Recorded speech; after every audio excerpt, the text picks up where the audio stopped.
Patrick. The crash.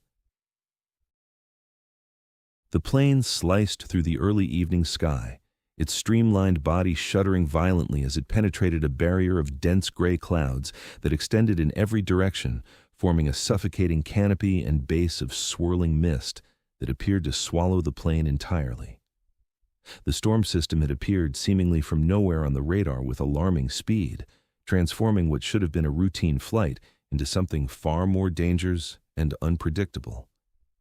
Its small cabin rattled with every gust of wind that shook the aircraft, each turbulence bump echoing louder than the last, making the overhead storage bins making noise consistently. The engine's steady hum, normally a reassuring noise on these private flights, had taken on an irregular rhythm that made Patrick's stomach tighten with unease, a stuttering pattern that seemed to whisper warnings only he could hear.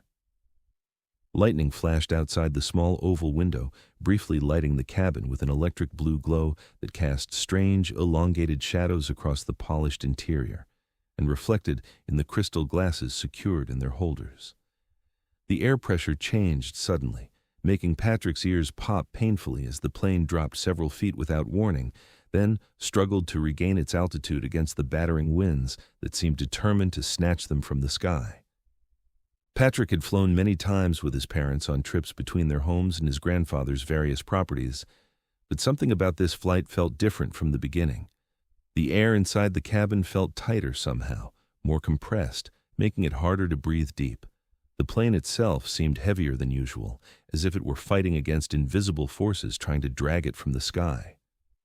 Most unsettling of all, his father, usually relaxed and smiling during flights, often making jokes about the pilot's flying skills or pointing out landmarks below, kept glancing toward the cockpit with a sharp, focused tension Patrick had never witnessed before. He was 7 years old, his small legs dangling in the air as his feet failed to reach the cabin floor, no matter how he stretched. He clutched the edge of his leather seat with both hands, his knuckles white against the cream-colored upholstery. The seatbelt pressed uncomfortably against his narrow waist, the seatbelt far too large for his small frame, even when adjusted to its smallest setting, leaving gaps that made him feel vulnerable and loose, despite being securely fastened. His mother, Aiko, occupied the window seat beside him with her typical elegance, her sleek dark hair tight into a ponytail that swung gently with every turn of the aircraft. Even in the growing turbulence, she maintained her characteristic poise, though Patrick could sense the tension in her body. Her hand rested on his knee with that familiar, gentle but firm pressure, warm through the fabric of his jeans, as if she could absorb his fear through touch alone and transform it into her own quiet strength. His father, Julian, stood near the narrow cockpit door, his tall frame filling the small space between the cabin and the pilot's compartment. One hand gripped the doorframe, the other rested on his hip in a pose that might have looked casual to a stranger, but Patrick recognized as his father's way of trying to appear in control when he felt anything but. Julian was attempting to mask his growing concern behind that strong, confident expression Patrick had always admired and tried to duplicate the face that could solve any problem, fix any broken toy, chase away any nightmare. But Patrick knew his father's expressions better than anyone, could read the shifts in his dark eyes and the slight tightening around his mouth. He could tell, with the sharp intuition that children possess, when something wasn't right at all. Patrick heard his father's voice drifting from the cockpit entrance, low but edged with an urgency that cut through the mechanical sound of the engines like a blade. The words made Patrick's small hands clench against his mother's arm. "How long have we been losing power?" The pilot, a man Patrick knew simply as Captain Howard, the composed pilot who had taken them on family journeys previously, always with effortless assurance and light-hearted quips about cloud surfing and taking the scenic route, spoke in a way that struggled to communicate calmness but cracked at the edges. His face, usually creased with laugh lines around the eyes when he'd let Patrick peek into the cockpit on smoother flights, now have lines of concentration across his forehead. The captain's hands moved with over the instrument panels, but Patrick noticed the slight tremor in his fingers. Captain Howard had been a fixture in their travels, a man who'd once shown Patrick how the controls worked, patiently explaining each dial and switch as if speaking to a fellow pilot rather than a curious child. At that moment, that same calm voice faltered ever so slightly as he shared information that turned the previously comforting atmosphere of their private plane into a terrifying experience. "About 20 minutes now, Mr. Khan. I assumed the irregularities would correct themselves naturally, but the indicators are deteriorating with each passing minute. I'm attempting to reroute auxiliary power to the left engine, but I'll be honest with you, I don't know how much time we have left before we lose power entirely." Patrick didn't understand the technical language, the talk of engines and power systems, but he has that special childhood capacity to detect the emotional changes in adult voices. He sensed fear when it reached his ears, feeling it in the atmosphere.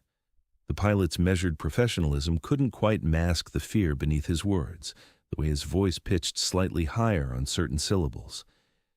His mother shifted beside him, her graceful form leaning closer until he could feel the warmth radiating from her skin and catch the faint scent of her perfume, something light and floral that always made him think of safety and home. "Sweetheart," she whispered, her voice carrying that special gentle tone she reserved for moments when his world felt too big and frightening. Her slender fingers brushed a wayward strand of his dark hair from his forehead, the touch so familiar and comforting that it almost made him forget about the strange sounds the plane was making. "Do you remember what Daddy always says about turbulence?" Patrick nodded, though his voice emerged softer than he intended. He says it's like bumps on a road, that airplanes are strong and can handle anything the sky throws at them." "Exactly right, my brilliant boy."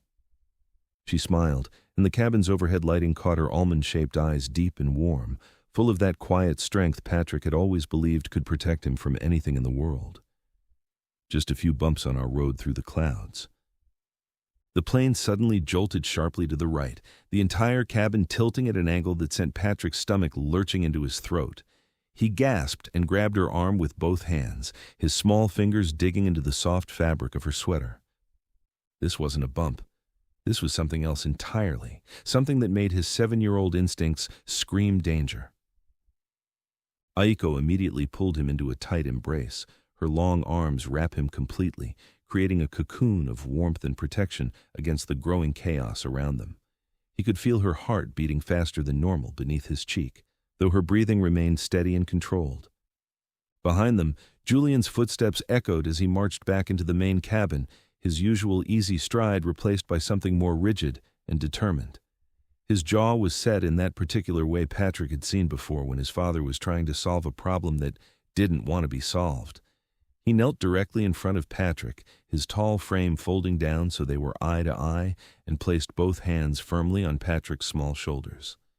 "Hey there," he said gently, forcing his voice into the warm, reassuring tone Patrick associated with bedtime stories and scraped knee comfort. "Hey, champ, I need you to listen to me very carefully right now. Everything is going to be okay.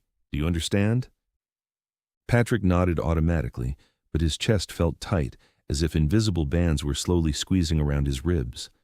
His father said the right words, spoke to them with calm, but there was something underneath something that didn't match the confident expression he was working so hard to maintain. The corners of his father's mouth twitched slightly, almost imperceptibly, and his eyes held a tightness he had never seen before. The firm grip on his shoulders was not the relaxed contact of ordinary moments, but something pressing and rooted in desperation. Patrick had spent his entire short life learning to read his father's moods, cataloging every expression, every gesture, every shift in posture. He knew when his father was truly happy, like when he played guitar in the evenings with Patrick curled against his side. He knew when he was frustrated after phone calls with his grandfather Alexander.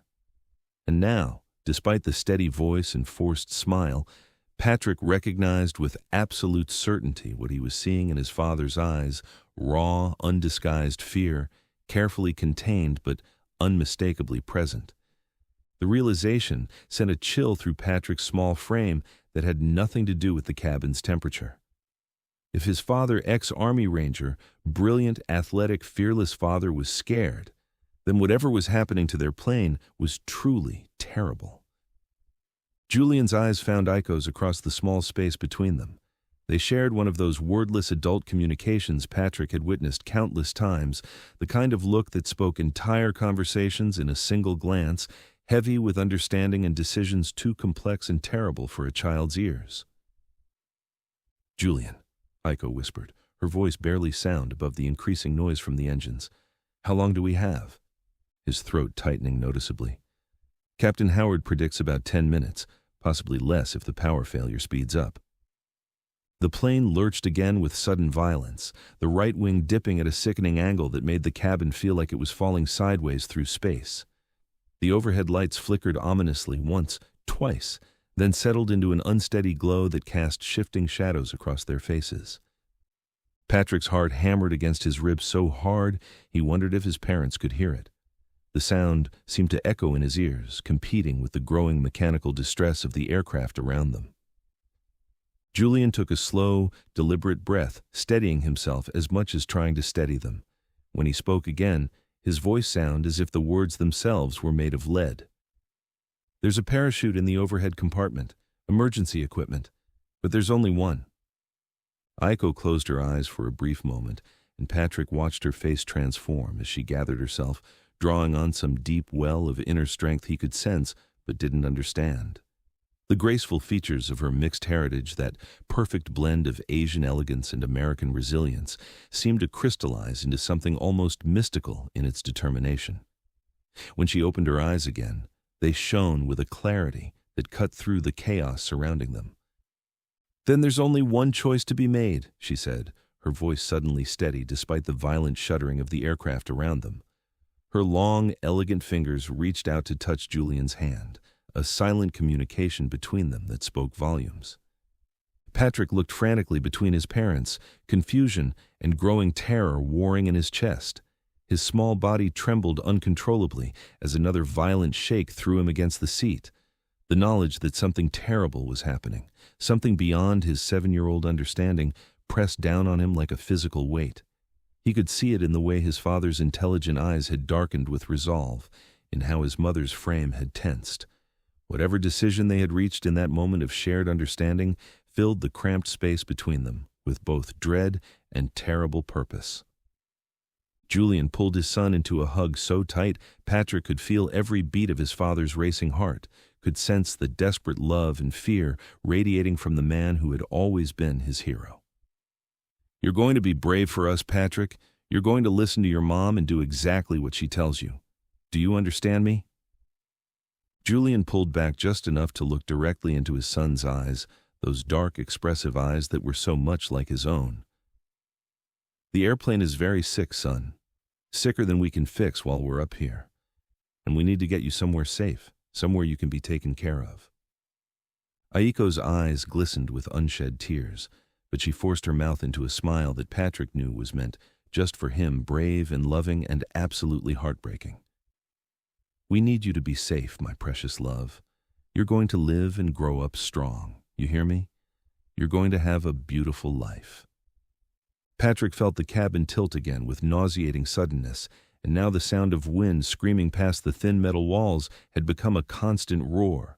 Warning alarms began chirping frantically in the cockpit, sharp, relentless electronic beeps that seemed to echo the rising panic clawing at his chest. The pilot's voice rang out over the chaos, shouting something urgent and incomprehensible about altitude and engine failure, words that dissolved into the mechanical symphony of a dying aircraft. The lights above them flickered with increasing strobing on and off in rapid succession, before finally stabilizing into a dim, uneven glow that made everything look strange. Aiko reached up and opened the storage compartment directly overhead. Inside, nestled among other emergency equipment Patrick had never paid attention to before, was a single parachute, dark military green, heavy-looking, with long black straps and metal buckles that gleamed dully in the light. Aiko kept her voice quiet the way she always did when he worried. "This one is for you because you're the smallest," she said gently. "It's easier for kids to use. Grown-up parachutes are heavier." Julian stepped closer, steadying himself as the plane dipped again. He rested a hand on Aiko's shoulder, keeping his tone calm and reassuring. "Buddy, your mom's going to take you down to a safe spot," he said. "We're not jumping far.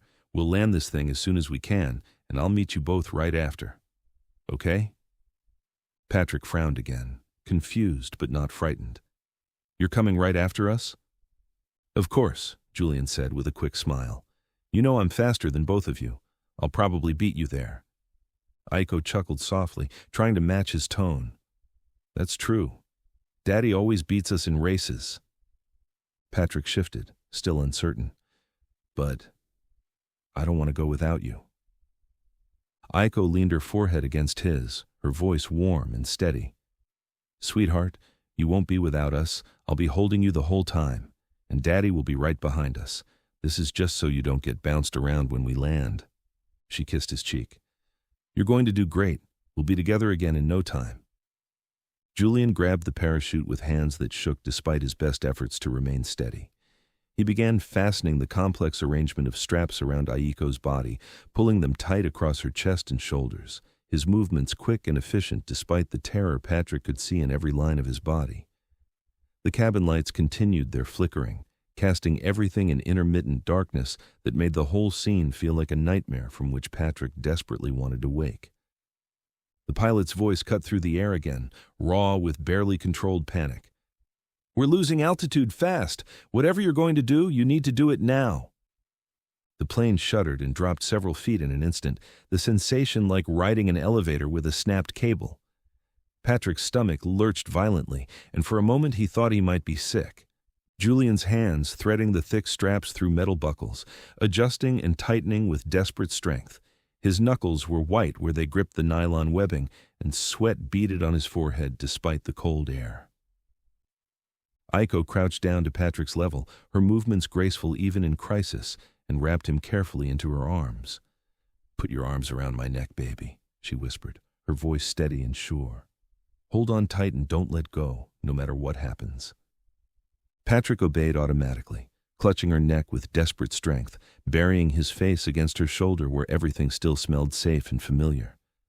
Through the fabric of her sweater, he could feel her heart racing like a hummingbird's wings, belying the calm she projected with every word and gesture. Julian finished tightening the last strap and stepped back, checking everything with a focused, practiced calm. He exhaled slowly, steadying himself, then reached out and gently cupped Aiko's face, not in despair, but in a quiet moment of connection only they understood. Their foreheads touched, a brief grounding gesture between two people who had been through storms before. Everything's in place, Julian said softly, keeping his voice steady and warm. You two will be fine. It's just a short drop, and I'll be right behind you. Aiko nodded, her smile gentle and reassuring. We'll see you on the ground in a few minutes. Julian brushed his thumb across her cheek. Take him somewhere clear. I'll come find you as soon as we land. Patrick watched them, sensing the seriousness but not the danger. His mother pulled him tighter against her chest. Aiko looked into Julian's eyes, not with fear but with certainty. We'll be waiting, she said. Her voice was soft, steady, absolutely calm the way she always spoke when she wanted Patrick to feel safe. Julian pressed a brief kiss to Patrick's hair. You're going to do great, champ. Just hold on to Mom. I'll see you both in no time. Aiko nodded again, tightening her grip on Patrick as she prepared to move toward the open hatch. All right, she said gently. The flight deck abruptly exploded with a dissonant symphony of alerts, blaring alarms and warning signals, their mechanical sound seemingly arising from every angle at once. Jump! Captain Howard screamed over the chaos. Jump now! Aiko held Patrick even closer, her arms like steel bands around his small body. Don't look outside, she whispered directly into his ear, her breath warm and steady. Just hold on to me and don't let go. I've got you. Julian moved with sudden decisive purpose toward the emergency hatch, his movements sharp and efficient despite the emotion threatening to overwhelm him. He threw the heavy metal lever with both hands. The door resisted for a heart-stopping moment, then suddenly snapped open with explosive force. Freezing air blasted into the cabin like a living thing, carrying the roar of wind and engines and the impossible vastness of empty space. The temperature dropped instantly, and Patrick gasped as the cold hit his face like a physical blow. The sound was overwhelming, a constant shriek that seemed to come from the sky itself, drowning out everything except the most urgent shouts. Julian turned back one final time, his face a mask of love and anguish and desperate courage. His eyes were wet with unshed tears, but his expression held a fierce determination that Patrick would remember for the rest of his life. "I love you both," he said, the words barely sound over the wind but clear as crystal in their meaning. "More than my own life. More than anything." The plane shuddered violently, its nose pitching forward at an angle that sent everything sliding toward the front of the cabin. Aiko lost her balance, her knees buckling under the sudden shift in gravity. Julian lunged forward and grabbed her arms, pulling her back upright and guiding her toward the gaping opening where wind and sky waited. His face crumpled for just an instant, a moment of pure, raw grief that revealed the man behind the brave father facade. He leaned down and kissed Patrick's forehead with infinite tenderness, his lips warm and familiar and absolutely final. Then he kissed Aiko with desperate passion, pouring everything he couldn't say into that single moment of contact. Then, before courage could fail him, before love could paralyze him with its weight, he placed his hands on their shoulders and pushed them toward the open sky. The world exploded into motion and chaos. Patrick's universe became nothing but wind and screaming air and the sensation of falling through endless blue space. He clung to his mother with every ounce of strength in his small body, his eyes squeezed shut against the violent rush of cold that sliced across his face and made breathing almost impossible. He felt her arms crushing him against her chest, felt her heartbeat thundering even louder than the wind that tried to tear them apart. Her body curved protectively around his, shielding him from the worst of the brutal air currents as they plummeted through the sky. For what felt like an eternity, there was nothing in existence except falling endless, terrifying falling through space that seemed to have no bottom. Then Aiko's hand found the ripcord. She pulled with desperate strength. The parachute deployed with a violent snap that jerked them upward so suddenly Patrick thought his neck might break. The straps cut into his body as their fall transformed from a lethal drop to a controlled glide, the sudden slowing of their fall forcing a sharp intake of breath from his lungs. His mother's breath raises a soft sound, barely recognizable over the wind, but something in its quality made Patrick's stomach clench with new fear. He didn't understand that she was hiding unimaginable pain, that her back and legs were absorbing the full shock of their abrupt deceleration, that every fiber in her body was screaming in agony. Patrick finally dared to open his eyes. It was dim around him, the parachute canopy blocking most of the sky, but enough light filtered through for him to see what lay below. Spread out beneath them was a huge stretch of wilderness, endless trees, deep green and thick like a giant blanket covering the earth. The forest rolled all the way toward tall mountains in the distance, their shapes sharp and blue against the fading light. A thin river wound through the trees, catching hints of silver where the light touched it. It shimmered softly, like a ribbon laid gently across the landscape. Everything felt quiet and far away. It was nothing like the neat neighborhoods and bright playgrounds. Patrick knew no houses, no streets, no lights, just nature, untouched and enormous.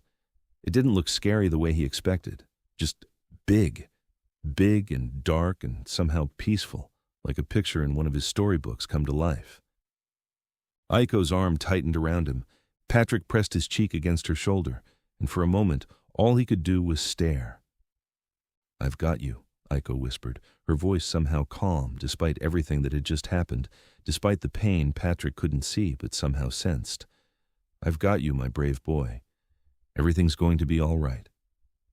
Her tone was steady, almost peaceful, but there was something underneath it, something that made Patrick's chest tighten with an emotion he was too young to name. He didn't understand that she was hiding her suffering behind that familiar mother strength, that she was using the last of her energy to keep him calm as they drifted toward an uncertain landing. The wind gradually slowed as their parachute caught and held the air currents.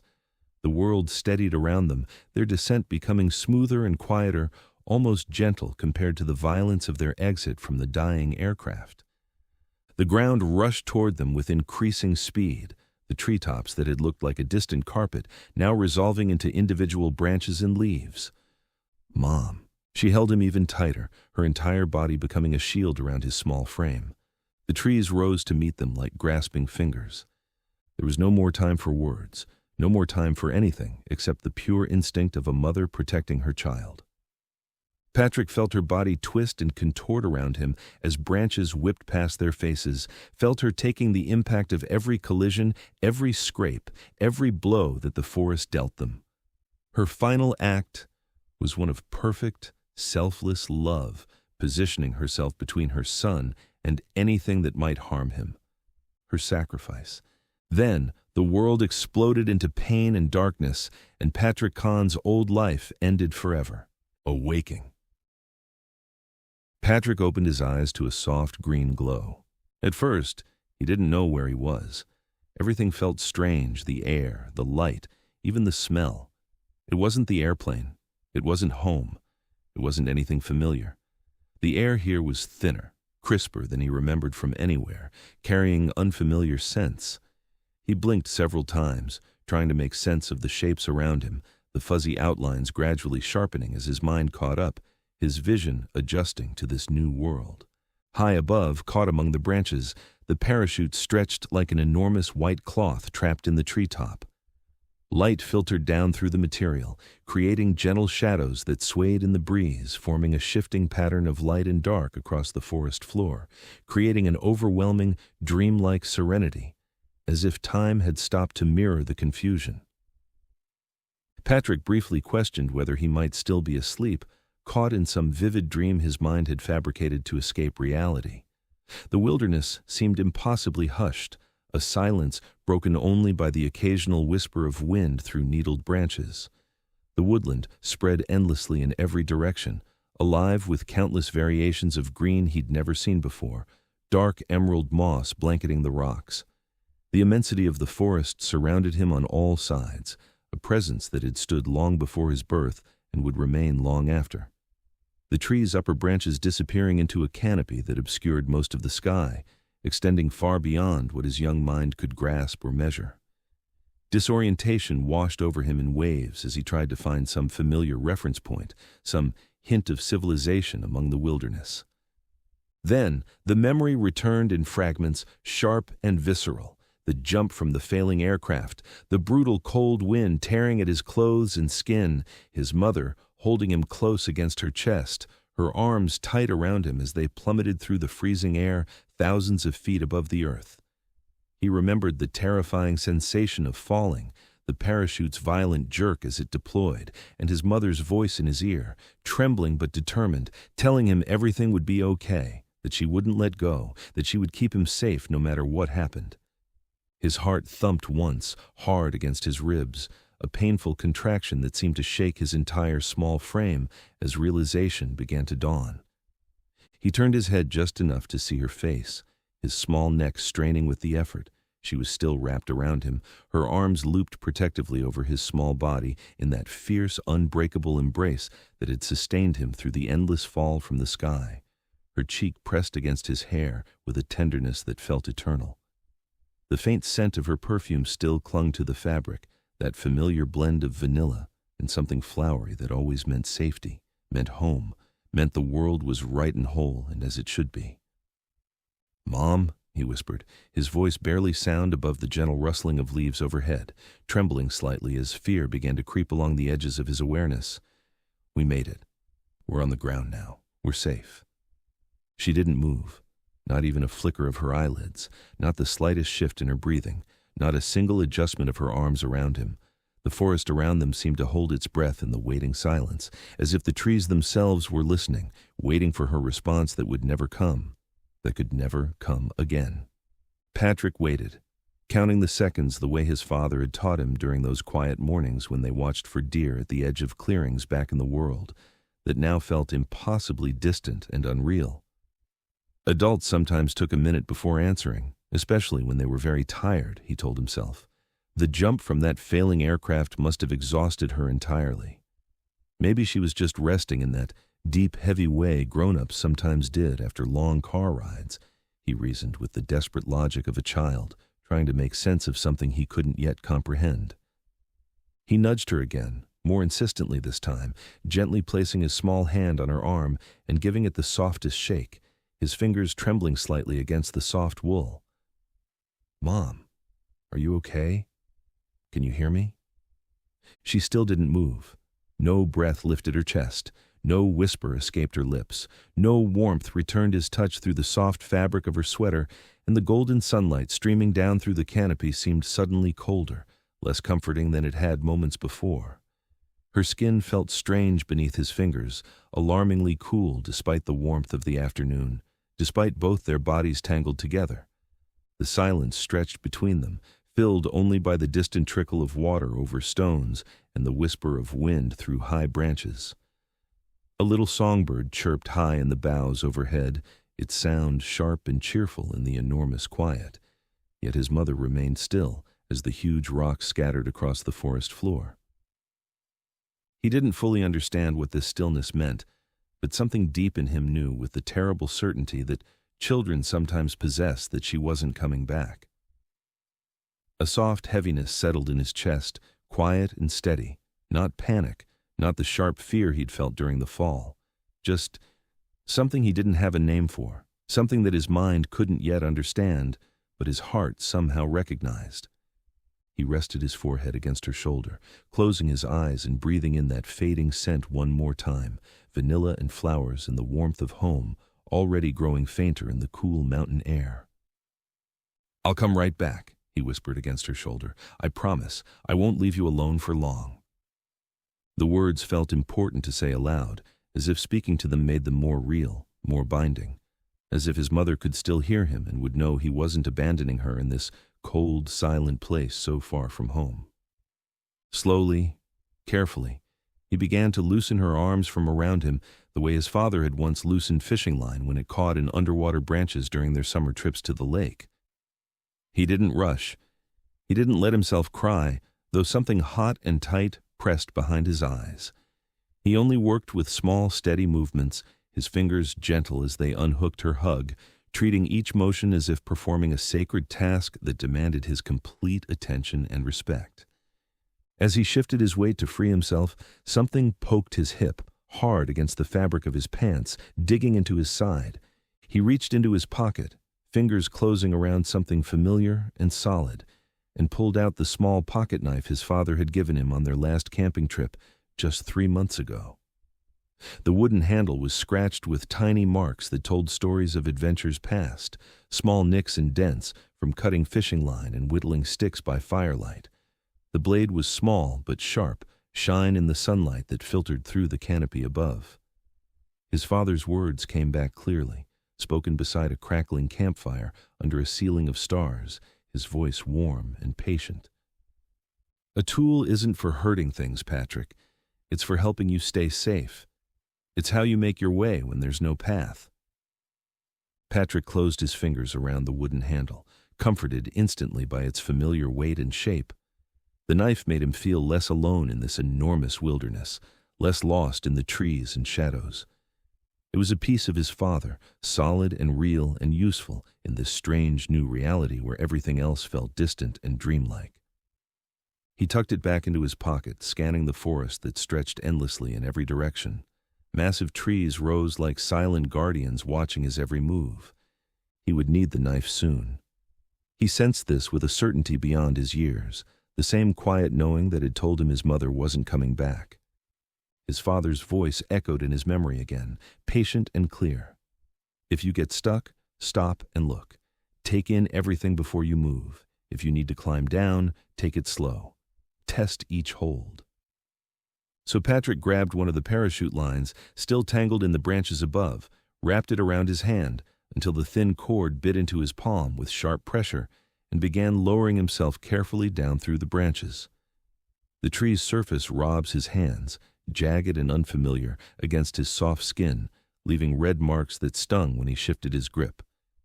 Bits of moss smeared on his sleeves as he brushed past them, leaving damp green stains across the fabric. But he kept going, steady and focused, one hand, one foot, one breath at a time, his small frame navigating through the old tree.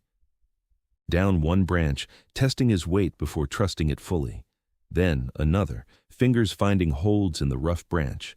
Then, at last, he slid along the trunk itself, shoes scratching for grip against the tree, until his feet met the soft ground below, padded with years of fallen needles and rotting leaves. He stepped back and looked up at his mother, still resting high in the branches, her form small and still against the enormousness of the old tree. "I'll get you down," he said softly. "I promise. I won't leave you up there." But he couldn't do it that moment. Exhaustion overwhelmed him. His hands ached, scraped bare by the coarse tree branch. The tangled, dense branches presented an intractable problem he could not yet navigate. Resting was mandatory. Thinking was essential. He had to recall the knowledge his father imparted during their woodland weekends, instructions which were now the key to staying alive. The next few hours blurred together. He stayed near the tree, circling it with deliberate steps, keeping the massive trunk in sight at all times like an anchor in this unfamiliar wilderness. He drank from a shallow puddle left by last night's rain, carefully cupping the water in his small, scraped hands, watching tiny reflections of clouds distort with each ripple. He sat with her, legs crossed at the base of the tree, his back pressed against the rough tree that seemed to hum with old stories.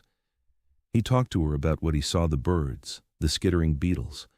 When exhaustion finally claimed him, he curled like a small animal in the protective blanket of the forest, nestled between two massive roots that cradled his body as he slept through the cold night. When morning came again, Patrick climbed partway up the tree with muscles that screamed in pain. He used his pocketknife to slowly cut through the tangled parachute lines one by one, taking breaks when his small hands trembled with fatigue or when the distance to the ground below made his stomach drop. It took endless hours of patient work. The sun traced its slow path across the sky as he worked, marking time without clocks. Sometimes he climbed down to rest, watching ants march across the forest floor. Sometimes he sat motionless against the trunk, mesmerized by leaves whispering in the breeze, finding comfort in their constant motion. He didn't rush. Somehow, with wisdom beyond his 7 years, he knew that rushing would be dangerous, that careful, methodical movements would keep him safe, where speed might send him tumbling down alongside her.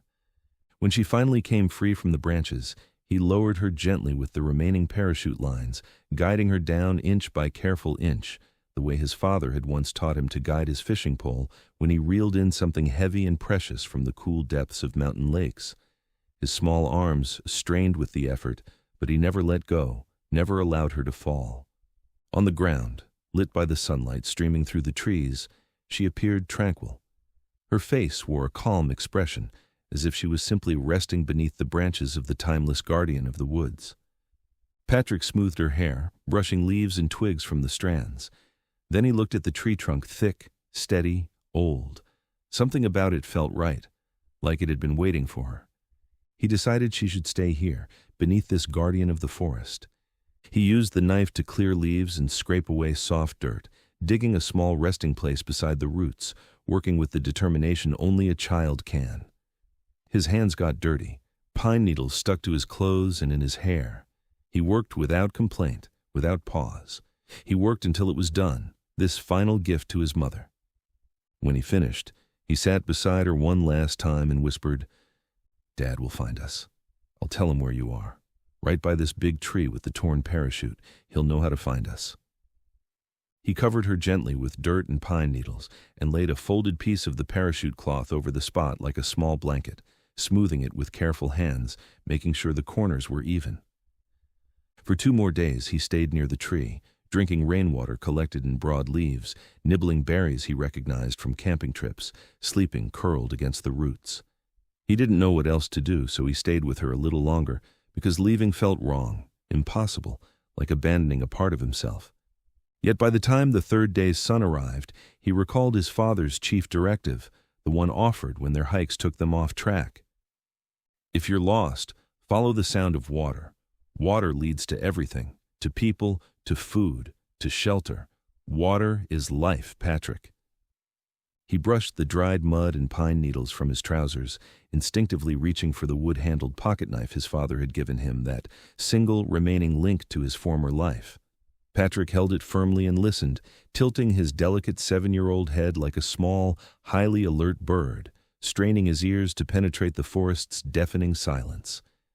He filtered out the closer noises of wind rattling the high branches and the low hum of insects until he heard it, a faint, persistent rush in the deeper distance. It was the sound of flowing water particularly, a steady, continuous thunder of a waterfall. Its presence distinctly signals to him through the trees. Taking a deep, calculated breath that filled his young lungs with the cold, crisp mountain air, a mix of pine resin and wet moss, he fixed his direction and began to move. Every step carried him physically further away from the freshly turned ground that marked his mother's resting place, yet propelled him purposefully closer to the harsh, demanding reality of survival. The old forest surrounded him slowly, grudgingly parting its thick curtain of leaf and tangled roots. Sharp pine stick to his clothes as he carefully navigated over exposed tree roots and slippery stones. Several times he stumbled, his small hands bracing against the rough branch of towering pines to steady himself. The sounds of unseen animals rustling through the trees made him pause, his heart racing, before continuing forward, guided only by the growing roar of rushing water. Finally, the dense woodland revealed the destination that would become his salvation and his first true sanctuary. It was the hidden glade, a waterfall of icy water hammered down from rugged granite cliffs above, feeding a perfectly clear, deep pool below that reflected the pale blue of the sky and the dark shapes of the towering pines. Rainbow mist hovered where the water crashed against the stone, creating a beautiful shield across the clearing. Small fish darted in the deeper parts of the pool, their silver bodies flashing when they caught the dappled sunlight filtering through the canopy above. Tucked hard against the wet, moss-covered rock face, right beside the hammering waterfall, was a small, dark opening. This shallow cave, sheltered from the elements by a low stone overhang, offered immediate refuge from the sudden rains and the biting night winds. Fallen leaves had collected around its entrance, forming a natural, soft carpet that looked almost welcoming to the exhausted boy. He pushed past the hanging plants and stepped tentatively inside the cave mouth, immediately feeling the noticeable drop in temperature and smelling the distinct aroma of damp stone, wet ground, and mineral deposits. The space was compact and rugged surface, perfectly sized for a lone child, and wonderfully concealed from the predatory creatures of the high mountains by a thick natural curtain of intertwining tree roots and vines. Small indentations in the walls caught what little light filtered through, creating a constellation of soft glimmers against the darkness. "This will serve," he murmured, his voice sounding thin and small as it met the cool stone walls and returned as a faint echo. "I can wait here. I will survive." With that simple verbal declaration, born of exhaustion, sorrow, and fierce determination, the painful part of his grief ended, and the next, harder start of his isolated existence began. The hidden retreat, with the sound of thunder of the waterfall, became his chosen refuge, its regular sound ultimately cleansing not only the physical part of the environment, but also the greatest extent of his initial turmoil and ensuing pain. Day by day, Patrick made this place truly his own. He gathered soft moss for bedding, arranging it carefully in the driest corner of the cave. He collected smooth stones from the stream bed, stacking them to create a small barrier against nocturnal visitors. The rushing waters created a natural white noise that muffled his occasional sobs when memories of his mother's final sacrifice overwhelmed him. He would sit for hours, knees drawn to his chest, watching how the afternoon light fractured into colorful rainbows through the mist rising from where water met stone. Sometimes he would trace his small fingers along the slick moss that carpeted the cave entrance, finding strange comfort. When darkness descended, converting the sanctuary into a shade of silhouettes, the rapid sound would shift, growing somehow quite more resonant. It was in these few moments that Patrick would mumble scraps of memories out loud, resolved to preserve his parents' features, their words, their last precious seconds. "Remember how Mom smiled when we saw the eagles last summer?" he would whisper to the darkness. "Remember Dad's laugh when I caught that first fish?" Each memory articulated became a lucky charm against forgetting, against the wilderness washing away who he had been before the crash. The constant moisture in the air made his clothes perpetually damp, but also sustained the clusters of edible mushrooms growing along the periphery of his sanctuary. Patrick learned to identify them carefully, remembering fragments of wilderness knowledge his father had once shared during a camping trip that now seemed lifetimes ago. "Look for the ones with caps like little umbrellas," his father had said, pointing to a cluster growing beneath a fallen log. "But never, ever touch the ones with red spots." Hunger became his teacher, necessity his guide, as the ground provided just enough to sustain his small frame through those first crucial weeks of solitude. He quickly developed routines that gave structure to endless days. Morning began with careful sips from the cold, clear pool, followed by searching expeditions that grew more confident as his knowledge of the forest expanded. By midday, he would return to his cave with whatever meager findings he'd collected, berries cupped carefully in his palms, roots and mushrooms tucked into his pockets. The afternoons were spent watching the water, practicing the patience his father had tried to instill during their fishing trips. As the days melted into weeks, Patrick discovered the glade's hidden rhythms, learning to read its language like a child, learning to recognize a parent's voice in darkness. The waterfall's steady hum became his anchor, not merely a sound, but a constant presence that greeted him each morning as sunlight penetrated the thick fog in delicate threads, and each night when the forest darkened into a cathedral of shadows. The water's voice shifted softly with the temperature, growing deeper and more deep as evening descended, as if the mountain itself was breathing. The small chamber near the running stream kept on providing him refuge, its limited space forming a stone enclosure that shielded him from the wind as it sometimes tore through the valley with daunting strength. During heavy rains, Patrick would watch from his sheltered vantage point as the waterfall swelled, becoming a thunderous white torrent that reshaped the pool below, carrying fallen branches and forest debris in its powerful current.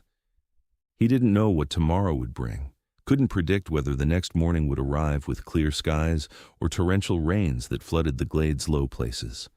The uncertainty of each, whether he would find enough food, stay warm enough through the increasingly cold nights, or face some new danger from the forest hung over him constantly. He knew only that he would meet it with the small lessons his father had once shared during that distant camping trip: how to find water, how to identify which berries wouldn't poison him, how to move quietly through the forest. These fragments of knowledge, scattered and incomplete, became his lifeline. And beneath it all flowed something different altogether: the silent courage his mother had given him through her last selfless act, a courage he sensed growing within him each passing day. The sheltered area offered acceptable shelter.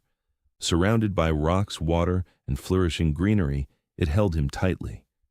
It maintained his life at moments when persistence appeared impossible, when the sheer loneliness risked drowning him entirely.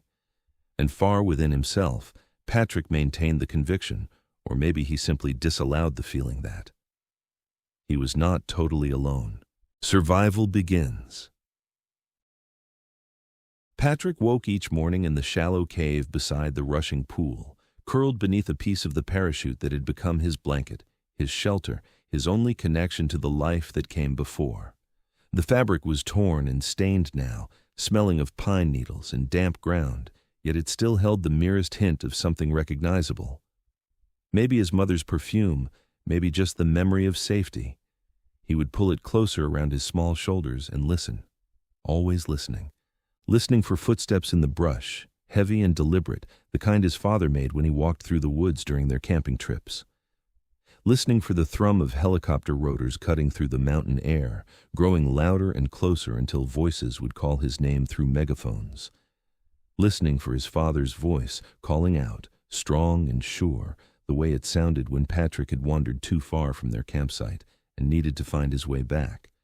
But the forest offered him only its own music: the endless rush of water over stone, the whisper of wind through pine boughs, the distant crack of settling wood, the soft scurry of small creatures moving through the underbrush.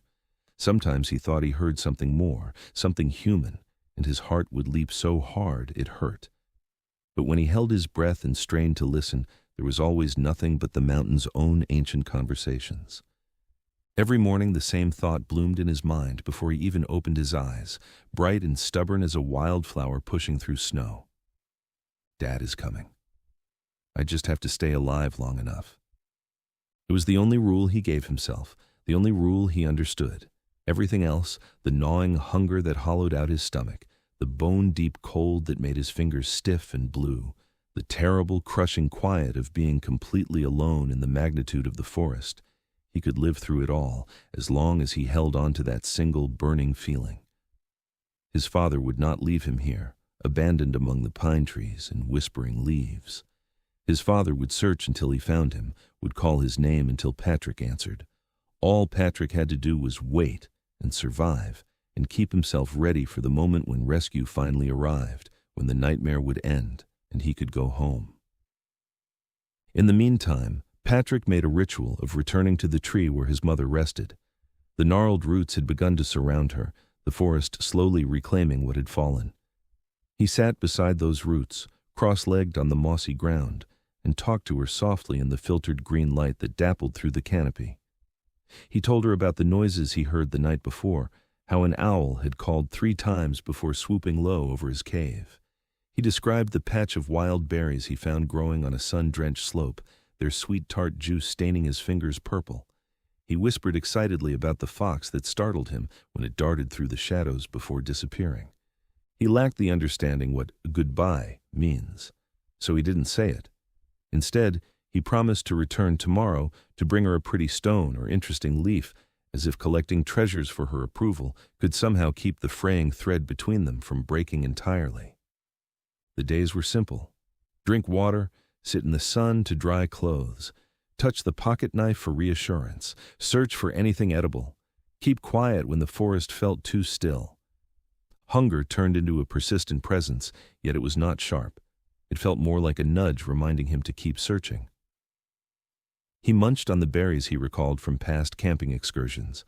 A few were tart, others were sweet, and some caused a mild discomfort in his stomach. None were harmful. That felt satisfactory enough. He found mushrooms growing in soft, damp soil around the edges of the glade. Patrick took no chances. He would hold each mushroom in his hand and whisper, "Is this the right one?" pretending his father stood beside him. Sometimes he could almost hear Julian's calm voice answer in his memory. "Check under the cap, buddy. Look closely." He did. Nights were harder. Cold settled in without mercy. Shadows stretched across the trees. Animals moved in the dark sometimes with soft steps, sometimes with heavy. But Patrick learned the forest's language quickly. The light footsteps of deer, the quick skitters of rabbits, the slow wandering thump of something larger that stayed far on the edges of the glade. He stayed awake more than he slept. When he did sleep, he dreamed of his father's hands tying knots, building fires, teaching him which way moss grows on trees. Sometimes, half asleep, he whispered back answers. When days passed, Patrick no longer wept. This wasn't because his grief was over, but rather because he had no energy left to use. His form was occupied with instruction, adjusting, transforming into an altered being. He started to map the forest in his mind. A broken branch here, a lightning-scarred tree there, a large stone with moss like green velvet, a root that stuck up like a crooked finger. Every day he added new details, building a mental world to navigate. One day, he followed the waterfall downstream and discovered a deeper pool where fish gathered in the shallows. Their dark shapes flickered under the surface, impossibly quick, slipping between rocks like moving shadows. Patrick knelt on the cold stones, eyes narrowed. He watched them for nearly an hour. He remembered his father's words. "You don't catch fish by chasing, you catch them by being patient." So Patrick waited. One hand hovered above the water. Still. Silent. He struck, missed. He struck again. Missed. He laughed short, breathless, frustrated, but oddly amused. Fish were fast, his hands were small. So he went back to the cave, sat cross-legged beside the water, and stared down at the pocket knife. He whispered to himself, "I can make something." Patrick found a fallen branch straight, dense, surprisingly sturdy. He dragged it back to the cave, sat at the water's edge, and started scraping the end with his pocket knife. Little shavings of wood fell into his lap, first slowly, then smoother, more controlled. His father once carved a walking stick during a camping trip. Patrick remembered the way the blade glided along the grain, the way Julian explained the tools were just extensions of your hands. He worked with slow determination, not rushed, not desperate, just focused. By sundown, the end of the stick was sharp enough to pierce bark. He held it up, turning it toward the fading light. A spear, he whispered. Not perfect, not strong enough for hunting big animals, but good enough for fish. Over the next few days, Patrick practiced. He missed 100 times. His feet ached from the cold water. His fingers stiffened in the mountain air. But on this day, when the sun sat low and gold, a trout lingered too long near a rock. Patrick struck. The spear dipped. The water splashed. When he lifted it, the fish wriggled violently on the end, silver scales flashing. He stared at it for a long moment. Alive. Real. Food. I did it, he whispered. His mother would have been happy. His father would have playfully messed up his hair. Patrick conveyed the fish to the shelter, sliced into it using the small blade, and devoured it uncooked, chewy, frosty, bizarre. Yet, it sustained him.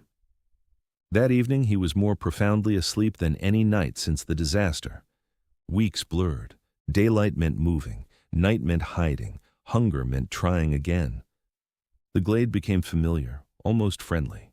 Patrick knew when the sun hit the rocks and made them warm. He knew the exact time the shadows stretched long and the forest grew still. He knew which birds came to drink in the morning and which animals visited the water at night.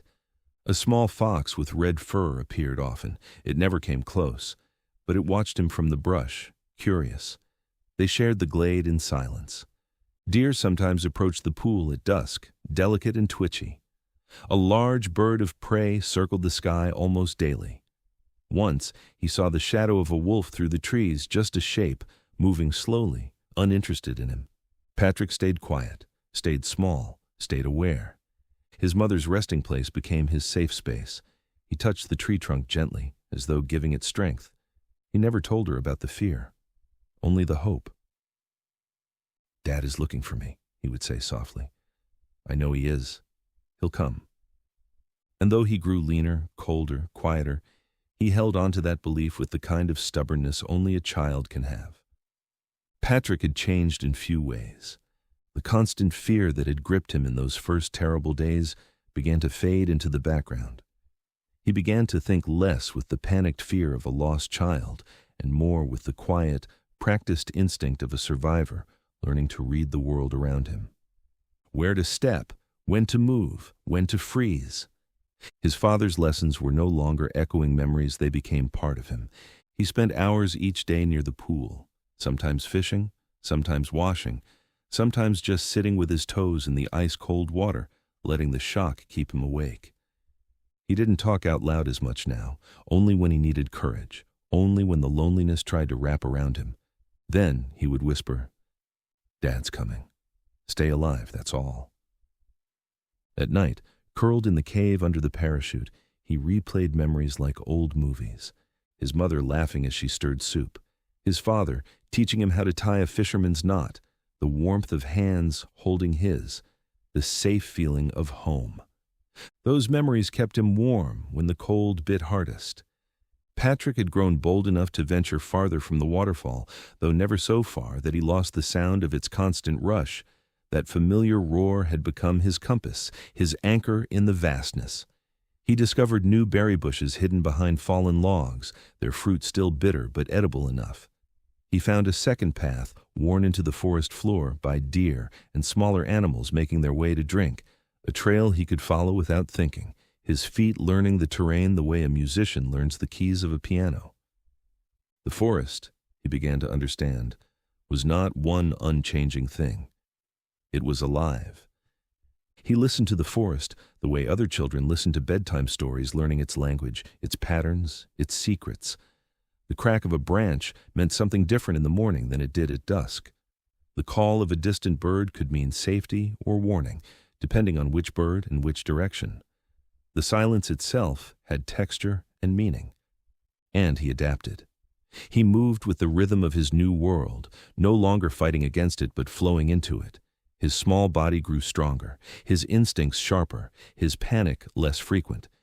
He even began to hum sometimes soft, gentle tunes his mother used to sing when brushing his hair before bed. He didn't remember all the words anymore, only fragments that drifted back to him in quiet moments.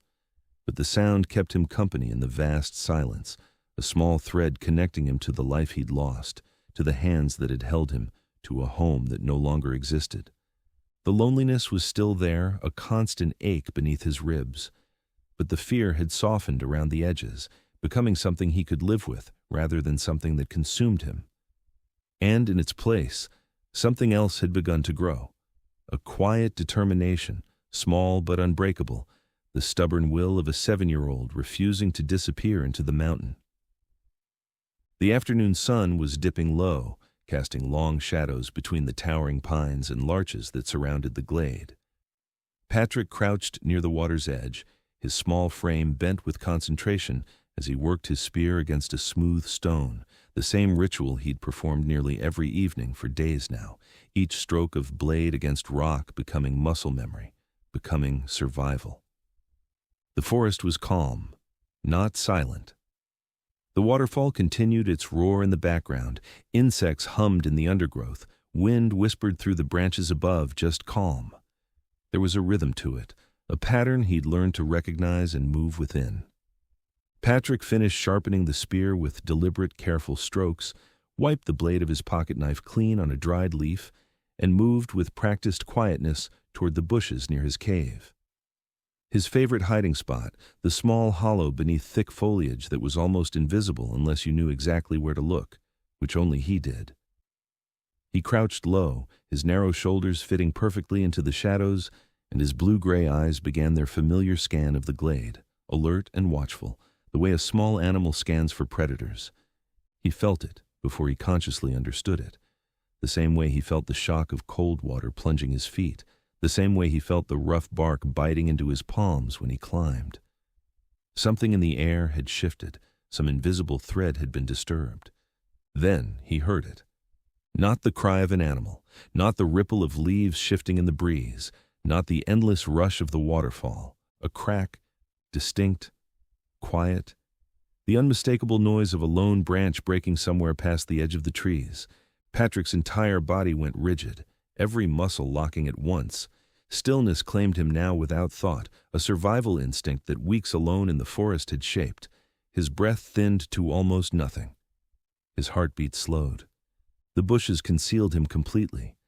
A small shape curled into shadow and leaves.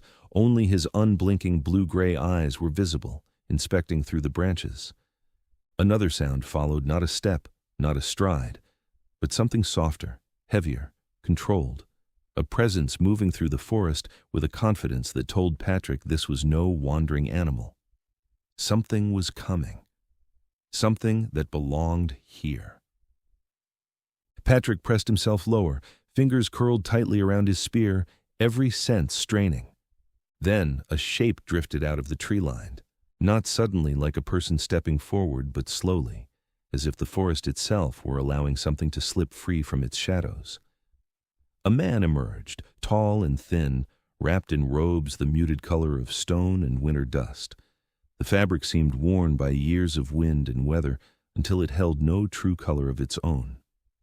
His long white hair and beard caught the fading light, turning silver for an instant before dimming again, giving him an appearance less like a traveler and more like someone that belonged in mountains. He glided with an unusual, seamless grace, neither hurried nor sluggish, bearing 2 wooden buckets balanced on a straightforward pole that rested across his shoulders. His steps did not test the ground. They fell as though he already knew every root, every dip, every stone beneath the moss. Patrick forgot to breathe, forgot to blink, forgot even the idea of movement. The man walked the water's edge and knelt with a grace that seemed impossible at his age, if age even applied to someone like this. Without hesitation or caution, he dipped the buckets into the pool, his hands steady and deliberate, his posture still. He moved as if this place belonged to him, or as if he belonged to it. He did not look around. He did not check his surroundings. He showed no fear, no hurry, no curiosity. He simply existed there, quiet, timeless, unchanged, like a part of the glade the forest had somehow forgotten to hide. When the buckets were full, the man rose in a single smooth motion. He shifted the weight of the pole across his shoulders, turned without a sound, and walked back toward the trees. His white hair vanished last, swallowed slowly by the dimming forest. Patrick's heartbeat returned in a slow, uncertain rhythm. He remained crouched, fingers still wrapped around the shaft of his spear, listening as the waterfall's rush steadily drowned out the fading memory of the man's footsteps. The ordinary sounds resumed, but something felt altered, as though a piece of the world had tilted and not quite settled back. He did not know who the man was, did not know what it meant, did not feel curiosity or fear, only the quiet instinct to stay hidden. So, he stayed there long after the figure vanished, crouched beneath the leaves, unmoving, listening to the last faint disturbances fade back into the ordinary rhythm of the forest. The tree line swallowed all evidence that anyone had ever been there, but Patrick's mind held onto the image of the old man with perfect clarity. An old man, silent, carrying water, someone who walked as if he belonged here, someone who must live nearby. The thought settled into him slowly, piece by piece, as the glade darkened and the mountain wind crept in. Night pressed down over the forest, cold and thick, but Patrick barely felt it. His mind worked quietly, steadily, turning over the simple truth. If he could walk here, he must have a home somewhere. For the first time since the crash, something shifted inside Patrick. Does not hope, not fear, just direction. A small point of focus in a world that had been nothing but confusion and survival. He curled beneath the parachute in his shallow cave, but he didn't sleep. His eyes stayed open, fixed on the opening between roots and stone, replaying what he saw again and again: the robes, the buckets, the calm steps. The figure lived close, close enough to return, close enough for Patrick to find. Hours later, long after the forest fell silent, Patrick whispered the words he whispered every night, soft, steady, grounding. "Stay alive. Dad is coming." But another thought sat beside it now, quiet and certain. "Tomorrow, I'll find where he lives." He did not know who the old man was. He could not imagine how important that single moment would become. He only knew that he was done hiding. For now, the forest belonged to him, and he would trace the route of the old men. The mountain monastery. Morning arrived without Patrick ever closing his eyes. He rose from the cave slowly, muscles pained from the cold stone that had served as his bed, his joints stiff from the long night of restless thinking. The old man had come from somewhere. There must be a path, and paths, his father had always told him, always lead to where people live, always lead somewhere that matters. Patrick knelt beside the pool, cupping the cold water in his palms and drinking deeply, feeling the mountain-cold liquid shock his system into full wakefulness. He splashed his face with the icy water, gasping at the sharp bite against his skin, then carefully tightened the strip of parachute cloth around his waist, his makeshift belt that held together what remained of his torn clothing. His fingers found the familiar weight of the pocket knife in his pocket, its metal surface warmed by his body heat, solid and reassuring against his palm. His mind had settled into a calm, consistent rhythm, held by one undeniable truth that cut through all doubt and indecision. Someone else was out there, someone real, someone alive, someone who knew these mountains. He didn't know whether the stranger represented danger or salvation. He didn't know what kind of person lived in such remote mountain or what he might find if he succeeded in tracking him down. But Patrick knew one thing with absolute certainty, felt it in his bones with the same conviction that told him when storms were coming. If the man lived somewhere in this mountain, he could find where. With that thought burning bright in his chest, he stepped purposefully into the trees, following the approximate direction where the mysterious figure had disappeared back into the shadows, retracing what he hoped might be the ghost of a trail. A weak sun floated behind the pines as Patrick walked on with measured caution, his improvised spear probing the uneven ground before each cautious step. The morning air was crisp and thin. He traced what he wished were traces of movement or outlines in the moss where something might have pressed down, areas of crushed grass that could resemble footprints, minor disturbances in the ground that appeared too uniform to be solely the result of old men's step. Venturing further into the woods, the surrounding scenery appeared to transform. The trees increased in size, and their huge boles ascending like spiritual architecture toward a crown so close-knit that it filtered the sunlight into darkness. The scrub turned lusher, forming obstructions that force him to proceed with caution among spiny shrubs and fallen timbers covered in bright green ground. Soon the forest grew too thick, too unfamiliar, the supposed trail dissolving into nothing more than wishful thinking among the endless jungle of identical-looking trees. The sensible voice in his head, his father's voice, always cautious, always practical, began to whisper warnings about going too far, too fast. He stopped while he could still remember the way back, while the sun's position still made sense to him. His father's lessons echoed clearly in his memory. Rushing in the wilderness got you hurt. Patience kept you alive. Better to go slow and sure than fast and lost.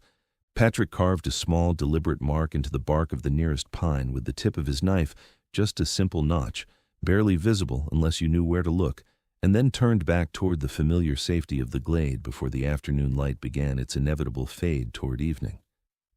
That night, although his body ached with fatigue, he could not rest. The men form lingered stubbornly at the corners of his mind, occasionally sharp and vivid, occasionally shifting like distant mirage, yet constantly there, constantly observing him from somewhere. Patrick woke before the birds began their morning calls, his eyes opening to the gray pre-dawn light that filtered through the cave's narrow entrance.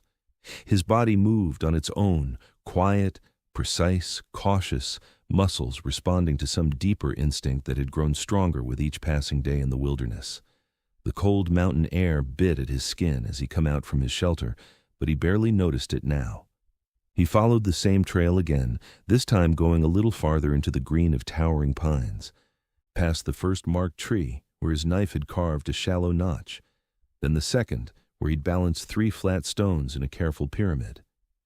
Each marker felt like a small victory, proof that he could navigate this endless green and find his way back to safety.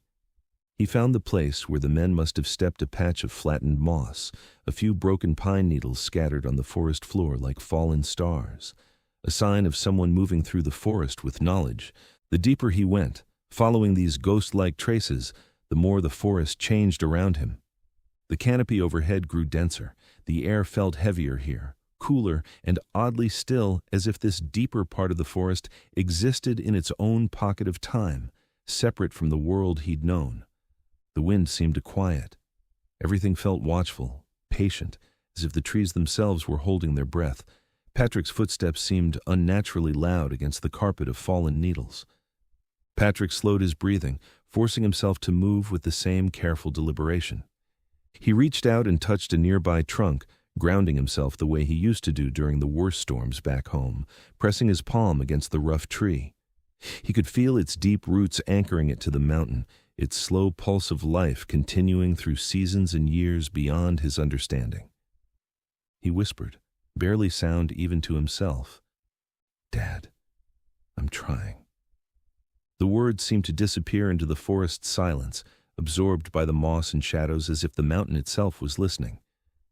He thought of his father's voice, steady and patient, teaching him to read the land, to move quietly, to trust his instincts even when everything seemed uncertain.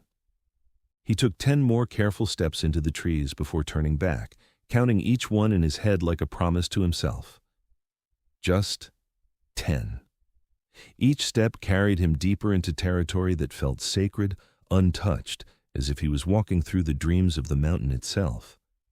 But that was enough for the day. More than enough. On the 3rd day, tucked beneath a fallen log carpeted with moss, he found something new, a piece of frayed rope made of woven grass.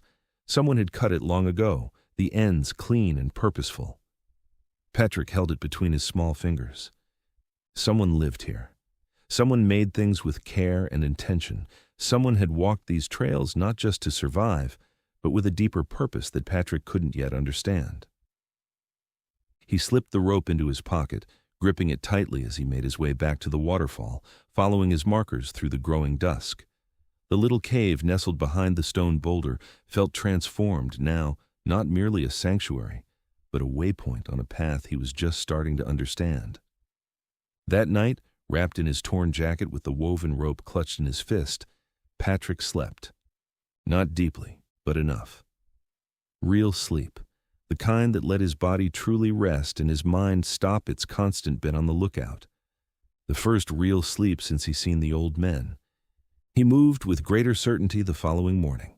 By midday, the trees opened into a clearing bathed in sunlight, a perfect circle of light surrounded by towering pines.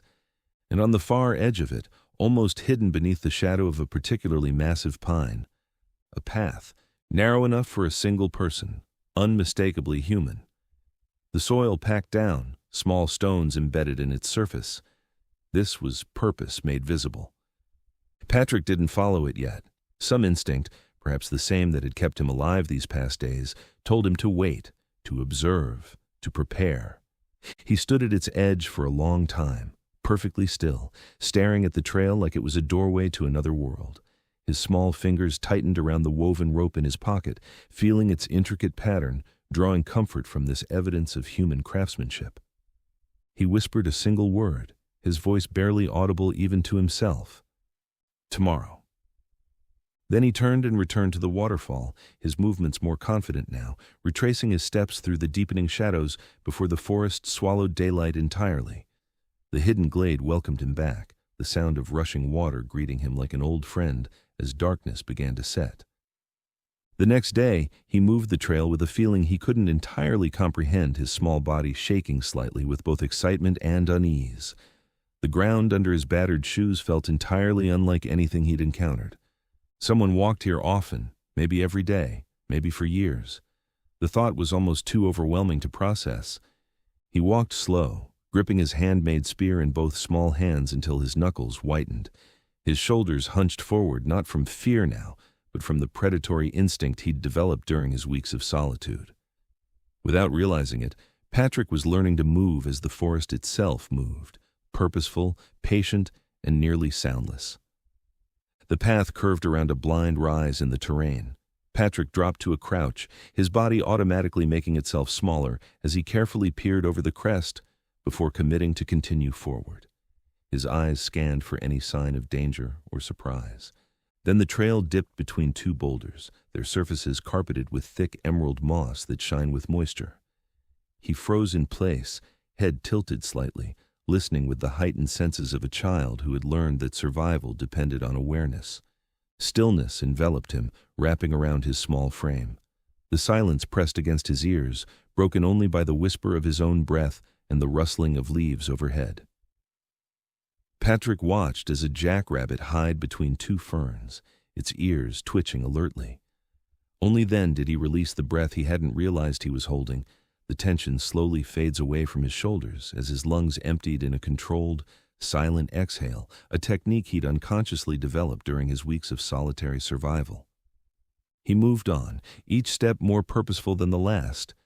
The forest gradually began to thin, tall trees growing farther apart, allowing more sunlight to penetrate to the forest floor.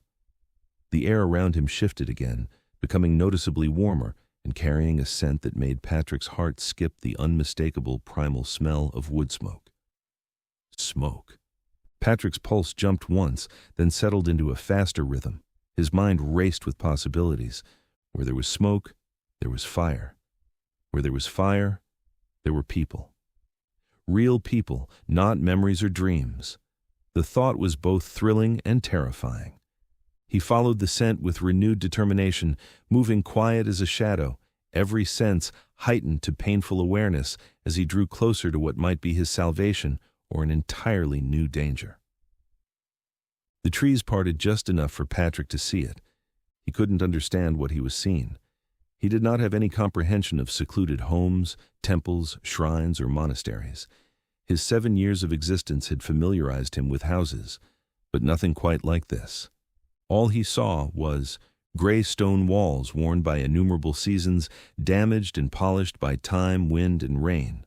Wooden posts, stained dark from age, held up a tilted clay tile roof, some pieces cracked, others gone, lending the fabrication a lasting yet battered quality. A small courtyard swept meticulously free of leaves. Faded prayer flags clung to a thin pole near the entrance, their once bright reds and yellows now pale whispers of color that move weakly in the mountain breeze. Near the wall stood a simple wooden stand for carrying buckets, the same type of the old man used at the waterfall. A stack of firewood sat nearby, cut and arranged, every piece fitting seamlessly into the next. A doorway stood slightly open, revealing only darkness within, as though the building itself held its breath, watching silently from the shadows. The structure seemed to have grown from the mountain itself, as much a part of the landscape as the pines and stones surrounding it. Patrick's breath caught in his throat, shallow and uncertain. This was where the old man lived. He crouched immediately behind a fallen log, bark rough beneath his palms, studying every detail with the fierce intensity of a young predator watching prey from hiding. His mind, sharpened by days of survival, sorted the information frantically. Food inside, shelter from the cold nights, fire for warmth, tools he could use. Was the old man dangerous? Would he send Patrick away? Would he help?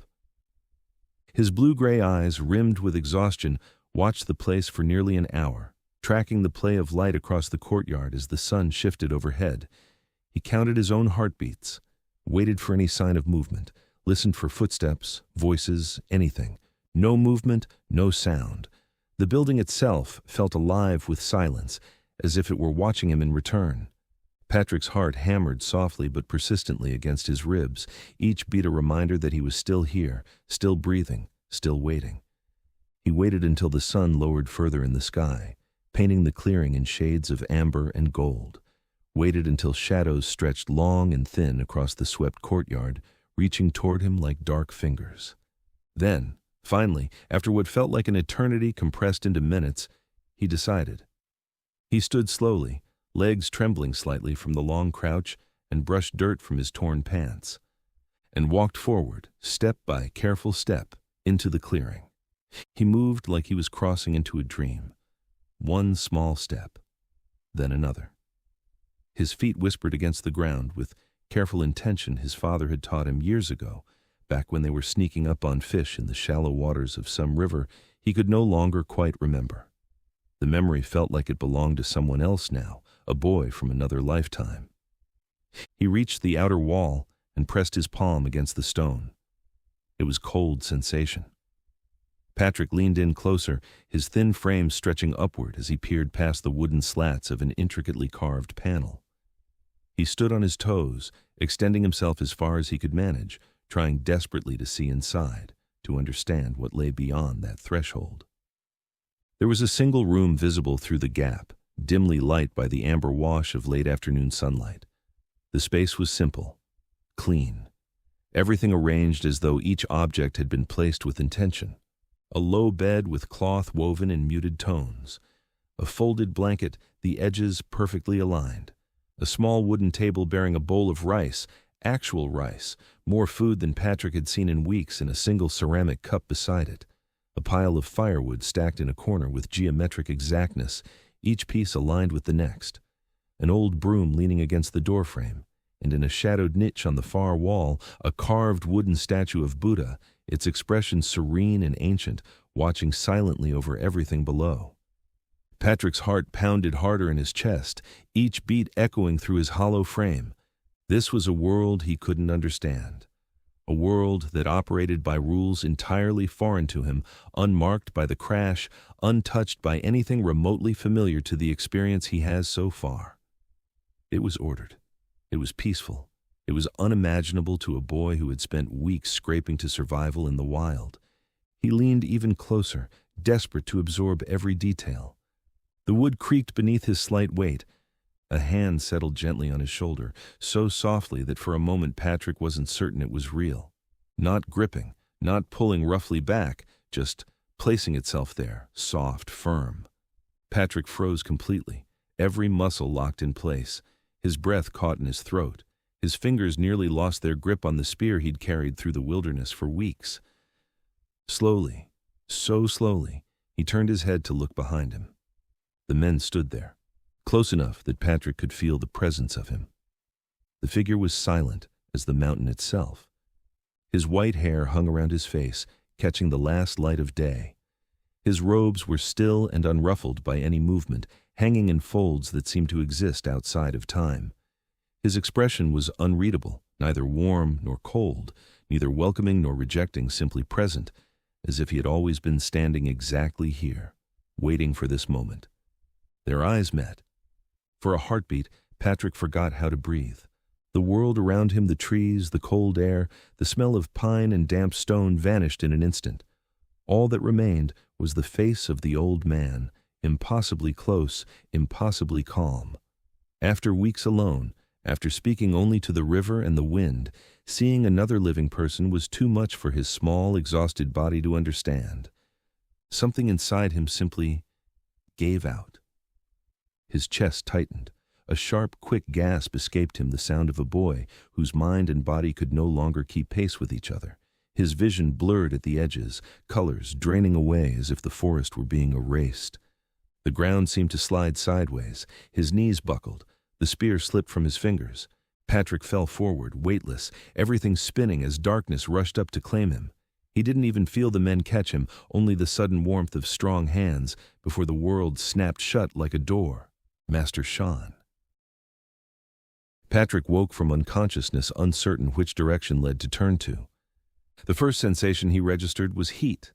This was a mild warmth that penetrated his spine and shoulder blades, as though the ground beneath him had soaked up the sun all day. Next, he became aware of something covering him, a gentle mass spread across his form, providing warmth. The material was roughly woven, but perfectly washed. He let his eyes open. The ceiling above him wasn't sky and branches.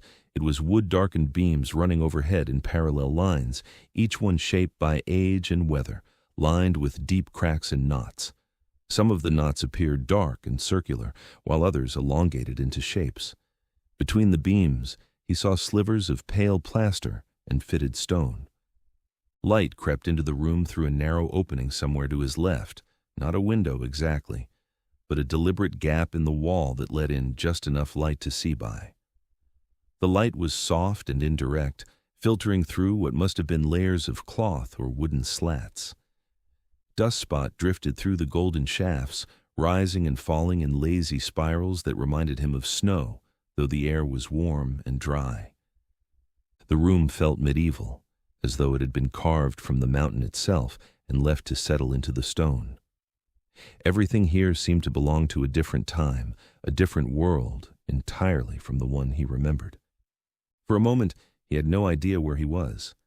Then he smelled food. The aroma found him gradually, moving through the air, his stomach cramped with hunger. Patrick pushed himself up on his elbows. The blanket slipped down his chest, revealing a simple shirt on his body, not the tattered, damp clothes he remembered from the forest, but something dry and slightly too big. Someone had changed his clothes. There was a faint, unfamiliar smell of herbs clinging to the fabric. He looked around the room. It was small and bare, but not empty. A straw-filled mattress lay beneath him, smoothed and carefully arranged. Beside it sat a low wooden table with a clay cup and an empty bowl placed neatly on top. Against one wall, firewood was stacked in perfect rows, no log out of line, no piece left carelessly angled. A single statue of Buddha sat in a carved niche, its face turned slightly downward, as if watching over the room in quiet thought. The floor was stone, swept clean. A woven mat lay rolled near the wall, ready to be used or stored as needed. Everything had a place. Everything was chosen, deliberate. Patrick raised his hand to his face. His skin felt different. Someone had wiped the dirt away. His hair felt less tangled. The crust of dried mud on his arms and legs was gone. He looked to the side and saw his pocket knife resting on the table. Closed, clean. Placed carefully, not tossed, near it on the floor leaned his spear, still a rough branch. Someone had handled his things, someone who understood they mattered. He swung his legs over the side of the mattress. His feet touched the stone. It was cool, but not ice cold. His muscles weak as he stood up, but they held. He wobbled for a moment, then found his balance. The smell of food pulled at him like a rope. He moved quietly to the doorway, pressing his palm against the wooden frame before leaning forward to look out. What he saw didn't feel real at first. A courtyard lay beyond, open to the sky but bordered by stone walls and timbered structures on three sides. The stone underfoot had been worn smooth by years of bare feet. In some places, moss had grown in the cracks, creating thin green lines that followed the shapes of the courtyard like veins. On the near side, he noticed a space designated for cooking. It looked no resemblance to a kitchen, yet it was clearly intended for making meals. A small, constant flame glowed within a shallow stone hearth. Positioned over it on a basic stone support was a small pot. Next to it rested a shallow wooden container, partially filled with water. A selection of produce roots, leafy vegetables, and pale mountain onions lay tidily arranged on a flat slab of rock, already washed and ready for slicing. Facing him on the other side of the yard was the building he had only seen briefly through the leaves, a modest hall featuring a pitched roof of dark, irregular clay tiles. Several tiles were gone, though stacked wood or small stones had meticulously been used to fill the empty spaces, ensuring the interior stayed dry. He heard movement. Patrick's eyes followed the sound. The old man was there. He stood near the cooking area, his back turned toward the building, ladling soup from the steaming pot into a simple wooden bowl. The same stone-colored robes hung loose around his slight frame. The same long white hair, fine as silk, was tied loosely at the nape of his neck with what appeared to be a thin strip of leather. Steam rose from the scoop as he lifted it, carrying with it the smell of vegetables and herbs that made Patrick's empty stomach clench with sudden, sharp hunger. The man's shoulders were narrow but steady, his posture upright despite his obvious age. There was something almost ritualistic in the way he moved, each motion flowing seamlessly into the next. Patrick froze in the doorway, his bare feet rooted to the wooden threshold. His heart hammered against his ribs as he recognized the figure who had appeared in his glade, like something from a dream, who had filled his water buckets, and somehow he is here in his hidden place among the mountains. The old man did not turn. He set the bowl aside, then picked up a small knife and began cutting vegetables into even slices, his hands steady despite their age. The pieces fell into a neat pile, no scrap wasted. He added them to the pot, stirred once, and replaced the lid. Then he lifted a kettle from a separate stone and poured hot water into a clay cup, steam rising and twisting in the air. Patrick observed everything quietly, his hands seizing the threshold of the entrance. The monastery appeared to occupy its own serenity. The old man moved with grace that spoke of decades spent in these mountains, each move stripped of anything unnecessary. He moved as though the world outside these stone walls did not exist, a reality that could not penetrate this sanctuary of silence and discipline. Yet Patrick knew better. He knew with absolute certainty that this man, this figure, who had appeared in the waterfall like a guardian spirit, had walked into his hiding place, had filled his buckets with cool mountain water, and had somehow carried him here when his lost concusses. The old man set the bowl aside on the stone surface with careful precision, the movement unhurried and complete. Then, without so much as a glance toward the doorway where Patrick stood trembling, he lifted a second bowl from a low shelf. He scooped white rice from a covered ceramic container with a wooden ladle, the grains falling in a soft cascade. Next came the soup, ladled with measured movements that allowed vegetables and broth to settle gently to the surface. A single piece of fish, pale, delicate, and tender, he placed deliberately on top, like an offering. He turned. His eyes found Patrick at once, as if there had never been a moment when he didn't know the boy was there. They regarded each other for a heartbeat. The old man's expression did not change. There was no surprise, just calm. The same calm that seemed to live in the stones, the air, the trees beyond the wall. He walked toward Patrick with unhurried steps and placed the bowl on a low stool near the doorway, close enough for Patrick to reach, but not pressed into his hands. Then he turned away and returned to his own small table. Patrick stared at the bowl. Steam curled up gently, carrying the smell of vegetables, rice, and fish. The portion wasn't large, but it was more than he'd eaten in any single meal since the crash. His stomach tightened with need. He glanced at the old man once more. The man did not look up. He had begun to eat from his own bowl, each motion measured and unhurried, as though he had all the time in the world. Patrick stepped out into the courtyard. The stone was cool beneath his feet. He sat on the stool. He picked up the bowl with both hands. For a moment, he hesitated, some part of him waiting for the man to snatch it away or demand something in return. But no such thing happened. The old man simply continued eating, his eye fixed somewhere in the middle distance. Patrick took the first spoonful. Warmth flooded his mouth. Soft rice, tender vegetables, the rich taste of fish from the same stream he had pulled trout from with his spear.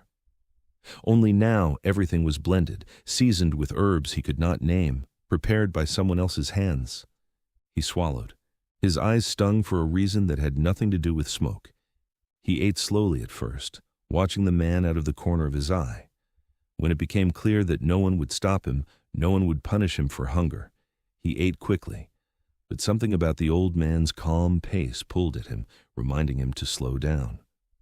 When he finished, the bowl was empty, the last trace of warmth clinging to the sides. He set it down gently, mimicking the old man's earlier motions. The man rose without a word, collected both bowls, and carried them back to the washing bucket. He cleaned them with steady hands, rinsed them 3 times, and set them upside down on a wooden rack to dry. Patrick watched every movement. After finishing the cleanup of the bowls, the man walked the courtyard toward an area that Patrick had not seen. Until that moment, a modest stretch of garden maintained meticulously by deliberate tending. The garden patch was not long, yet it was full of growing things. It featured strips of lush greenery, thin sprouts of what seemed to be a root vegetable, and clusters of aromatic herbs with delicate leaves. The soil nestled between the planted rows had been aerated and tended. Slim channels guided water in controlled flows. The man walks across the rows, the edge of his clothing skimming the earth. He checked the leaves for blemishes, removed a small insect, and corrected any stalk that had started to lean. He collected his harvest conservatively, only a few greens at a time, never denuding a plant entirely. His accumulating basket filled gradually, each item positioned thoughtfully. Patrick edged nearer but stopped just before entering the garden area itself. He perceived that he was standing at the boundary of something to respect, as if stepping onto the ground without permission would violate a custom he had not yet learned. The man cast a swift look in his direction, a sharp yet momentary acknowledgement. Then he continued with his tasks. Patrick remained at the perimeter, observing. He recognized some of the plants. Now the tops of some leaves looked like those that had been in his bowl, and the long, light-colored roots resembled the raw ones he had eaten while living in the forest. But these were well organized and looked like to have been placed there purposefully. They were more than just accidental things that grew. A calm, newly emerging thought began to stir within Patrick's mind. This man had grown food in this place. He had built a haven here. His way of living seemed free from anxiety, haste, and distress. Patrick had no words for the feeling. He simply sensed that he wished to remain in this sensation for as long as possible. As the day moved, the old man left the garden and walked to the far side of the courtyard, where Patrick noticed something else he'd missed in his earlier observations. A wooden post stood upright, thick and solid, planted deep into the stone through a carefully carved hole filled with packed sand and small stones. It wasn't a regular post, though. Wooden arms stuck out from its smooth, deliberate angles, 2 at chest level, positioned like outstretched limbs, one lower appendage jutting at an angle that suggested a defensive posture, and a short hump near the bottom that resembled a bent leg frozen mid-kick. The wood was dark, where countless hands had struck it again and again over many years, decades perhaps. The spots struck most often had grown glossy from continuous impact, until they had a soft brightness. Beside the wooden figure leaned a collection of staffs and sticks of various lengths, some as tall as the men's shoulder, others no longer than Patrick's arm. Each piece appeared deliberately chosen, carved and smoothed by use. Nearby, a few odd tools sat neatly arranged on a flat stone, a rounded stone wrapped in rope, flat stones arranged in a careful pattern that suggested some purpose Patrick couldn't yet understand. The men approached this strange wooden companion with the same attention he'd shown the garden. His movements became fluid, purposeful. Without warning, his open palm struck the chest of the wooden figure with a sharp crack that echoed across the courtyard. Then, another strike and another, each blow precise and controlled, delivered with a rhythm that spoke of years of practice. Twilight drained mountains, shadows softened everything. The men's strike against the wooden post became a hypnotic, steady percussion. When finished his training and returned to the small hall, he didn't look at Patrick, but he didn't need to. His steps carried a quiet certainty, as if he knew exactly where Patrick was at every moment. Patrick wandered quietly along the perimeter, touching nothing but observing everything with growing fascination. He traced the grain of wooden beams with his eyes, watched the flutter of faded prayer flags hanging from the roof, studied the narrow doorway leading into the main room. Every corner of the monastery seemed purposeful, shaped by repetition and time, without a single careless detail. The stones fit together with perfect precision, the wood was old but strong, and even the arrangement of simple tools spoke of a mind that found beauty in order. The courtyard held an atmosphere of deep calm, as if the very air had been stilled by years of meditation and careful practice. Patrick found himself moving more quietly here than he had even in the forest, sensing that loud sounds would somehow violate the sacred nature of this place. Inside the hall, as purple twilight settled over the peaks, the men lit a candle and set it on the low table. The warm glow spread across the walls, catching the edges of carved wood and the soft folds of his robe. Shadows danced gently on the bare walls, creating a sense of movement within stillness. He poured himself a cup of tea from a clay pot, the steam rising in delicate spirals, and settled onto a meditation cushion with a thin book resting in his aged hands. The book's pages were yellowed with age, its binding cracked but intact. The man held it with the respect one might show a sacred antique, his fingers careful not to damage the fragile paper. Patrick stood in the doorway, unsure if he was allowed to come closer. The threshold felt like another boundary, similar to the edge of the garden, a place where permission must be sensed rather than asked for. The men neither signaled him forward nor moved him aside. He only turned a sheet with careful pacing, drew in a breath of steam from his cup, and continued reading in total tranquility, his respiratory sounds so muted it appeared he might have ceased breathing entirely. That was enough invitation. Patrick stepped inside and sat a few feet away, legs crossed in unconscious imitation of the monk's posture, hands resting in his lap. The wooden floor was smooth and cool beneath him. There was something profound in the old man's stillness, a depth that Patrick had never seen in another human being. The silence stretched between them, comfortable and complete. No words were needed, no explanations or introductions. The men's presence was like the mountain itself, ancient, unchanging, requiring nothing from those who came to rest in its shadow. After what felt like hours, but may have been only minutes, he rose with fluid grace, crossed the room, and unrolled a thin sleeping mat beside one wall. The mat was simple but clean, woven from mountain grass. He placed a folded blanket at its edge and smoothed it once with his hand, the gesture tender in its simplicity. No gesture toward Patrick, no look, no words, but it was an invitation as clear as if he had spoken. Patrick approached slowly, his bare feet silent on the wooden floor. His fingers brushed the blanket, finding it slightly rough but warm, smelling faintly of smoke and lavender from the herb garden. The scent carried memories of safety, though he couldn't say why. He sat on the edge of the mat but did not lie down immediately. He felt he should stay awake, as though sleeping too soon would be impolite in a home that was not yet his, in the presence of a man whose kindness he was only beginning to understand. Shan returned to his cushion, lifted the book with the same careful respect, and resumed reading. His lips moved almost imperceptibly, as if he were reciting the words silently to himself, committing them to memory or finding in them some deeper meaning that required contemplation. The quiet was deep and complete, broken only by the distant sound of wind in the peaks and the soft whisper of turning pages. It was a different kind of silence than the forest had offered, Not the watchful quiet of survival, but the peaceful stillness of sanctuary. Patrick's eyes drifted to the doorway, where the last traces of light faded from gold to blue to the deep purple of mountain night. His eyelids grew heavy, the sounds of the distant forest merging into one soft hum that seemed to come from the ground itself. The light softened the edges of the room, making everything appear to glow from within. The soft rustle of turning pages steadied his breath, creating a rhythm that pulled him toward sleep. His head nodded once, jerking him briefly awake.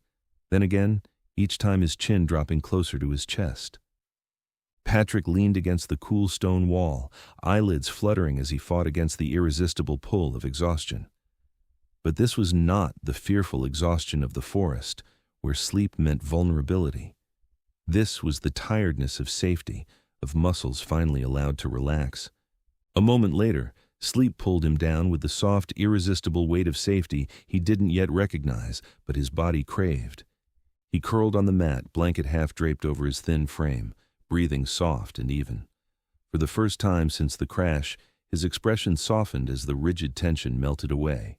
His fists relaxed, his shoulders descended from their habitual posture of alert anticipation. The monk turned a page, the sound as soft as a whisper. The light flickered, casting dancing shadows that seemed to stand guard over the sleeping boy. The mountain night settled around them, quiet and complete, wrapping the monastery in a blanket of stars and silence. And Patrick slept without fear, without hunger, without cold for the first time since the crash. Shadows, signs, and silence. Patrick woke to the sound of ceramic. A quiet tap, fragile and purposeful, resembling a tiny bell whose tone had diminished. He opened his eyes. That night's lamp had softened into a bit of wax, its thread burned and curved. A pale, colorless light filtered through the thin gaps around the door, enough to draw the shapes of items from shadow into view. The bedding beneath him held heat from his resting form. The covering lay twisted around his legs. For a moment, his mind drifted back to waterfall, to the silhouette of his cave shelter, to ice-crusted stone and the endless thunder sound of falling water. Instead came smell of stone, the faint aroma of smoke and brewing leaves. He rotated gradually to his side.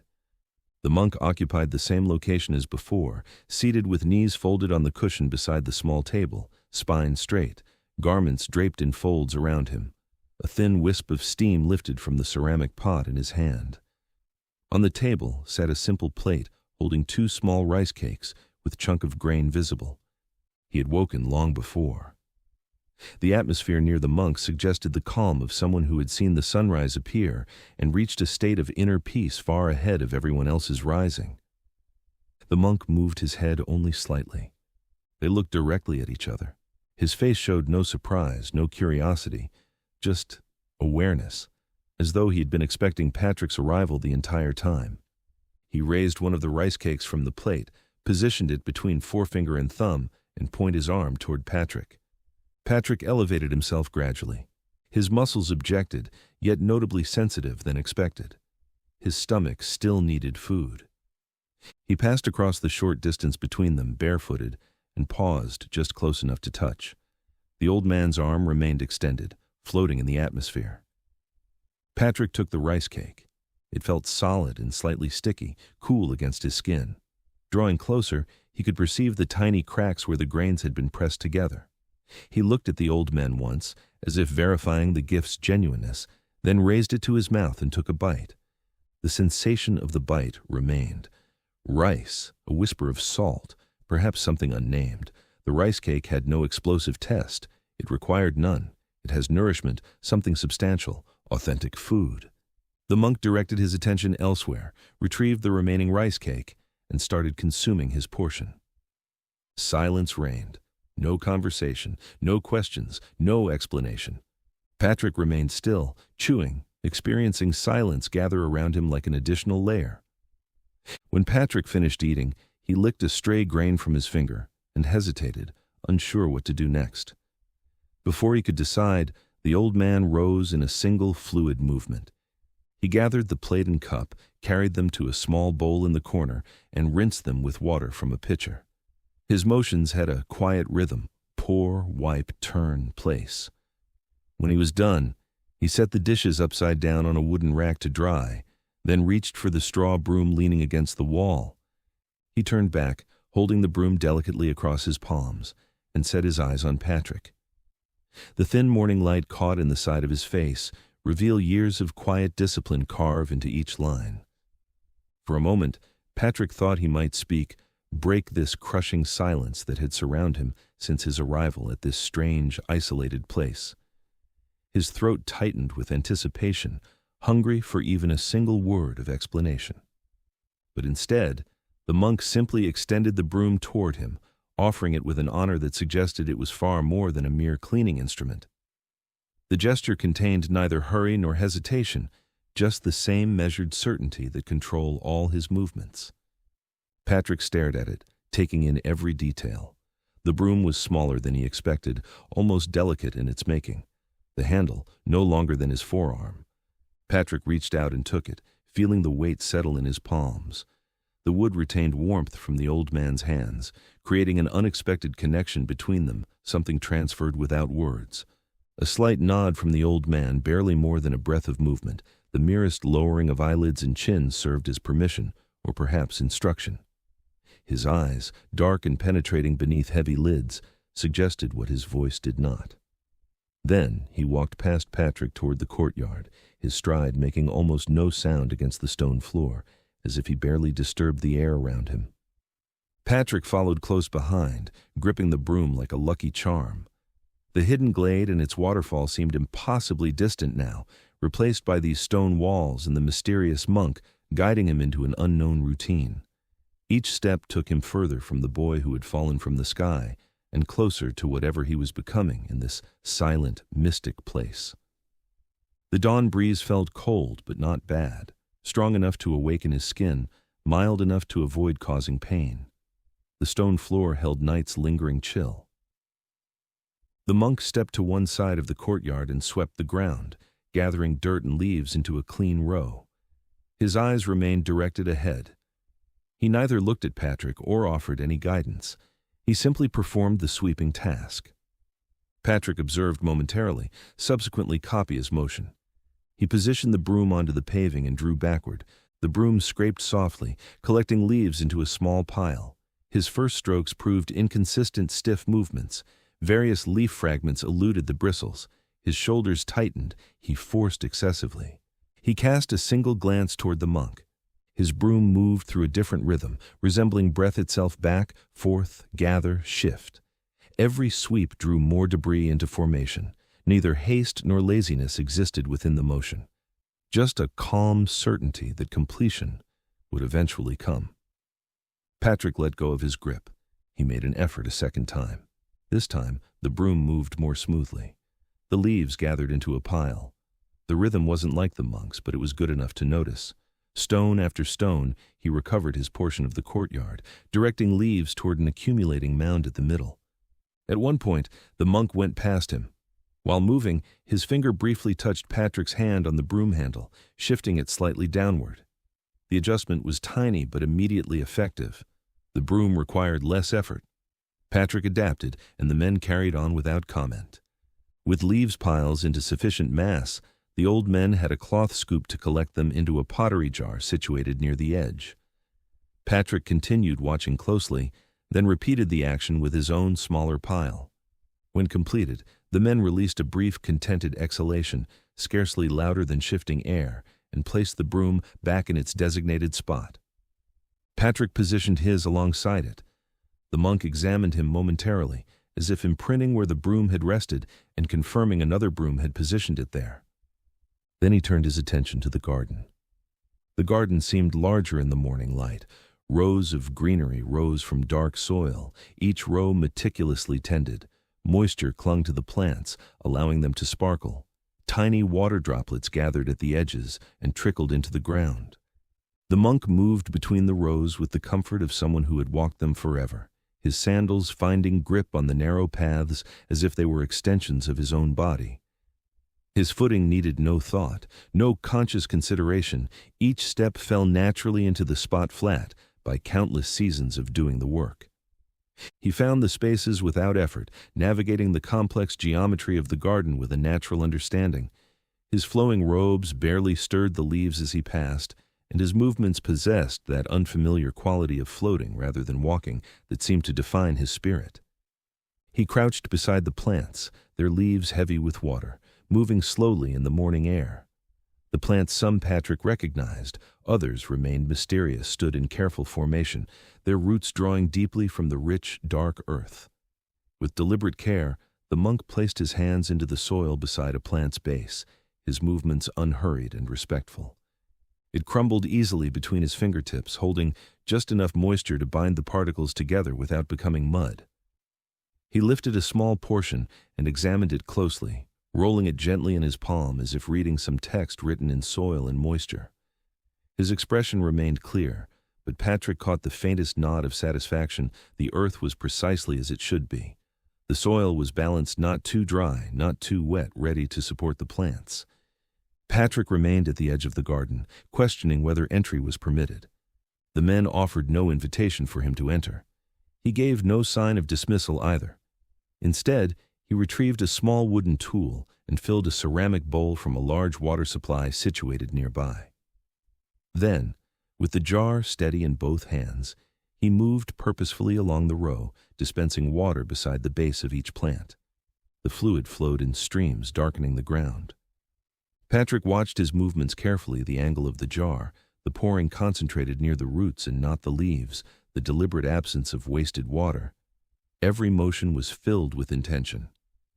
In several moments, the men lifted the container slightly toward Patrick. An offering. Patrick stepped carefully between the parallel rows, setting his feet precisely where the monk had formed a slight mark in the ground. The men passed the container over. Its weight surprises him. Patrick's hand contracted around it. He replicated what he had just witnessed, tilting the container. He let the water run down in a thin stream beside the plant's base. His primary effort resulted in oversaturation in one location, a modest water accumulating. He hides his expression. The monk extended one finger and lightly touched the jar's lower surface, lifting it just a little. The flow decreased. The small puddle stopped growing so quickly. Patrick adjusted his grasp, feeling the weight settle more appropriately within his hands. They advanced as one, a plant row, then another. Neither spoke words. Birds sang beyond the perimeter. High up the mountainside, wind rustled through towering trees. The garden, preserving its silence, radiated energy. When the container emptied, the monk retrieved it, refilled it, and returned it to Patrick wordlessly. Upon completion of watering, Patrick's muscles ached pleasantly. Dirt stained the container edges where his fingers had slipped. He remained unbothered. The men moved toward the other side. He knelt, grabbed a small shoot near the plant, and pulled it out by the roots. He held it up for Patrick to see, thin, pale, and weak. Then, he set it aside in a small pile and moved to the next one. Patrick knelt across from him and began copying the method. Occasionally, he grasped excessive upward and tore the plant portion rather than the base. Every time, the men's finger floated near, guiding his hand or pointing out the base, though continuously allowing him independence. It was guidance, not control. They continued until the distances between planting appeared clear and top up. A delicate fulfillment spread throughout Patrick's body. He had advanced something toward improvement. Later, when the sun climbed high and the mountain air lost its intensity, the men lifted the carrying frame and balanced it across his shoulders. 2 empty wooden containers dangled from its ends. The timber creaked softly, familiar with the weight. He glanced momentarily toward the entrance. Patrick understood. He maintained positioning alongside him as they departed the monastery. The woods beyond the perimeter no longer presented themselves as scary as it was when he arrives. The same trees, the same darkness, the same twisting bends remained, but moving with the old men changed his feeling about the mountain. They followed the narrow path Patrick remembered from the one he had taken while following the men route. Now, he viewed it through different eyes. Places he had noted before lichen-covered rocks, twisted roots, and standing trees. They navigated some obstacles effortlessly, maneuvering around others with practiced skill. They reached the stream just before the waterfall, the water flow over stones, clear and cold.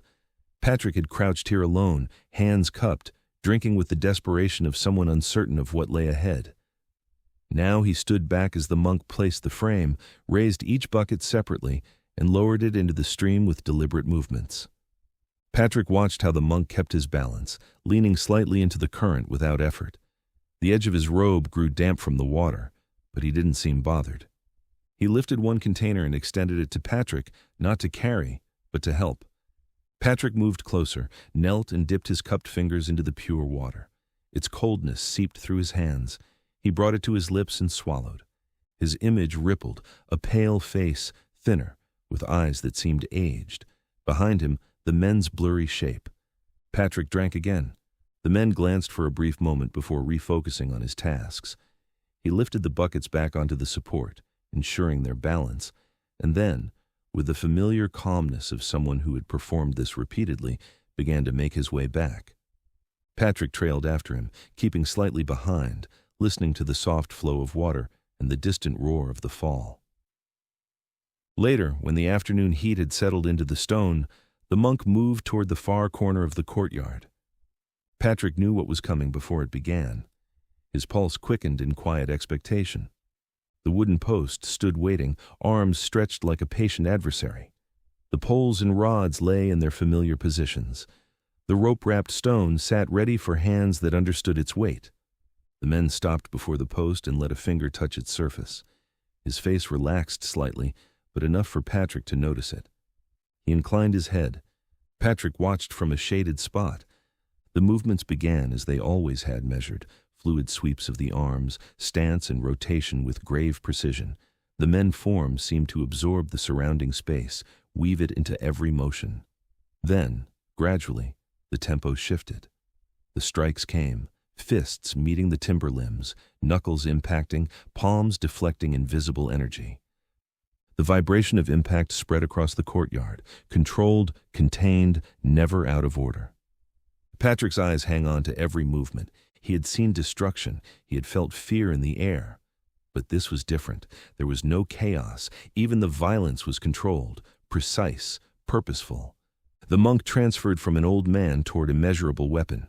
Next came the short batons, crisscrossing and hitting one another in sharp, echoing tempos, which seemed to echo deep inside Patrick. Without invitation, Patrick's stance carried him closer to the edge of the training area. Patrick stood still at the edge of the courtyard, eyes fixed on the men's movements. Occasionally, the monk eyes looked in his direction, offering fleeting, emotionless glances that suggested neither criticism nor welcome, merely recognition that the young man was present, observing. The monk transitioned from unarmed sequences to weaponry, his form gliding through each gesture with silent accuracy.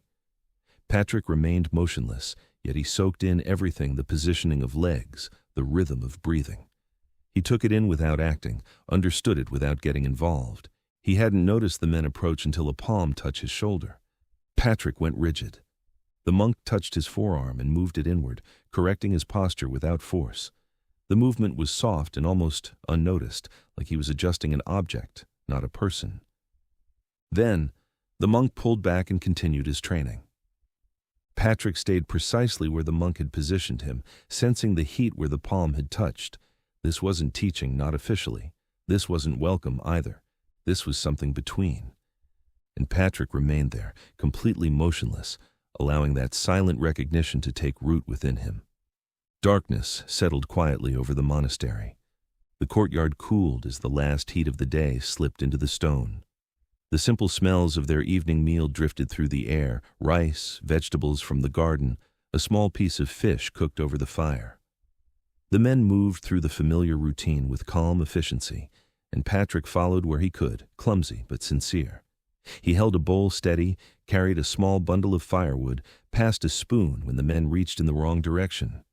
They ate near the open doorway, without firelight, letting the fading twilight guide their hands.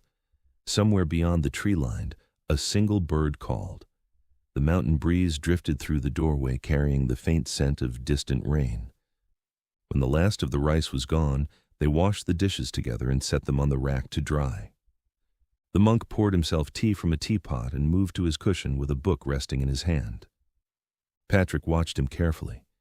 The pages were worn, the edges dark from years of use. The paper held rows of characters Patrick couldn't read, shapes like small trees and rivers. The man's eyes moved slowly across them, not like he was learning, but like he already knew them. Then the men spoke. Just a few quiet words, murmured more to the page than to the air.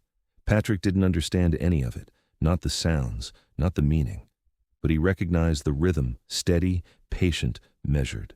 Later in life, after he learned the language, he would remember this moment. He would remember the pattern of speech and discover that those very first phrases he ever heard Master Shan speak represented a quote from an ancient wise man relating to persistence, proper moments, and the power of those who refuse to hurry.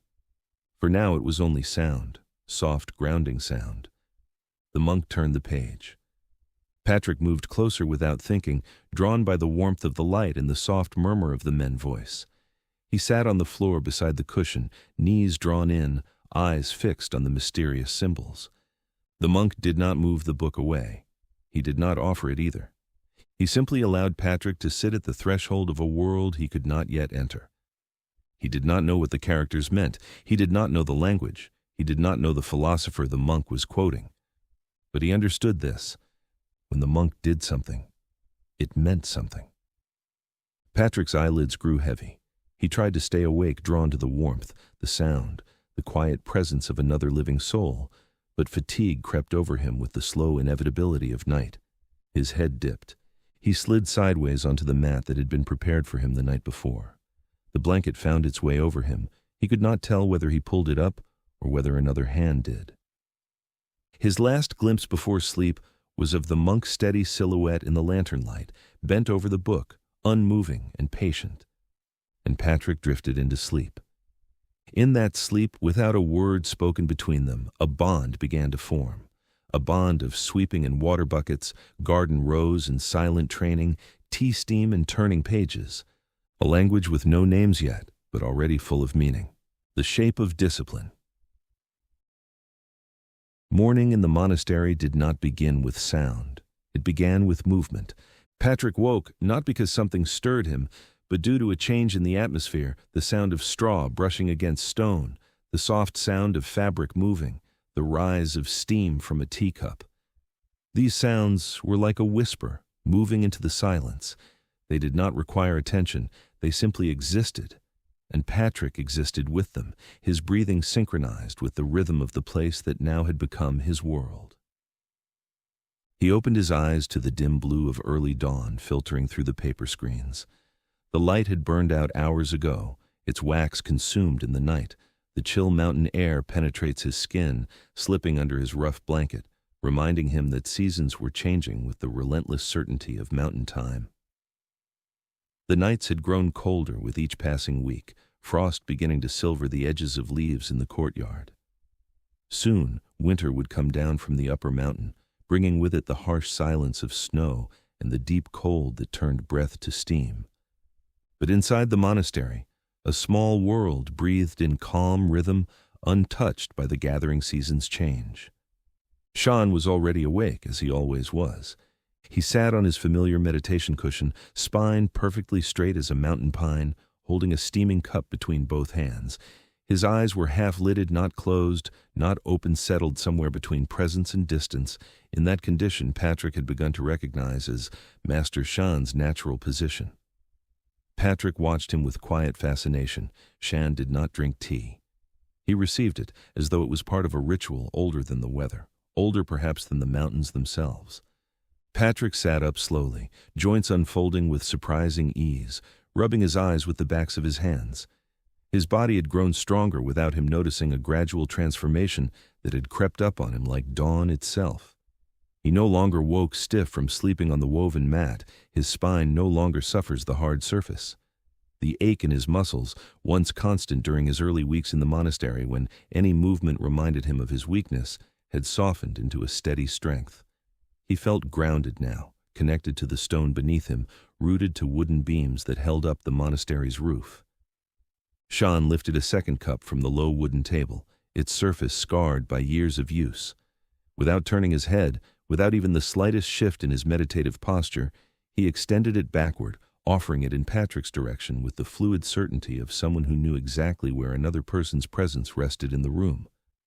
A gesture, a welcome, a beginning. Patrick walked forward on bare feet, feeling the smooth coolness of the floor against his feet, and accepted the cup with both hands the way he had learned by looking at Master Shan, by absorbing the quiet ceremonies that punctuated their days. The tea warmed his palms instantly, warmth gradually penetrating the ceramic into his hands. They sat in silence, drinking the first tea of the day together, sharing the space between watchful and the day's first tasks. The tea tasted of mountain roots and something faintly sweet, perhaps honey gathered from wild bees. There were no words. There never were in these moments. But Patrick felt something change in the air, soft, like the first breath before snowfall, like the moment when the mountain holds its breath before releasing the wind.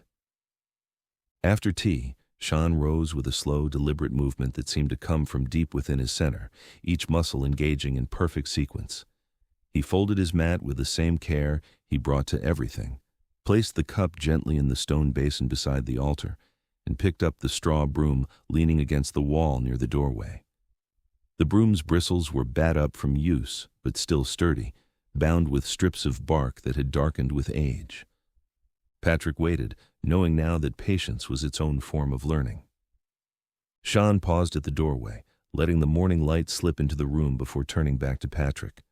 Without a word, he extended the broom calmly, naturally, as if offering it were simply another part of the day's quiet rhythm. Patrick accepted it, feeling the smooth, worn wood beneath his fingers, shaped by years of use, warm from Shan's hand. They stepped into the courtyard together. Dawn stretched thin beams of light across the stones, and the mountain air carried the first hint of approaching autumn. Shan picked up a second broom, identical to the one Patrick has. Then, side by side, they began the day's work.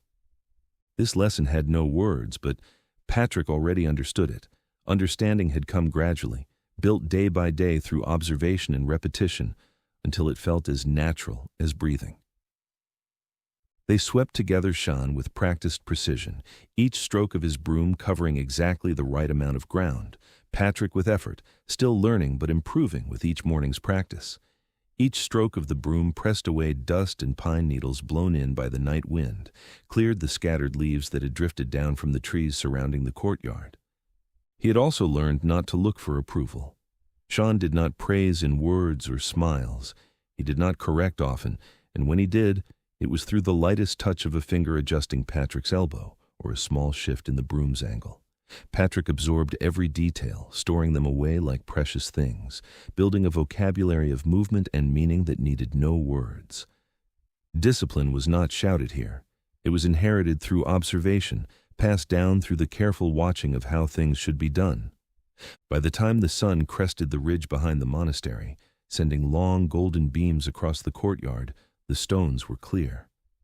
Patrick saw the of sunlight spill across the ground, pooling around the edges of the monastery. The light brought with it a gentle warmth that chased away the last of the night's chill. Shan set his broom aside against the wall where it belonged. Patrick mirrored him, learning the importance of returning things to their proper places. Without a glance, Shan headed toward the small vegetable garden that lay beside the monastery, where green shoots peeked through the dark soil like tiny flags of life. Patrick trailed behind, remaining barefoot and quiet, sensing the shift from sleek stone to moist ground beneath him. The garden had become Patrick's favorite place in all the monastery's small domain. It wasn't large, just a few carefully tended rows of hardy vegetables planted in neat lines with the precision that marked everything Shan touched, but it was alive in a way the stone and wood were not. Here was growth, change, the daily miracle of seeds becoming sustenance. Shan knelt between the rows with fluid grace, his hands moving among the plants, and began checking the leaves, lifting them gently between his fingers as though feeling for a pulse, reading signs that Patrick was only beginning to understand. Patrick knelt beside him, positioning himself to watch and learn. Shan pointed to a leaf chewed at the edge by insects, its surface marked with tiny holes. Patrick plucked the small intruder off without hesitation, his fingers learning to be both gentle and firm. Shan handed him a wooden spoon, its bowl darkened by water and use. Patrick watered each row carefully, learning by watching how the water must fall softly like rain, not splash harshly against the tender plants. Each drop had to reach the roots without disturbing the careful mounds of earth around the stems. Patrick tended the garden as Shan moved on to his next task, both of them working within sight of each other, but focused on their separate responsibilities. Together, they moved through the morning like two hands of the same clock, separate motions, one rhythm, one purpose that needed no explanation. The middle of the day belonged to work that built the body's strength. Patrick carried the wooden yoke across his shoulders, its polished surface familiar now against his neck, two empty buckets dangling from its ends on lengths of rope that had been carefully knotted to distribute the weight evenly. The first time he had lifted it a while ago, during his early days when everything in this new life felt impossible, it had nearly toppled him backward onto the courtyard stones. Now, though still heavy enough to remind him of his growing strength, it felt possible something within his reach, a challenge he could meet. Patrick had memorized each curve of the path now, each stone that jutted up from the ground, each low branch that required ducking. The mountain no longer felt strange or foreign. It felt familiar, like walking through the rooms of a house he had always known. At the water's edge, where the stream ran clear and cold over smooth rocks, Patrick knelt and dipped the buckets one at a time, feeling the shock of coldness sting his fingers even through the warming days of late summer. When he returned to the monastery, moving carefully to keep the precious water from sloshing over the bucket rims, Shan was already waiting in the courtyard, splitting firewood with calm, precise strokes of a well-maintained axe. Each piece of wood fell away cleanly, split along its grain with the efficiency that marked all of the monk's movements. He took the filled buckets from Patrick with a small nod, his hands easily bearing the weight, as though acknowledging not just the completion of the task, but the boy's steady progress in learning to carry his share of their life's necessities. Patrick straightened his back after finishing his trip, feeling proud but keeping his silence, understanding that pride too must be balanced, neither hidden nor displayed. Shan did not show affection in smiles or words, Patrick had learned, but in trust. And trust was becoming the foundation of their life together, built bucket by bucket, day by day. When midday came with the sun directly overhead, casting short shadows in the courtyard, Patrick helped prepare their simple meal. He washed rice in the stone basin, rubbing each grain clean between his palms until the water ran clear, chopped vegetables with the careful attention Shan had shown him, watching his fingers on the knife, making each cut calculated and clean. He stirred the pot slowly over the small fire, as Shan had demonstrated, keeping the rice from sticking, adding just enough water to create the proper texture. They ate simply rice, vegetables from their garden, a sliver of fish dried from their last trip to the lower valleys. Yet it felt like a feast compared to the harsh days of roots and stream water during his first desperate weeks in the wilderness. After the meal, Shan swept the kitchen area while Patrick cleaned the pot and bowls in the stream water, scrubbing them with sand until they clean. Neither needed instruction now. The rhythm, the discipline, the careful attention to each small task was now inside them both, part of the natural flow of their shared days. Finally, when the sun reached its highest point and the courtyard stones radiated some heat, Shan stepped outside, unrolled his meditation cushion on the smooth stones, and sat cross-legged with his back straight as a temple pillar. Patrick quietly joined him, placing his smaller cushion beside the monk's. He folded his legs awkwardly at first, the position still unfamiliar to his Western body, but each day it became easier. The silence here felt different, deeper, as though the mountains themselves held their breath. Patrick's mind wandered at first to the glade where Shan had found him, to his mother's voice, to fleeting fragments of his father. But with each passing day, those thoughts came less often, fading more quickly. Something else was taking their place. Stillness. It settled slowly, not in his mind, but deeper into his body, into his bones. Shan opened his eyes after a long breath. "Mind like water," he said softly. Patrick didn't fully understand the words, but he felt them. The days passed quietly, without notice. They slipped into one another, shaped by a steady rhythm: sweep, work, Eat, train, rest. Without clocks or calendars, Patrick began to understand time through light and shadow, through weather and the slow turning of the mountain. His old life did not disappear all at once. It faded quietly, until one day he realized it was no longer there. Shan never instructed him directly. He demonstrated. Patrick learned. Each morning began with movement. Shan swept the courtyard in long, fluid strokes that felt closer to form than chore. Patrick followed, first clumsy, then steady, then precise. The repetition grounded him, each motion teaching posture, breath, and attention. In the garden, Shan worked with quiet care. He touched the soil, studied each leaf, removed what did not belong. Patrick watched closely, learning to see what mattered before it was pointed out. Sometimes, Shan murmured words Patrick did not understand. Still, the meaning reached him. One morning, as Shan adjusted his stance, a single word slipped through the quiet. Patrick did not know the language, but he knew the meaning. Balance. When the sun rose high, they sat again. Meditation came slowly. Patrick's thoughts scattered sounds, memories, sensations. His legs ached, his posture failed, his focus broke. Shan never corrected him with words. A hand on his back, a shift in breath, a presence to follow.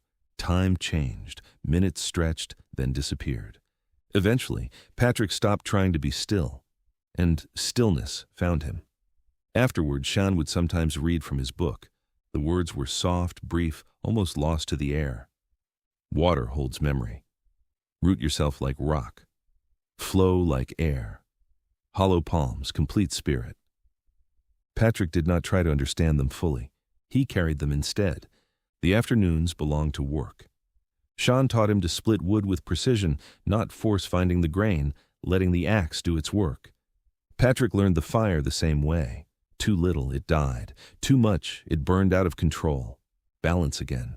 Slowly, his senses sharpened. He learned the sound of rice at the moment it was ready, the smell of fish when it was done, the feel of air before a storm. None of it was explained. It was absorbed, through watching, through doing, through living beside someone who had already mastered it. As the sun went down behind the mountains, Shan would train. He began each session in stillness, standing before the wooden post, one palm resting lightly against its surface. Then he moved. Every strike, step, and turn was deliberate. His robe shifted around him. Sometimes he practiced empty hand forms, powerful but controlled movements that blended into one another like a long, unbroken breath. Other times he moved with staff, short sticks, or rope weights. Patrick watched every day, sitting cross-legged at the edge of the stone courtyard with silent, unblinking intensity. His eyes followed every movement the way Shan's foot found their positions without searching, how his shoulders remained loose, even as his strikes cut through the air with devastating precision, the rhythm that seemed to flow from some deep well of knowledge Patrick could not yet comprehend. Shan noticed, though he gave no sign of it. He had felt the boy's attention like warmth against his back, the weight of earnest observation that spoke of hunger not for food, but for understanding. For weeks, Patrick remained at his chosen distance, respectful of boundaries he sensed rather than saw. Eventually, without calling him forward or gesturing him closer, Shan simply allowed the space between them to shrink. Patrick began sitting nearer to the worn wooden post, then closer still, until he was near enough to hear the soft whisper of Shan's robes as they moved, the controlled exhale that accompanied each strike. One evening, as the mountain air grew thin with approaching dusk, Patrick found himself leaning forward instinctively, his body mimicking the slight shifts in Shan's stance.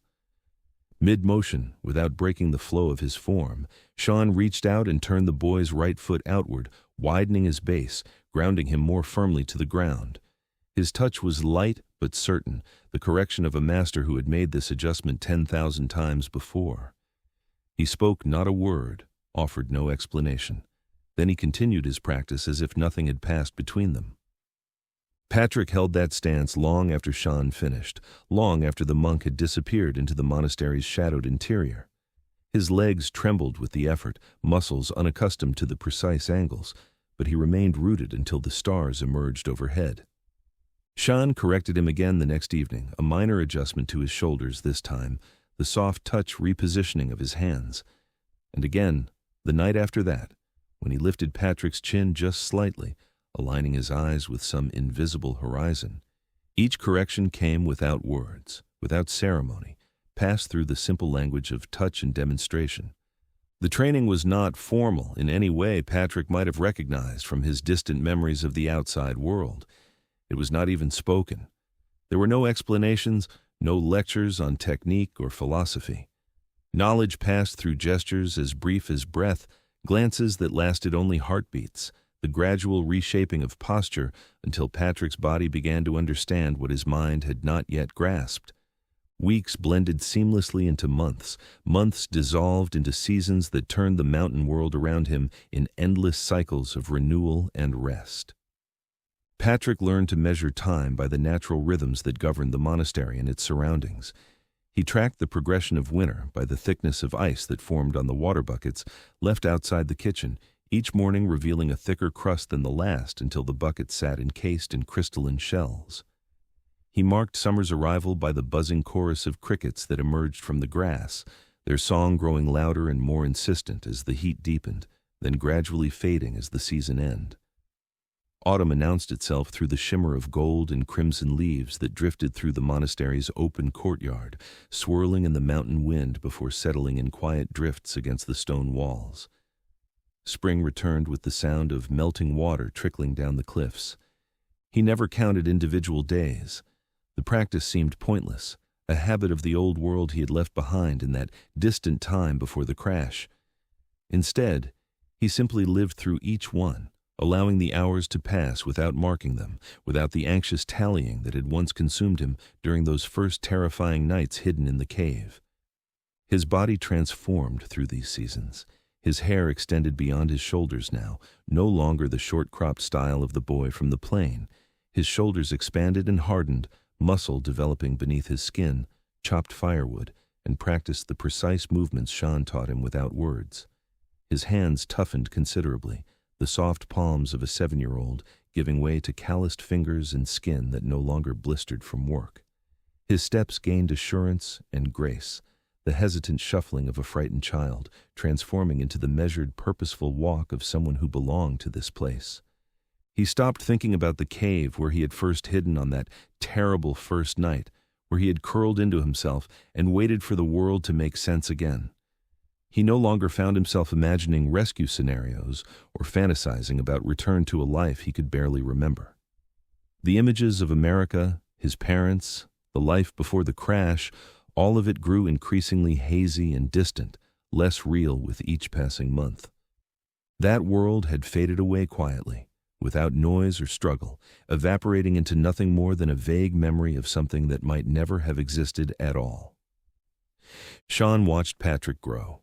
Not with pride, monks did not indulge in such things, but with recognition, a quiet acknowledgement of the transformation unfolding before his eyes. Each day the boy became more than he was, shedding his former self.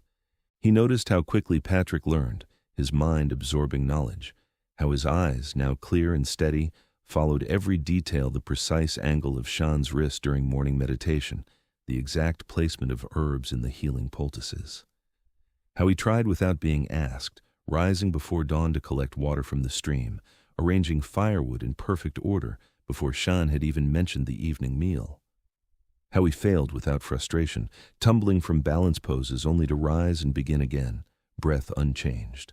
How he rose without complaint, even when his limbs trembled with exhaustion or when ice formed on his eyelashes during winter training.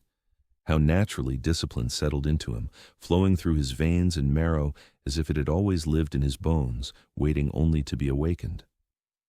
Shan had not anticipated this boy. The isolation of the mountain had been his deliberate route, his refuge from the turmoil of the world beneath. He had not desired a student or a child in these final stages of his life. Yet Patrick had transformed into an unforeseen blessing from the universe, a restart where Shan had anticipated only an end. Sometimes, while Patrick swept the wooden floors or watched over the pot of simple herbs, Shan would pause his meditation or reading. He would whisper something from his ancient fraying book, words carried on breath barely stronger than the mountain breeze. Fate sends those who are ready when the teacher has wisdom to pass on. Patrick never understood the words fully. Not yet. The deeper meanings remained visible, but not distinct. Perhaps one day I will grasp what he truly means, he often thought. But the tone, that soft rumble that seemed to emerge from somewhere deeper than Shan's chest, made his heart expand with warmth. This feeling is enough, Patrick would think to himself. Understanding will come when I am ready. Rising of the student. Patrick didn't change all at once. There was no moment where everything shifted. It happened slowly, day after day, season after season, like something shaped by time instead of force. His body grew into itself, taller, stronger. The softness of childhood disappeared, replaced by lean muscle built through work, hunger, and discipline. Nothing wasted, nothing extra.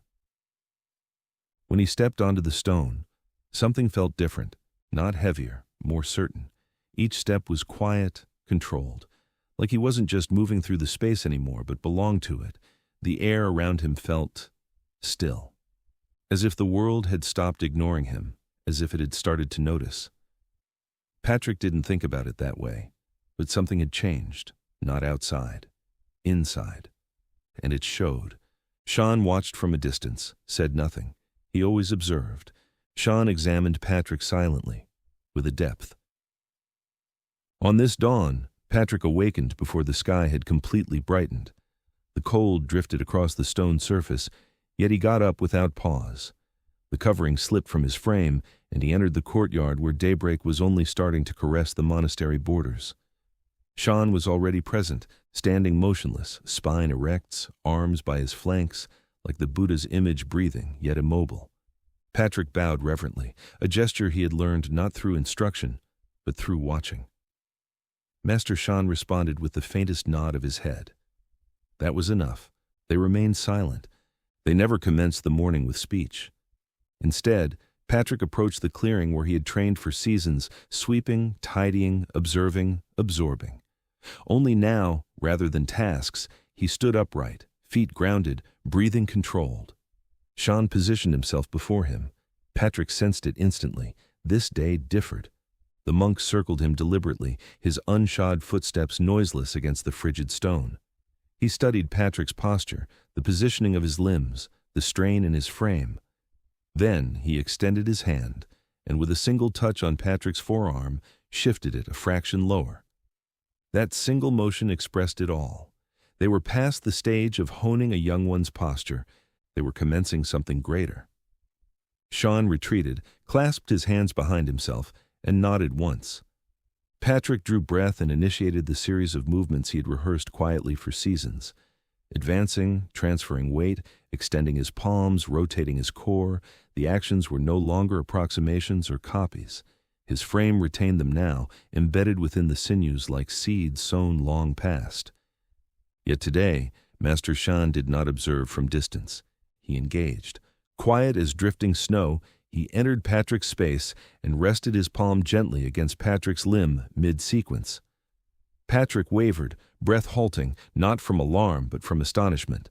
Master Shan directed his joint inward, then withdrew as smoothly as he had approached. Patrick adjusted himself. A further series of motions, a repeated adjustment. Take a breath, shift forward, turn. Then something unexpected took place. The monk drew near and without warning pushed Patrick softly in the middle section of his body. It was not hostile, not harsh. A trial. Patrick staggered rearward, regained his footing, restored his position. Master Shan repeated it harder this time. Patrick stabilized faster, setting his feet into position more rapidly. A subsequent occurrence. Patrick moved barely at all. Master Shan watched closely, not with judgment, but as if he were quietly taking note. Then he raised a palm, signaling Patrick should press him in response. Patrick shake, uncertain. Master Shan waited. Patrick advanced and placed his hands against the monk's frame, pressing with the force of his developing power. Master Shan remained still, not an inch. Patrick pressed harder. Master Shan's form stayed anchored, as if bonded to the ground below him. Patrick's arm vibrated with power before he finally back up, breathing quickly. Shan nodded once, not approval, not rejection, just Recognition.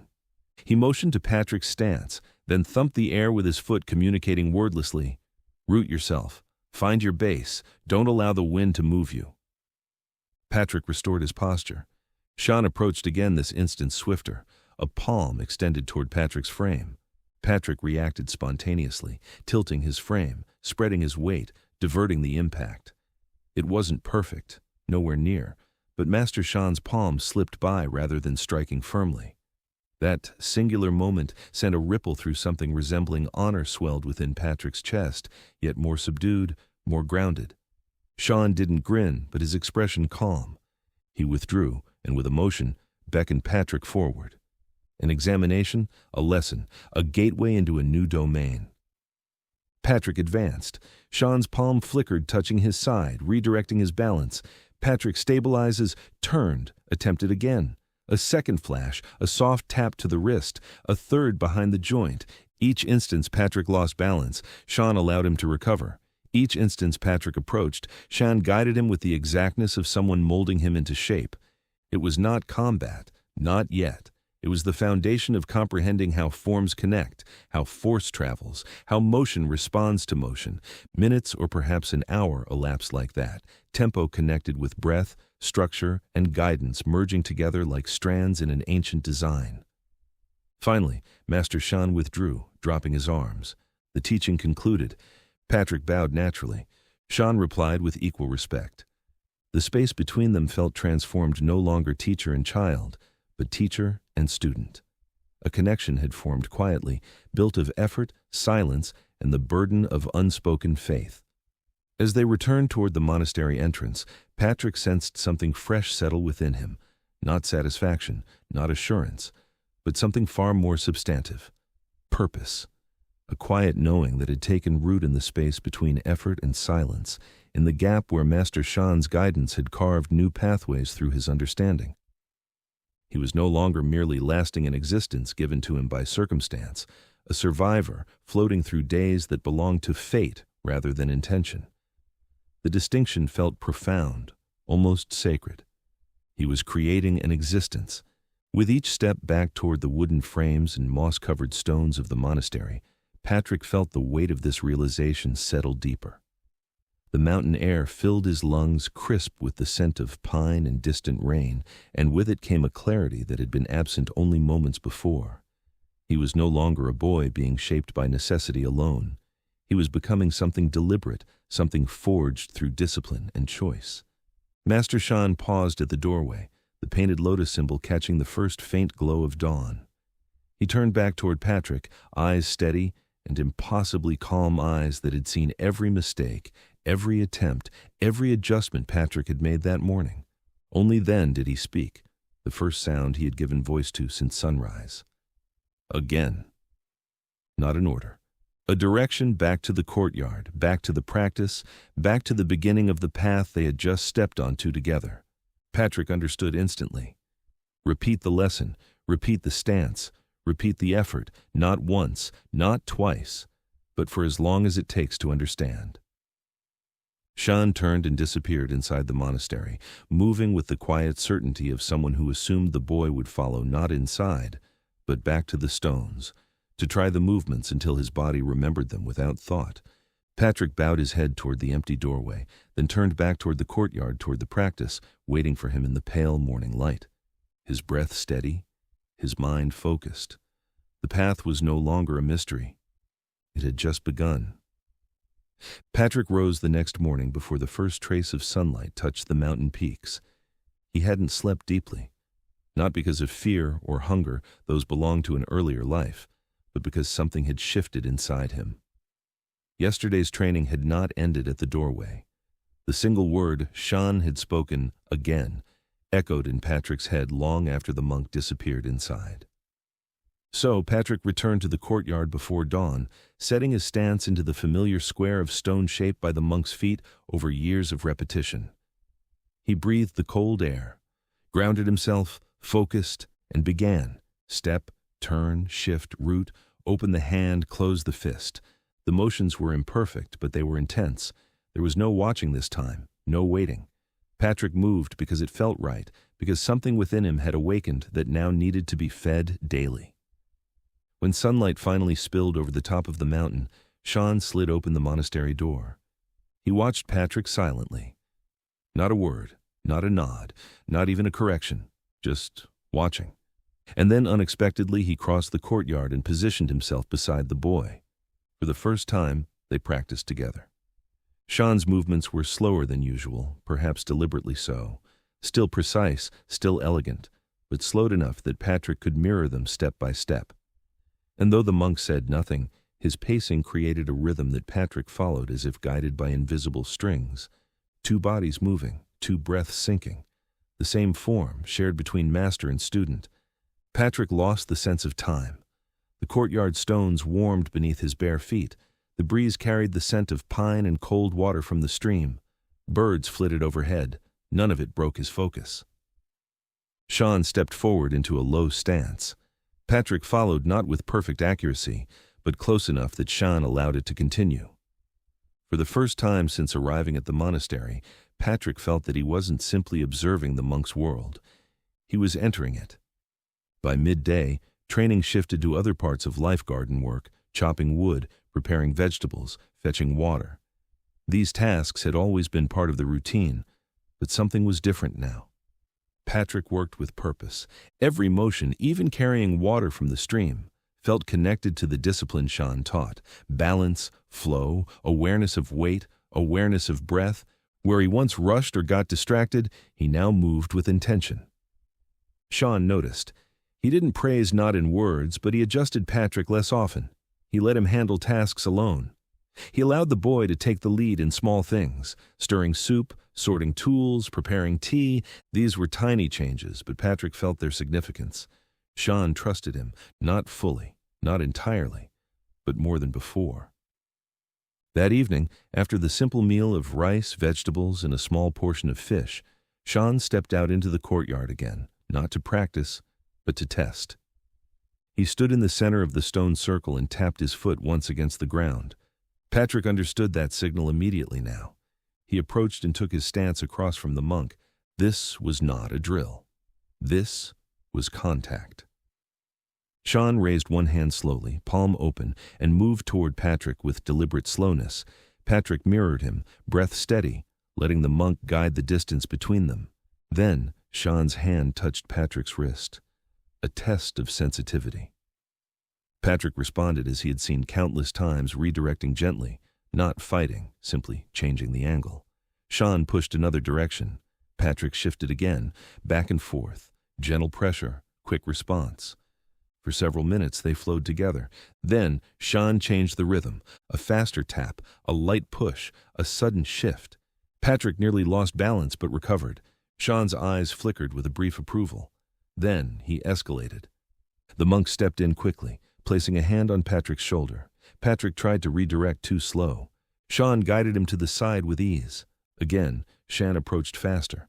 Patrick reacted better, still not enough. But Shan didn't expect perfection. He expected persistence, and Patrick had that.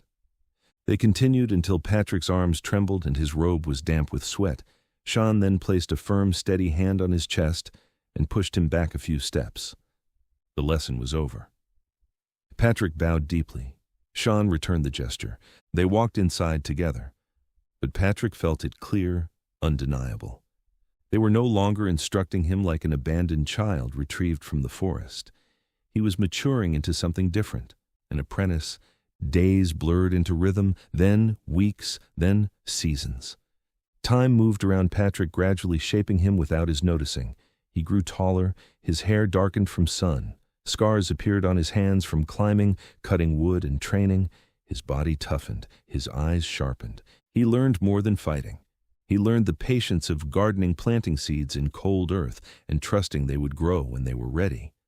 He learned silence, long stretches of it where thoughts settled. He learned the rhythm of breath, how it connected every movement, every emotion, every choice. He learned the Shan language not perfectly, but enough to understand instructions, corrections, and simple lessons. One crisp autumn morning, when Patrick's legs had grown long and his shoulders steady, Shan brought him to the far end of the courtyard. Without speaking, he gestured toward the timber practice post, the Wing Chun dummy. Patrick's heart thudded. He had watched Shan use it hundreds of times, but he had never touched it himself. Today, that changed. Shan placed Patrick's hands on the wooden arms and guided them into the first position. His palms were warm and steady. He adjusted Patrick's stance, then stepped back. Patrick struck the post softly at first. Shan nodded, then again, stronger. Shan tapped his elbow inward, correcting. Patrick attempted the motion of rotating his hips to shift the power, just as Shan had shown him many years earlier. The wooden practice post vibrated. Shan offered another encouraging nod. Patrick felt something bloom inside quiet pride, balanced by duty. He was ready. Shan watched him for a long time, then placed a hand briefly on Patrick's shoulder. This time, Patrick knew exactly what that meant. He had earned his place. The years of training were not marked by calendars, but by growth. Patrick learned to harvest vegetables, dry herbs, and construct wooden racks. He learned to stitch small tears in clothing and repair tools. He learned to create a fire in rain, to notice animal tracks, to fish bare hand. Shan taught him small lessons at unexpected moments. While tending the garden, patience grows all things.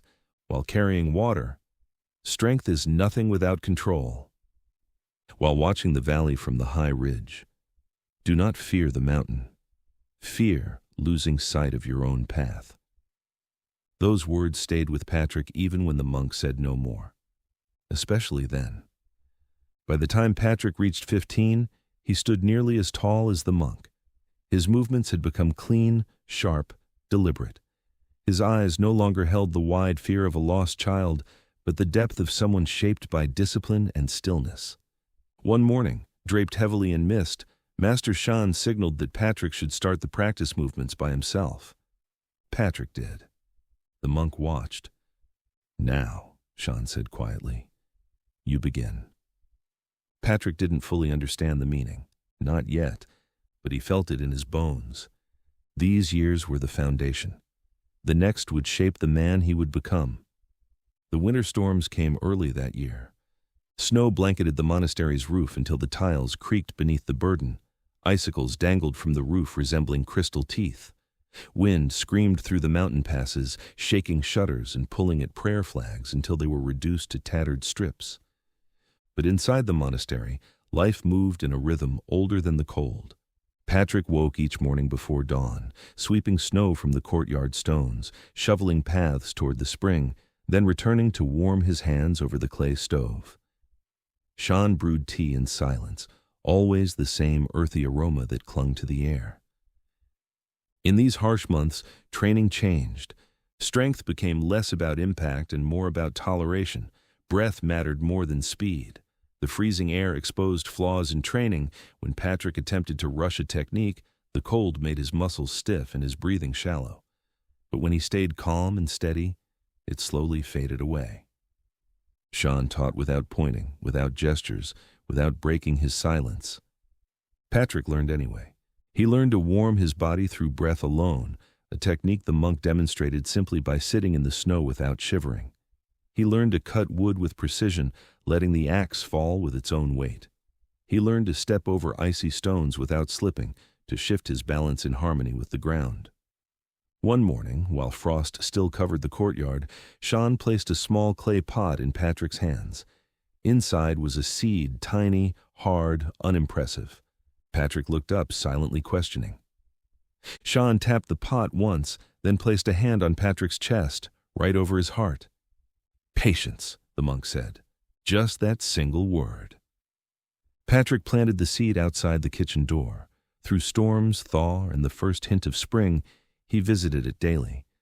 It grew slowly, almost reluctantly, but it grew. And so did he. As seasons cycled, Patrick's body shifted from teens into early adulthood. His shoulders broadened, his jawline sharpened, the softness of youth replaced by the definition earned through years of labor and discipline. His hands thickened from work, but remained capable of delicate tasks, tying knots, repairing tools, preparing herbs. Shan's guidance also changed.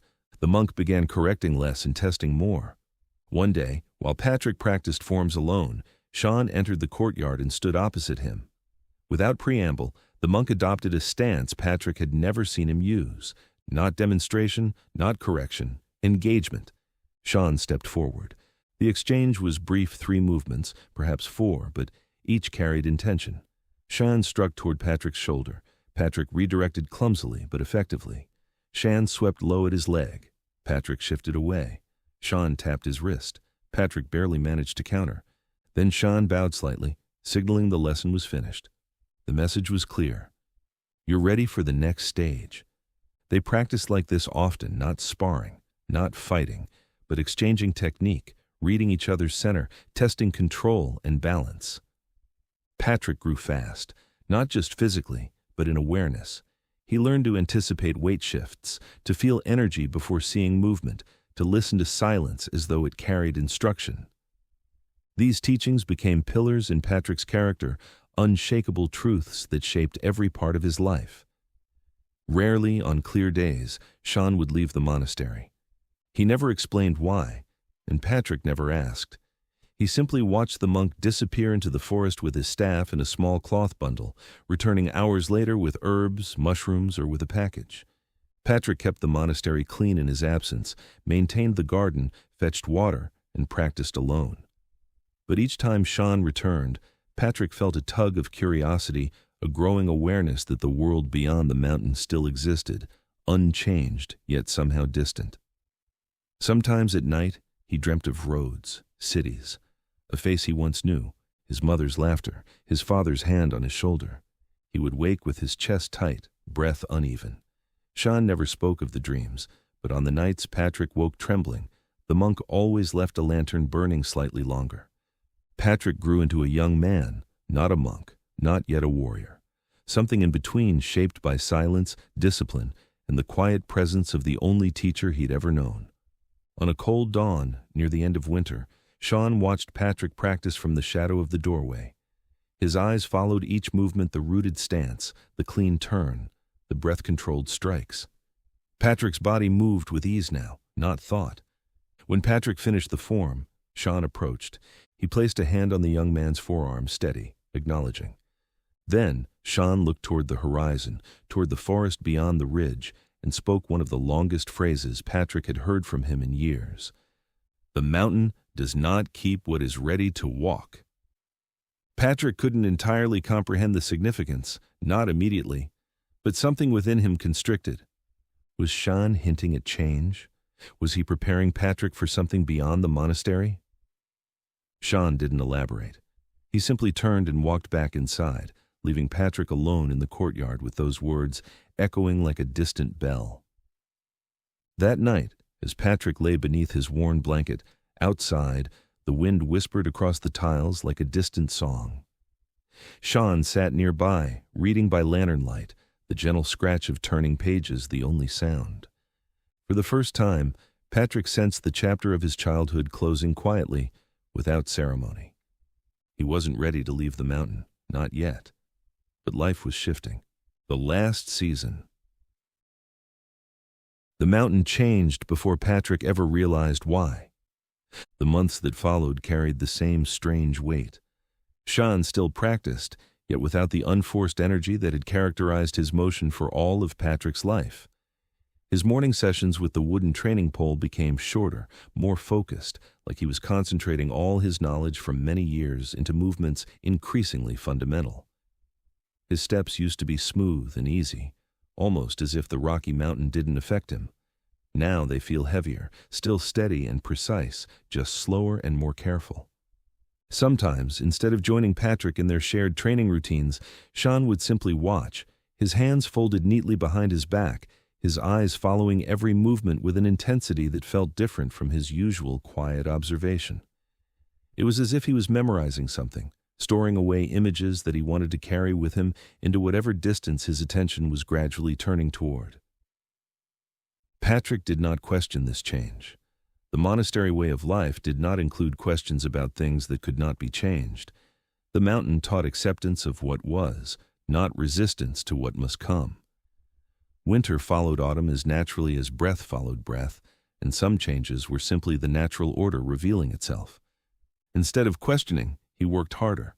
And whenever Shan watched him work, which was increasingly often, Patrick felt something warm and almost proud radiating from the old monk's quiet eyes. It was a look he had never seen before, but somehow he understood its meaning. Approval not just of the work being done, but of the person who was doing it. Pride in what had been accomplished through years of patient teaching and discipline. The training itself had evolved as well, becoming something deeper and more essential than the physical exercises they had shared for so many years. Shan spent more time teaching through touch, now correcting the angle of Patrick's elbow with the pressure of a finger, guiding his stance with the soft placement of a palm, adjusting his center of gravity with a tap to the chest or hip that spoke more clearly than any verbal instruction ever could. These physical corrections had always been part of their training, but now they carried a weight and frequency that spoke of time running short. Patrick valued those adjustments, keeping every instance of physical contact as if it were a treasured recollection. They were occurring less often, and their infrequency caused them to be worth more. When the days grew shorter and the mountain air carried the sharp sign of early snow, Shan's lessons became more focused, removing everything that wasn't needed. He began teaching Patrick weapon forms, using tools carved from mountain hardwood, long staff, short fighting sticks, and a wooden blade shaped like a knife but longer, with a balance that spoke of deadly purpose despite its practice material. These were not teachings in warfare, Shan emphasized through example and gentle direction. They were lessons in control, precision, balance. The understanding that true strength came not from the ability to destroy, but from the wisdom to know when destruction was necessary and when it was not. "Chaos is loud," Shan murmured, handing Patrick the wooden training blade, emphasizing control's quiet discipline. Control is quiet. The blade felt alive in Patrick's hands. Its weight was perfectly distributed, the edges smoothed to eliminate any roughness that might interfere with the purity of movement. Patrick repeated the sequence Shan demonstrated. Step left with the leading foot, allowing the body's momentum to flow naturally into the movement. Turn the hips to generate power from the core rather than relying on arm strength alone. Redirect incoming force rather than meeting it head-on, using an opponent's energy against them. Strike without wasted motion, each movement flowing into the next. Always return to center, to the place of balance, and be ready from which any response was possible. Shan watched Patrick's practice routine with the exceptional focus of someone attempting to condense decades of expertise into the short time he had left for instruction. His breathing was weak yet steady, and his eyes captured every detail of Patrick's performance with the precision of someone who understood that perfect execution in small tasks led to mastery in the grand scheme. Shan led Patrick to a narrow wooden beam that had been set across two carefully positioned stones near the edge of their courtyard. The beam was perhaps 4 fingers wide and longer than a man's outstretched arms, a test of balance that Patrick had mastered years ago during his early training. But this time was different. Patrick stepped onto the beam and found his center easily, his body automatically adjusting to maintain balance. Then, Shan stepped onto a second beam positioned parallel to the first, separated by a gap just wide enough to make crossing between them a challenge requiring perfect timing. What followed was a demonstration of movement that defied everything Patrick thought he understood about balance and control. Shan showed him how to strike while balanced on the narrow surface, how to shift weight and redirect attacks while sustaining flawless balance, how to move from one beam to another without losing rhythm or leaving himself vulnerable. How to fight if fighting became necessary, even when the ground beneath one's feet was not balance. "Stillness," Shan whispered. His voice barely sounds above the evening wind, even in motion. Patrick learned these lessons with the hunger of someone who sensed that the time for learning was growing short, perhaps too fast. Sometimes, when Patrick demonstrated a technique he had just been taught, executing it with the precision of someone who had been practicing it for years, Shan would pause in his instruction. The old monk would watch with an expression that seemed to look beyond the present moment, as if seeing not just who Patrick was in that instant, but what he might become in years that Shan himself would never witness. In those instances, Patrick detected a flicker in his mentor's eyes that caused his heart to full of emotion he couldn't express. It was indeed pride, yet it also carried a flavor of farewell. The change came so gradually invisible from time to time, but undeniable when measured across days and weeks. Shan's footsteps, once so light they seemed to barely disturb the dust on the courtyard stones, began to carry the weight of conscious effort. Each movement was still precise, still graceful, but it no longer flowed with the unconscious ease that had defined the old monk for as long as Patrick could remember. His cough, which had once been nothing more than the occasional clearing of throat that came with cold mountain mornings, deepened into something more persistent. Shan tried to hide it, turning away or covering his mouth with the sleeve of his robes when the coughing fits came. But Patrick's senses, sharpened by years of mountain living and constant awareness training, caught every sound. The old monk's nights grew longer, but not with sleep. Patrick would wake in the dark hours before dawn to see the faint glow of candlelight coming from Shan's chamber, and he knew the monk was sitting in meditation rather than lying at rest. The posture of deep contemplation that had once been reserved for evening practice now stretched through entire nights, as if Shan was preparing for a journey that required spiritual as well as physical readiness. Patrick noticed everything, but he said nothing. Instead, he simply began taking over more of the daily tasks that kept their small world functioning. Shan accepted Patrick's increased efforts without comment or protest. In earlier years, Shan had insisted that Patrick learn through personal effort and the occasional struggle that came with managing tasks beyond his immediate capability. The philosophy had been simple. Growth came through challenge, and too much help hindered development. Shan now watched Patrick finish their chores. There was a quiet gentleness in his eyes that Patrick felt, but didn't fully understand, like a parent watching a grown child, or a teacher seeing a student who no longer needs guidance. That acceptance of help, more than any visible symptom, told Patrick that something fundamental had shifted in their relationship. The era of direct instruction was coming to an end. What lay ahead was the transfer of duty from Master Shan to his apprentice. During one specific night, as the mountain breezes shook the wooden window, suggested snowfall of the approaching cold season, Shan executed an action that stunned Patrick far more than any sudden deterioration or remarkable shift in physical condition might have. He opened the small wooden chest, the chest that sat in the corner of his sparse chamber, the chest that Patrick had seen every day for years but had never been touched, to open, or even to ask about. It was made of dark wood that had been polished smooth by decades of careful handling, bound with metal clips that showed the green sign of age.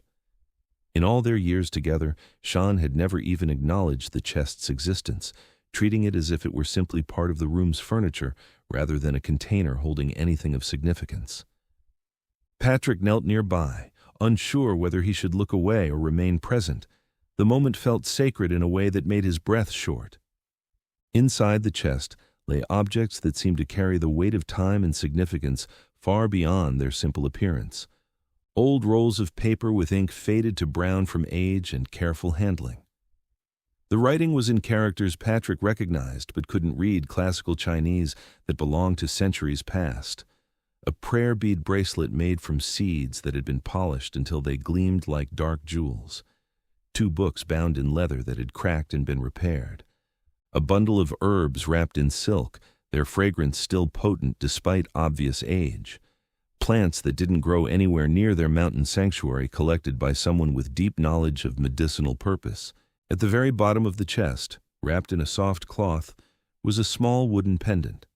Shan lifted it first, holding it in his palm for a moment, as if feeling something beyond its weight. Then he placed it in Patrick's hand. The wood was warm, almost as if it had been kept close to the body, not hidden away, smooth, light. But it carried a quiet presence that made Patrick hold it a little tighter without knowing why. Carved into it was a symbol he didn't recognize, 2 shapes flowing into each other, not fighting, not separate, not anything he had seen before. It felt old, kept. Patrick turned it slightly with his thumb. The lines were precise, almost alive, like they had been made by someone who understood more than just the shape. There was meaning in it. He could feel that much. But he didn't ask. Shan closed Patrick's fingers around the pendant, his grip firm. "Heart," he said, tapping Patrick's chest once, "not strength." Patrick nodded, his throat tight. The pendant rested in his palm, steady, as if it belonged there. And somehow, that made it matter more. Next, Shan handed him one of the paper rolls, unrolling just enough to show the elegant brushstrokes that had been applied by a master calligrapher generations ago.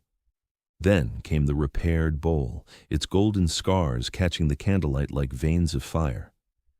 Patrick held it carefully, understanding without being told that he was touching something that had survived not just physical damage, but the passage of decades or perhaps centuries.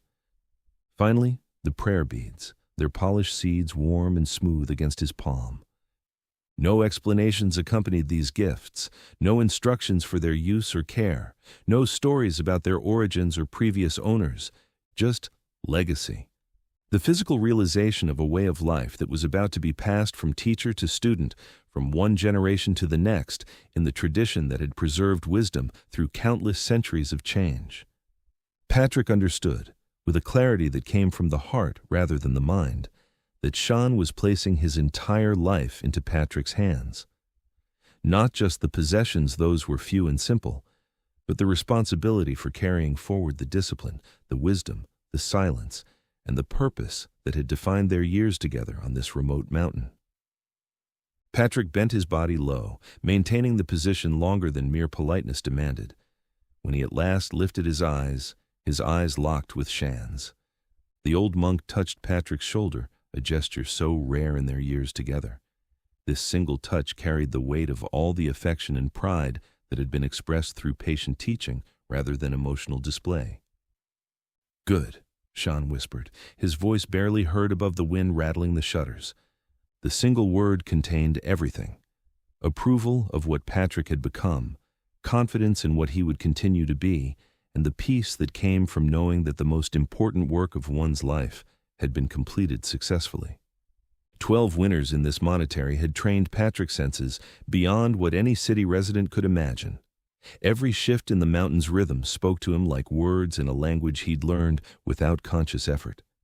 The creak of settling timber told him which way the wind would turn. Even the way pine needles fell had meaning, their pattern across the stones, revealing the health of the trees, the moisture in the air, the changes that marked each season's passage into the next. He was no longer a small boy hiding in a cave near a waterfall.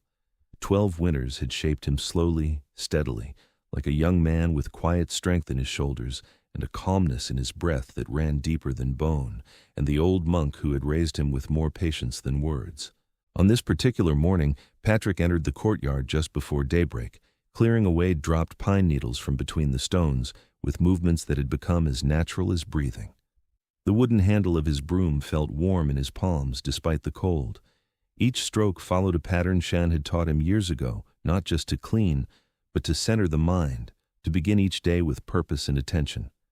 The chill was sharper than usual, biting at his bare feet through the worn soles of his cloth shoes. Even through the thick wool of his simple robes, the mountain air seemed to carry an edge that hadn't been there the day before. He paused in his sweeping and listened. Silence. But not the usual silence. This quiet felt heavier somehow, as if the mountain itself was holding its breath. The wind that normally whispered through the pine boughs had stilled. Even the stream that ran down from the higher peaks seemed muted, its constant murmur reduced to barely a whisper. Usually, by now, Shan would have emerged from the monastery with a cup of steaming tea in his hands, deliberate stretches near the wooden training pole that stood like a guardian in the center of the courtyard. The old monk's morning rituals had been as constant as sunrise for as long as Patrick could remember. First meditation, then tea, then the movements that prepared mind and body for the day ahead. But the door remained closed. Patrick hesitated, his broom stops mid-stroke. In all his years here, Shan had never slept past sunrise. The monk seemed to sense the approach of dawn, the way birds sense the change of seasons, with an instinct that ran deeper than deep thought. Patrick resumed his sweeping, but his movements had lost their rhythm. Each stroke of the broom now carried a tension, an awareness that something fundamental had shifted in the order of their small world. He swept a few more careful paths across the stones, creating neat lines in the debris of needles and dust. Then, the wooden door creaked open, its sound unnaturally loud in the morning silence. Shan emerged more slowly than was his custom, his posture slightly bowed beneath the fabric of his garments, his respiration quieter and shallower than Patrick had previously observed. The old monk's feet, usually so sure and light they seemed barely to touch the ground, now carried a heaviness that spoke of effort he made. Patrick watched without letting his concern show on his face, maintaining the mask of calm observation that years of training had taught him. But inside, something cold and sharp twisted in his chest, a recognition of change that he wasn't ready to name. Shan caught his eyes for a brief moment, and in those eyes, sharp, steady as mountain stone, Patrick sensed something he had never seen before. Fatigue, not the temporary weariness that came after a long day of training or the completion of demanding tasks. This was something deeper, more permanent. The quiet weight of years accumulated, of time finally beginning to claim what it was owed. Shan's eyes retained its usual warmth, still exuding the profound wisdom that had steered Patrick from childhood into his teenage years. Yet now, a secondary sign, something held back, as though segments of Shan attention had turned elsewhere, toward territories that remained beyond Patrick's reach. Shan gave him a small nod, barely perceptible, but in that simple gesture, Patrick heard volumes. Continue. Serve the day, walk the path, do not fear what cannot be changed. Patrick returned the nod and went back to his sweeping, but now he found himself glancing toward the monk as the first light of dawn brushed against the monastery's walls. The woods glowed faintly gold in the early light, and the stone foundations seemed to settle deeper into the earth, as if the building itself sensed the shift in the rhythm of their days. Something was changing. He felt it in the still wind. He tasted it in the cold air. He saw it in the way Shan moved, still calm and steady, but more deliberate, like every movement was chosen. The monk's breath showed in the cold air, slow and steady. He stood still for a long time, as if listening to something only he could hear, maybe the mountain or something guiding him. Then, without looking toward Patrick, Shan turned and walked back inside the monastery. Patrick followed, unsure whether his presence was welcome, but unwilling to let this morning pass without being as close to his teacher as possible. The old monk moved through their simple living space with deliberate care, touching familiar objects as if saying farewell to old friends. The wooden altar where they had shared countless morning meditations, the low table where they had taken their simple meals in companionable silence, the training equipment that had shaped Patrick's development from frightened child into disciplined young man. Patrick prepared their breakfast with extra attention to detail, as if perfection in this small service might somehow extend the time they had remaining together. Rice, cooked until each grain was separate and perfect. The last of their dried vegetables, prepared with the careful seasoning that mountain people used to make simple ingredients satisfying. Tea brewed with water, heated to precisely the right temperature, steeped for exactly the right amount of time. Shan ate only a few bites, consuming just enough to show respect for the effort Patrick had made, rather than from any real appetite. His attention seemed to be focused on something beyond physical needs, some internal process that required most of his available energy. As the sun reached its highest point in the autumn sky, casting sharp shadows across the courtyard stones, Shan did something that would remain forever etched in Patrick's memory. He placed a hand briefly on Patrick's back, a light touch, lasting no more than a heartbeat, but carrying more weight than any words could have borne. Patrick felt its meaning as clearly as if Shan had spoken. I am at peace with what is coming. You have done well, better than I dared hope when I found a frightened child in the forest so many years ago. I am ready to let go because I know that everything important will continue through you. The rest of that day passed in a silence that felt different from their usual quiet companionship. This was the silence of completion, of things said and understood without need for words, of two people sharing time that they both knew was drawing to its close. That evening, as the sun disappeared behind the mountain peaks and the first stars began to appear in the darkening sky, Shan lit a single candle and positioned himself in meditation posture for what Patrick somehow understood would be the last time. The old monk sat with perfect stillness, his silhouette perfectly outlined by the faint glow of the light. His robes fell around him in natural folds that seemed to have arranged themselves without conscious effort. His breathing was so quiet that Patrick had to strain to detect its rhythm.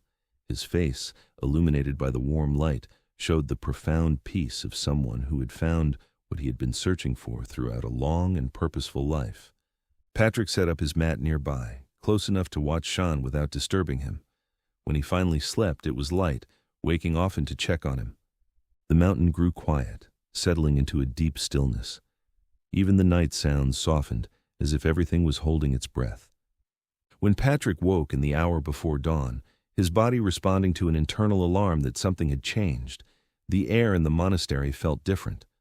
Cold in a way that wasn't weather, still in a way that wasn't silence, empty in a way that spoke of absence rather than peace. The candle had burned down to its base, leaving only the faintest glow to light Shan's meditation posture. The old monk sat exactly as he had when Patrick had last checked on him during the night, upright, centered, perfectly balanced. But his wool blanket had not moved with the slight shifts that marked even the deepest sleep. His chest, which Patrick had watched rise and fall with the steady rhythm of disciplined breathing for so many years, was perfectly still. Patrick approached on silent feet, his heart already understanding what his mind was not ready to accept. He knelt beside the body of the man who had been father, teacher, guide, and companion for more than half of his life. He did not cry, though emotion pressed against his chest like a physical weight. He did not speak, though words of gratitude and loss crowded his throat. He did not shake the body or call out Shan's name, though part of him wanted to deny the finality of what had occurred. Instead, following the example of discipline and acceptance that had been demonstrated for him every day for years, he simply bowed his head in recognition of what was, rather than resistance to what could not be changed. And he stayed, for a long time. Sitting in meditation posture beside the body of his teacher, Patrick allowed himself to feel the full weight of loss while maintaining the centered breathing that Shan had taught him. Sorrow, the aged monk had once clarified, resembled any other intense feeling. It could be acknowledged and honored without allowing it to disturb one's balance. When the sun had risen high enough to fill the monastery with natural light, Patrick finally rose and began the task of preparing Shan's body for its final rest. It has been a long time since he buried his mother, but somehow he knew exactly what was required. Perhaps Shan had demonstrated the process years ago when they had found the body of a mountain animal, showing Patrick how to treat death with the same respect that was given to life. Or perhaps the knowledge came from a deeper source, the understanding that all rituals of respect and care flowed from the same essential human need to honor what had been precious. He worked with the same careful attention he brought to all his tasks. Fold the arms in the position of meditation, wrap the body in the clean wool blankets that had provided warmth during life, tie the bundles with rope that had been softened by use, securing everything with knots that were both functional and beautiful. Throughout it, Patrick kept his breathing slow and steady, his mind clear and his movements careful. This wasn't something to rush. It was the last thing he could do for the man who had taught him how to live with purpose and dignity. Patrick carried his teacher to the small garden beneath the oldest pine tree, the one that had shaded them through many hours of training and meditation. With the tools Shan had taught him to care for, Patrick dug until his hands bled and the hole was deep enough. The ground was hard, full of roots and stones, but he welcomed it. Each strike was steady, a reminder that everything returns to where it began. When the grave was ready, he placed Shan gently in the ground, positioning the body with the same care that the old monk had always shown for the arrangement of his meditation space. The ceramic bowl with its golden scars went beside the body, along with the prayer beads that had been worn by decades of devoted use. These objects had been part of Shan's daily life. It seemed right that they should accompany him on whatever journey came next. Patrick filled the grave by hand rather than using tools, wanting the final contact to be as personal as possible. When the ground was level again, he arranged stones in a simple pattern that would mark the spot without calling attention to itself. Mountain people, Shan had always taught, lived and died as part of the landscape rather than in opposition to it. Finally, Patrick lit a stick of incense from their supply, planting it in the soft ground where its fragrant smoke could rise toward the sky. He bowed 3 times, once for gratitude, once for respect, once for farewell, and then settled into meditation posture that would last until nightfall. The wind moved softly through the branches above, carrying the scent of pine resin and mountain air through the garden. The sound was quiet, almost musical, as if the tree itself was offering a song of farewell for the man who had spent so many years in its shade. Patrick stayed until the stars appeared in the darkening sky, sitting cross-legged with his back straight and his breathing steady, his mind quiet. His grief contained the same way Shan had taught him to contain pain, neither rejecting it nor drowning in it, but simply allowing it to exist as part of the larger flow of experience. Just accepting. The way the mountain accepted snow and rain and wind and sun. The way the tree accepted the changing seasons. The way life accepted death as the natural conclusion of its own process. When darkness finally covered the mountain completely, transforming familiar shapes into soft shadows, Patrick rose up and returned to the monastery that now belonged entirely to him. He paused at the doorway and looked back at the garden, where Shan rested beneath the pine tree. The stones already looked like part of the land. In time, grass and moss would grow, and it would blend into the forest. Mountain people, Patrick thought, leave little behind. Inside the monastery, the silence felt different than it had during Shan's final illness.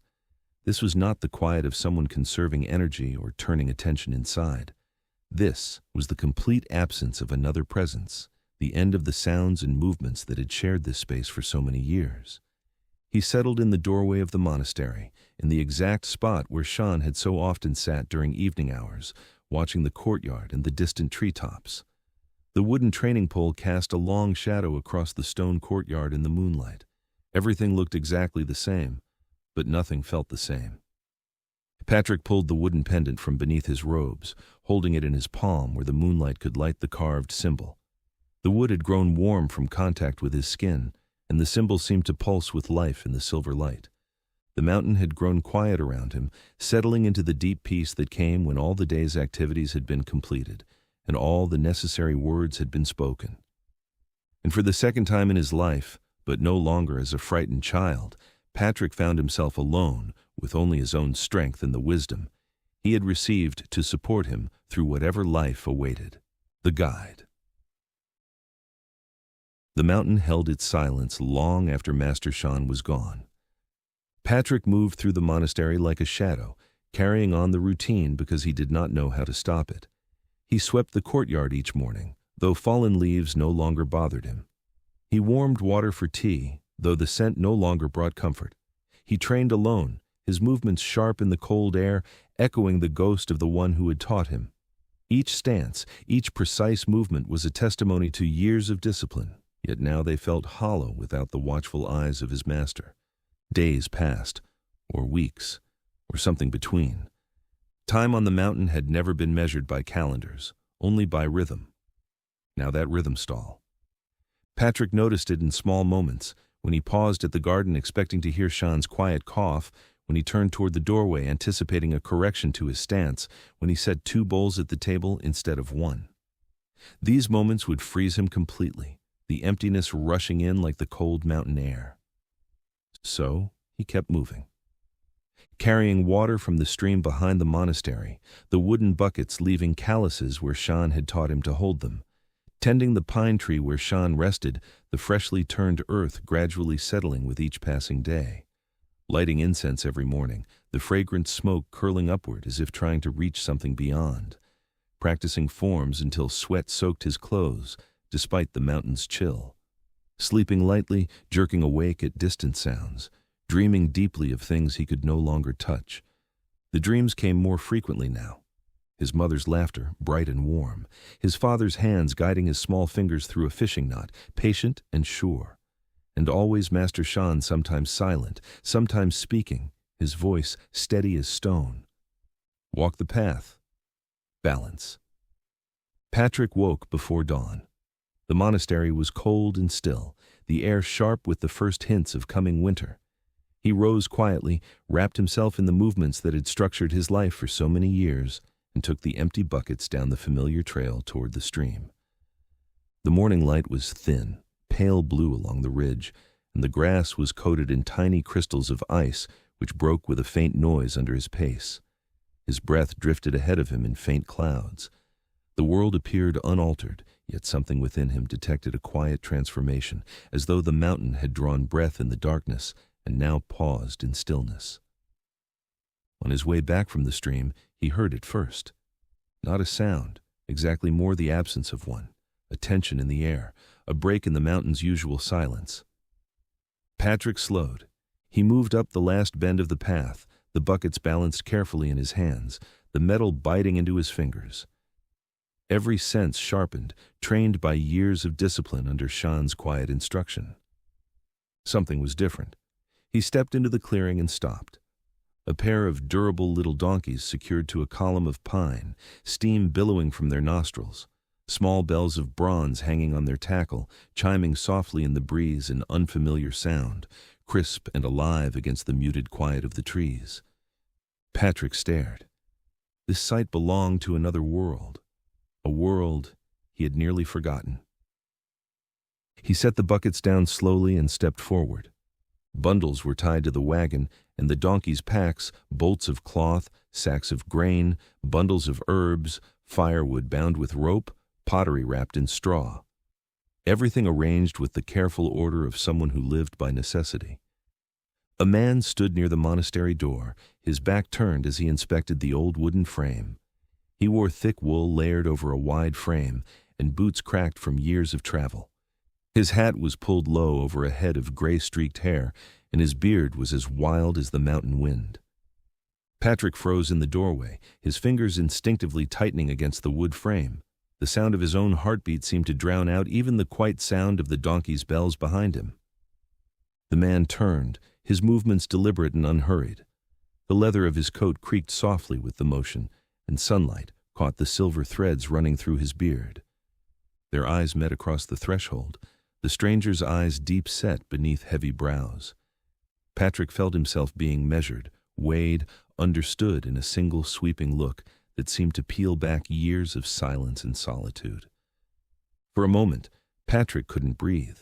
The air around him grew thick and heavy, as though the mountain itself had paused to witness this unexpected meeting.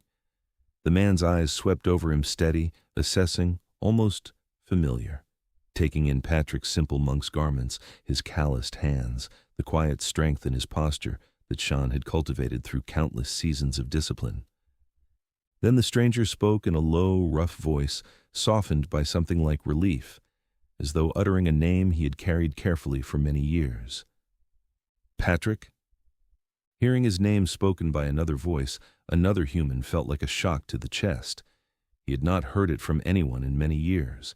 It felt like stepping into sunlight after a lifetime underground. Patrick didn't answer. He could only blink. The man nodded slowly, as though confirming something long held.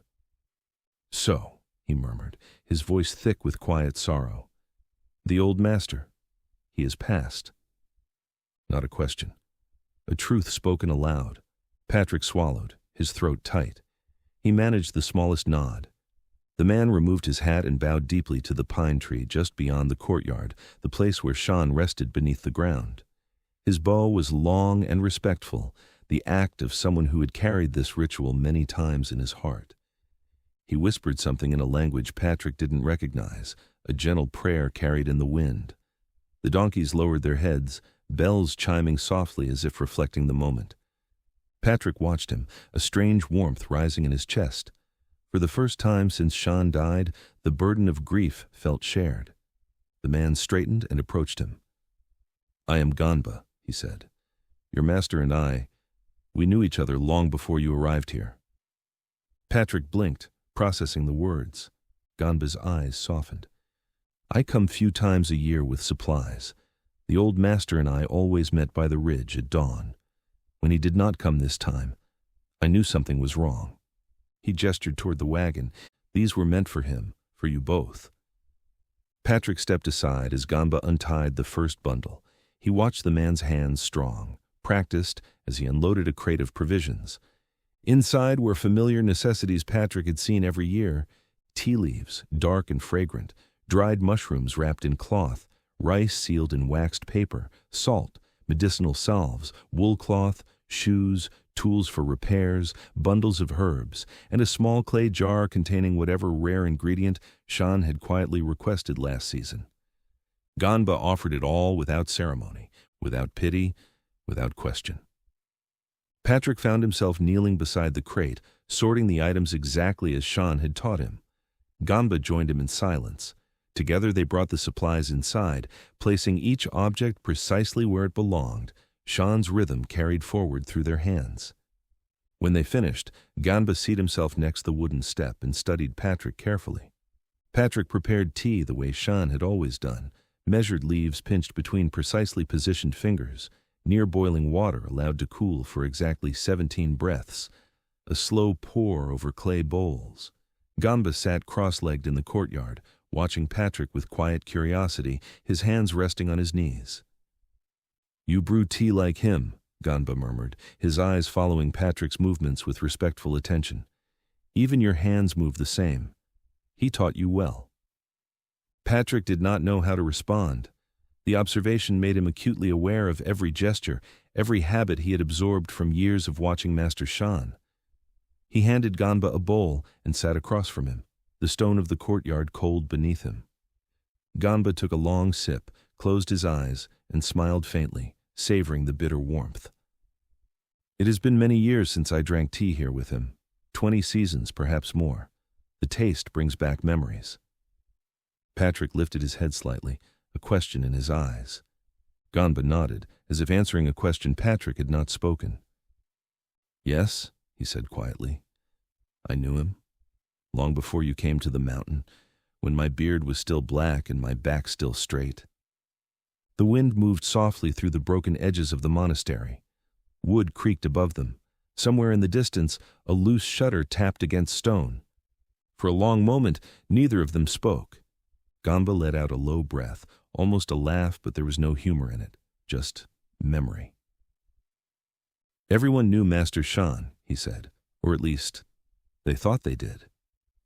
He leaned back, placing one hand against the cold ground, his eyes drifting upward to the darkened beams above them.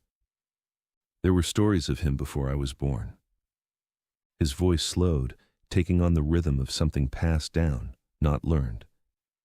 There were stories of a monk who could see what others missed, not movements, but intention, not the strike, but the moment before it began. The wind slipped through the cracks. He did not move first. He moved when there was no other outcome left. Ganba paused. Men came at him with blades, and moments later they were on the ground, unable to move. Patrick didn't move. Ganba continued, quieter now. They said he could stop a man without striking him, that he could see movement before it began, that he understood the body, in ways others feared to even speak of. He shook his head slightly. "I never believed all of it. People make story when they don't understand what they see." A long pause settled between them, but I saw enough. Patrick's fingers tightened slightly at his side. During 12 years on the mountain, Shan had almost never spoken of his past.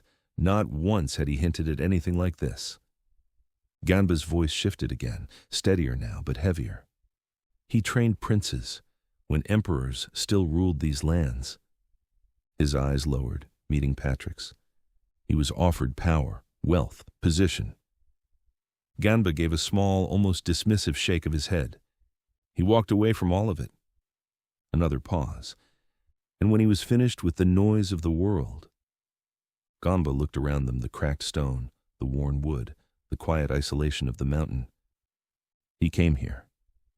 Patrick drew a slow breath without realizing it. In his mind, he tried to see it.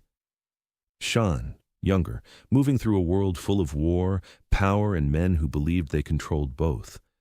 But the man he knew, the one who spoke little, who moved with calm, who lived in silence. They did not match. Ganba studied him carefully, seeing the shift behind Patrick's stillness. "You were the first he accepted in many years," he said. His voice dropped. The last student, he hesitated, as if deciding whether to continue, died during the Cultural Revolution. That's what I was told. The wind moved again, softer now. After that, Shan refused everyone. Many tried to find him. Ganba's eyes hardened slightly. He disappears. A long silence followed. Then, almost as if the words carried their own weight, "Until you." The words settled into Patrick, heavier than anything he had heard before. Ganba took another sip of tea, letting the silence stretch comfortably between them.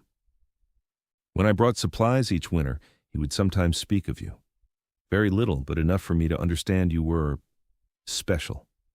Not just another boy, but someone he believed had been sent to him for a purpose."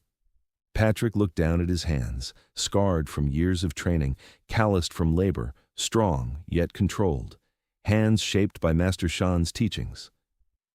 Ganba smiled gently, the wrinkles around his eyes deepening. "He said you learned fast, purely, with no pride in you, that your heart was clear, even after whatever brought you to this mountain." Ganba's expression shifted, growing more serious.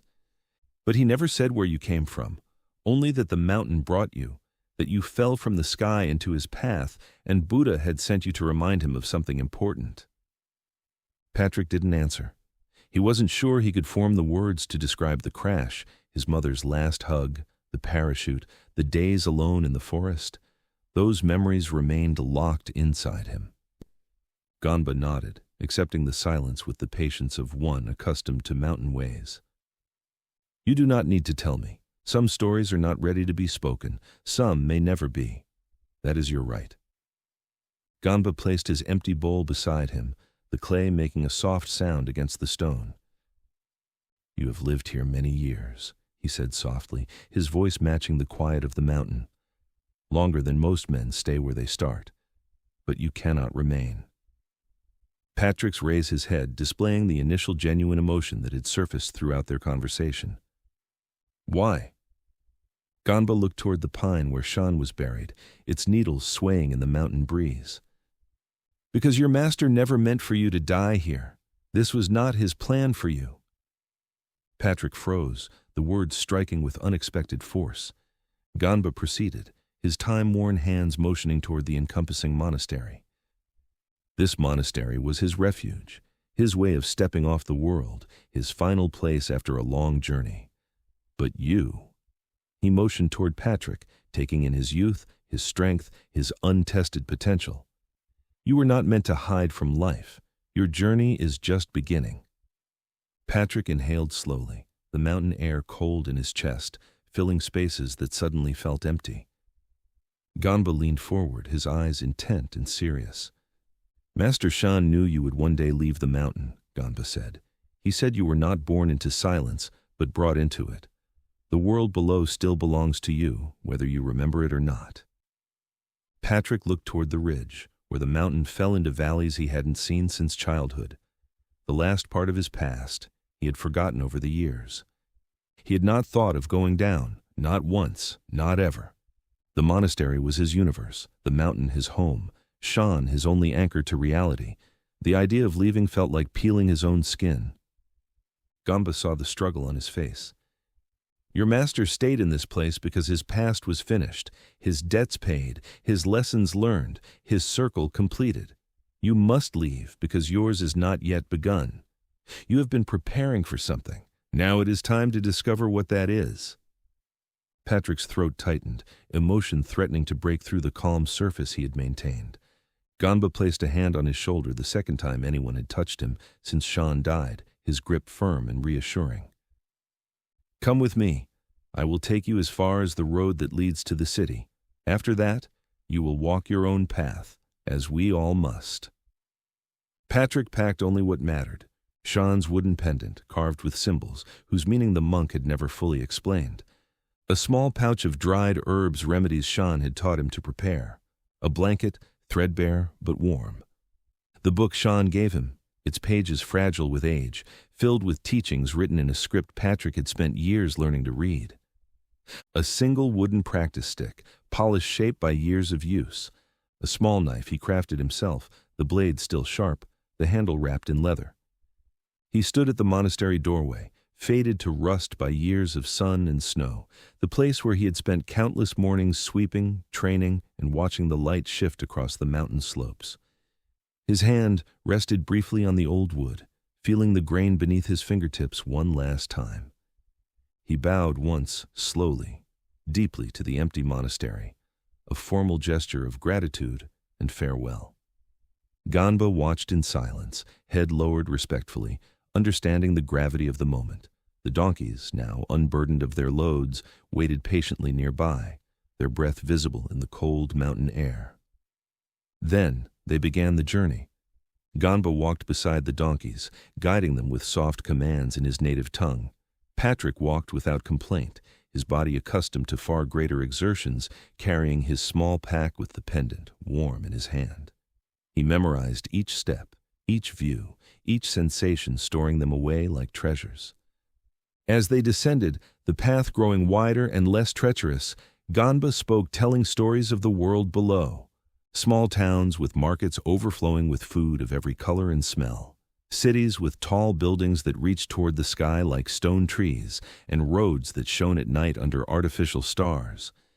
Folks who rushed constantly and neglected to breathe, perpetually staring at tiny, bright displays held within their palms.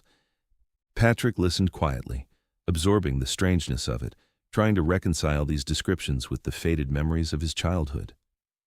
The world Ganba described seemed both familiar and utterly foreign. They continued walking in silence, the kind of silence that felt fitting for the mountain. Only the crunch of frost beneath their feet and the soft clatter of the donkeys' bells broke the stillness.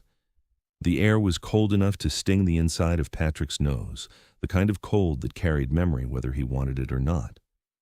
Faces drifted through his mind, his mother, bright as the sun, his father, patient hands tying knots, Master Shan, a silhouette of calm in a world that had once been unbearable.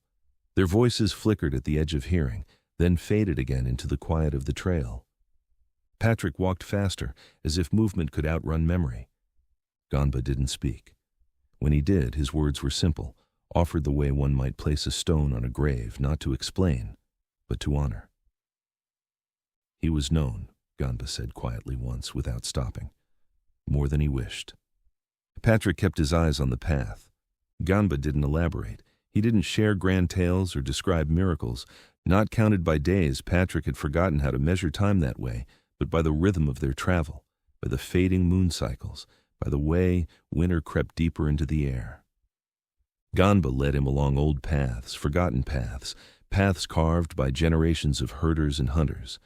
They followed narrow ridgelines where the wind tore at their clothes, crossed valleys where frost clung like glass to the tall grass, and skirted around deep ravines that echoed with distant, unseen life. When darkness fell, they took shelter in places Patrick never would have found alone. A cave hidden behind a curtain of thick vines, its walls warm from geothermal stone. A hollow beneath a leaning cedar, dry despite the falling snow.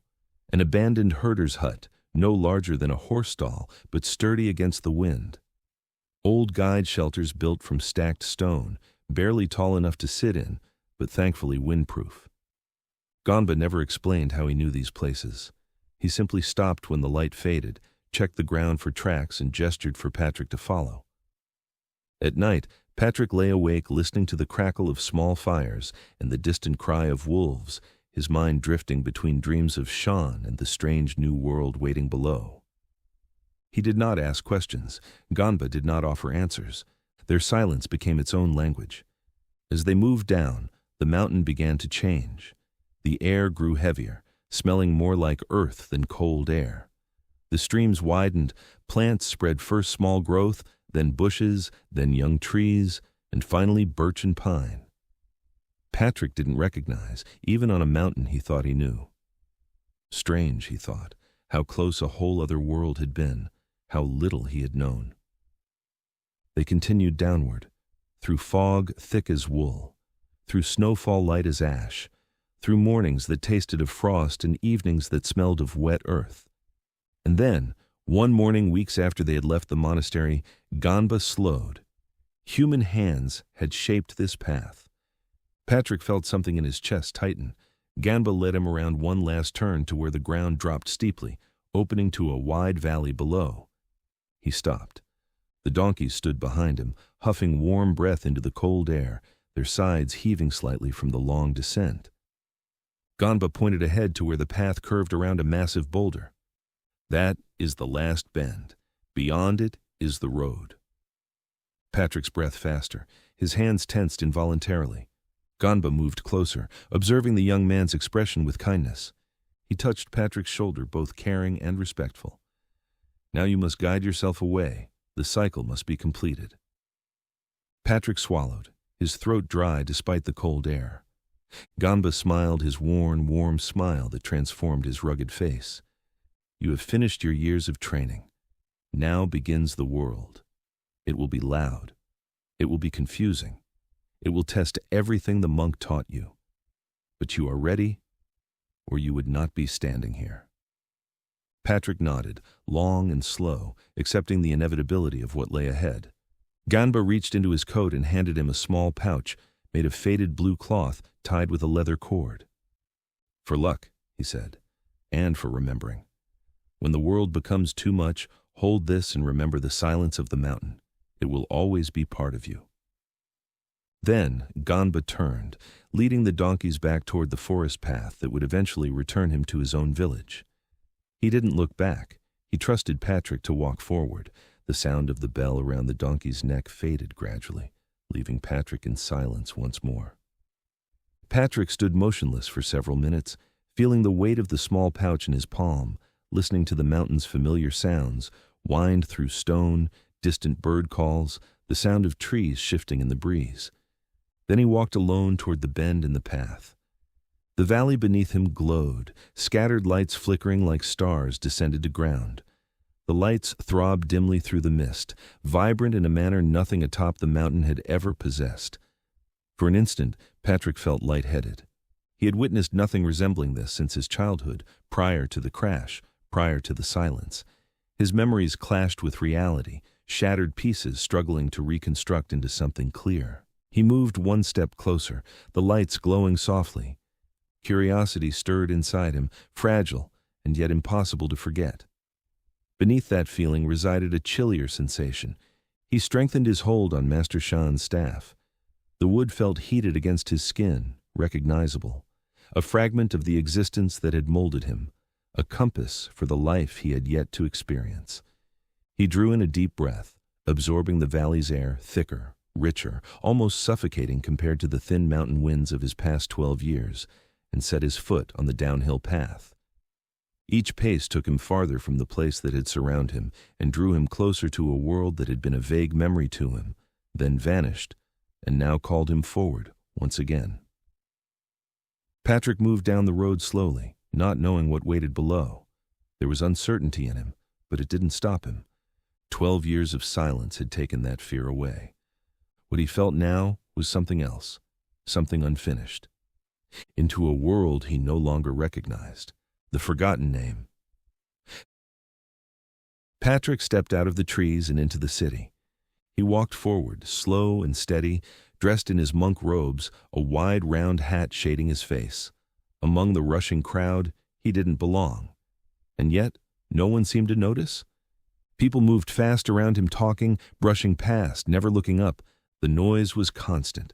Voices, engines, footsteps, all blending into one endless sound. Lights flashed from every direction, bright signs, moving screens, colors sharper than anything he had seen on the mountain. Everyone held phones in their hands, glowing screens. Their heads were down, eyes fixed, fingers moving quickly. Some spoke into the air, others laughed alone, as if the world around them didn't exist. Patrick watched, silent. At the monastery, silence meant awareness. Here, it meant no one saw you. He passed a cafe window. People sat close together, but no one spoke. Their faces were lit by the glow of their screens. A woman walked past him, laughing at something in her hand. Her scarf slipped from her shoulder and fell to the ground. Patrick bent down, picked it up, but she was already gone, lost in the crowd. He stood there for a moment. Then he let the scarf fall and kept walking. He wandered for hours, though time meant nothing to him. The city stretched endlessly in all directions, a sidewalk of concrete and glass, nothing like the mountain paths he had known for 12 years. Patrick felt his stomach tighten with hunger. Just a signal. He noticed it, but didn't let it control him. His mind kept drifting to Master Shan's words, whispered across years of shared solitude on cold mountain mornings as they gathered herbs or meditated before dawn. Observe, understand, do not rush. The world reveals itself to the patient eye. Patrick followed those long-established lessons instinctively, his physique recalling the training his conscious thought fought to utilize in this confusing, unfamiliar world. He watched the way people moved, hurried, fractured, unaware of their own bodies, unaware of each other, unaware of danger.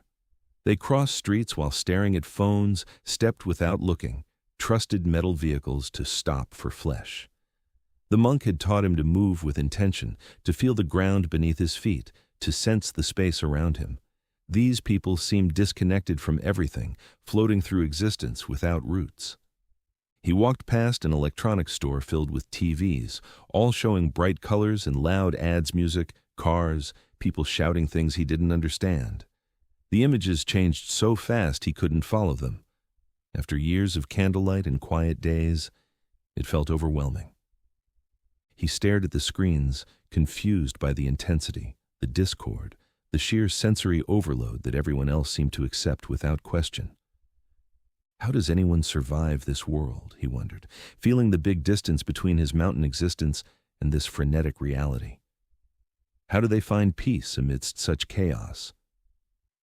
He lowered his head and kept walking, his footsteps silent compared to the harsh clacking of shoes around him. Eventually, he stopped at a bench under a flickering street lamp. The city felt too loud, too bright, too intrusive. He sat with his elbows on his knees, staring at the cracked pavement beneath his feet as he tried to quiet the raging storm inside him, the disorientation that threatened to pull him under completely. Master Shan's voice came to him like a whisper, tucked beneath the cacophony of city noise, a memory as clear as if the old monk stood beside him. A still mind finds its way home. Patrick inhaled, slow and steady, the way Shan had taught him through countless mountain mornings. His breath misted faintly in the cold night air, rising like incense smoke. Beneath the chaos of honking horns and distant shouts, a sliver of calm returned to him, a familiar center he could hold on to. He leaned back on the bench and looked up at the night sky, the first open sky he had seen in over 12 years. Without the mountains around him, it felt unprotected. He missed the dark clarity of the mountain nights, where stars hung like lanterns close enough to touch, where silence stretched between heaven and earth, unbroken. Then came a voice loud, bright, shocked, cutting through his daydream. "May, look at him. His eyes, they're different." Patrick blinked rapidly and lowered his eyes, suddenly aware of being watched. The feeling was disorienting following such long isolation. 2 young women stood across the street staring at him. Lena stopped mid-step, holding her friend's sleeve. Her eyes were wide, filled with both curiosity and concern. Patrick didn't move, didn't speak, barely breathed. His practiced stillness, so natural on the mountain, made him stand out even more in this city streets where everyone seemed in constant motion. Only then did he realize, seeing himself in their eyes, how out of place he looked. His clothes were loose and handmade, his shoes worn thin, and his wide hat stood out. Everything about him came from another world. He looked like he didn't belong in any century. Lena stepped forward with surprising boldness, crossing the street without hesitation or fear. May followed in her wake, though more cautiously, her steps measured and uncertain. "You, okay?" Lena asked, her voice soft now that she stood before him, her earlier exclamation softened to concern. Patrick stared at her face. The first young female faces he'd seen in years, unsure whether speaking was appropriate or how to form words that would make sense in this world. He lowered his eyes instinctively, an ingrained response from years under Shan's guidance where modesty preceded all communication. Lena crouched down to his level, balancing on her heels. "Are you hurt? Lost?" Do you need help? You look completely out of place here. Patrick hesitated, weighing silence against necessity. Then, remembering Shan's rare, quiet instruction during one winter meditation, trust begins with breath and continues with truth. He inhaled once deeply and nodded, a single deliberate movement. That simple acknowledgement was all it took. The girls exchanged one glance between them, quick and electric with unspoken understanding. Then Lena extended her hand, palm up. Come on, you're freezing out here. You're coming with us. We can help. Patrick looked at her outstretched hand, unsure what to do. It felt strange no one had offered him a hand in years. Slowly, carefully, he placed his rough hand in hers. Her grip was warm, human, alive. The contact sent a shock through his system, the first deliberate touch since Master Shan had died. May let out a breath she'd been holding, her shoulders visibly relaxing. Good. Because you look like you walked out of a different planet entirely, or stepped out of some historical documentary. Lena laughed lightly, the sound musical against the city backdrop, though she couldn't fully hide the concern beneath her attempt at levity. Or another century altogether, like you time-traveled here by mistake. Patrick didn't know what to do with their humor or their strange references, so he said nothing, letting their words flow around him. They guided him through the streets and across lights to a small apartment above a bakery, the smell of bread in the air. People stared as they passed, but he ignored them, focused on the strange feeling of being led after years alone. Inside the apartment, he stopped just past the doorway, overwhelmed by the sudden enclosure. It felt cramped and cluttered compared to the wide, austere openness of the monastery. The air smelled of artificial detergent, scented candles, and something sweet baking downstairs. Warm air from the radiators surrounded him, comforting but unfamiliar. Sit, Lena said, motioning to a couch covered in colorful pillows. We'll get you something to eat. You look half-starved. He lowered himself onto the soft seat, sinking deeper than he expected. He wasn't sure how to behave in a place made for comfort. May warmed soup in a buzzing microwave, a device Patrick Barley remembered from his childhood days. Lena brought a fleece blanket patterned with cartoon characters. They spoke in soft voices to each other, half whisper, half curious speculation. But Patrick barely processed the words. He was too busy trying to understand a room built entirely for comfort and convenience, filled with devices whose purposes he could only guess at. When Lena placed a steaming bowl of bright orange soup in front of him on the coffee table, Patrick stared at it, momentarily transfixed by the vibrant color and rising steam. Go on, she encouraged with a gentle smile. Eat. It's just tomato soup, nothing weird, I promise. He held the metal spoon awkwardly, his fingers used to wooden bowls and chopsticks. It had been years since he used anything like this. The first bite was slow, careful. Then he didn't stop. The taste tomatoes, herbs felt familiar, like something from a life he had almost forgotten. The heat of the soup spread through him, steady and quiet, loosening something inside him that had been tight since he left the mountain. When the bowl was empty, he set it down. For a moment, he just sat there. His body felt heavy, not pain, not weakness, just tired. A deep tiredness he hadn't felt in years. He leaned back against the sofa, just for a moment, his eyes closed, and without thinking about it, he was gone. Patrick woke with a sharp inhale. For a moment he expected stone walls, the smell of damp wood, the soft hiss of Shan's kettle, the mountain air creeping through thin cracks in the monastery windows. Instead, he found heat. A narrow roof just beyond his reach, the sound of hushed voices on the other side of the door, the soft buzz of machinery running. His body tensed. Then, Lena's apartment. He released a breath so slow it barely stirred the air. He sat up. The blanket May had tucked around him slid off his shoulders. For a few seconds he simply sat there, barefoot, motionless, trying to recognize the shape of this new life. May emerged from the kitchen, still in pajamas. Good morning, mountain boy. Patrick lowers his head at her. She laughed. Yeah, okay, you're definitely not a morning person. Lena stepped out behind her wearing a jacket over her uniform. Coffee shop first, our treat. Patrick didn't know what coffee shop meant, but he followed.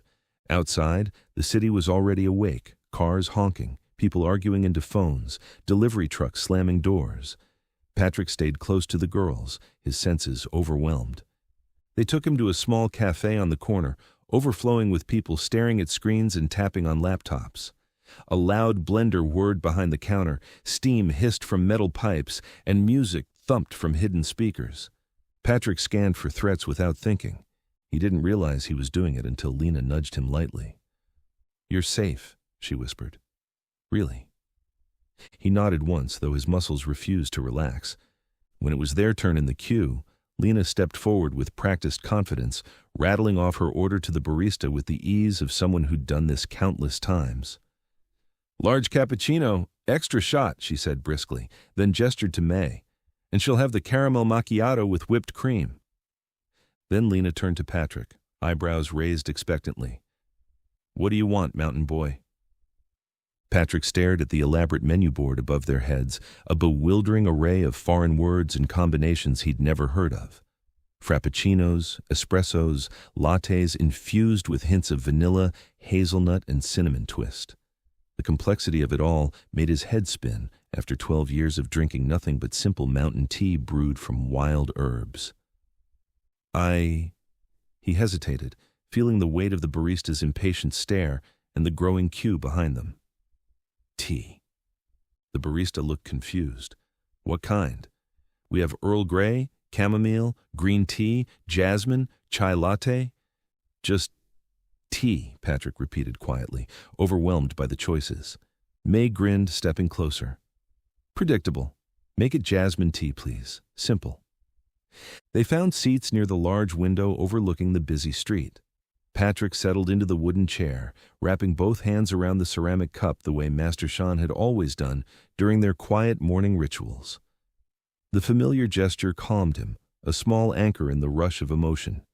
The tea was different, weaker, sweeter than the bitter mountain herbs he was accustomed to, but the warmth between his palms felt like home. Patrick watched them with growing confusion, his eyes moving from table to table. A young woman sat alone, completely absorbed in her phone while her coffee got cold. At the next table, two friends sat across from each other, both scrolling through their phones instead of speaking. Even a couple by the door were texting possibly to each other rather than having a conversation. No one spoke to each other. No one looked up. No one seemed to notice the world beyond their screens. Despite being surrounded by dozens of people in the crowded cafe, it felt lonelier than the mountain had ever been. Walking out of the cafe, Lena grabbed Patrick's sleeve. "We're getting you clothes, real ones. No offense, but you look like you raided the wardrobe department from some historical documentary." At a small shop down the street, Patrick stood awkwardly while the girls piled clothes into his arms: sweatpants, black t-shirts, hoodies, athletic shoes. The shop's fluorescent lighting buzzed above them, making the vibrant spectrum of contemporary apparel appear nearly alien to Patrick. He moved awkwardly as Lena held various dimensions of garments up against his considerable height. "You'll look normal," May said, her voice gentle. "Well, less suspicious. People won't stare so much."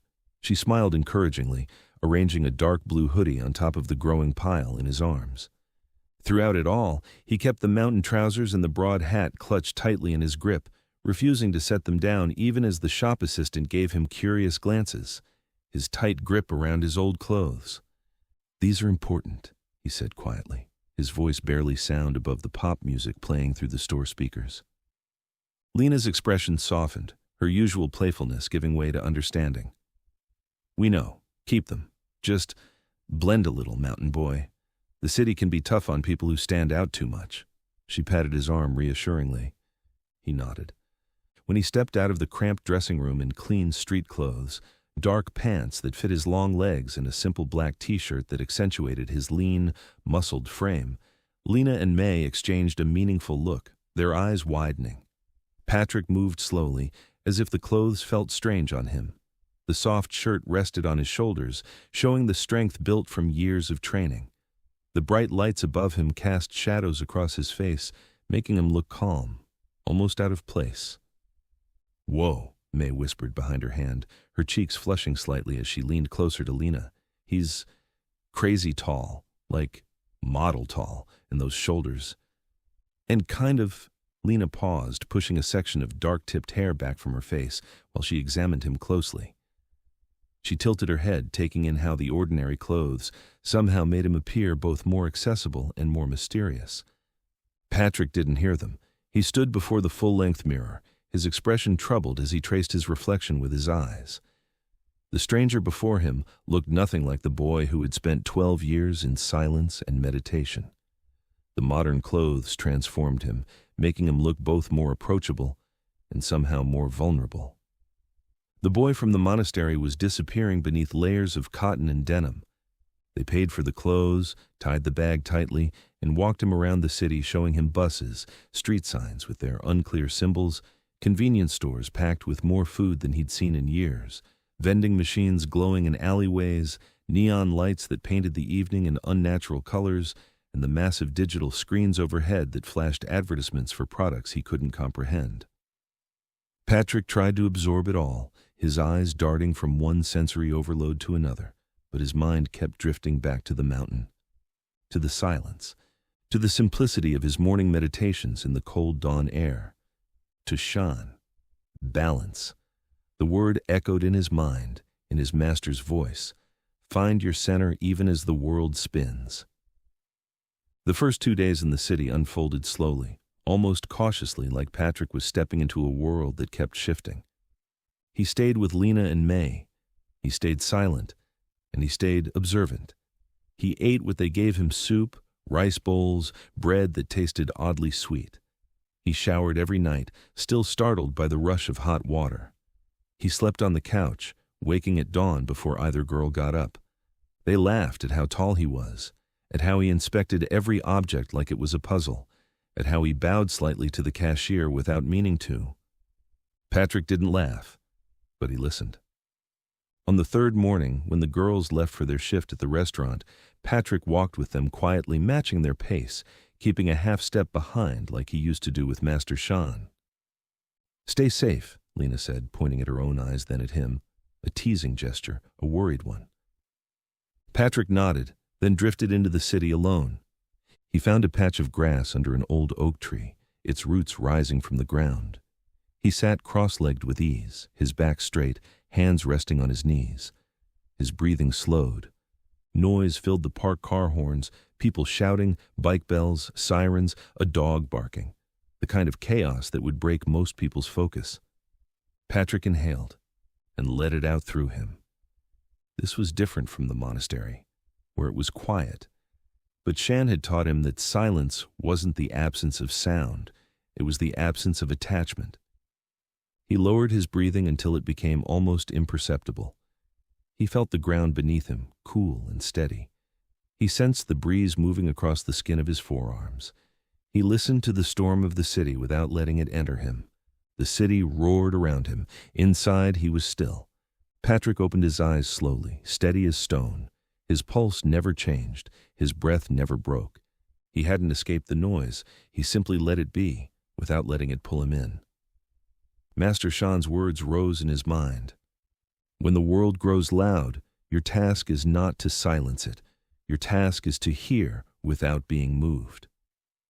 Patrick exhaled through his nose, calm, deliberate, grounded. He stood. He was still himself, even here, even in this place built on distraction. "What am I doing here?" he asked softly, not in fear, not in despair. Just a question carried on the wind into a world he was learning to meet on its own terms.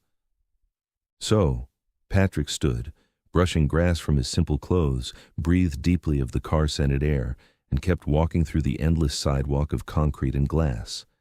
He avoided speaking to any pedestrians walking past him on the busy walkways.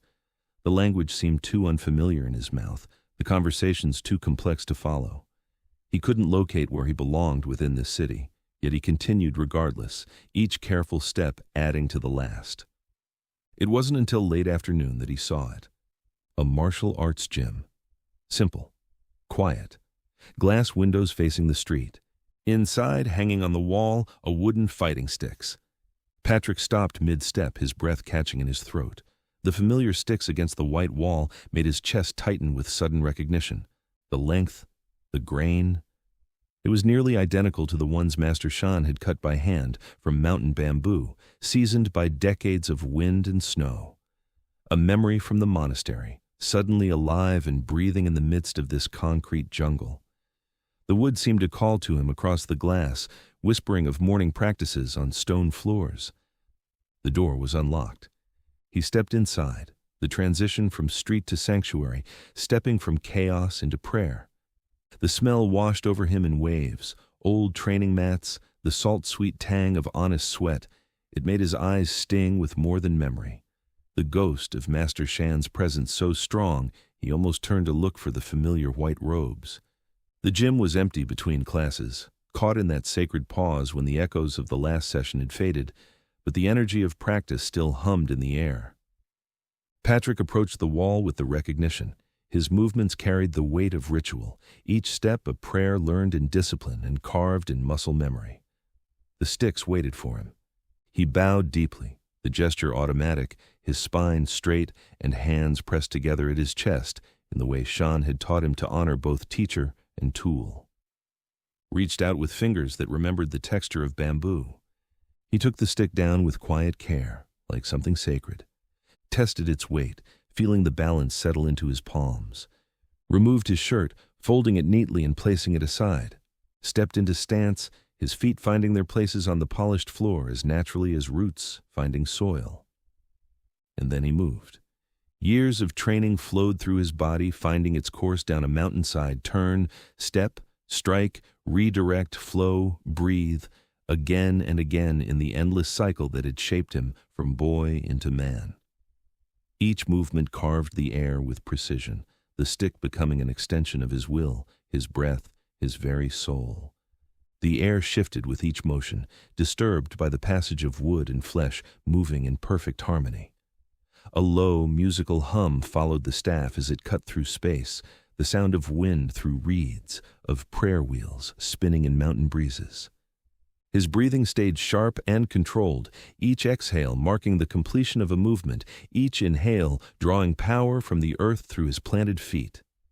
He fell into the old rhythm, the one carved into his bones by years of dawn practices and evening meditations. Shan's rhythm.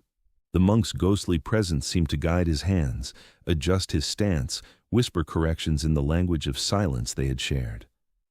Patrick moved not as student, but as inheritor, carrying forward something precious and ancient in a world that had forgotten how to be still. He didn't notice the class gathering behind him, or the instructor frozen mid-sip of tea, or the whispers, "Who is he? What style is that?" Patrick only stopped when he felt their eyes on his back. He turned. A roomful of stunned faces stared at him. The instructor stepped forward slowly. Older, broad-shouldered, his voice respectful, almost afraid to break the moment. "Where did you learn that?" Patrick picked up his shirt and backed away instinctively, like a deer stepping out of a clearing. "I have to go," he murmured. "Wait," the instructor pleaded. "Where did you learn that?" Patrick didn't answer. He slipped through the door and melted into the city crowd. Behind him, the instructor whispered, "I never seen anything like that." Patrick returned the next day, his footsteps silent on the concrete outside the martial arts studio. The afternoon air carried the scent of street vendors preparing food, but he barely noticed. His mind remained fixed on the training, on the way his body had remembered every movement Shan had taught him. He waited in the doorway, hands clasped behind his back in the respectful posture the monk had drilled into him. The light filtered through grimy windows, casting long shadows across the practice mats. When the instructor finally emerged from a back room, he paused mid-step. Recognition flickered across his face. "Back again," the man said, his voice carrying the slow cadence of someone who had learned to speak carefully around something precious. Patrick bowed deeply, the motion automatic after years of monastery life. "I wish to learn more." The words came hesitantly, each one chosen with the deliberation of someone unaccustomed to asking for anything. The instructor studied him for a long moment, taking in the straight spine, the centered balance, the way Patrick's eyes remained steady but not challenging. Finally, he nodded. "Then teach me first." They shared tea from chipped ceramic cups, sitting cross-legged on the floor in the traditional manner. The liquid was bitter and strong, nothing like the delicate mountain herbs Shan used to brew. Patrick demonstrated the techniques his master had passed down, principles that focused on the body's hidden pathways, pressure point mapping that could heal or disable with equal precision, footwork that made him appear to glide across the mats. The instructor watched with the intensity of a scholar discovering an old text. His breathing stopped as Patrick's hands traced the invisible meridians of energy that Shan had taught him to see. When Patrick finished a particularly complex sequence involving a spiral step and simultaneous strike to 3 pressure points, the instructor sat in stunned silence. "You have something rare," he said quietly, his voice thick with reverence. "Something I thought was lost to books and legends." He paused, studying Patrick's face as if memorizing it. "If you need a job, helping with evening classes, organizing equipment, I'll take you. The pay isn't much, but..." Patrick felt something warm and unfamiliar feeling in his chest. For years, his only companion had been Shan, his only home the silent monastery. The idea of belonging somewhere again, of having purpose beyond mere survival, stirred something he had thought buried with his master. It felt like the beginning of a place he might belong. "I will return," he said, bowing once more before stepping back into the awakening city. Patrick walked toward the restaurant where the girls worked, eager to tell them the news about the potential job at the dojo. The thought of having a place to belong, a purpose beyond mere existence, had lightened his steps through the crowded sidewalks. But he froze when he turned a corner, his body instantly alert. 3 men had Lena and May pinned near an alley wall. They were clearly drunk, swaying slightly, eyes glazed with alcohol. Their voices carried through the evening air, slurred, aggressive, punctuated with laughter that held no real humor. Their hands kept reaching, grabbing, their bodies strategically positioned to block any possible escape route. Lena stood protectively in front of May, her usual confidence hardened into defiance. "Back off, creep!" Lena snapped, her voice carrying more anger than fear, though Patrick could sense both in the tension of her shoulders. One man with a stubbled face and bloodshot eyes grabbed her wrist, his fingers digging into her skin. "Don't be like that. We're just being friendly." Patrick stepped forward, moving from shadow to light. His footsteps made no sound on the concrete, his breathing steady and controlled, exactly as Master Shan had taught him during those long mountain winters. No fear coursed through his veins, no anger clouded his judgment, just movement, purpose, and the calm. One man, the tallest with a leather jacket, noticed him first. He laughed a harsh, grating sound and shoved Patrick's shoulder. "Walk away, buddy. This isn't your business." Patrick didn't move, didn't flinch. His body absorbed the impact. The punch came fast, a wild, alcohol-fueled swing aimed at Patrick's face. Patrick caught it mid-air, his hand closing around the man's fist with precise timing. He twisted the attacker's wrist gently, too gently, a voice in his head noted. The monk's restraint still governed his movements, even now. Then he struck a precise forearm pressure point with 2 fingers. The man collapsed to his knees, a scream tearing from his throat as his nervous system flared with controlled pain. His arm hung useless at his side, temporarily paralyzed. The others rushed in, surrounding Patrick with rough, uncoordinated attacks. Patrick moved through them, calm and untouchable. The man came in fast, too fast. Patrick shifted slightly. A forearm drove into the man's stomach sharp, direct, before he could recover. A flat palm snapped his chin upward. His head jerked back. He stumbled, not down, just hurt. The other attacker moved at the same time, trying to close the distance. Patrick turned. A small step. Out of line. A quick strike to the thigh. The man's leg buckled for a second. Enough. Patrick stepped in, fist to the chest. The man folded forward, coughing. The men hit the ground, gasping for air, their bodies curled inward, faces contorted with pain. The attacker stumbled backward, his eyes wide with terror, as he realized whatever he'd encountered wasn't an ordinary person. Silence fell over the alley. The harsh fluorescent light from a nearby convenience store cast everything in stark relief. City noise hummed in the distance, car horns, distant music, the pulse of urban life continuing unaware. Patrick lowered his hands, his posture returning to stillness, his breathing unchanged despite the exertion. Lena stared at him, her usual confidence replaced with stunned disbelief. Her voice trembled slightly when she finally spoke. "Patrick, what are you?" He said nothing. He didn't know the answer to her question, not in words they would understand, not in concepts that existed in their world of coffee shops, apartments, and restaurant. The last attacker scrambled to his feet, casting one final terrified glance at Patrick before fleeing, his footsteps echoing as he disappeared around the corner. The girls exchanged a quick glance before they both grabbed Patrick's arms and dragged him away from the scene, their pace urgent as distant sirens wailed. Before anyone could call the police, before questions could be asked that Patrick couldn't possibly answer. Once safely home, Lena slammed the door shut behind them and twisted the deadbolt with trembling fingers. The familiar click of the lock seemed to echo louder than usual in the sudden quiet of the apartment. Patrick stood motionless in the center of the room, still as a statue amongst the chaos of their everyday life. The string lights draped along the walls cast shadows across his face, but his expression remained unreadable, distant. Lena's voice was soft but carried an undercurrent of steel when she finally broke the silence. "Patrick, listen to me carefully. Without a name, you're nobody here. No identity card means no job, no bank account, no official existence. The police will arrest you the moment they run a check and find nothing. After what just happened in that alley—" She trailed off, running her hands through her hair. "We need to know who you really are."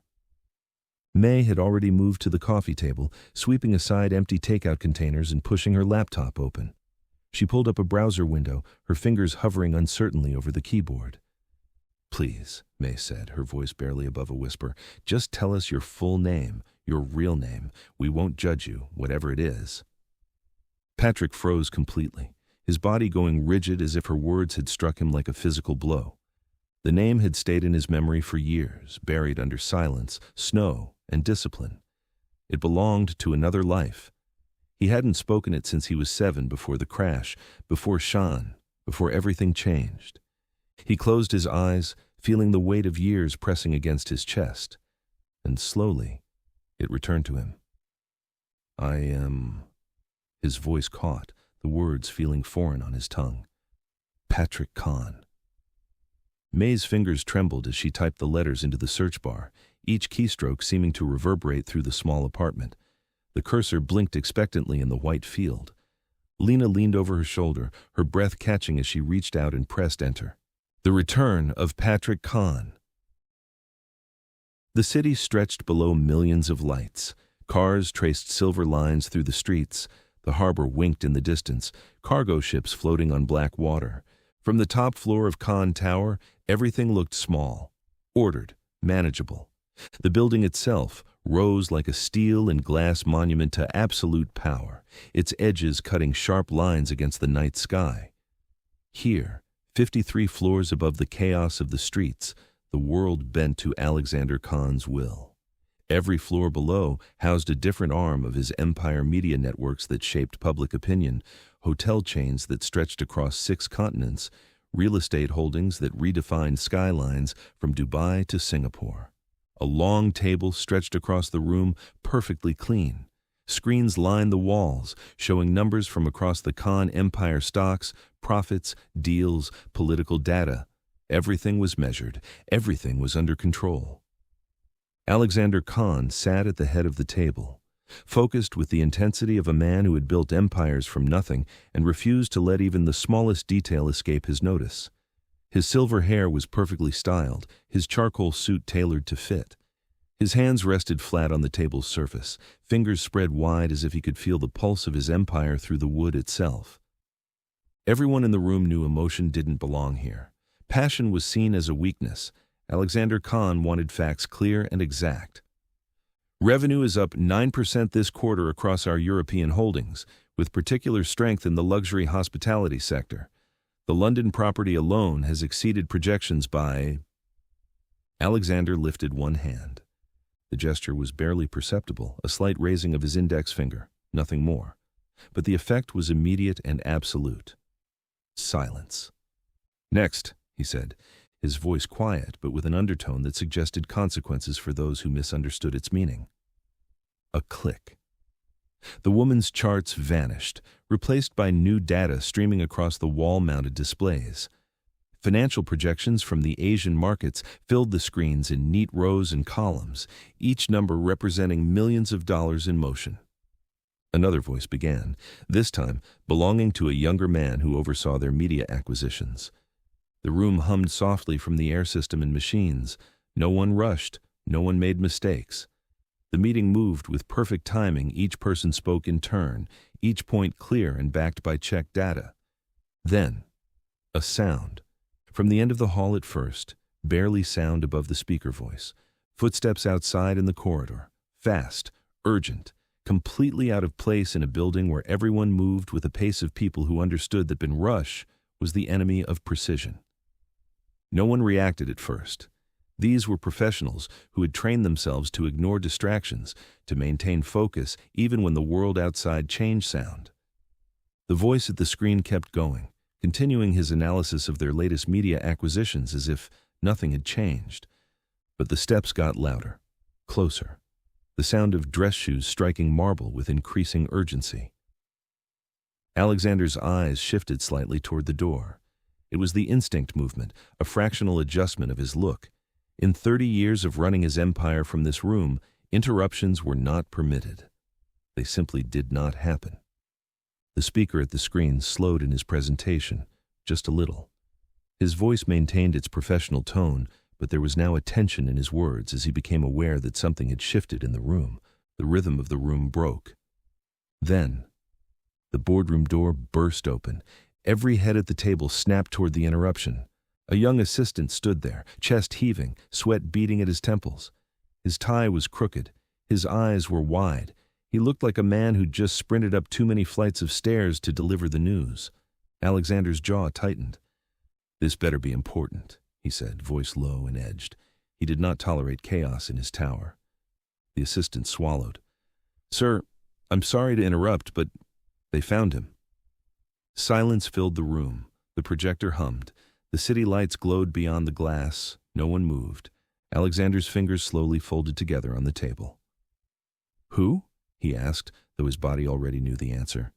The assistant's throat worked. "Patrick, sir." The name cracked through the air like lightning.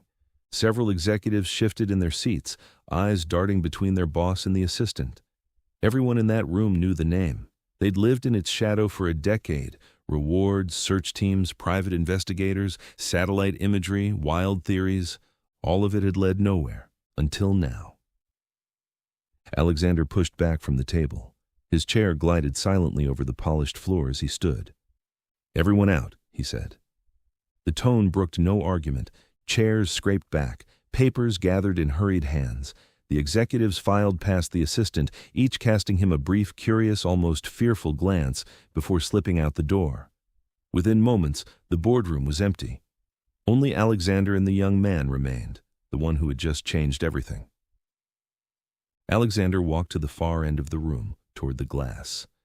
He did not look at the city. His reflection stared back at him, older, harder, but with a light in his eyes that hadn't been there in years. He spoke without turning around. "Explain." The assistant fumbled a tablet from under his arm, hands shaking slightly as he woke the screen. "We have a series of alerts set up.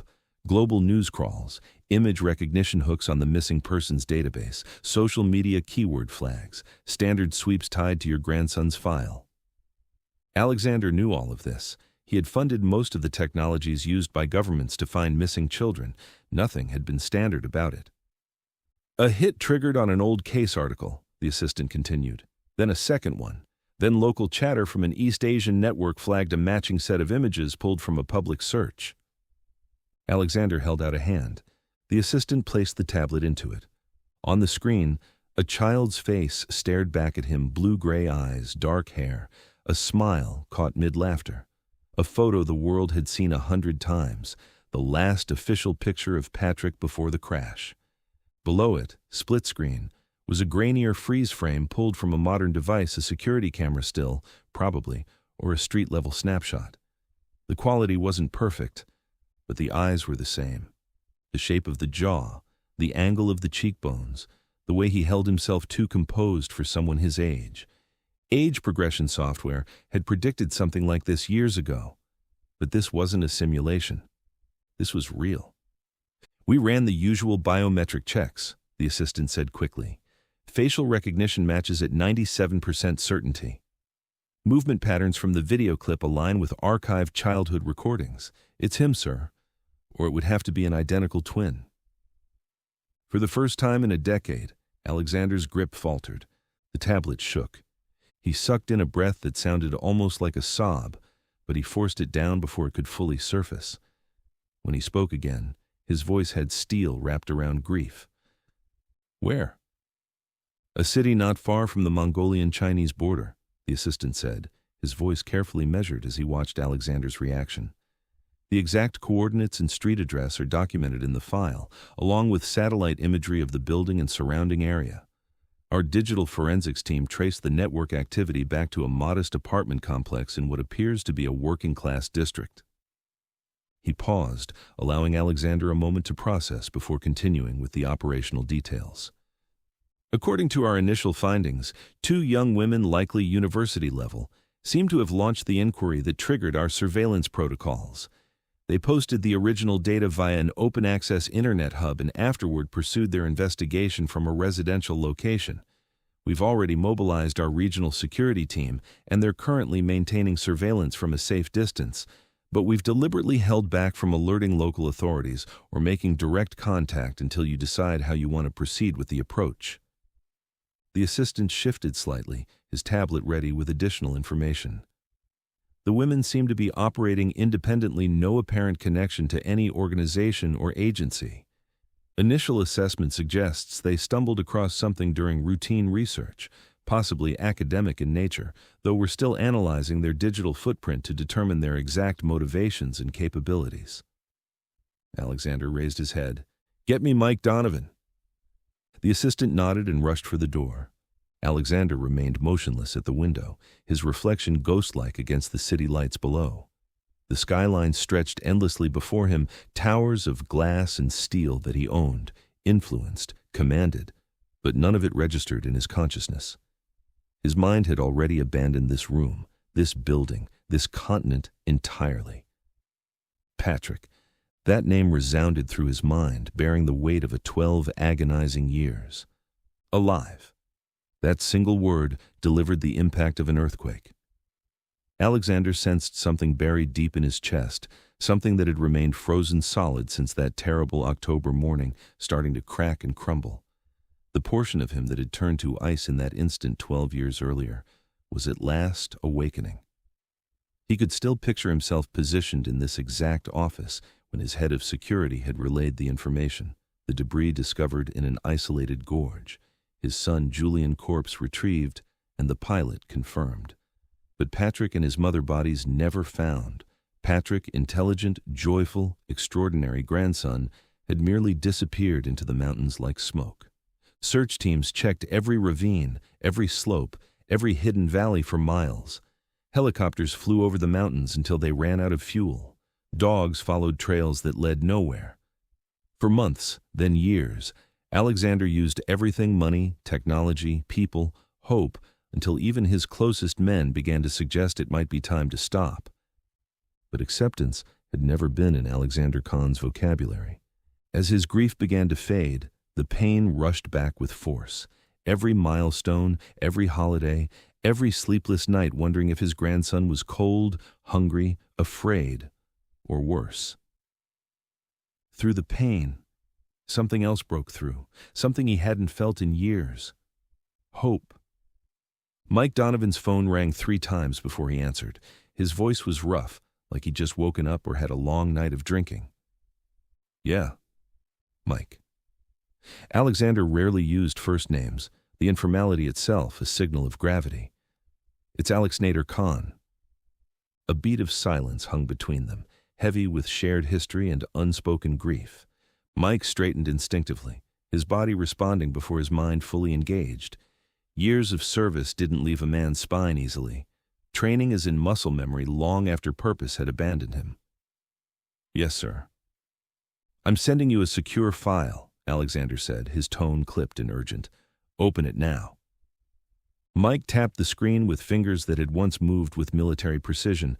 A notification flashed, demanding authorization. He entered the passcode without thinking, fell into old patterns like a soldier returning to formation. The file loaded, pixels assembling into an image that would change everything. The first image hit him like a punch, knocking the air from his lungs. Patrick at 7, bright eyes, smile, hair falling across his forehead in the way Julian's always had. Patrick was older now, leaner, but his eyes were the same. Same eyes, Khan eyes, impossible, miraculous eyes. He didn't realize his hand had tightened around the phone. "Is this?" His voice broke, the question dissolving into the strong feeling that surged up his throat like poison. "It's him," Alexander said. No hesitation, no room for doubt or question. "We've waited long enough to be sure. Take the jet. Wheels up in 40 minutes. I want my grandson brought home." Mike's throat tightened as he tried to swallow. Memories rushed back, a laughing kid running through the estate, his father who trusted him like family, a mother with a warm smile. Then, the crash. The illness that kept him grounded. The empty seat that should have been his. The funerals he attended alone. He had hated himself for surviving, for failing in the one duty that mattered. And now, the boy he'd failed was alive, somehow, against all odds. "I'll bring him back," Mike said quietly, resolve hardening his voice. "I swear it." "I know you will," Alexander replied, and for the first time in years there was something like warmth in his voice, the ice between them finally melting. "This is what you were always meant to do."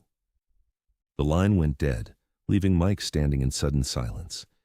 He stood still in the small apartment that had become his cave, beer bottles filling the trash, old photos of better days, and a half-packed bag in the corner he never used but never unpacked. Then he moved, motivation surging inside him. Within 20 minutes, he was in a car heading for the private airfield, a duffel bag over his shoulder containing everything essential, everything else left behind in the apartment that had never truly been home.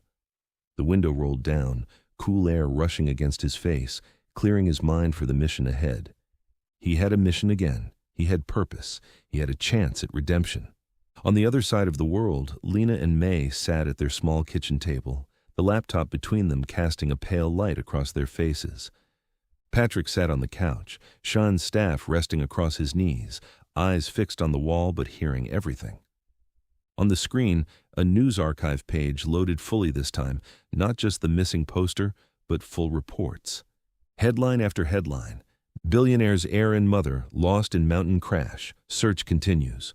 Photos scrolled by. Patrick at 7, his smile gap-toothed and innocent. Patrick at 7, hair neatly combed for what must have been a formal portrait. His parents beside him, Julian's easy smile lighting up his handsome face, Aiko's graceful posture framing her striking beauty, her almond-shaped eyes so much like his own, dark and expressive against her toned skin. Lena clicked on a video.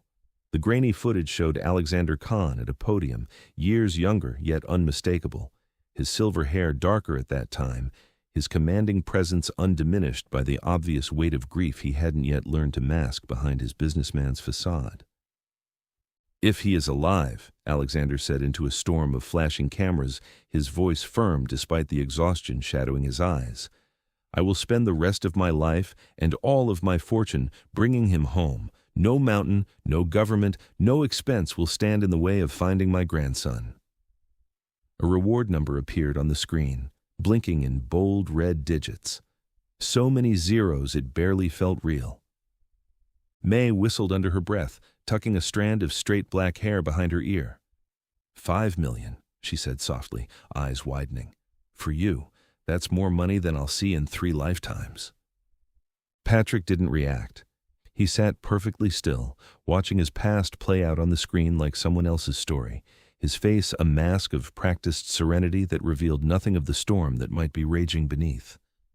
Another clip began automatically. A reporter in a heavy parka stood in front of a snow-capped mountain range, wind whipping at her hair as helicopters circled in the distance behind her. "Investigators recovered the body of Julian Khan early this morning," the woman said, her professional demeanor barely concealing the tragedy she was reporting. His wife Aiko and their 7-year-old son Patrick remain missing. Given the extreme conditions of this region and the severity of the crash, experts say their chances of survival are— Lena slammed the laptop closed before the sentence finished, the sharp sound cutting through the silence of the apartment. The small room was suddenly very quiet, save for the distant hum of city traffic outside and the soft ticking of the kitchen clock. She turned to Patrick, her dyed hair swinging with the movement.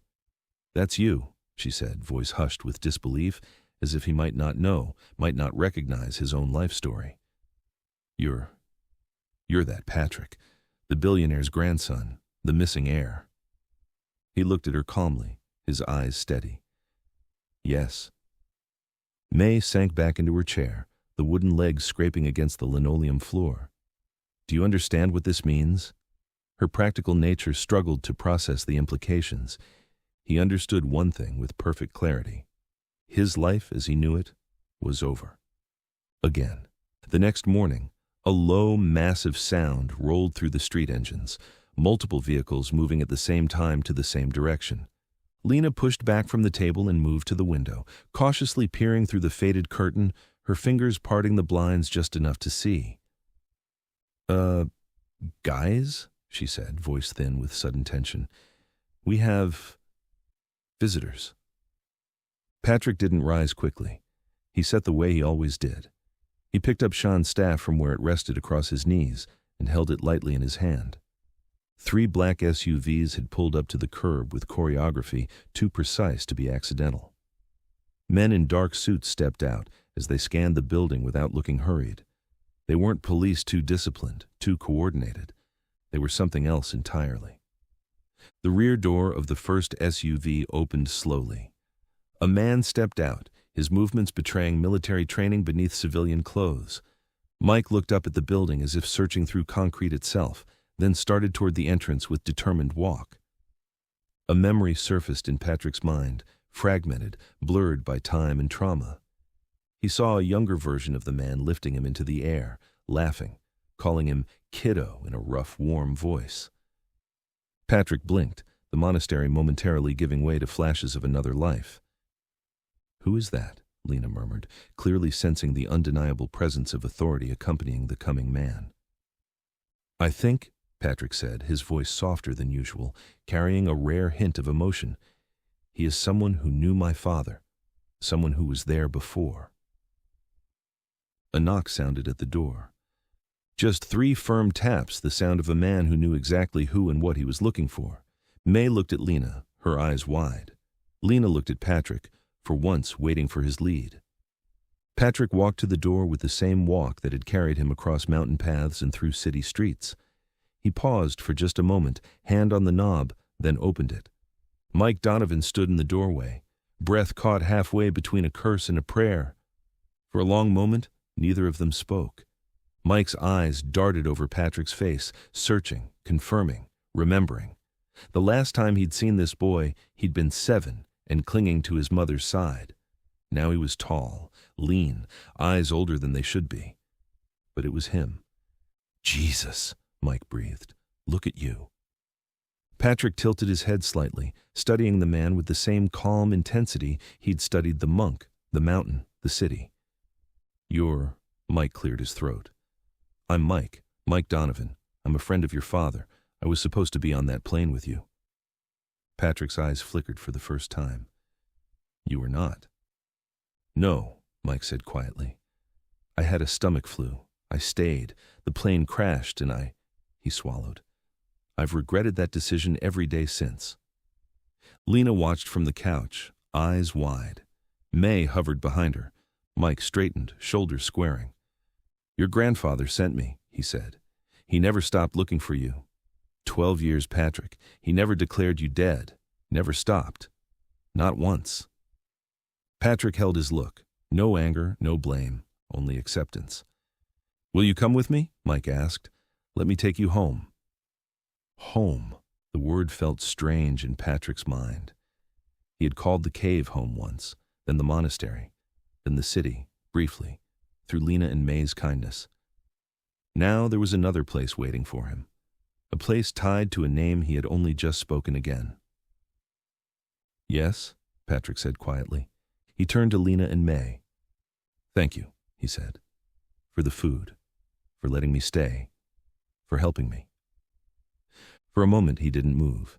Then he stepped closer and gently pulled them both into a hug. It was brief, simple. Lena froze at first, then held on a little tighter than she expected. May let out a small breath, her smile soft but unsteady. "You better not disappear again," Lena said, her voice low. May tried to smile. "And if you do, at least come back for dinner once in a while." Patrick looked at them both. He gave a small nod. "I will remember," he said. Then he stepped back. Without another word, he turned and followed Mike out the door, Shan's staff at his side. The SUVs swallowed them, doors shut. The convoy pulled away into the city, heading toward the private airfield where a jet waited with engines ready. Patrick watched the building slide past outside the tinted glass. He said nothing.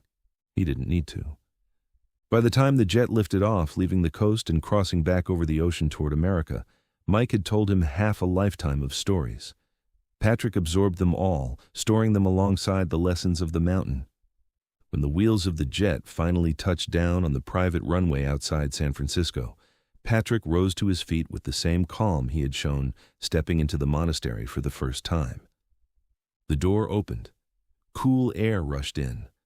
A line of security staff stood at attention below, and in front of them, slightly apart, a man waited. Alexander Khan looked older than the news footage. There was silver in his hair, more weight on his shoulders, but his posture was still straight, his presence still filling the space around him like gravity.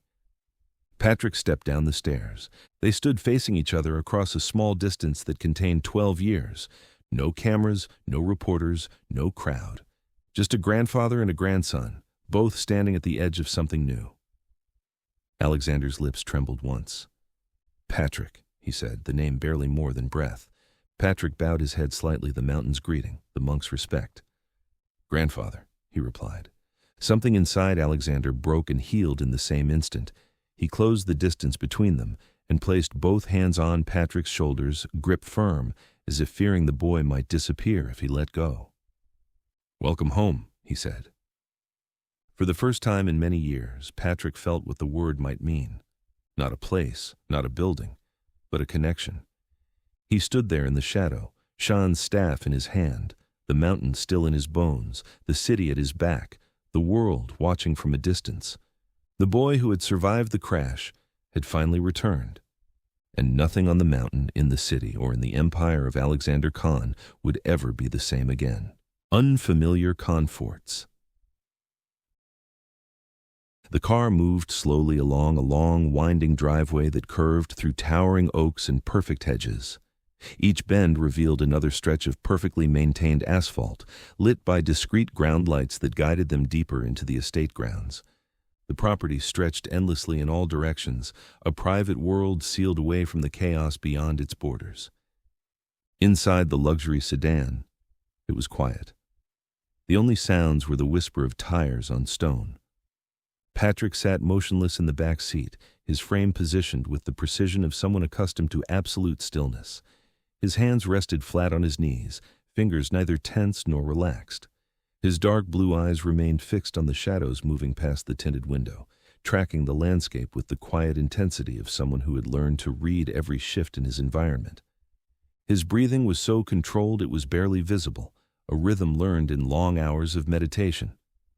Across from him, caught in the reflection of the darkened window, Alexander Khan watched with the practiced observation of a man who had built an empire by reading people. Instead, he studied his grandson with the careful attention he might give to a complex negotiation or a delicate political maneuver.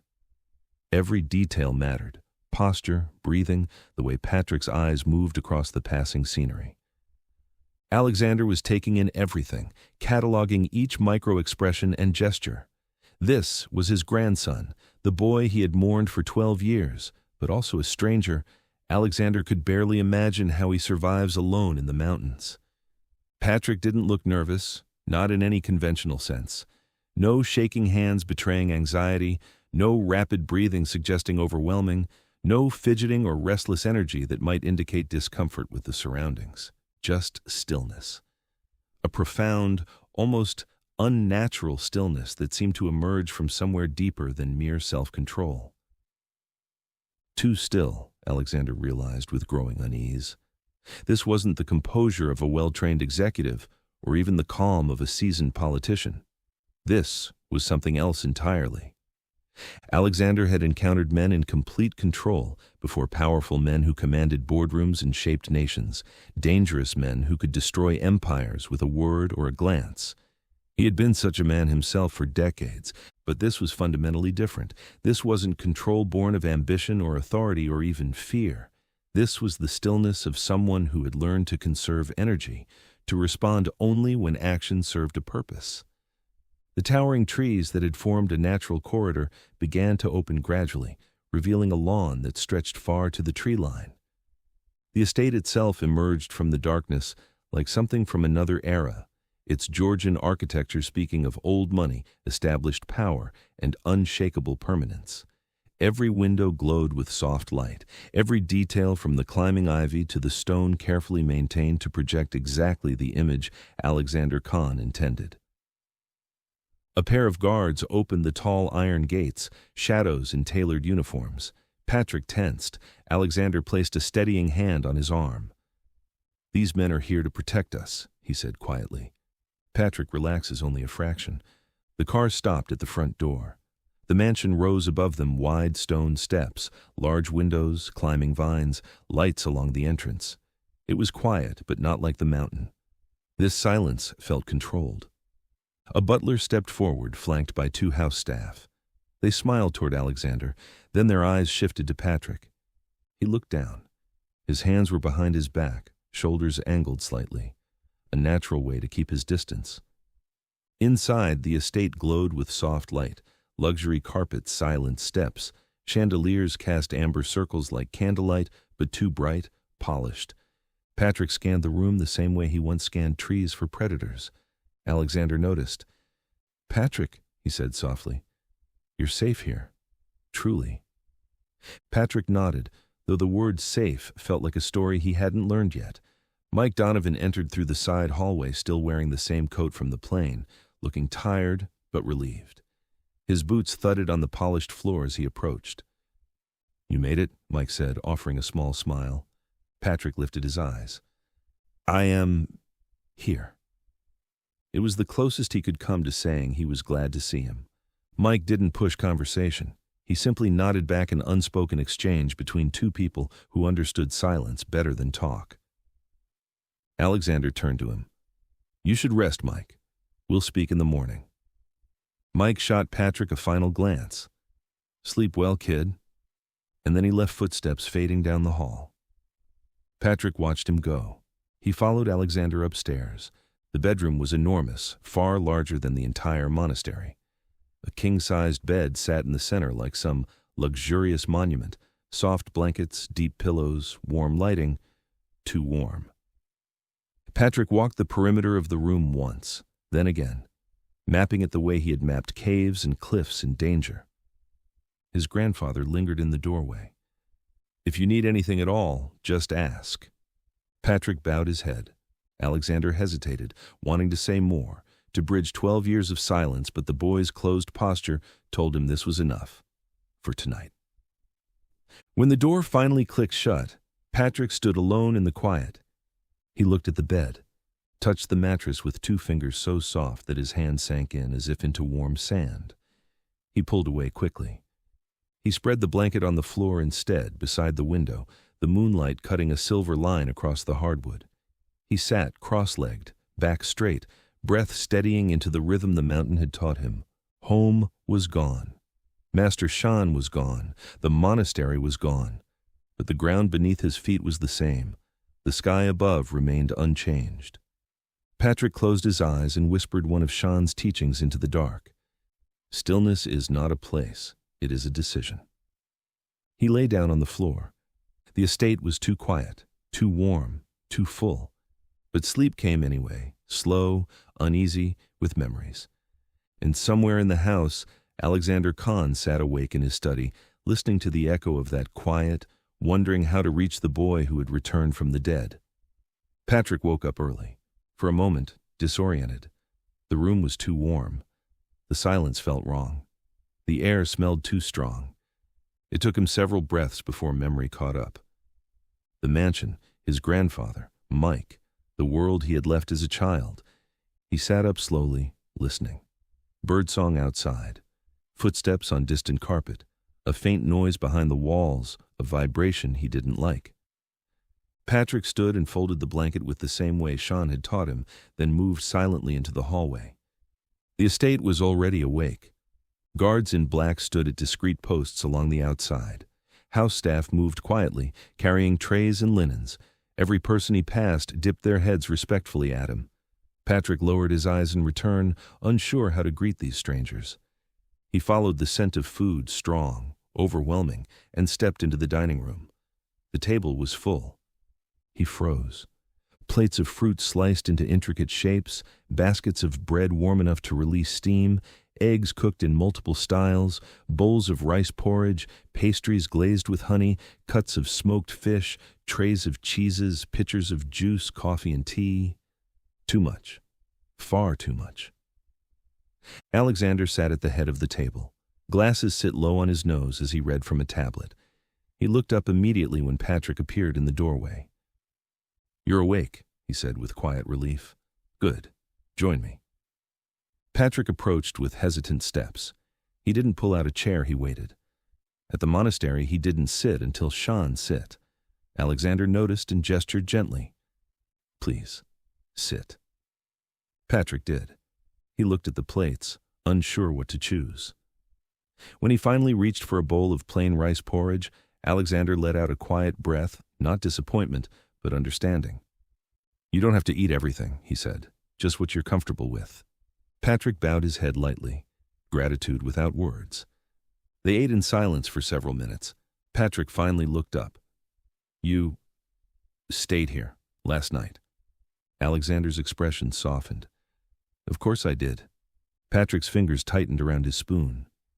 "People leave. Often. I thought—" He didn't finish. Alexander set his tablet aside. "Patrick," he said gently, "I thought I'd lost you forever. I'm not going anywhere." Patrick looked down again, unsure how to handle the feeling inside him. After a moment, Alexander continued. "Mike told me a little about the day of the crash, but not from your view. Only you know what happened up there." Patrick held the bowl in both hands like he held tea at the monastery, centering himself. His voice, when he spoke, was steady but distant. "We fell through the clouds. My father said everything would be all right, he will come and find us. My mother held my hand." He paused, breath tightening. "And when we jumped, she wrapped herself around me. She hit the trees. I hit nothing." Alexander's throat constricted. "Your mother? She was extraordinary." Patrick nodded once. "I buried her beneath the tall tree near the water." His voice didn't shake. It never did. The silence that followed felt heavy, holding a truth he had carried alone for years. Alexander leaned forward, his tone no longer that of a tycoon, but of a grandfather who had spent a decade mourning in silence. "Patrick, you survived what no child should ever face, and you did it by yourself." Patrick blinked once. Alexander reached across the table, not touching Patrick, not yet, but offering presence. "You're safe here. You have family. We will go slowly. Together."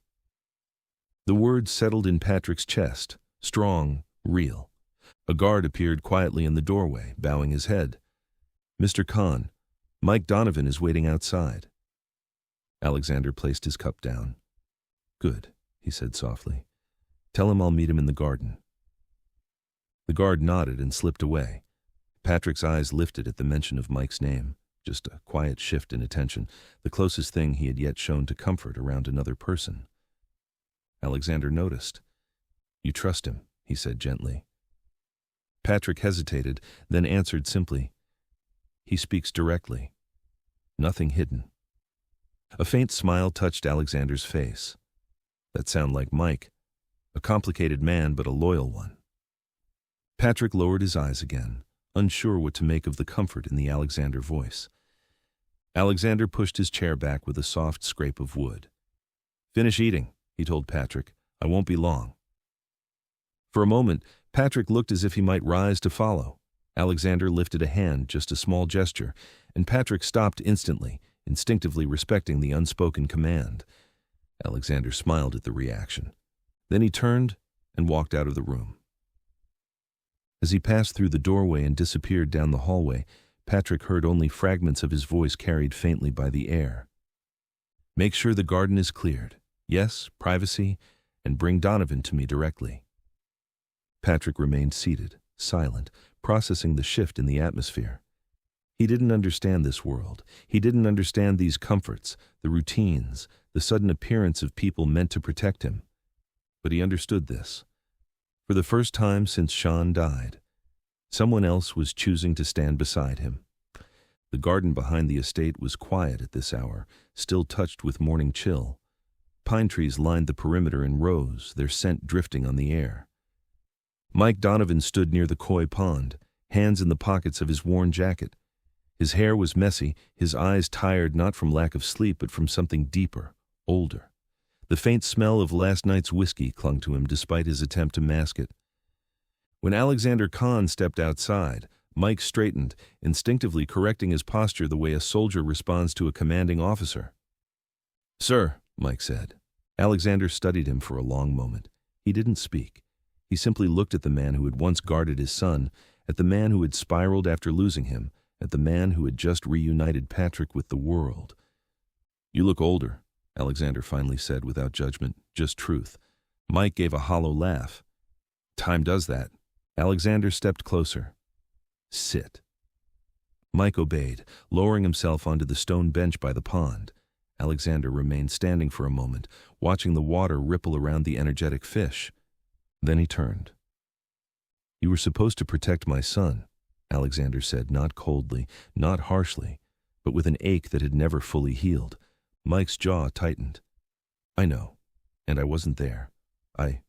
Alexander raised a hand. "I did not call you here to punish you, Michael. That punishment, you have given yourself every day for 12 years. Silence. Mike swallowed hard. He looked away toward the water. Alexander sat beside him, lowering himself with the careful grace of an aging man. "Patrick likes you," he said quietly. Mike blinked, surprised. "He barely spoke to me." "A person who doesn't trust easily doesn't need many words," Alexander replied. "Sometimes silence is the greatest trust of all." Mike lowered his head. Alexander continued, voice even, measured. "Patrick sees honesty in you, simplicity, a man without masks. That's very rare in this world, Mike." Another long pause. Then Alexander shifted, turning his full attention to him. "I need you to protect him." Mike closed his eyes briefly as if bracing for impact. "Sir, you know how I've been. I'm not proud of it. I drink too much. His voice cracked. "I'm not the man I once was." Alexander's reply was immediate, firm. "Then become him." Mike looked up sharply. Alexander's voice deepened with conviction. "You have a second chance, something almost no one receives. Patrick is alive. He needs a protector. He needs someone who understands the world's dangers and its losses." He leaned closer, lowering his voice. "He needs someone who will not lie to him." Mike's breath hitched. He shut his eyes for a moment, absorbing the weight of the responsibility. Alexander finished softly. "Straighten your life, Mike. Not for me, not even for Patrick." He placed a hand on Mike's shoulder. "For yourself. You deserve that redemption." The word hung between them like a long-forgotten blessing. Mike nodded slowly at first, then with growing certainty. "I can do this." His voice steadier now. "I will do this. I swear it." Alexander released his shoulder and leaned back slightly. "I know you will." They sat in the garden's quiet peace for a moment, two men bound by grief, fate, and a boy who had somehow survived everything. Finally, Alexander stood. Patrick needs guidance, he said. Strength, discipline, and someone who knows the world he's about to enter. He met Mike's eyes. And someone who will not fail him. Mike rose, as well taller now, straighter, a spark returning to a man who had lived too long in shadows. I won't, he said. Alexander nodded once. Then come inside. It's time for Patrick to see a familiar face. Together, they walked back toward the house. When Alexander and Mike stepped back into the dining room, the table was still cluttered with untouched fruit, steaming tea, and plates half cleared by the staff. But Patrick was no longer there.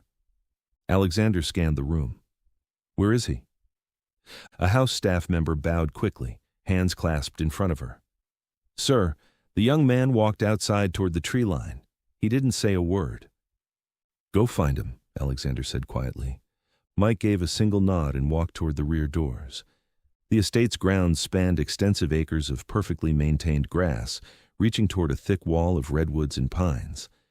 The morning sun had risen to a point where it warmed the treetops, throwing the bottom portions of trees into a shifting pattern of light and shade.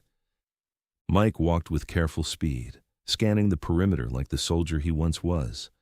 Old instincts flickered back to life, reading footprints in grass, sensing recent movement. Then he saw him. Patrick positioned himself beneath a towering cedar at the gap between cultivated yard and natural woodland.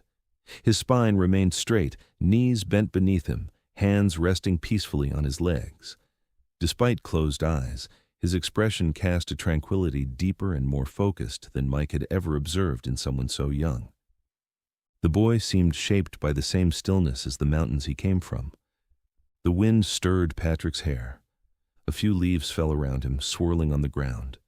He didn't move, not even when a branch cracked somewhere in the distance.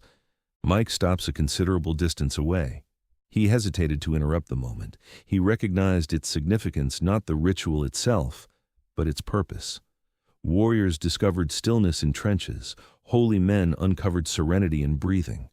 Patrick had found his quiet in both. Mike took a slow step forward. Patrick's breathing shifted, not disturbed, but aware. His eyes opened gradually, the blue-gray shade reflecting the forest before them. He didn't startle. He didn't break posture. He simply observed Mike with that calm, unblinking eyes that carried the weight of someone who had survived storms. Mike exhaled softly. You meditate out here? Patrick nodded once. It is quieter among trees, he said, voice low but steady. Mike glanced around. Quieter than inside? Patrick's attention drifted toward the house, luxury, warmth, clamor, and unfamiliarity. It's different, he said with caution, many voices in a small space. Mike understood instantly. Crowded rooms, too many faces, too much expectation. Patrick wasn't afraid of people, he simply wasn't made for crowd. Mike stepped closer, but kept a respectful distance. A lot has changed for you, he said. Patrick didn't answer, but the silence was the answer. Mike took a breath. Your grandfather wants to see you when you're ready. No rush. Patrick stood slowly. He brushed a leaf from his sleeve. I am ready. Mike studied him. The boy who had vanished at 7 was gone. In his place stood someone disciplined, powerful, and unreadable, yet vulnerable.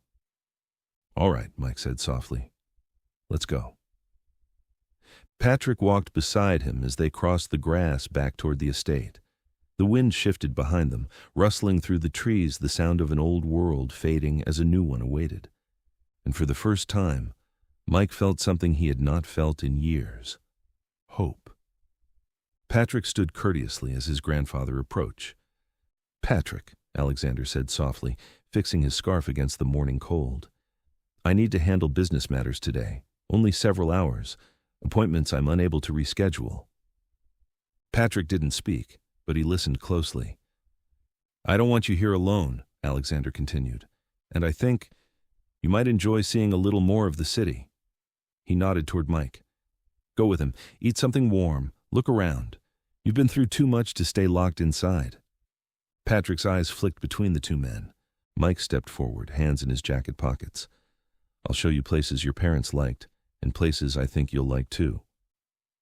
Patrick nodded. Alexander placed his hand on his grandson's shoulder, the movement cautious, as if he worried about applying too much pressure too quickly. "Go with Mike. See the world again," he said, "at your own pace." Patrick bowed his head once. "Yes?" Alexander breathed out, relieved. "Good. I'll see you both this evening." Mike gestured toward the front door. "Come on, kid. Let's get out of here." Patrick followed him, stepping out of the quiet estate and into a city he hadn't seen in years. Mike drove them into the city in Alexander's black SUV, the tinted windows cutting the glare from the midday sun. Patrick watched the passing scenery in silence, absorbing every movement, every sound, with the same meticulous attention he once gave to the forest's whispers. Traffic lights flashed their commanding colors. Horns blared in impatient blast. Street vendors called out their wares in sing-song voices. It wasn't the mountain. Nothing here was still or patient.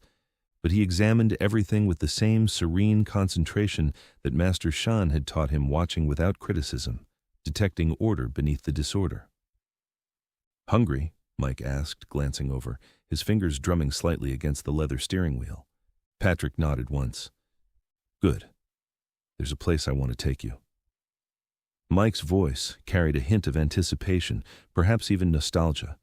They turned into Chinatown, where vibrant red lights hung like ripe fruit between old buildings, and the air was thick with steam from noodle shops and roasted duck stands. The street noise rose and fell like waves, vendors calling out prices, shopkeepers talking across the alley, the clang of woks hitting burners. Patrick followed quietly behind Mike, his steps measured and deliberate, absorbing everything.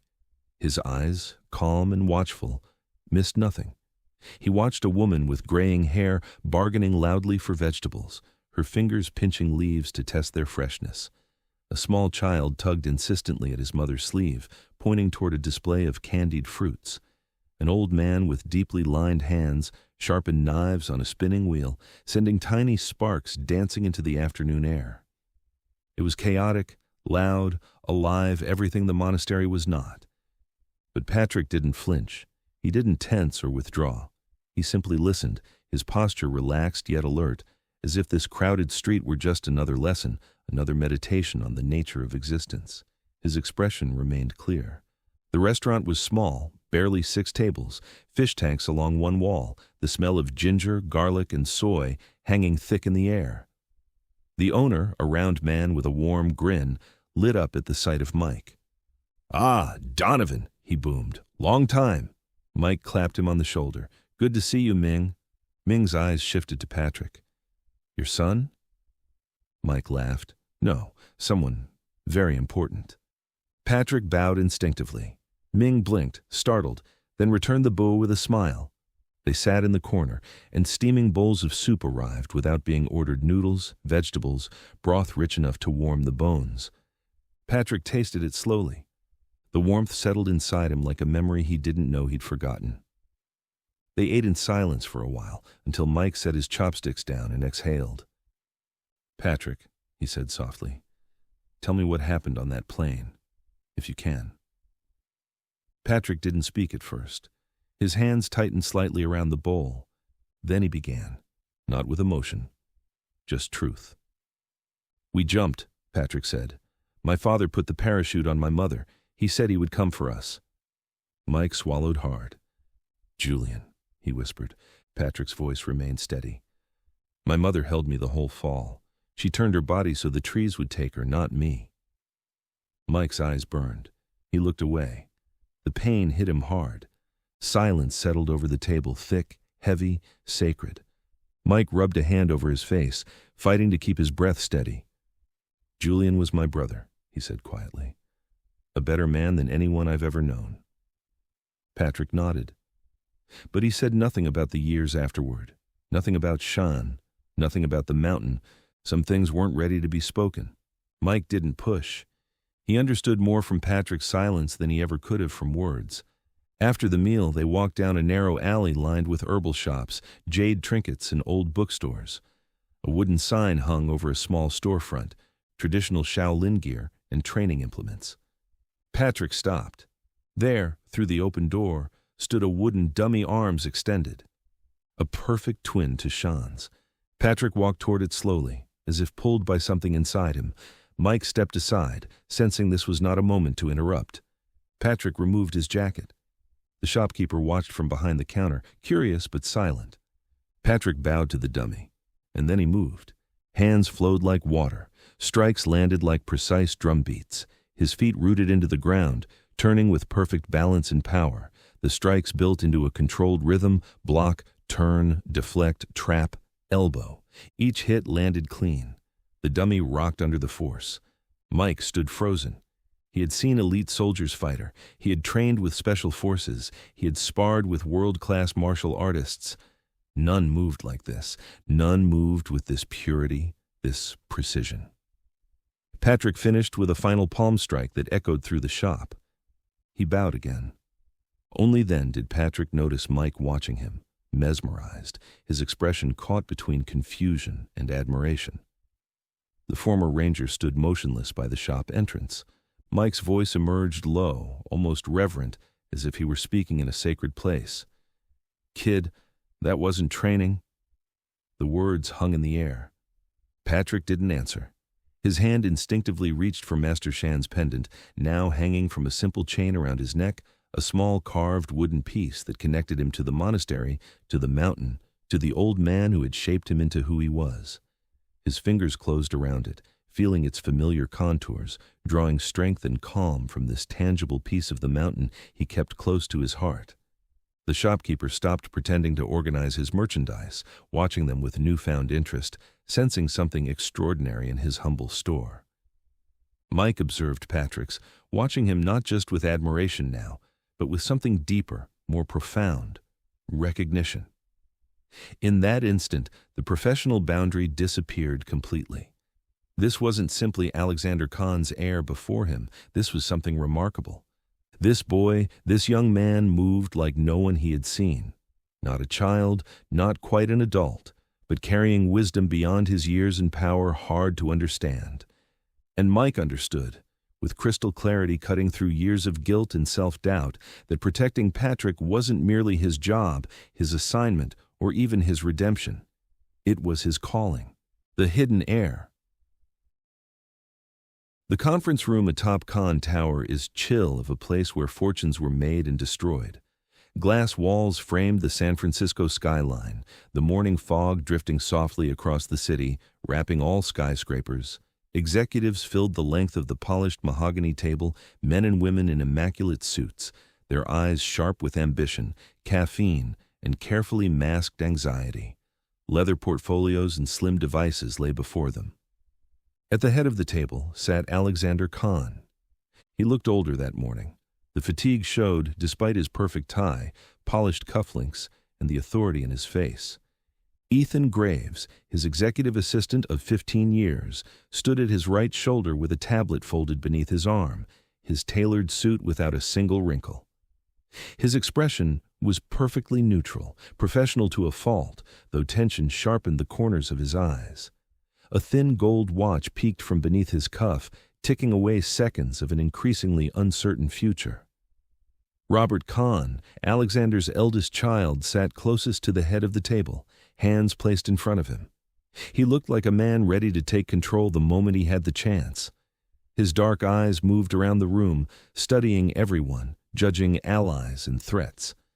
A mumble of discussions, financial forecasts, market shifts, whispers of acquisitions stopped when Alexander raised a hand, a motion demanding complete focus. "We have much to review," he began, voice deep, steady, resonating with the authority of decades at the pinnacle of power.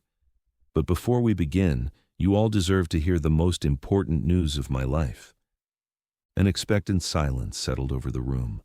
The city beyond the windows seemed to hold its breath with them, the fog pressing closer against the glass as if listening. Alexander inhaled not for effect, but to calm the shake within his chest, a weakness he rarely permitted himself to show. "My grandson," he said quietly, the words carrying to every corner of the hushed room, "is alive."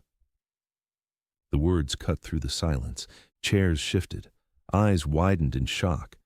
A few executives couldn't hide their reaction. Something buried for 12 years had just returned. Ethan's jaw tightened, then quickly relaxed. His grip on the tablet hardened. Robert leaned back, stunned, but only briefly. Then his eyes turned cold, already calculating. Alexander continued, voice unshakable as the foundations of the tower bearing his name. He survived the crash. He was found alive in the mountain. The boy is grown now 19 years old. He has returned to us against all odds.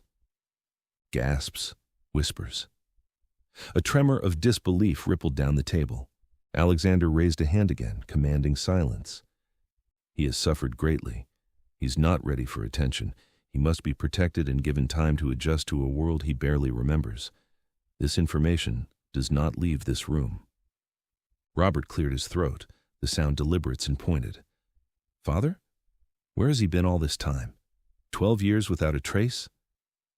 Him and his mother jumped the plane before the crash, Alexander said simply, the word inadequate for the story it contained. Beyond that, even I don't yet know the full details. The boy speaks little of what happened. Ethan spoke next, his tone smooth as polished marble. Sir, does this mean Patrick will be reintroduced to the public? We should prepare a strategy for managing the media response when this inevitably breaks. Alexander's eyes hardened. Absolutely not, not yet. Not until he understands this world and until this world is safe for him. He knows nothing about being a teenager in this world. He has been isolated from everything we take for granted. Ethan lowered his eyes. Of course, Mr. Khan. We'll ensure complete privacy. Robert remained silent, but the muscle in his jaw pulsed beneath his skin. His manicured fingernails pressed into his palms, leaving half-moon impressions in the flesh. A single voice broke the tension, a woman's voice, strained with emotion and disbelief. Dad? Is it truly him? Are you certain? All heads turned as Victoria Khan, Alexander's daughter, entered from the adjoining office. Her elegant frame trembled slightly, and her eyes glistened, barely holding back tears that threatened to ruin her carefully applied makeup. It's him, Alexander said softly, his voice gentler than any of the executives had ever heard it. DNA confirmed, and his eyes, his father's eyes. Victoria pressed a trembling hand to her mouth, a small gold bracelet sliding down her wrist. My God, I thought he was gone forever. We all did. He's home, Alexander whispered, a rare vulnerability breaking through his customary armor, but fragile, and frightened of everything we take for granted, and I won't overwhelm him with our world. Not yet. Victoria stepped closer, her heels silent against the thick carpet. I want to see him. Right away. He'll remember me. I used to read to him every night when he visited. No, Alexander replied gently but firmly, brooking no argument even from his daughter. He needs time. Days, weeks perhaps. He's not ready for crowds or even family. He barely speaks anymore. Victoria's face tightened with frustration and pain, her composed features crumpling slightly. He's my nephew. The last piece of my brother I have left. And my grandson, Alexander said, an uncharacteristic tenderness softening his words. I'll bring you to him when he can handle it, when the time is right. Robert leaned forward, fingers splayed on the table surface. Father, surely he could at least meet the family privately. We need to discuss what this means for the company, for the future, for all of us. No. Alexander's tone brooked no argument, the steel returning to his spine. The boy barely understands the modern world. He needs quiet, safety, stability, and he will not be thrust into discussions of inheritance or corporate succession the moment he sets foot back in civilization. The temperature in the room shifted. Victoria folded her arms across her chest, but her eyes softened, glistening with unshed tears. Promise me I'll see him soon, please. Alexander nodded, a barely perceptible softening around his mouth. You will. I give you my word. Ethan wrote notes on his tablet, expression unreadable. His eyes, however, darted briefly toward Robert, a silent communication passing between them. Robert glanced toward the window, jaw tight, as if recalculating the future that had just been rewritten by a ghost returned from the dead. His empire, his inheritance, his carefully plotted ascension, all suddenly uncertain. The meeting ended. No further remarks. Just silence. When the conference room finally emptied, Alexander remained seated at the head of the mahogany table, hands folded before him with deliberate precision, staring out across the fog-veiled skyline of the city that had made him what he was. He felt older than the city itself, older than the empire he had built brick by brick, deal by deal, sacrifice by sacrifice. The weight of what had happened, of what would happen, pressed on him with a familiar pain that had nothing to do with age or the passing of years. It was the pain of a man who had spent 12 years searching in every wrong place, only to have the answer walk through his doors wearing the face of his dead son. Robert was the first to return. He hovered near the closed door, one hand on the frame as if waiting for explicit permission to step inside, his body language revealing the careful calculation running beneath his composed exterior. "Come in," Alexander said without turning, his voice carrying the weight of command that had shaped boardrooms and bent the wills of men far more powerful than most would ever know. Robert entered with measured steps, his posture deliberately stiff, his face drawn into the controlled calm he reserved for the most delicate negotiations, the kind where empires trembled in the balance. "I'm glad he's alive," he began carefully, each word selected as if from a chessboard. "We all are. The family has prayed for this." Alexander cut through the politeness with the efficiency of a knife through silk. "You're worried. Don't insult both of us by pretending otherwise." Robert hesitated, his jaw working slightly before he spoke. "Father, your will, the succession plan, the board's expectations." "This is not the time," Alexander warned, his voice sharp as a blade tempered in ice. "And you know it." "I know," Robert said quickly, stepping forward with his hands slightly raised in a gesture of reasonableness. "I know. I'm not thinking of myself truly. I'm not. But the board members will have questions. Shareholders will demand answers. The market moves on rumors, and we both know how quickly information spreads in this city." "The board will hear what I decide when I decide to tell them," Alexander replied coldly, his eyes never leaving the window.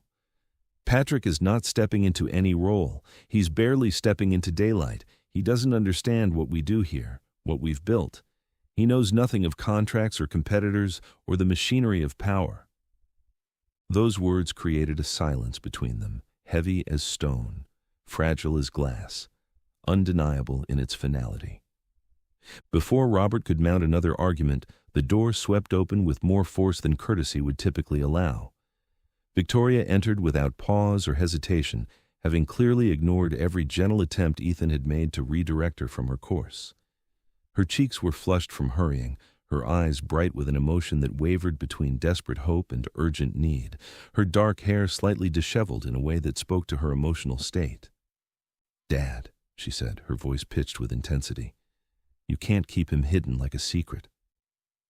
"He's not a secret," Alexander replied. "He's a human being, a child, really, in every way that matters, who has survived something no one should ever have to endure.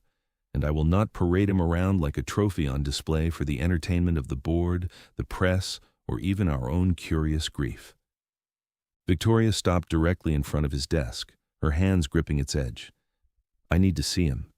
He was like a son to me. You remember how close Julian and I were, how we raised Patrick together in those early years? I won't frighten him. I won't overwhelm him with stories or expectations. I just want to know he's truly there, that he's real and alive, and that I didn't dream him into existence during all these empty years." Alexander's expression softened visibly, the rigid line of his jaw relaxing slightly, though he held his position. "Give him a few weeks. Let him learn how to exist again in a world that won't make sense to him. Let him adjust to the noise, the technology, before we thrust family dynamics and reunion complications upon him." "A few weeks?" Victoria repeated, her voice climbing with disbelief. "He's family, Dad. He's blood. He deserves to know that I love him and have been waiting for him."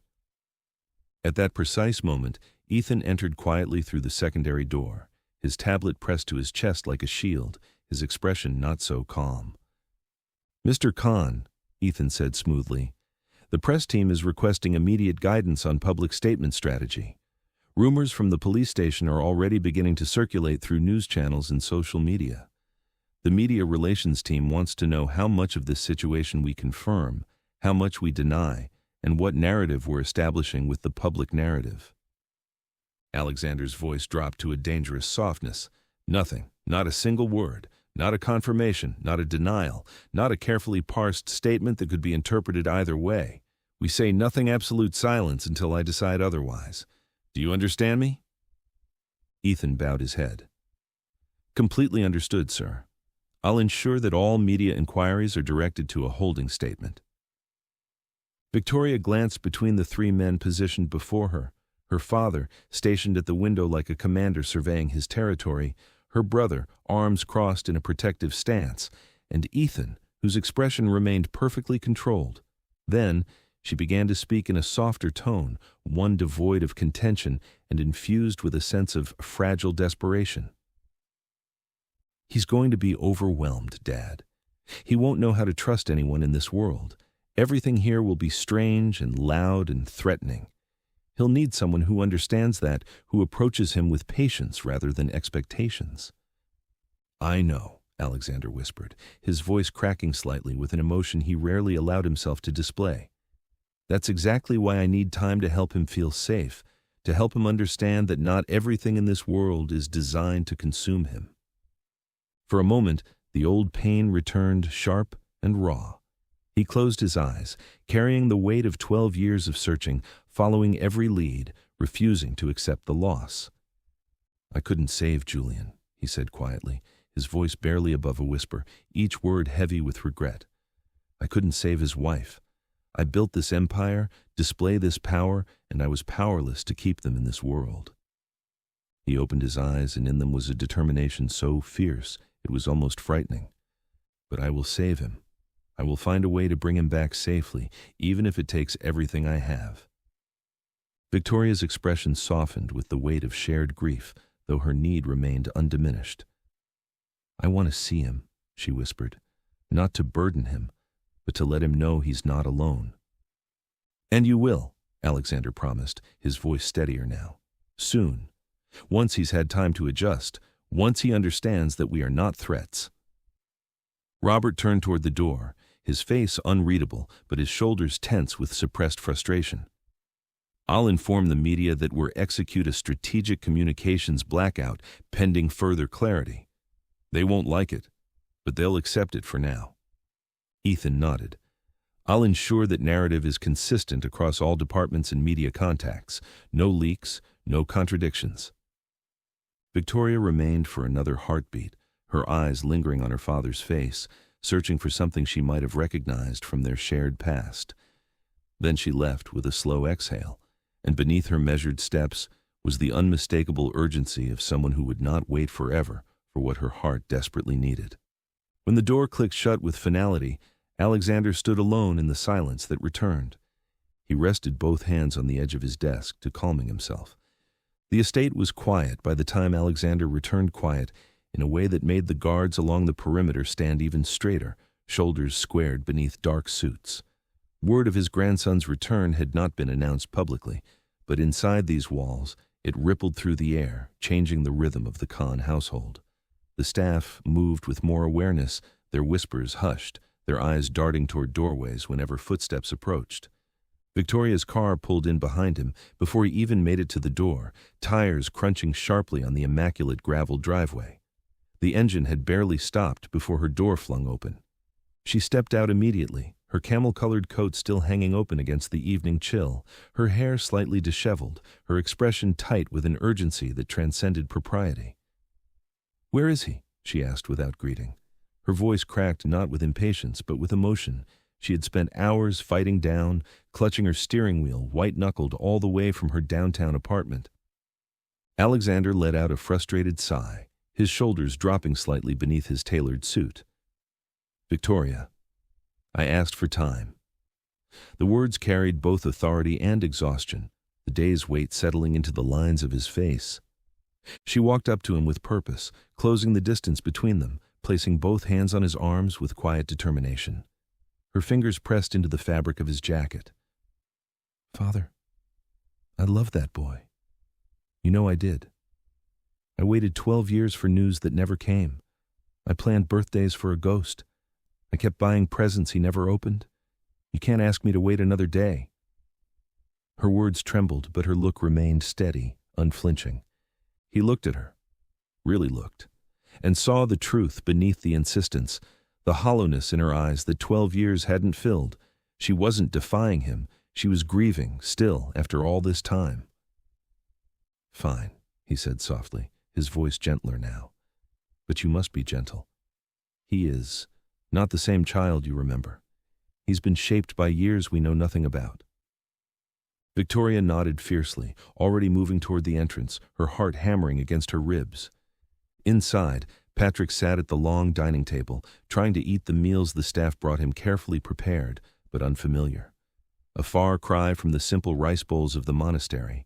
His posture was rigid, spine straight as a bamboo rod, his eyes lowered, watching his own hands as though they belonged to someone else. He looked like a stranger in his own life, a displaced monk in borrowed clothes. When Victoria stepped into the room, he looks up by reflex. His eyes were sharp and alert as he studied her, careful like someone trained to judge every new person. She froze in the doorway, one hand still on the frame. There he was, older, taller, leaner, broad-shouldered, muscles visible beneath the simple shirt they'd given him. His face had lost all its childhood softness, replaced by defined angles and a jawline reminiscent of Julian. But it was his eyes that struck her, sharper than any 19-year-old should be, carrying depths no teenager should know. But still unmistakably, Patrick Kahn. Her hand rose to her mouth, trembling against her lips. "Oh, sweetheart," she whispered, stepping forward slowly, each footfall deliberate on the polished floor. Patrick blinked, his expression barely changing. Something flickered behind his eyes, not recognition, but perhaps awareness of her emotion. He didn't move away, but he didn't move toward her either. He remained perfectly still. She approached him the way one approaches a startled animal, steady, warm. Each step measured, telegraphing her intentions, giving him space to retreat if needed. "I'm your Aunt Victoria," she said softly. "I used to tuck you in at night when your parents traveled."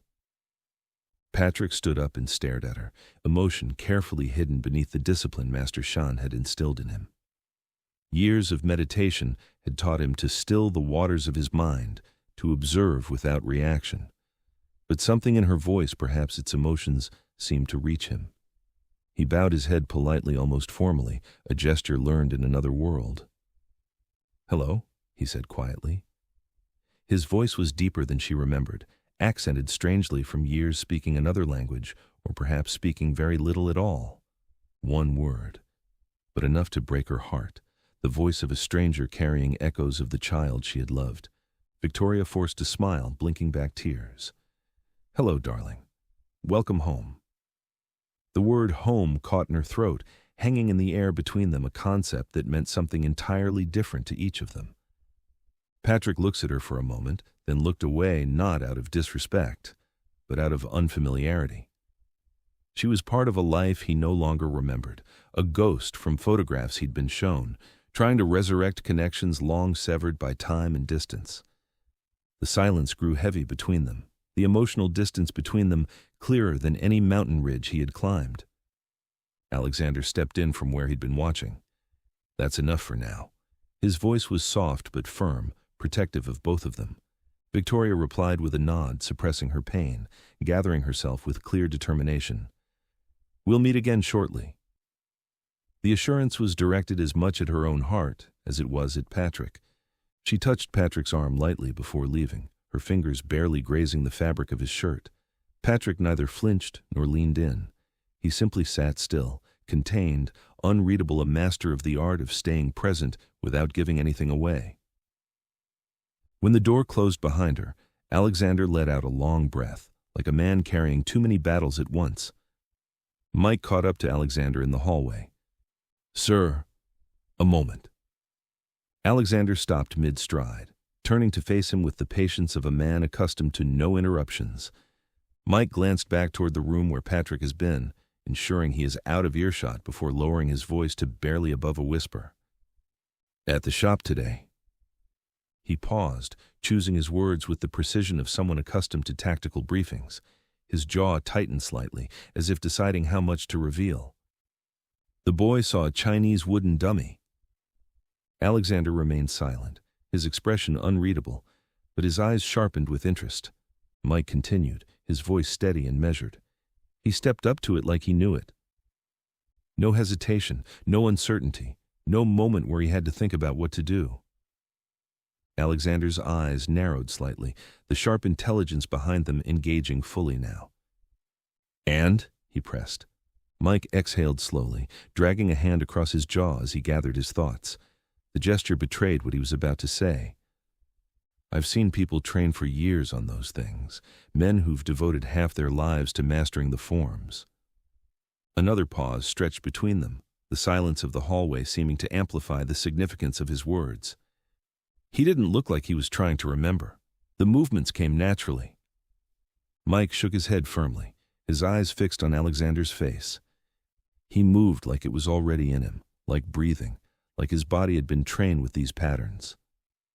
Silence descended upon the hallway. Alexander watched him closely now, his mind already calculating the implications, running through scenarios and possibilities. Mike added, his voice dropping even quieter, almost confessional. "I couldn't follow everything he did. And I don't miss things, not anymore, not in ways that matter. That's not arrogance, it's what the military trained out of me over 2 decades. But this kid..." The hallway went still, as if the building itself was holding its breath. Mike held his eyes steady, his expression grave and certain. "He's been trained, sir, extensively, systematically, by someone who knew exactly what they were doing." Another pause stretched between them, pregnant with unspoken questions. "Just not in any way I recognize, not military, not any martial art I've encountered in my years." Alexander's eyes tightened, his jaw clenched visibly. "He's my grandson," he said, each word deliberate and weighted. "And I'll make sure the world never turns him into anything else." The statement carried the full force of the Khan Empire behind it. Mike stepped closer, lowering his voice further. "Then you need to give him direction, routine, structure. He probably had all that in that mountain. Now he's drowning in comfort, in choices, in stimulation. He needs an anchor." Alexander considered this, his strategic mind already calculating possibilities. "And education," Mike added, ticking off on his fingers. "Private, controlled, he can't be thrown into a school. His mind works differently now." Alexander's expression softened with gratitude, the lines around his eyes relaxing slightly. "You're right. All of it." Mike nodded, pleased to see his advice was being heeded. "And a training area, right here. Not just equipment, also meditation room. A space for practice." Alexander smiled faintly, the first genuine smile since they'd returned. "A gym he shall have, whatever he needs." Mike looked toward the hallway where Patrick had departed, his expression shifting to something protective. "He's special, Alex, but he's not invincible. Keep people away from him who might try to use him." Alexander's jaw tightened, the implications clear. "I intend to." The words of both a promise and a threat. Mike placed a hand briefly on his shoulder, a gesture of solidarity, then left the estate to give Patrick space, his footsteps fading down the marble hallway. Alexander stayed in the shadowy entrance hall, his thoughts whispered through the quiet house. "You're home now, Patrick, but the world will not welcome you kindly. They will see what they want to see, weakness or weapon, air or threat, and I will not let it break you. Not when I've only just found you again." He turned away, determination settling into his bones, his steps measured and purposeful as he retreated to his study. This was only the beginning. The real battles for Patrick's trust, for his future. Trust in small steps. A few weeks had passed by, and Patrick always awoke before the rest of the household. Old habits, stronger than memory and older than fear, guided him through the silent halls and into the cold morning air. Tiny beads of water lay upon the grass, shining as the first light extended over the estate grounds, the perfect lawn, so unlike the wild mountain terrain he'd known, still held beauty in its symmetry. He breathed deeply, slow and steady, then released the air in a controlled flow. Away from screens and voices and the city's constant pulse, he could almost feel the mountain again, almost sense the crisp, thin air of higher altitudes, the silence that had been his constant companion, the presence of Master Shan guiding his movements. Footsteps crunched behind him, breaking the moment of reflection. He turned, his movement smooth, without startlement or haste. Mike approached through the trees, hands tucked deep in his jacket pockets, breath fogging in the cold air. The former Army Ranger moved with the easy alertness of someone who never truly relaxed, even here on secured estate. "You're up early," Mike said softly, his rugged face revealing a hint of approval. His eyes, always scanning, always assessing, settled briefly on Patrick's face. Patrick responded not with speech, but with a slight elevation of his chin, acknowledgement without waste. His silence never seemed to bother Mike. If anything, the man seemed to understand it in ways others couldn't. Perhaps it was because Mike carried his own silence, filled with guilt and regret that showed in his eyes. Mike gestured for Patrick to follow, his movements efficient and purposeful. "Your grandfather wants you to see something." They walked the side path toward a long structure near the edge of the estate, an old storage building Patrick had barely noticed before. Its windows were newly replaced, gleaming clean in the early morning light. The siding freshly polished, cedar or redwood, Patrick wasn't certain. A light smell of wood came from under the door, mixed with oil and fresh paint. Mike slid the door open with a smooth gesture, stepping aside to allow Patrick the first view. Patrick froze. Inside was a space made for him, built around who he was, a quiet place in a world of excess, meant to connect both parts of his life. A wooden dummy stood at the center, crafted from dark polished oak, its arms set precisely at the angles Shan had taught him. The joints were perfectly calibrated for resistance. The wood was smooth, soft to the touch, with no rough edges. Stacks of training weapons lined one wall, staffs of varying weights and lengths, short sticks, padded swords arranged the way monasteries arranged them, ordered, respectful, purposeful. Heavy bags suspended from the ceiling hung at different heights, their chains wrapped in soft material to reduce noise. A meditation platform occupied the far corner, slightly elevated 6 inches above the floor, framed by living bamboo and ceramic planters, and surrounded by soft floor mats of woven natural fiber. A small bookshelf stood against the eastern wall, empty still, but waiting for books. The air smelled of fresh wood, resin, and clean stone. Underneath was the faintest hint of incense sandalwood. Patrick's breath stuttered, just a little. A minute crack in the perfect control he maintained. Mike watched him closely, his expression softening. The hard edge of the soldier faded for a moment, replaced by something gentler, almost fatherly. "Your grandfather wanted you to have a place," he whispered, his typically deep voice surprisingly soft. "Somewhere you can be yourself, somewhere that feels familiar. He had me consult on every detail to get it right." Patrick stepped inside with the caution of a wild animal approaching a new clearing, each footfall silent against the wooden floor. He touched the wooden dummy first, setting his palm gently against the polished surface, feeling the grain beneath his fingertips. It was warm, alive with potential, ready to receive and return energy, just as Master Shan had taught him. He didn't speak. He didn't need to. Mike leaned against the wall, arms crossed but relaxed, watching Patrick with eyes that missed nothing. Patrick closed his eyes. He saw Shan's face, wrinkled and peaceful, the mountain wind whispering through prayer flags, the old monastery's courtyard where he had first learned to stand properly, to breathe properly, to exist properly. He opened his eyes again, and for the first time since Shan's death, something inside him eased not fully, but enough to make space for a breath that reached deeper than before. "This is good," Patrick whispered, the words emerging like rare treasures. It was the most he had said in days. Mike smiled a little, the expression transforming his battle-hardened face. "Yeah, we thought you'd say that." There was understanding in his voice, a recognition of what it meant for Patrick to speak at all. Patrick stepped onto the raised meditation platform next. ran his fingers lightly over the wood grain, feeling the contrast beneath his touch. Sat down cross-legged, exactly as Shan had taught him, spine straightening naturally, hands resting on his knees. His breath steadied, his spine aligned. The noise of the world slipped further away, layer by layer. Here, just here, there was stillness. A stillness he thought he had lost forever when Shan's eyes had closed for the final time, and the mountain had suddenly felt empty. Mike didn't disturb him. He simply stood near the doorway, watching with a look Patrick couldn't quite name respect, maybe, or gratitude, or something even quieter.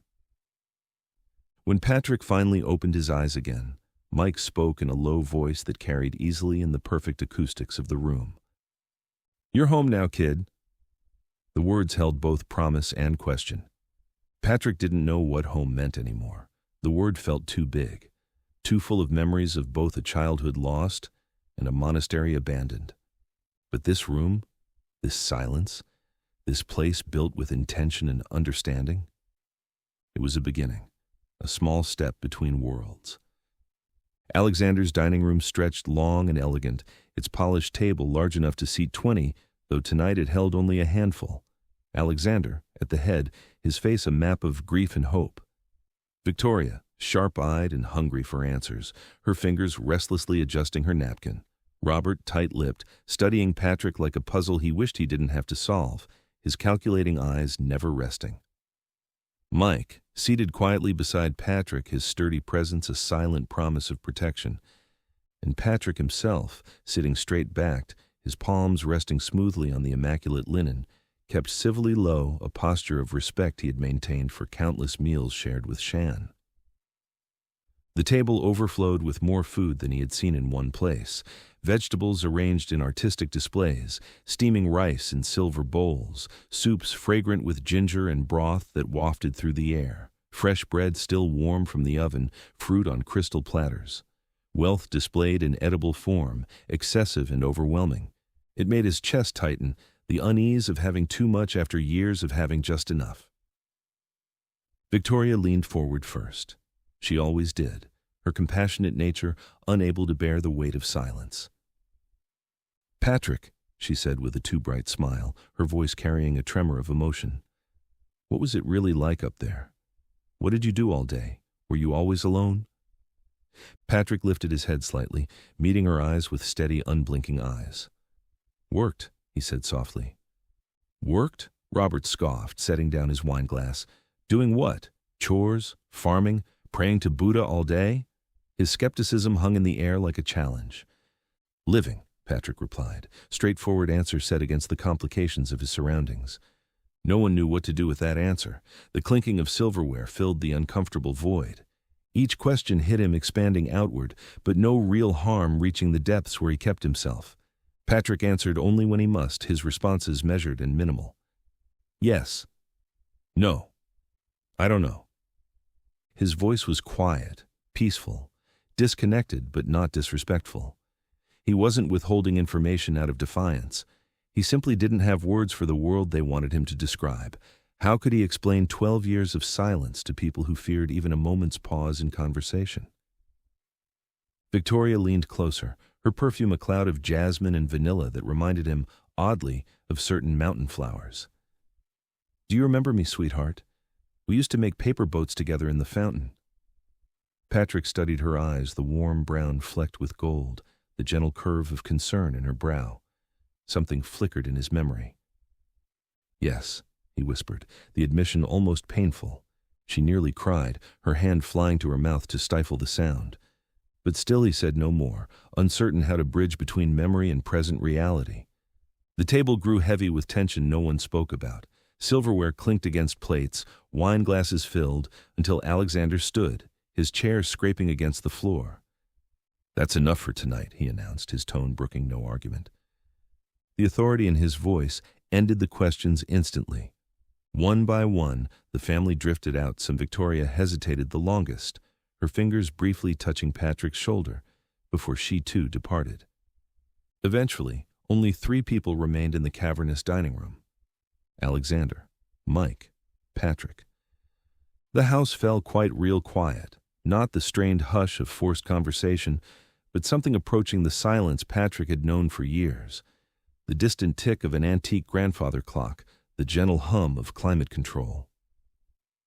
Alexander moved to a cabinet and poured tea for all three of them, something he never did himself, a gesture of respect that didn't go unnoticed by Mike, whose eyebrows raised slightly. He sat beside Patrick, not across from him, closing the distance, removing the barrier of authority. "When you're ready," Alexander said gently, "tell us what you can. Not what you think we want to hear. Just what you can." Patrick didn't speak immediately. He held the warm teacup between both hands, feeling the heat seep into his fingertips. A grounding feeling, something Shan had taught him long ago. Being present in his body when his mind tried to drift away. He took a deep breath, breathing in the warm smell, distinct from the mountain tea made from foraged herbs, yet in its strangeness, it brought a sense of comfort. And then, he began. "His name was Shan," Patrick said quietly. "He lived alone, his voice gaining strength with each word. On the mountain, far from any village or road. I found him because he let me. No one found Master Shan unless he wished to be found." Alexander and Mike exchanged a quick look across the table, a wordless communication, but neither interrupted the flow of Patrick's rare speech. Patrick persisted, his tone steady, eyes distant, as recollection drew him back to that initial meeting, a small, terrified child, trailing a quiet presence through fog-laden woodlands. "I followed him after I saw him at the water. He was gathering plants, moving like he was part of the mountain itself. He did not speak to me. Not for many days. He only allowed me to be nearby, to watch, to learn that silence was not rejection."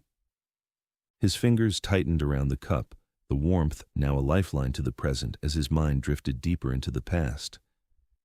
He had a garden, small but alive even in the harshest weather. He grew what we needed, never more, never less.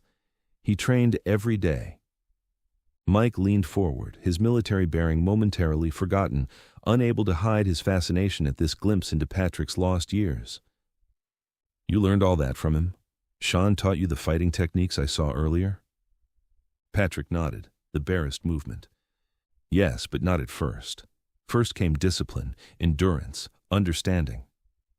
The spoke of learning through silence rather than instruction, watching before doing, sweeping the monastery courtyard until his shoulders burned and blisters formed on small hands, fetching water in the snow when the mountain streams froze, planting vegetables according to the moon's phases, repairing the roof during storm season, meditating through storms both external and internal. And the philosophy, the single-line teachings that had shaped him more than any strike or stance. A river moves around obstacles, but the mountain stands firm, be both. Stillness is a kind of knowledge that motion cannot teach. Alexander listened in complete stillness, something rare for a man who commanded empires, and was accustomed to constant movement, constant action. His eyes never left Patrick's face, drinking in every detail as if to make up for 12 years of absence. Mike listened like every word mattered. Patrick finally lowered his eyes to the golden surface of his tea. "Shan did not ask who I was, or where I came from. He never asked about my parents, or how I appeared on his mountain. He never questioned." Alexander's voice was soft, soft in a way few ever heard from the business titan. "Why do you think that is? Why didn't he try to return you to your family?" Patrick thought for a long moment, remembering the old monk's old face, the knowing in those eyes. "Maybe he didn't want a student," Patrick whispered. "Maybe he chose solitude for a reason. But he let me stay anyway." This time, his voice trembled. Alexander reached out but stopped short, his hand hovering in the space between them, not wanting to overwhelm the young man with unwanted contact. "And then?" he asked. "What happened as the years passed?" Patrick closed his eyes, shutting out the luxurious dining room with its crystal chandeliers and oil paintings, returning to the simple wooden monastery with its paper screens and stone floors. And then, he died. Silence. "I buried him under the pine tree," Patrick said, his voice barely heard. "The one that leaned toward the sunrise. He always meditated there first thing each morning. He died as he lived, without complaint, without fear. His throat tightened visibly. After that, I was alone again. For many days I maintained our routine. Then I knew it was time to leave the mountain. Alexander looked away, blinking hard at the ceiling.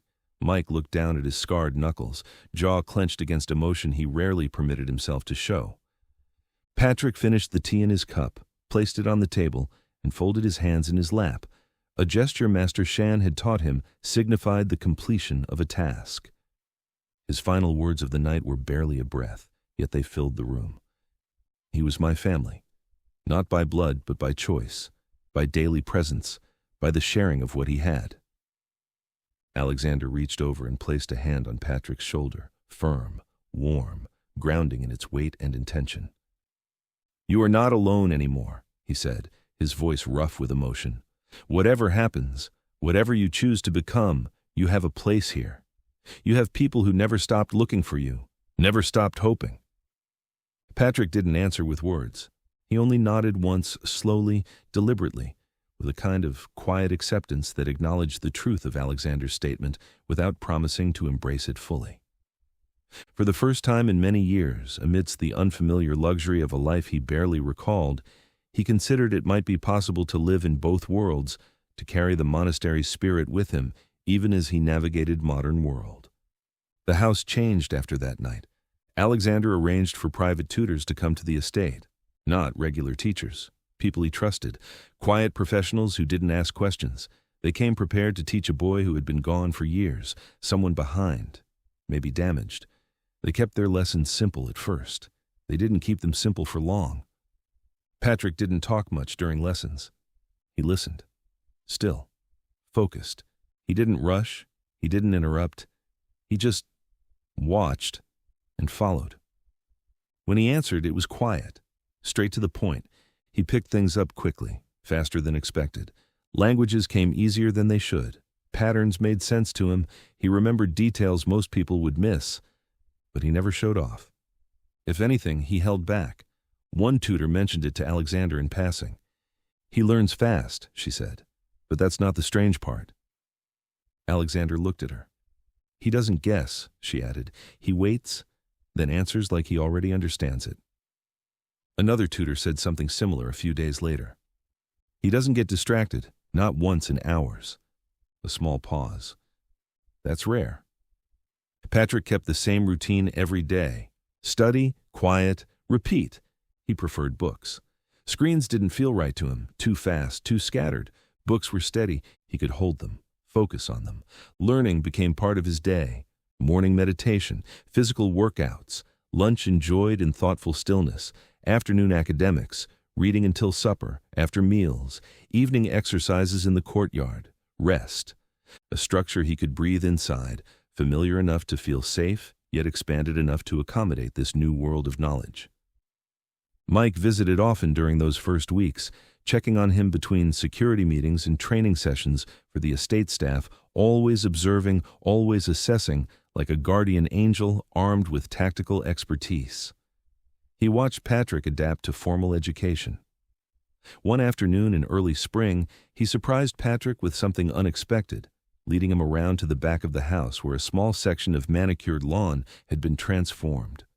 A small plot of soil freshly cleared, fenced with simple wooden posts, and ready for planting. A garden.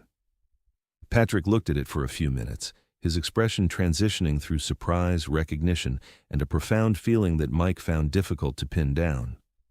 The soil had been meticulously prepared, blended with nutrient-rich compost, and surrounded by stones laid out in an uncomplicated, deliberate design reminiscent of a monastery's garden.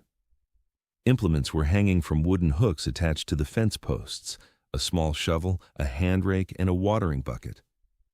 "It's yours," Mike said, his voice unusually gentle. "Grow whatever you want. Thought it might feel familiar. Thought you might need something to tend." Patrick knelt in the dirt without a word, his movements carrying the same respect he brought to meditation.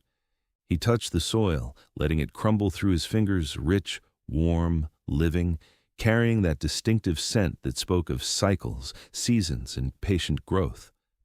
just like Shan's mountain garden, where they had grown vegetables and herbs between the rocks, where Patrick had learned that nurturing growing things was another form of meditation. By nightfall, he had marked neat rows with a wooden stake and planted the first seeds with care, as if he were planting memories, not just vegetables and herbs.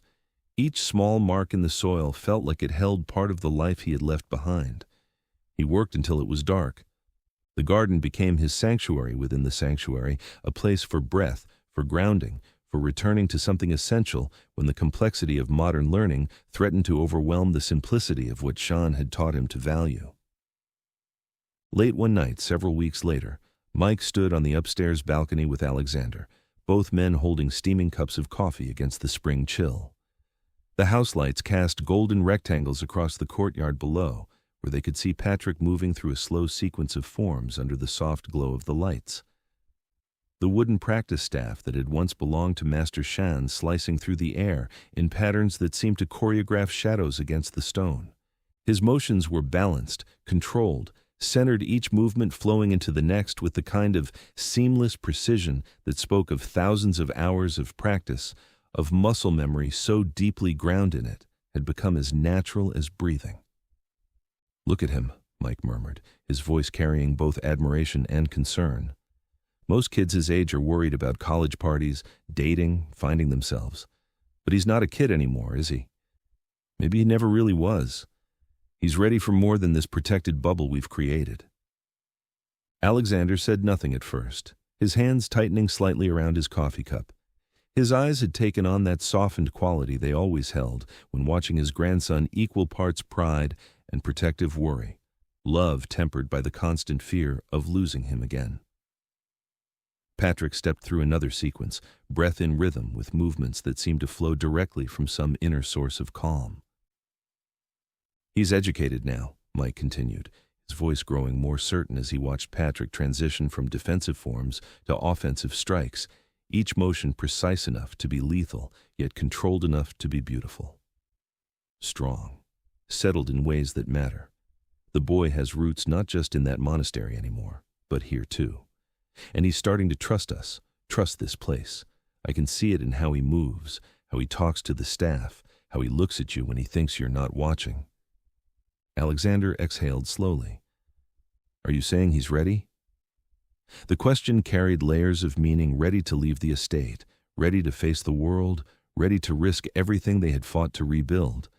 Mike nodded with the kind of certainty that came from years of reading situations, knowing when someone was prepared for the next level of challenge. "Yeah, I think it's time he starts seeing the world beyond these walls, one small step at a time, carefully. But he can't stay hidden forever, and more importantly, I don't think he wants to anymore." Alexander's jaw tightened, not from hesitation, but from the bone-deep fear that had lived in him since the crash, the terror of losing another family member to forces beyond his control. The estate felt safe, controllable, a place where he could monitor every entrance and exit, where threats could be anticipated and neutralized. But even he could see the signs. Patrick's growing confidence. But he knew Mike was right. Patrick could not remain sheltered forever, could not be allowed to trade the isolation of the monastery for the isolation of the estate. He had been hidden long enough, first by mountains and monks, then by walls and security systems. The world needed to know he had returned, and more importantly, he needed to know the company he would one day inherit. "It's time," Alexander whispered, a decision that felt both inevitable and terrifying. Below them, Patrick finished his form and stood perfectly still, face calm, breath steady, Shan's wooden pendant resting against his chest. The boy who had once lived in silence on a remote mountain, who had learned to find wisdom in emptiness and strength in simplicity, had taken his first careful steps into a new life filled with books and gardens, tutors and family, the strange luxury of being known and protected. Now, a larger world waited beyond the gates, wide and challenging, ready to test everything Shan had taught him about balance, patience, and true strength. A seat at the table. Patrick and Mike moved through the trees in easy rhythm. Boots did not make a sound against pine needles and damp ground. Morning light filtered down in broken trees, catching on leaves. The water ran clear and cold over smooth rocks, a soft sound that followed them. Mike took point where the path narrowed between tall old trees when the trail vanished entirely into the trees that only his trained eye could navigate. They hadn't spoken in a while. They didn't need to. This was Patrick's favorite way to return home, not by road, not by gate, but through the trees where the world moved at a human pace and silence still meant something. The rhythm of footsteps and breath replaced the constant hum of technology that filled the Khan estate. Since coming back to California, these weekends hiking straight from the edge of the estate into the deeper woods had become his anchor.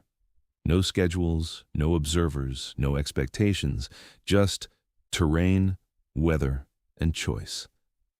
The forest reminded him of simpler days with Master Shan, where existence required nothing more than awareness and adaptation. Mike stopped near a fallen log and crouched, brushing aside a carpet of rotten leaves with fingers. "Tracks," he said quietly, his voice barely rising above the whisper of wind through branches. Patrick knelt beside him, the movement fluid and controlled. One glance at the faint impressions in the ground was enough. "Deer," Patrick said. Mike nodded, a flash of respect crossing his rugged face. "Julian used to see that stuff fast, too. Had the same eye for details most people miss." Patrick didn't respond. He rarely did when Mike mentioned his father, but he listened, storing away each fragment of information about the man whose blood ran in his veins, but whose face he could barely remember. They moved on, weaving through stands of towering pines. Mike had taken over where Julian left off navigation through wilderness, hunting without modern aids, reading weather from cloud formations and wind patterns, teaching Patrick how to track by sound when sight failed, how to navigate silently among animals and people, how to blend seamlessly into the environment without effort, skills that connected Patrick's dual realities, the clear discipline of the monastery and the strategic insights of a former ranger. Patrick learned quickly. He paid attention to everything, absorbing the world through all senses. They reached the ridge where the trees thinned, and the land sloped gently downward toward the estate. Morning sunlight bathed the clearing in gold, light a carpet of wildflowers that had opened to greet the day.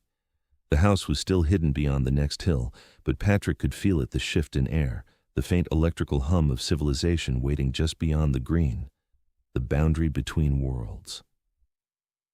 Mike stopped and took a deep breath of pine-scented air, shoulders relaxing one final time before they returned to duty and expectation. "Last chance to pretend we got lost," he said, a hint of longing in his voice. "Could keep going north for another day." A slight smile touched Patrick's mouth. "You'd likely be missing hot water and your coffee machine before evening." Mike let out a short laugh. "Can't argue with that. Not everyone's been schooled in the harsh discipline of mountain survival." They stood there for a moment longer, the forest holding them in its quiet approval. Then they turned toward home, carrying the silence with them for as long as it would last. The house felt different when they returned. Alexander was waiting in the study. He stood near the window, jacket off, sleeves rolled, one hand resting on the back of a chair that faced his desk. He did not turn when Patrick entered, though he knew exactly when he did. "Good walk?" Alexander asked. "Yes," Patrick replied. Mike stayed near the door, his arms folded across his chest, a silent witness without intruding. Alexander turned then, studying his grandson the way he studied balance sheets thoroughly, without sentiment clouding accuracy. Patrick looked different after time in the woods, quieter in his body, more settled. There was dirt under his nails, pine still clinging faintly to his clothes. A young man who had just come from a place where nothing needed to be explained. Alexander gestured to the chair across from him. "Sit." Patrick did. For a moment, Alexander said nothing. He poured tea. Slow. Careful. He placed one cup in front of Patrick, another for Mike, then sat back down. The room stayed quiet. "You've done well," Alexander said. Patrick looked up slightly. "In 1 year, you've caught up to a world that moved on without you." A small pause. "You learned. You adapted. You stayed disciplined." Patrick said nothing. He didn't need to. Another quiet moment passed. Then Alexander leaned back slightly, his voice changing, less formal, more personal. "I built this company over many years," he said. "Not alone, but it felt that way most of the time." His eyes moved briefly, not to the room but somewhere behind it. "I was not always present for my family." A pause. I told myself it was necessary. Silence settled again. When you build something like this, it becomes more than business. He looked directly at Patrick now. "It becomes part of the family." Patrick held his stare. "I don't want it to end with me," Alexander continued. "Simple, direct. I want you to see it, understand it, in your own time. No pressure, just truth." Patrick's eyes lowered for a moment. Alexander stood, walked to his desk, and opened a drawer. He took out a garment bag and placed it on the chair beside him. "Tomorrow," he said, "you'll come with me." He placed the bag on the desk and opened it. A dark suit, clean-lined, plain.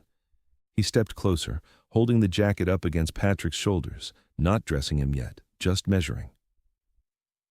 "This is not about changing you," Alexander said, his voice measured yet firm. "It is about letting others see that you exist. The world needs to acknowledge the reality of your presence." "Some will not like it," Alexander added, leaning forward slightly in his chair. The leather creaked beneath him. "Some already do not. There are those within the company, on the board, who have grown comfortable with your absence, comfortable with certainty." Mike changed his posture a little, and that minor motion caught Patrick's eyes. The former ranger's face remained neutral, but Patrick recognized the tension in his stance, the readiness that came from anticipating conflict. Patrick looked up, meeting Alexander's eyes directly. "Why?" Alexander met his eyes squarely, not flinching from the intensity reflected there.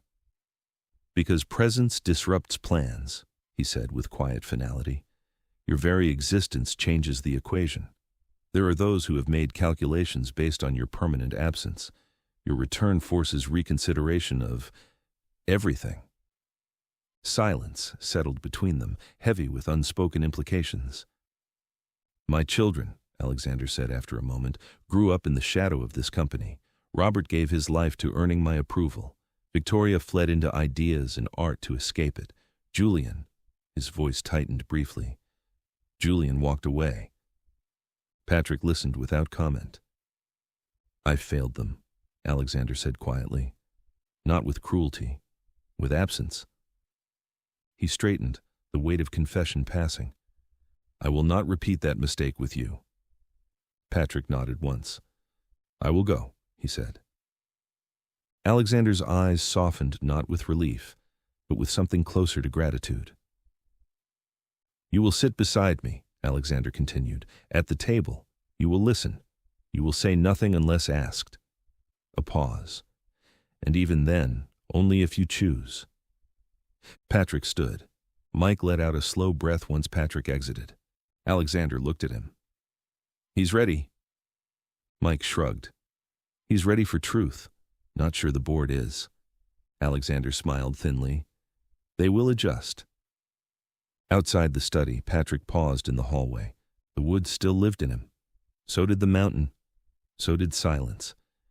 Tomorrow he would sit at a table built of power and expectation. He did not fear it, but he understood it. And that, Alexander knew, was what made him dangerous in the best possible way. They left the estate just after sunrise. The car moved smoothly down the long private road, tires whispering against stone and gravel, the gates opening without pause. Patrick sat in the back seat, jacket folded neatly beside him, Shan's pendant hidden beneath his shirt. He watched the tree line recede, the familiar woods thinning into distance, replaced by open road. The early sun shone through the glass, casting light across his calm face. Alexander sat next to him, already dressed for the day-tailored suit of charcoal gray burgundy tie. Mike drove, one hand relaxed on the wheel, the other resting near the console, eyes constantly scanning the road ahead, alert but calm. No one spoke at first, the silence comfortable between them. Patrick didn't need words. He absorbed the movement, the transition, the way the air changed as they left the quiet perimeter of the estate and entered the current of the city. Traffic builds around them. Buildings after buildings, glass reflecting the morning sun. The world tightened around them, building rise up with each mile closer to the heart of the city. "This will be a long day," Alexander said at last, his voice cutting through the quiet. "If at any point you wish to leave, you say so. No explanations needed." Patrick nodded, his face serene. "I will stay." Alexander studied him briefly, eyes searching for uncertainty but finding none, then looked forward again. The Khan building rose from the cityscape clean, elegant.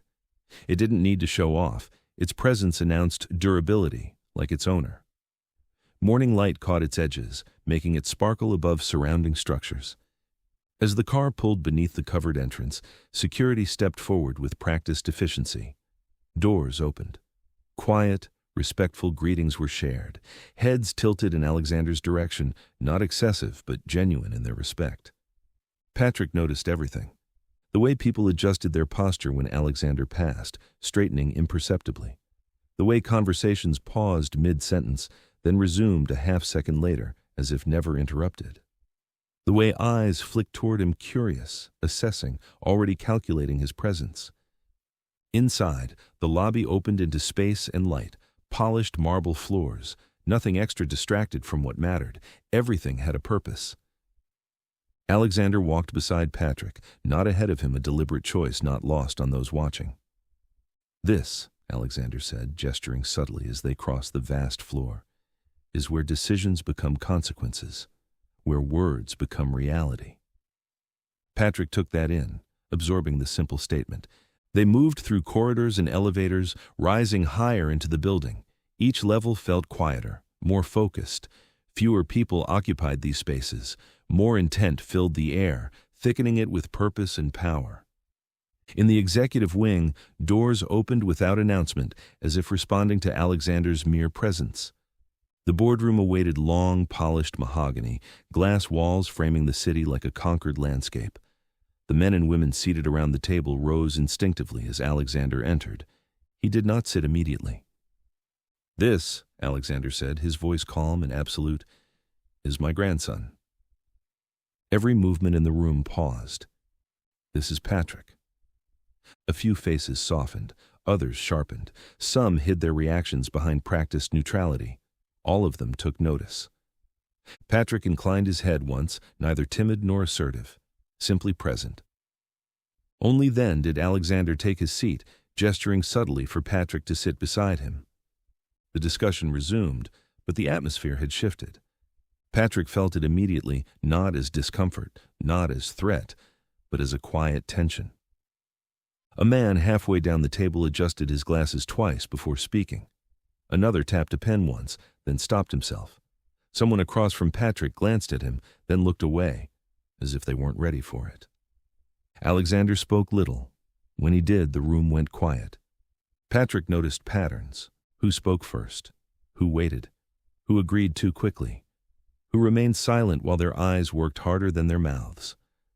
A woman positioned at the far end of the table, her silver hair neatly tied back and her posture perfect, spoke directly to Alexander. "It's good to see family back where it belongs," she said smoothly. Her eyes flicked to Patrick, assessing, then returned to Alexander. Patrick did not react. He felt Alexander's presence beside him, solid, immovable, a mountain that had decided at last to acknowledge the river beside it. "This is not a presentation," Alexander answered calmly. "It is a recognition." The message was clear. Patrick was not here to impress. He was here because Alexander Khan said he belonged. The meeting continued. Financial projections, acquisitions, risks framed as opportunities. Patrick followed more than anyone expected. Not the numbers alone, but the intent behind them. When someone spoke of efficiency, Patrick heard removal. When someone spoke of streamlining, he heard discarding people. When someone spoke of legacy, he heard fear of being forgotten. Alexander glanced at him once, not to test, not to instruct, but to see. Patrick met his eyes briefly. Patrick sat at the long mahogany table, hands resting loosely in his lap, back straight as a pine on the mountain, eyes attentive but unreadable. He did not fidget as others did. He did not scan the room restlessly. He listened with the depth Shan had taught him, hearing not just words but the trend beneath them. Reports were given in precise language, numbers discussed with grave importance, projections debated with passionate intensity. Patrick understood more than anyone expected, not because of business experience, but because patterns revealed themselves quickly to his trained mind. Systems behaved like ecosystems, whether financial or natural. Pressure points existed everywhere, waiting to be recognized.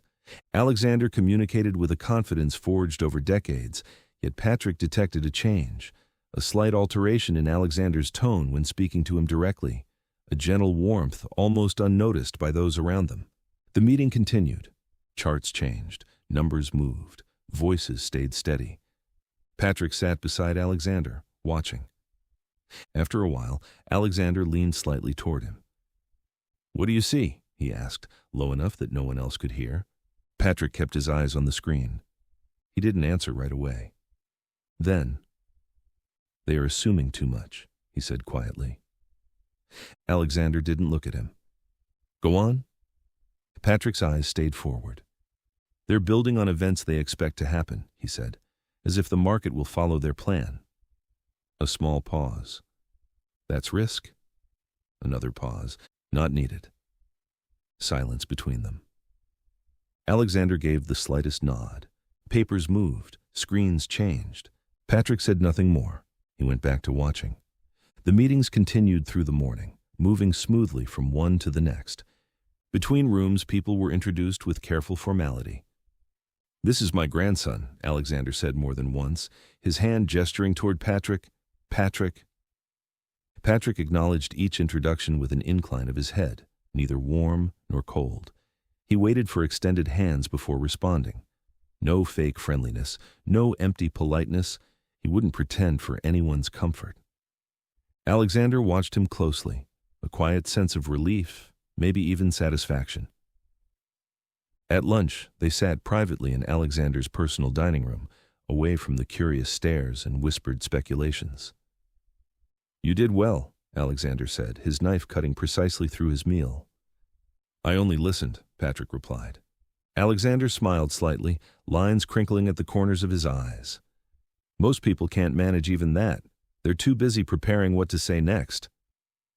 Mike, seated nearby at his own small table, added dryly, "You've already terrified half the floor. Roberts' assistant practically ran when you looked at him."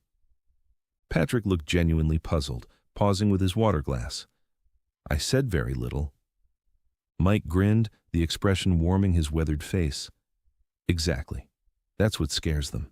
They can't read you." The afternoon passed in quiet observation. More rooms, more faces, more power hidden behind polite words and smooth appearances.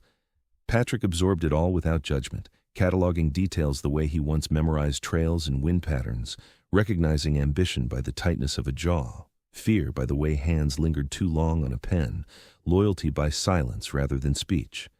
He spoke when spoken to. He listened when others talked past one another. He learned who leaned forward when Alexander entered a room and who leaned back. By the time they returned to the car, the sun was already beginning its descent, light stretching long between buildings, painting gold across glass and stone. The city slowed into the evening, less busy, calmer. Mike opened the door, and Patrick stepped inside, the leather seat cool beneath his palms. Alexander followed, settling in beside him with a quiet exhale, a sound not of exhaustion, but of release. For several blocks, neither of them spoke. The Khan building receded behind them, its mirrored surface catching the last of the sunlight like a held breath. Patrick watched it disappear into traffic, feeling neither pride nor discomfort, only awareness. The car moved smoothly through the streets, the hum of the engine steady and reassuring. Mike drove without comment, eyes forward, already sensing the shift in the conversation behind him. Alexander folded his hands together, the gesture deliberate and measured, a businessman preparing to broker a delicate negotiation. "There is something I need to ask of you," he said. Patrick did not tense. He did not prepare an answer. He simply waited, copied the stillness Master Shan had cultivated in him through countless silent meditations on the mountainside. "I should have done this sooner," Alexander continued, his voice dropping lower, as as if saying it carried a weight he had held for a long time. But I wasn't ready, and perhaps neither were you. The car eased to a stop at a traffic light, the stop so smooth it was barely felt through the leather upholstery. Outside, the city moved in a calm evening rhythm, small groups under streetlights, people going through their usual routines. "I want your mother brought home," Alexander said, unmistakable authority of a man who had built an empire one careful decision at a time, "so that she can rest beside your father, as she should have long ago." Patrick closed his eyes and took a slow, calm breath, allowing himself a moment to take it in. The image came without invitation. The tree he had chosen with a child's instinct, the dark, freshly turned ground beneath his small, trembling hands, the silence of the forest pressing close around him as he made a quiet promise, yet had the years to understand. He had been 7 years old, alone in a wilderness, and still he had known, in the way children sometimes know things without being taught, that what he was doing mattered.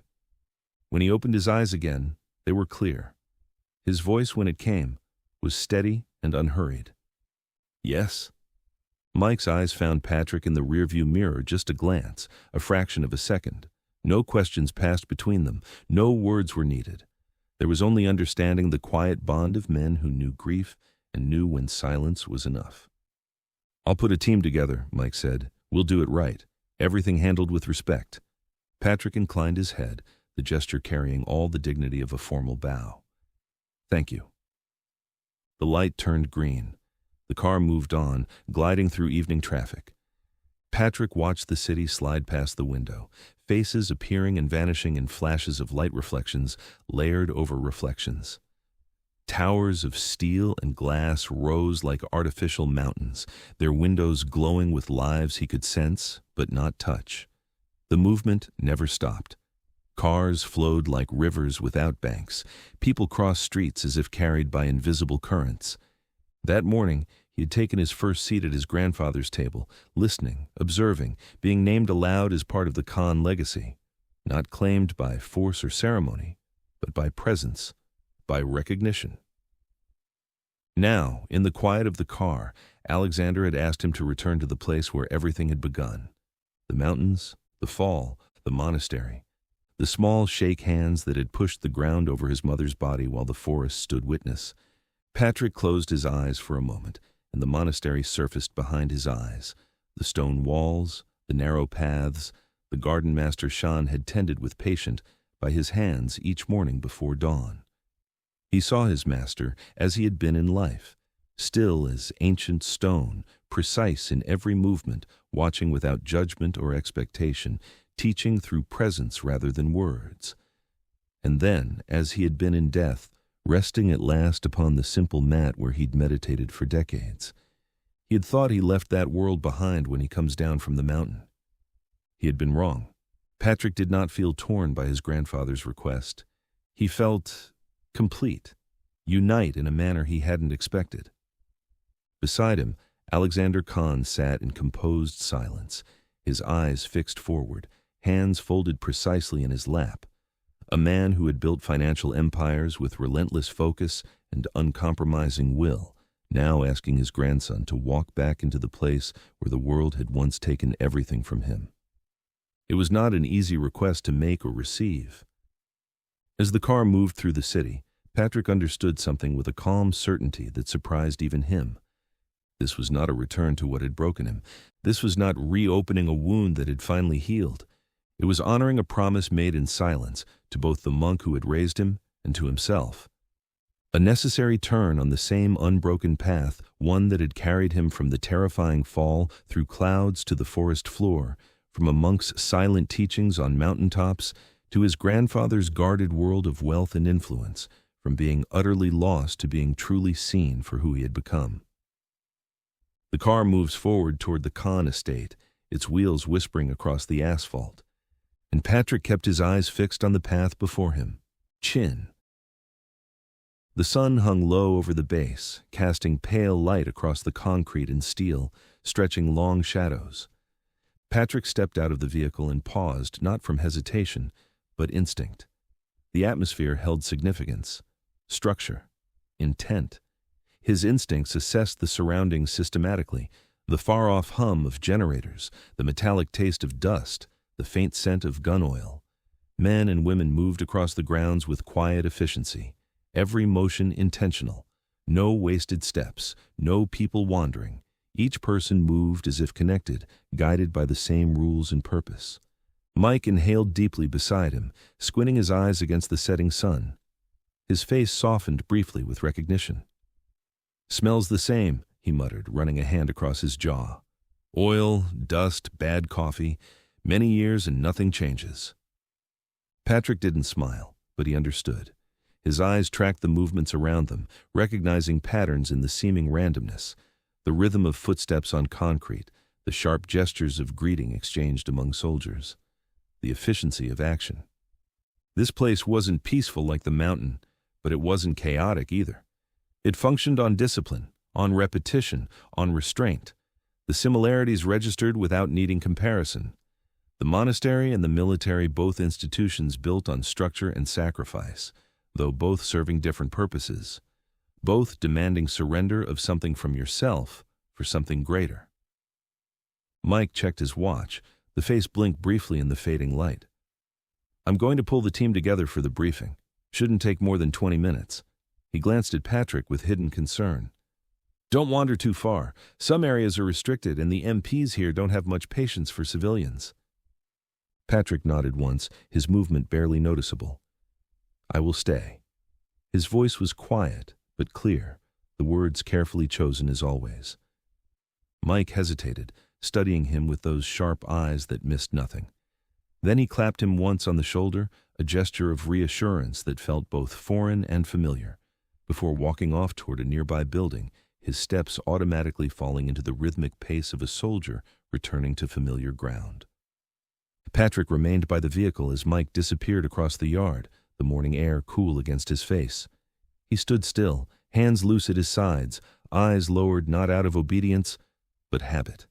Waiting had never been difficult for him. Then he heard it. Not shouting, not chaos. Impact. The distinct, undeniable sound of human forms colliding purposefully. Energy erupted with force, the systematic clash of bones striking muscle, promptly followed by the faint rhythm of recovery inhale, ready again, strike again. Patrick's head lifted slightly. He didn't see the training yet, but he knew it. The sounds had structure, purpose, correction. The men weren't fighting to win, they were learning. Without hurry, he turned toward the sound. Each step took him farther from the parked car and closer to the source, guided not by curiosity but by recognition. As he moved closer, the noise became clear, footsteps on mats, short commands, controlled movement. He stopped at the edge of an open training space. Inside, rangers moved in pairs across the mats, fighting with precision. There was no showmanship, no wasted aggression. Strikes ended just short of harm. Corrections came in clipped phrases. Again, reset, control your stand. Patrick stood where the light did not reach him fully, neither hiding nor announcing himself. He watched. The slap of bodies on the mat, controlled breathing. A grunt as balance shifted. This was a language he understood, not from books, from years on the mountain where every mistake had a cost. He did not judge the men. He did not wish to join them. He simply watches. His stillness makes him nearly invisible, despite standing in plain view. Presence without intrusion. As Shan had taught him, be where you are and nowhere else. Though his hands remained relaxed, his body responded on instinct. Weight shifted with each exchange. His shoulders adjusted as openings appeared, his breath aligned with theirs. Corrections called by instructors landed moments after he had already seen the flaw. Patrick remained silent, absorbing the rhythm, unaware that from deeper within the facility, another pair of eyes had already found him. Chin saw him before anyone else did. Across the training yard, past the movement, past the noise. Stillness. The young man stood near the edge, positioned where the overhead lights didn't quite reach, where shadows pooled against concrete walls. But it wasn't the darkness that made him distinct. It was something else, something Chin recognized instantly, though he couldn't have named it in words. Not relaxed, not tense, balanced. His eyes moved, but not like the others watching from the sidelines. Not like the recruit's studying technique, hoping to imitate what they saw, not like the officers evaluating performance. He wasn't following the fighters, he was reading them. Chin narrowed his eyes slightly, his hands resting against his thighs as he watched. That kind of presence. Chin hadn't seen it in years. Not here, among soldiers trained for efficiency and aggression. Patrick felt it a moment later, that disturbance in the air. The moment watching turns into being watched.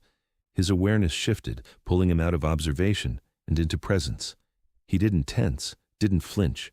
He simply turned, his movement guided by instinct rather than thought. Their eyes met across the yard. No reaction, no surprise, just two men recognizing something in each other that didn't need to be spoken. Patrick gave a small nod, slow and deliberate. Not challenge, just acknowledgement. Chin didn't move right away. He studied him, reading the lines of his posture. No shift in his stance, no fidgeting, no glance away. Chin lifted one hand, raising it just high enough to be seen across the yard. A simple gesture toward the mat, an invitation. The yard began to quiet. A few of the rangers noticed first, their sparring slowing as they followed Chin's look, then more, then all of them. Conversations dropped, movements stilled, eyes turned. Patrick looked at the mat, then back at Chin. No hesitation. He stepped forward.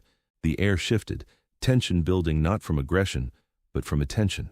Everyone watching now, wondering who this stranger was and why Chin, who rarely spoke, and even more rarely invited anyone onto the mat, had singled him out. A ranger started toward the mat, already rolling his shoulders, shaking out his arms, ready out of habit. Competitive instinct kicking in, an opportunity to test himself. Chin didn't look at him. His eyes stayed on Patrick, unblinking, watching every detail. His arms hung loose but ready. His breath stayed steady. Something wasn't right. Or maybe something was. Patrick reached the edge of the mat and stopped, standing just short of stepping onto the training surface. He didn't take a stance, didn't shift his weight or lift his hands. He stood there, waiting calmly. A soldier approached, seasoned and self-assured, intrigued by this unknown figure. Staff Sergeant Rodriguez, Chin observed. Sharp reflexes, solid preparation, competitive enough to accept an unvoiced challenge, yet restrained enough to stick to commands. They moved in a circle, the ranger lightly springing on his toes, while Patrick moved with a calm, steady flow. Chin raised his hand, rough-skinned from countless years of practice. "Begin," he said, his voice carrying across the suddenly quiet training area. Patrick nodded once, the gesture barely visible. The ranger moved in fast, a clean textbook approach that should have overwhelmed any civilian. Patrick shifted not away from the attack, but inside the angle, closer to danger than safety dictated. His palm met the ranger's forearm with what appeared to be a soft touch, fingers finding a point just below the elbow with surgical precision. The arm went slack instantly.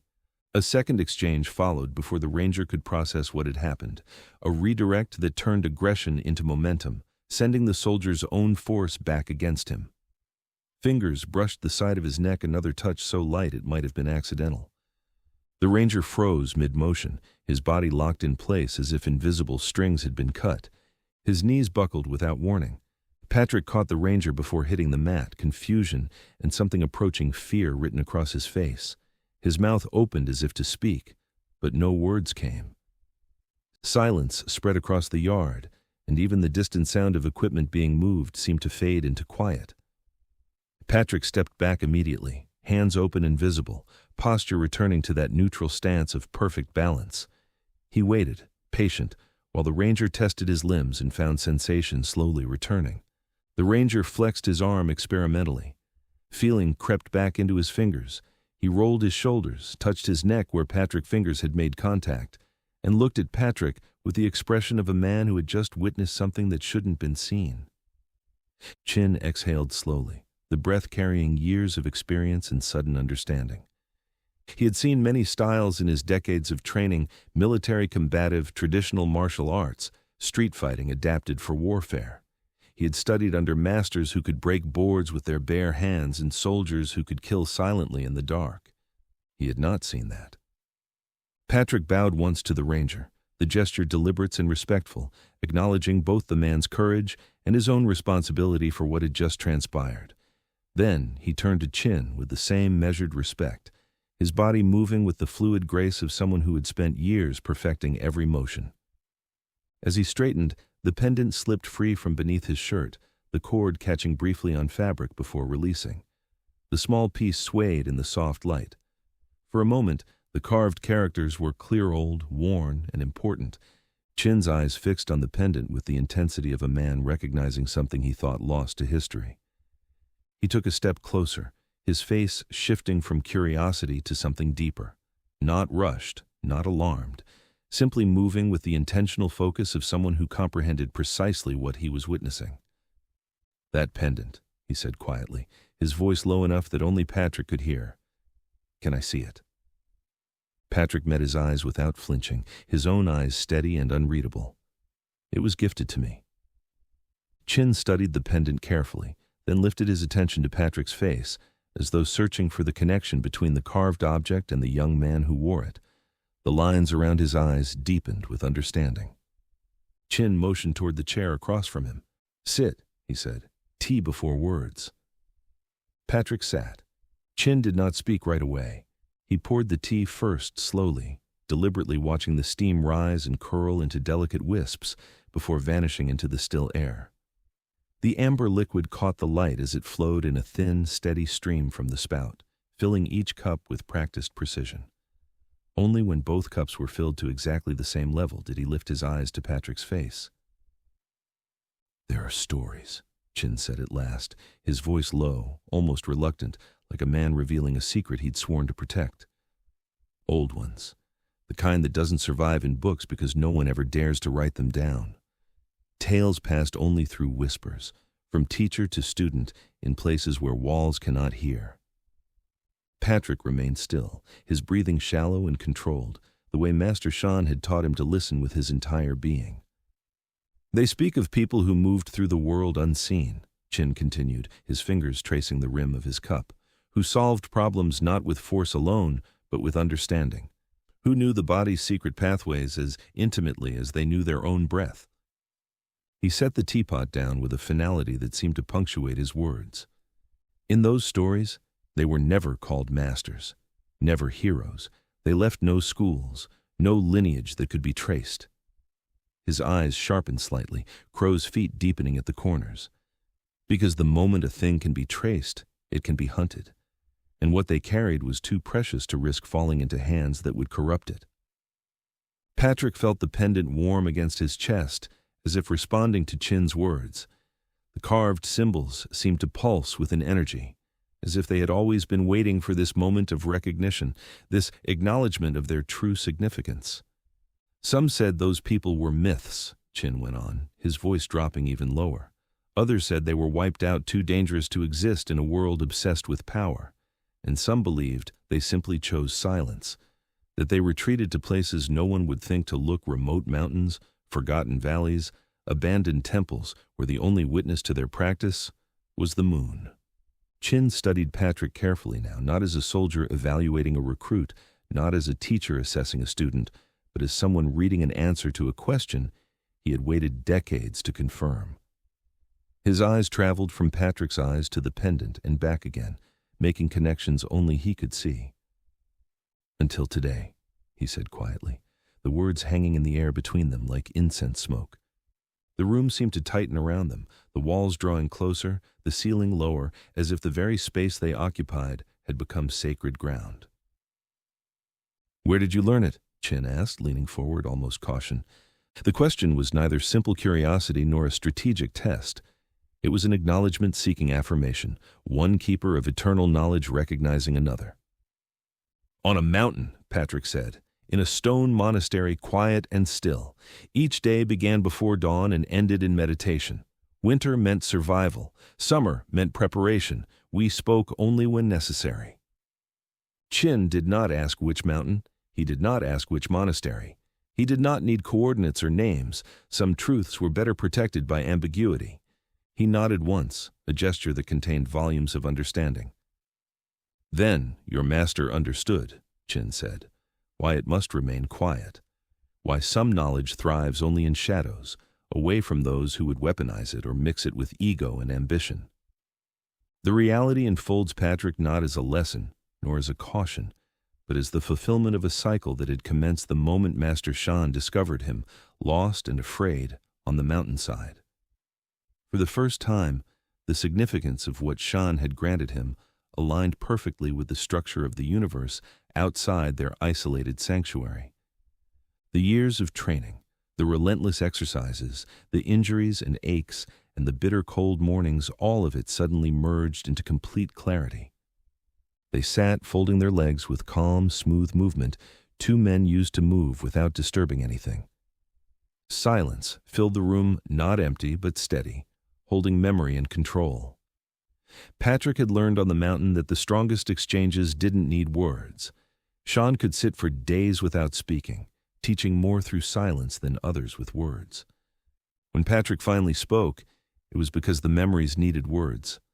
They spoke of the mountain not as geography, but as discipline personified. Of silence, not as absence, but as instruction more profound than any spoken teaching.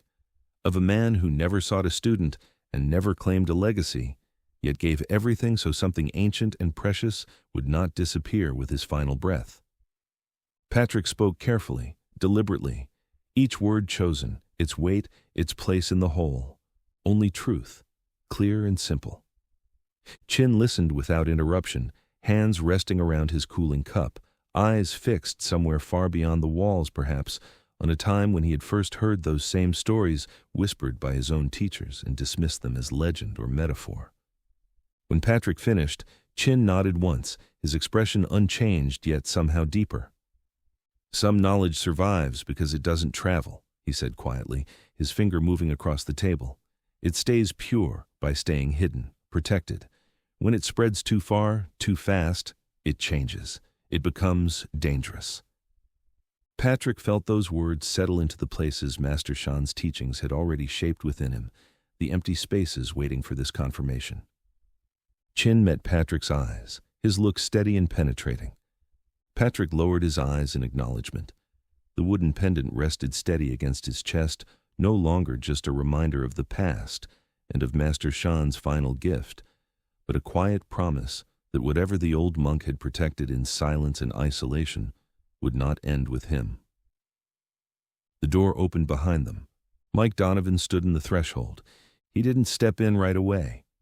For a moment, he simply watched Patrick seated across from Chin, the space between them quiet and deliberate, the kind of silence Mike had only ever seen between men who spoke the same unspoken language. Chin turned his head slightly, acknowledging Mike without surprise. "It took you long enough," he said. Mike stepped inside, closing the door behind him. "I didn't want to interrupt." Chin studied him for a moment, then nodded once.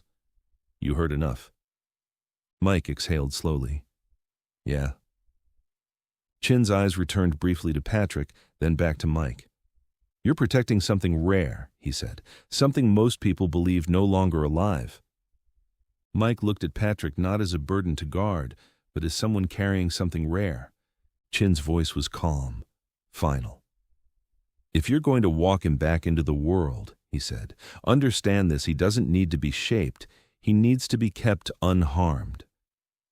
Mike nodded once. For the first time since meeting Patrick, he wasn't asking who the kid was anymore. He knew, and that knowledge changed everything. 3 men followed him in, all built differently but unmistakably cut from the same disciplined cloth. One muscular, with eyes that never stopped moving, cataloging details. One broad-shouldered and compact, carrying a lifetime of weight and impact in his stance, hands slightly curled as if perpetually ready. The third, older, calmer, with silver at his temples, and the kind of movement that comes when a man has learned exactly when speed truly matters, and when patience serves better. Behind them came a woman with close-cropped hair and a posture that suggested she had never needed to announce herself to be taken seriously. Her fingers tapped once against her thigh, then stilled completely. All professionals, all calibrated for purpose rather than display, people who understood that efficiency was its own form of elegance. Mike closed the door behind them. He had heard the shift in Chin's tone when speaking to Patrick. He had caught fragments of words he wasn't meant to mountain. Silence, knowledge that doesn't travel. And now, Standing here with this team of specialists assembled for a mission unlike any they'd undertaken before, he finally understood what had never quite added up about the young man who had emerged from nowhere. Patrick wasn't trained despite the isolation of that mountain monastery. He was trained because of it, shaped by silence and distance into something rare and purposeful. Mike turned back to the team and continued the briefing, settling into his element. His voice shifted into something familiar, clear, measured, stripped of sentiment or doubt, the voice of a man who had led others into uncertainty many times before. "We're heading back to the town where Patrick was first located," he said, eyes moving from face to face. "Primary objective, recovery and secure transport of Patrick's mother remain. That area hasn't changed much in 12 years. People remember things in places where time moves slowly. Some of them remember too well, and some will have questions about a foreigner who lived and died in their mountains." He outlined the terrain with meticulous detail, the steep approaches, the treacherous passes, the villages that had to be navigated with caution. He covered access routes, both official and unofficial, the risks of remote movement with limited infrastructure and communication, the significance of tact in an area where outsiders were still regarded with distrust. This wasn't a rescue or an extraction. It was a recovery, a return to something unfinished. As he spoke, Patrick listened without comment, building the structure in his mind with perfect clarity. He saw the mountain paths before Mike described them, the narrow trails that disappeared into rock faces, the places where forest gave way to stone, the hidden approaches Master Shan had shown him on their rare journeys away from the monastery. One absence in Mike's briefing stood out clearly. No mention of Ganba, the old trader who had driven Patrick down from the mountain after Master Shan's death. Not the name, not the role. Not even an implication that someone else knew the mountain and its approaches as good as Patrick did. Patrick understood immediately what this mission meant. The mountain had taken enough from the old man already. His connection to Master Shan would remain his own secret to keep. When Mike finished, silence settled over the room, not uncertainty or confusion, but the quiet alignment of professionals who understood both the mission and its underlying gravity. Everyone present comprehended the scope, the risks, and the weight of what they were undertaking.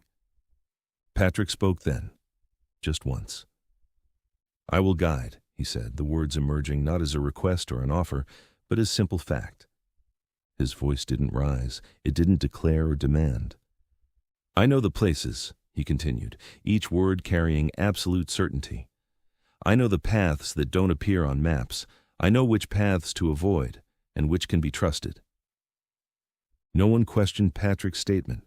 Mike nodded once, the gesture containing both acceptance and a new respect. "Then you lead," he said simply.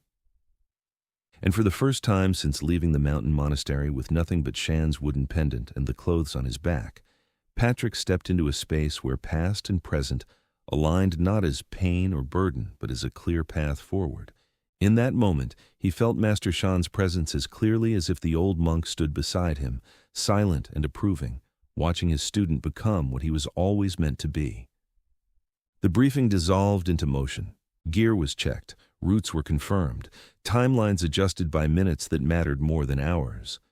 Voices moved around Patrick without pulling at him, efficient and restrained, the sound of people who understood the cost of mistakes. As the final details settled into place, Patrick's attention drifted not outward, but inward. Lena came to his mind.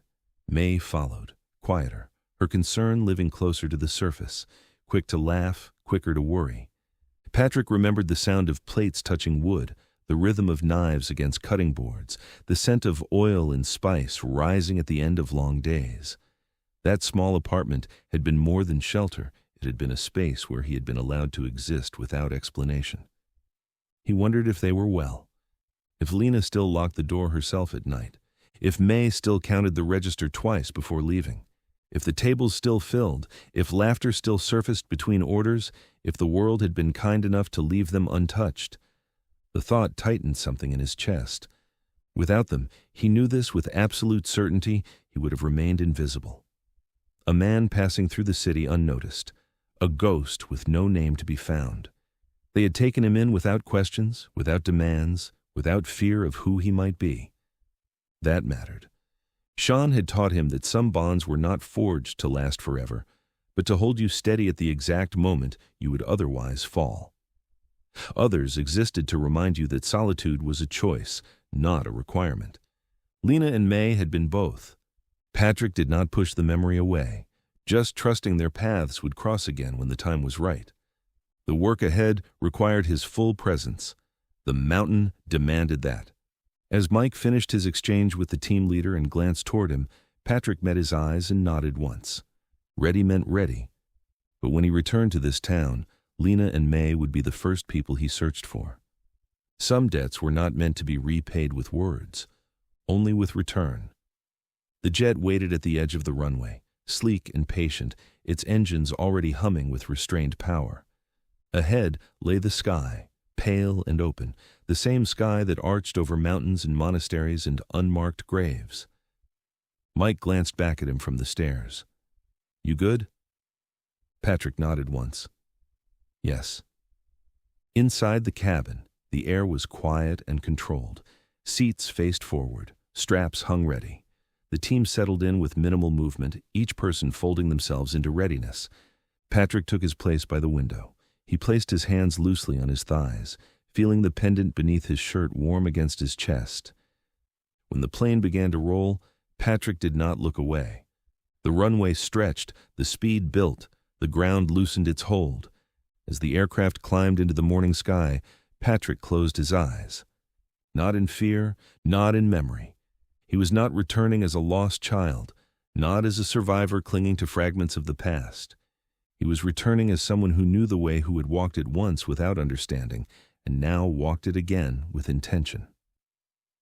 The mountain waited, and Patrick was ready to meet it.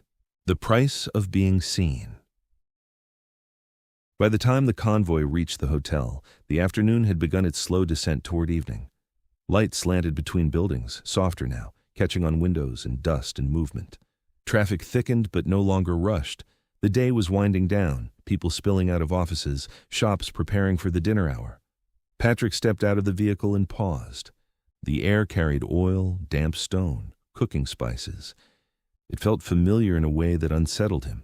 Mike shut his door and did what he always did, scanned the street without appearing to. His posture stayed loose, but his eyes tracked exits, reflections, angles. "You want to drop your bag first?" Mike asked. Patrick shook his head. "Later." Mike studied him for half a second, then nodded. "All right." They started walking. The sidewalks were busy. People brushed past without slowing, already focused on where they were going. Laughter came from an open bar. Patrick walked easily through it all, not rushing, not hesitating. His pace never changed. Mike glanced at him. "You remember the way?" Patrick nodded once. They walked. Patrick didn't rush. He never had. He let memory surface where it wanted, without forcing it. The corner beside the narrow passage where rainwater collected, the crossing where the stoplights lingered too long. Patrick slowed. The old restaurant wasn't there the way he remembered it. The narrow storefront that had once been tucked between a tailor and a dry goods shop looked different now. The sign above the door had changed. Now it has new lettering, brighter paint, cleaner lines. The windows were larger, the entrance rebuilt. But the place itself remained.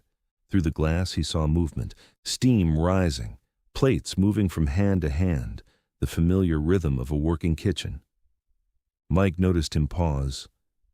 "This it?" Patrick studied the window, his reflection faintly layered over the room beyond.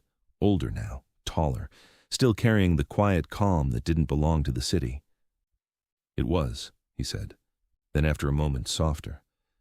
"And it still is." They stepped inside. The warmth reached them first. Then the sound of voices and dishes, the steady rhythm of people working together without hurry. The kitchen stood partly visible beyond the counter, separated by a low wall where steam curled upward. Lena saw him before he saw her. She froze mid-motion, a tray balanced on one hand. Her eyes widened, not in confusion, but recognition that arrived fully formed, without hesitation. The tray dipped. May caught it reflexively, then followed Lena's eyes. For a heartbeat, no one moved. Then Lena crossed the room. She stopped a step short of Patrick, as if unsure whether she was allowed to close the distance. "You're—" Her voice broke. She cleared her throat. "You're here." Patrick bowed his head, not formally, not deeply, just enough. "I said I would find my way," he said. Lena laughed once, sharp and breathless, and then without asking permission pulled him into a brief, fierce hug. It lasted only a moment, enough to say everything neither of them had words for. May hovered behind her, eyes bright, hands clasped tightly together. "You disappeared," May said softly. "We thought—" "I needed time," Patrick replied. He met her eye. "You gave me shelter when I had none. I did not forget." Mike watched the exchange quietly, something thoughtful settling behind his eyes. He noted the way Lena looked at Patrick, not like someone greeting a passing memory. "You did this?" Patrick asked, gesturing toward the space around them. Lena straightened, pride rising instinctively. "The reward money, we argued for weeks. Then we stopped arguing and just started." May nodded. "It's not big, but it's ours." Patrick studied the room again, not the decor, not the customers beginning to trickle in, the way the space felt, the work that shaped it. "It suits you," he said. Lena smiled, but it faded almost immediately when a man walked in. Mike caught it. So did Patrick. He didn't say anything. He didn't need to. Patrick took a seat at a small table near the window. He placed his hands flat against the surface, feeling the grain of the wood, the faint vibration of life passing through the building. Lena brought tea without asking. Across the room, Mike caught something else, the man near the register watching too closely. His posture was wrong. Mike's eyes narrowed slightly. Patrick noticed the shift without looking. He felt it too. Patrick did not look for trouble. It presented itself. The man near the register hadn't consumed anything. "His tea is cold." Lena moved carefully through that part of the restaurant, always keeping him in sight. May walked by once, delivered an unrequested large envelope. Patrick observed the pattern. Money transferred. The man looked up when Lena passed. When she didn't acknowledge him, his lips tightened not with anger, but with expectation. Patrick's cup paused halfway to his mouth. Across the table, Mike was already scanning the room. The man rose. He didn't hurry, didn't signal. He simply stood, adjusted his jacket, and walked toward the restroom at the back of the restaurant. Patrick felt the decision settle before he consciously made it.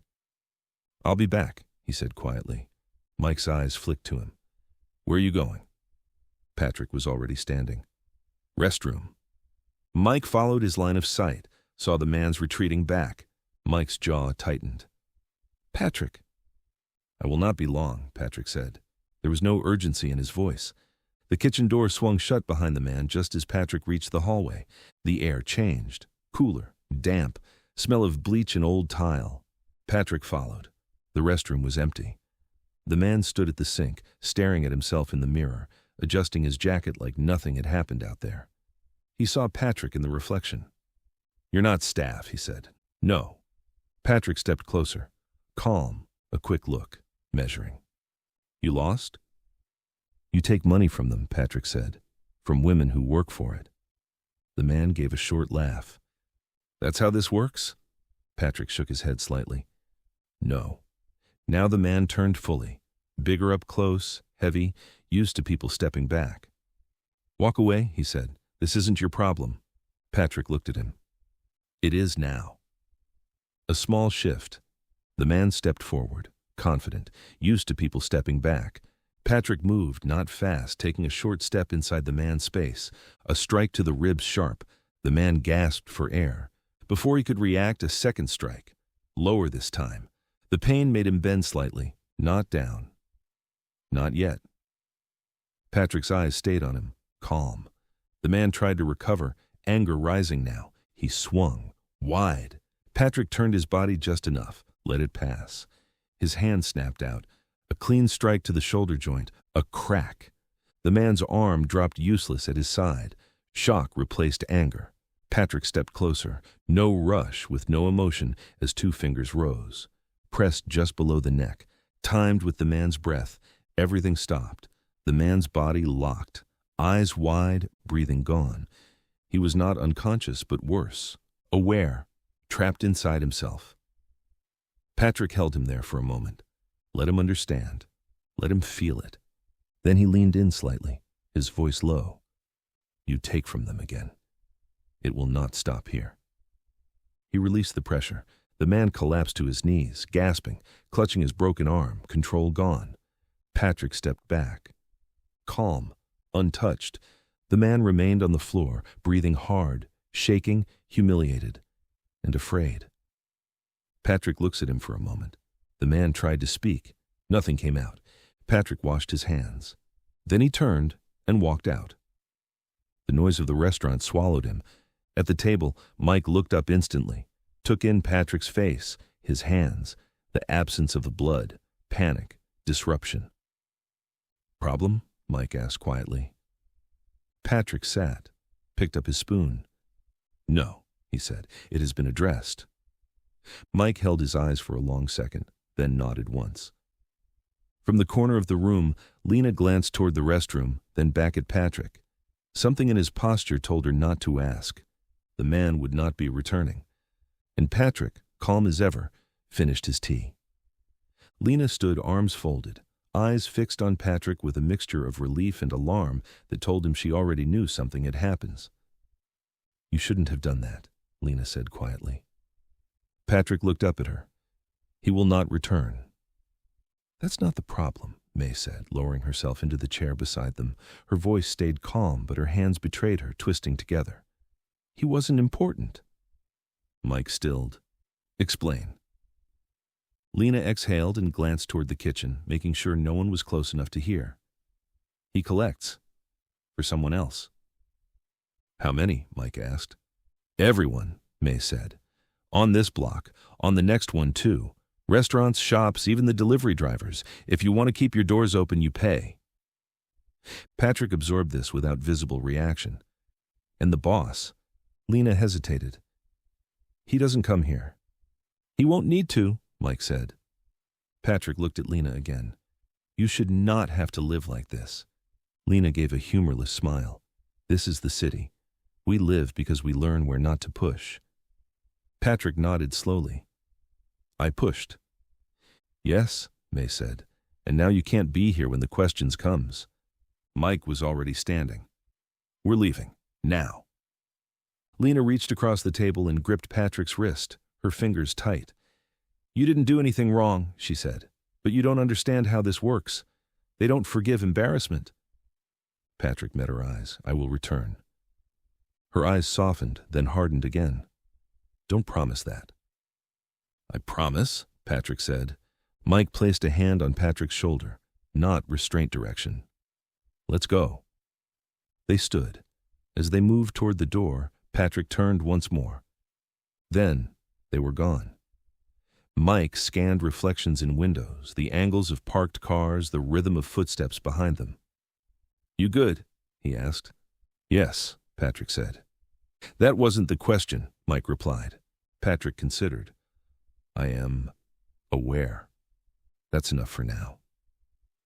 They reached the hotel without incident, but Mike didn't relax until the doors closed. Only then did he speak. You didn't just solve a problem, Mike said. You created attention. Patrick watched the city lights from the window. Attention finds you whether you want it or not. Mike glanced at him. Yeah, but you don't usually introduce yourself first. Patrick was quiet for a moment, then, softly, I would do it again.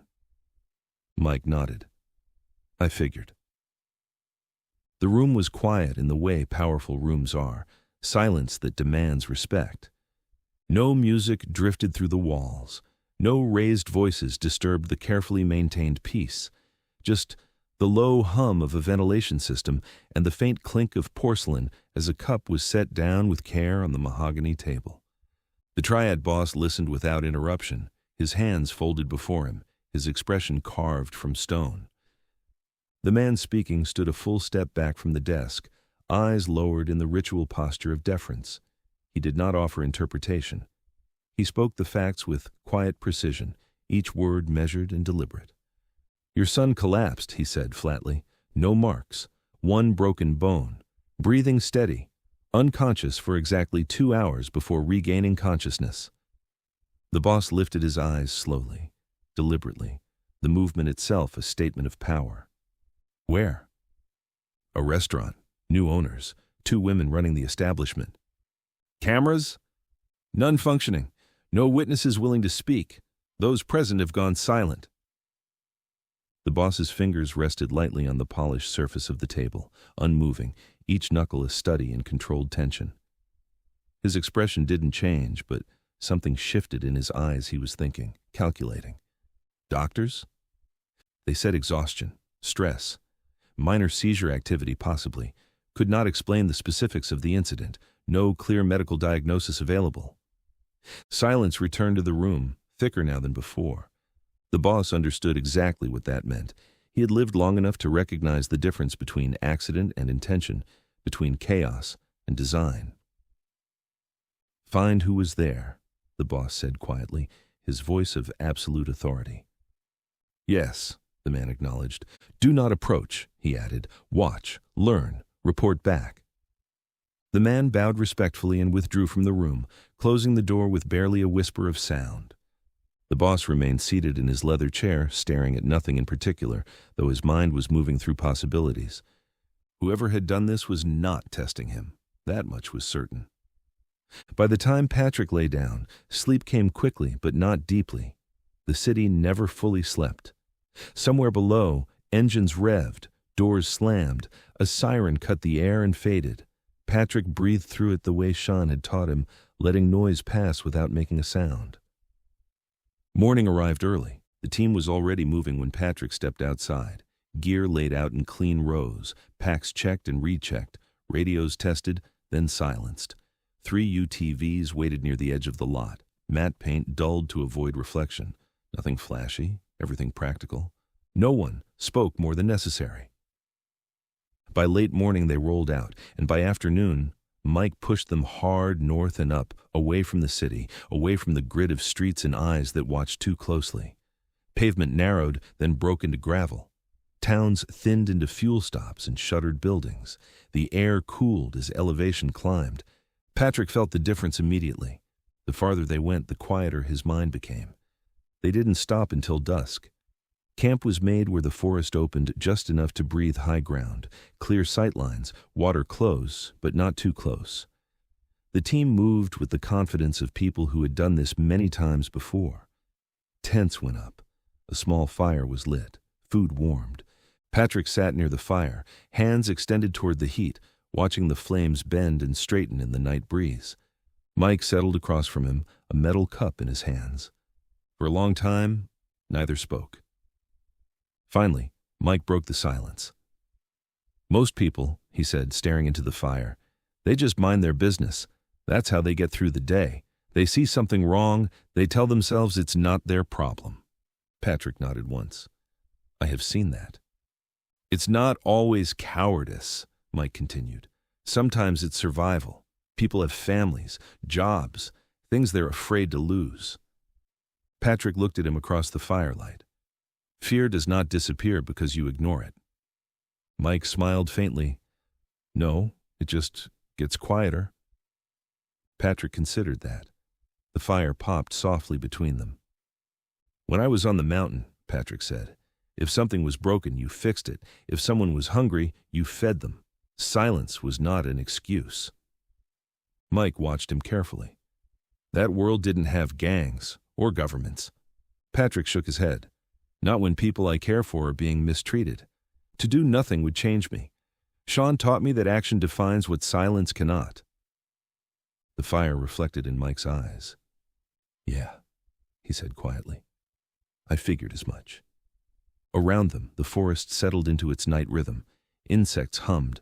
Wind moved through branches high above. The team finished their meals and drifted to their tents, leaving the fire to burn lower. Mike stood, stretching. Get some rest. Tomorrow we go deeper. Patrick nodded, rising as well. He did not regret what he had done. He only understood now that being seen came with a price, and he was willing to pay it. It took Mike 3 days to be certain. At first, it was only a feeling the kind that came from years of moving through places, the faint sense of unease that sets off warning signals in those who have lived in hostile environments. By the fourth morning, the pattern was clear. They were being followed, not close, not sloppy. Whoever it was knew how to stay just far enough back to avoid casual detection half a day behind, sometimes more. Enough distance to feel safe, enough patience to wait.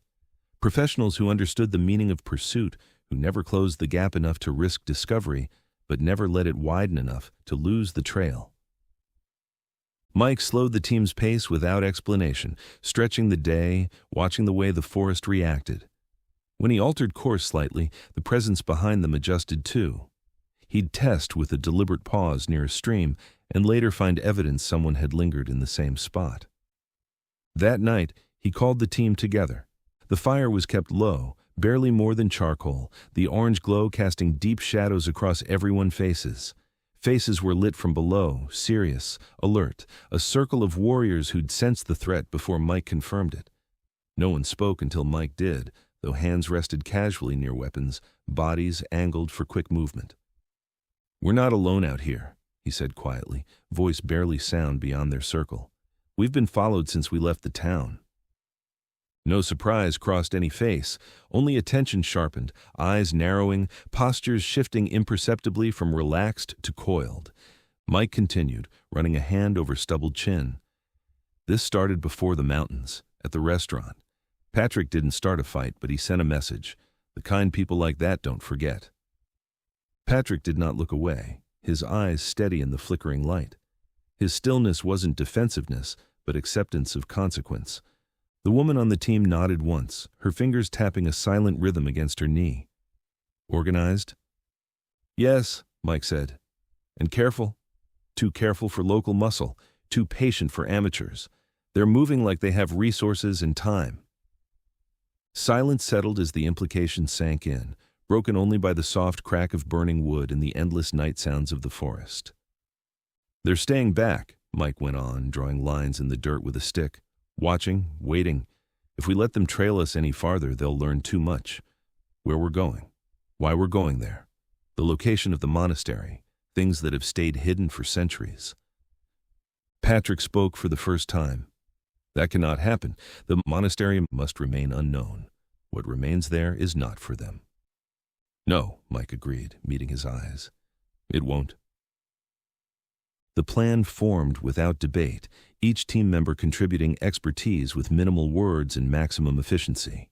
Years of collaboration had instilled in them the ability to formulate strategy in brief signals, a gesture here, a nod there, ideas proposed and polished without pride or dispute. They would not confront head-on, which would escalate a situation that needed to end quietly. They would end the pursuit cleanly, without bodies, without noise, without escalation of the situation. 2 teams, one to recon confirm numbers, skill level, equipment, identify patterns, make sure this wasn't something larger than it appeared, map their movements, their routines, their weaknesses. The other to prepare ground. The ground would decide everything. In the mountains, landscape was both weapon and shield to those who understood it. The rules were clear, spoken once and accepted by all. No killing. Let's not make the situation worse. No permanent damage. End the pursuit. Make the message unmistakable. Patrick listened, absorbing every detail, his eyes reflecting firelight as he committed each word to memory. When Mike finished, he met his eyes across the dying embers.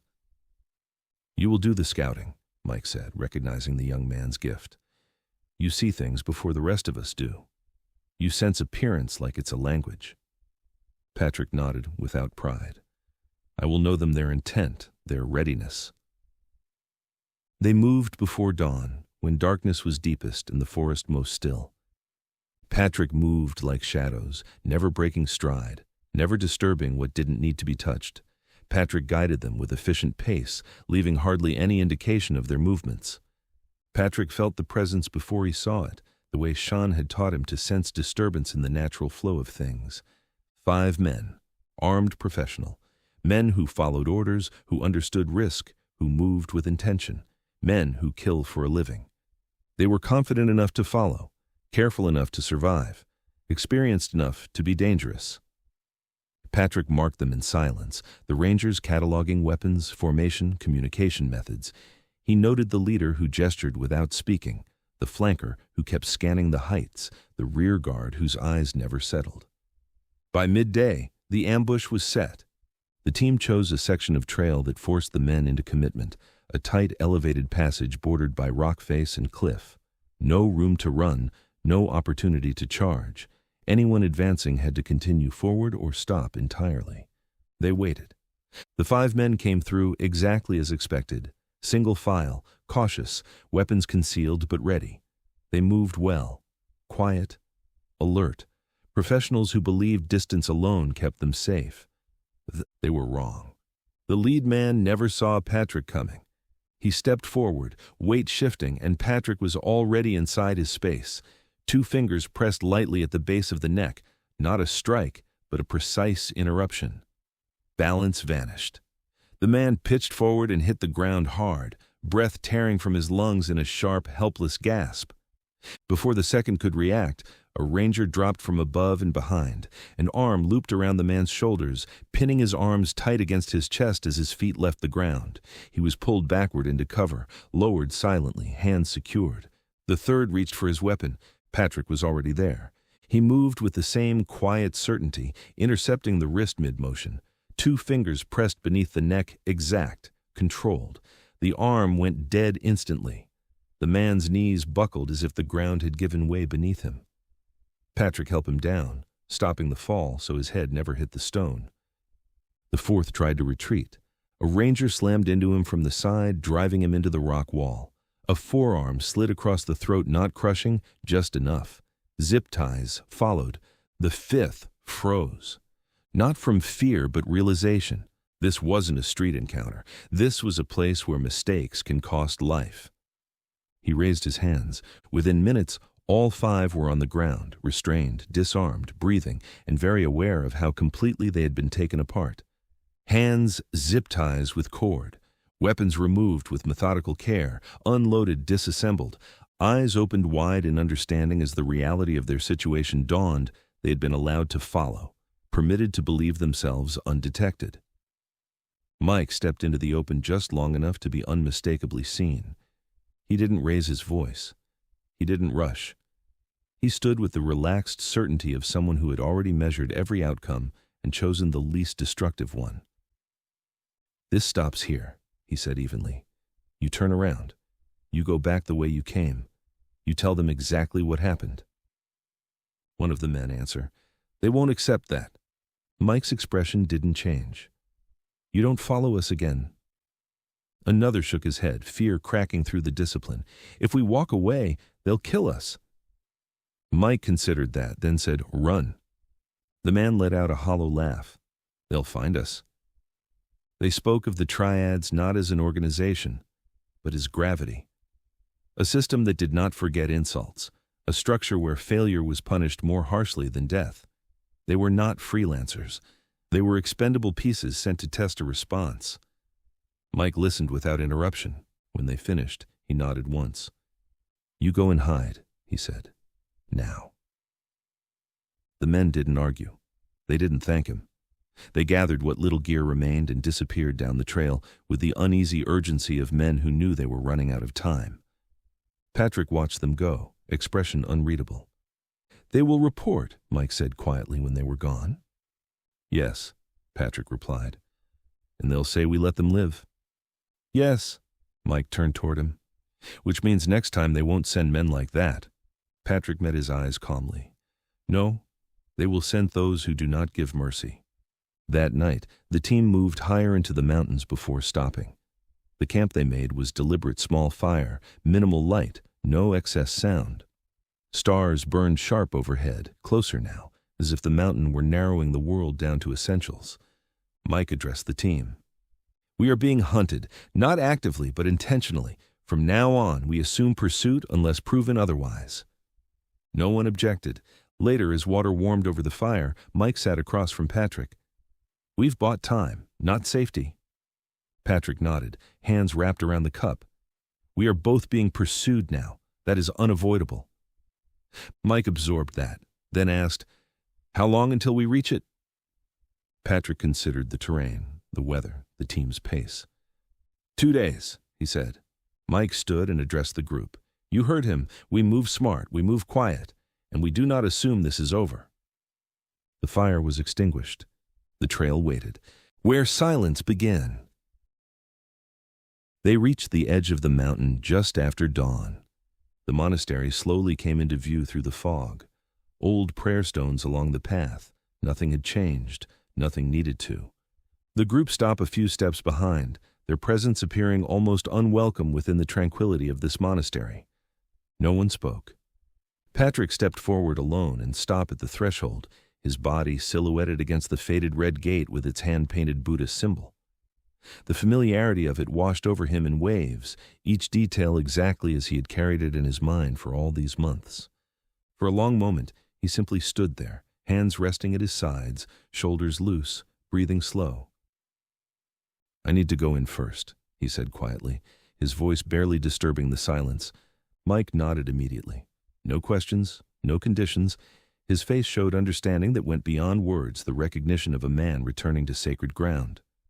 "We'll be here," he replied, stepping back to give Patrick the space he needed. Patrick crossed the threshold, feeling the weight of the years surge through him with each step. The silence closed behind him. The air inside the monastery was cool and clean, carrying the faint scent of old wood, stone, and ground, layered with the ghost of incense burned years ago. Patrick removed his shoes without thinking, a reflex born from years of discipline. His feet found the worn floor as if they had never left it. He moved slowly through the familiar corridors, each one illuminated by thin beams of light filtering through paper screens. Not searching. Remembering, the sleeping mat lay where it always had, neatly rolled against the wall, edges frayed from years of use, the thin fabric bearing witness to 1,000 nights of simple rest. The small kitchen stood unchanged, the hearth dark but intact, cooking tools arranged with the precision Master Shan had always done. Dried herbs still hung from the ceiling beams, their fragrance faded but present. He passed the training space, where the floor bore faint impressions from thousands of repetitions, movements carved into memory and muscle. Here, he had learned to control his breath, to strike with deadly precision, to find silence within motion. The space seemed to hold echoes of effort, of falls and victories, of lessons learned through pain and patience. Outside, beyond the covered walkway, the garden waited in the morning light. Patrick knelt at the edge of it, brushing his fingers lightly across the soil. It was rich, alive. Mountain herbs and vegetables grew, maintained by time and weather alone now. Rainwater had collected in the stone basin where he had washed each morning for 12 years. Shan would have approved of this continuity, this persistence without human interference. He rose and walked toward the tree, following a path his feet remembered without thought. The old tree stood just as it had the day Shan lay beneath it, roots twisting into the ground like veins, branches stretching upward with quiet defiance against gravity and time. Its bark was textured with 100 patterns, each one familiar to Patrick's touch. He lowered himself to his knees and bowed his head, feeling the weight of presence rather than absence. No tears came. Grief had already done its work long ago, forming into something solid and lasting within him. This was not suffering. This was existence. He rested his palm against the ground, feeling the coolness of it against his skin. "I'm back," he whispered, not to the mountain, not to the dead, but to the silence itself, to the space that had shaped him more thoroughly than any words could have. Mike entered without a sound, his military training merging seamlessly with the respect the place demanded. He didn't announce himself or interrupt. He followed the path Patrick had taken, guided by instinct. His awareness softened, replaced by a quiet sense of sanctuary. He found him beneath the tree, sunlight dappling through the leaves. Patrick sat cross-legged, spine straight, eyes closed, Shan's pendant resting against his chest. The light filtering through the branches painted shifting patterns across his face, making him look both young and impossibly old, a boy who had vanished and the man who had returned in his place. Mike stopped several steps away, feeling like a visitor to something holy.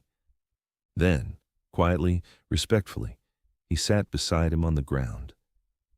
They remained there in silence, two men shaped by different wars, sharing the same silence, one formed by monastery walls, the other by battlefield trenches, both understanding the value of quiet. After a while, Patrick spoke, not looking at him, his voice soft but clear in the morning air. "He used to sit here every morning," Patrick said, "even when he was weak, even when his joints ached and his breath was heavy. He never missed a day." Mike nodded once. His eyes scanned the peaceful surroundings, understanding discipline when he saw it.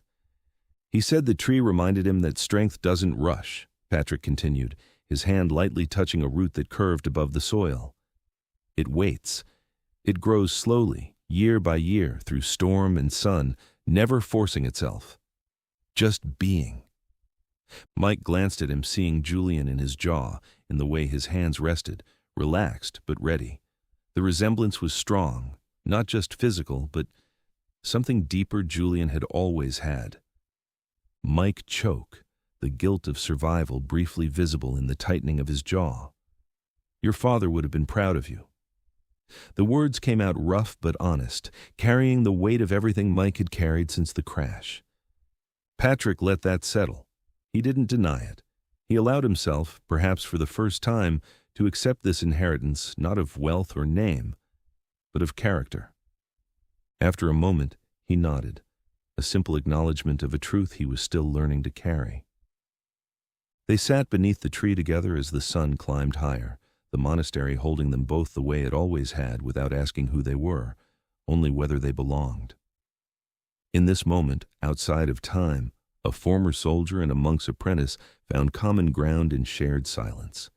And for the first time since returning to the world of noise and urgency, Patrick felt it clearly, a certainty as solid as the mountain itself. He was home, not because nothing had changed, but because he had. And in changing, he had found his way back to what mattered most. The team did not enter the monastery that night. They made camp just outside the stone walls, beneath the shelter of the trees where the forest opened slightly toward the valley. A small fire burned low, more for warmth than light. No one spoke much. The mountains carried sound easily, and everyone understood the value of quiet in unfamiliar ground. Patrick sat for a while near the edge of the clearing, listening to the wind move through the branches above. The same sound he had fallen asleep to for years, the same rhythm that had shaped his days beside Shan. When he finally lay down beneath the dark sky, the weight that had followed him across oceans felt lighter. For the first time since leaving this place, sleep came easily. Patrick woke at first light. Mike was already awake, as Patrick had expected. The former ranger stood near the edge of the courtyard. His eyes methodically scanned the tree line out of deeply ingrained reflex, his posture loose but alert. When Patrick approached silently across the stones, Mike turned and gave a faint smile, the corners of his eyes crinkling. "Figured you'd be up early," he said, voice still carrying the slight gravel of morning. Patrick nodded.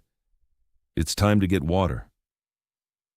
They moved without announcing their departure to the others, following a narrow trail that slipped quietly into the trees. Patrick led, not hurried, not hesitant, his feet finding familiar stones. Each step was placed with purpose, as if the ground itself guided him through a path engraved into his muscle memory after years of the same journey. The waterfall came first, announcing itself before they reached it. They heard it before they saw it, the steady, patient sound of water carving its way through stone year after year, millennium after millennium. The path widened into an open space, and the waterfall emerged. The constant rush filled the clearing with white noise that masked all other sounds of the forest. Patrick stood beside it, eyes calm as he watched the endless flow, his expression reflective. Mike watched the current crash into the rock-lined pool below. They continued upward, following a steeper path deeper into the fall, climbing over exposed roots and stones until Patrick stopped before a narrow opening, half hidden by thick brush and overhanging vines. "The cave," he said, parting the bushes with experienced hands. Inside, the air was cool and dry, carrying the mineral scent of stone. The space was small, barely more than a pocket carved from the mountain's flesh. Mike crouched, running a hand along the rough wall, his jaw tightening visibly as he imagined a terrified 7-year-old child huddled alone here, surrounded by wilderness and loss.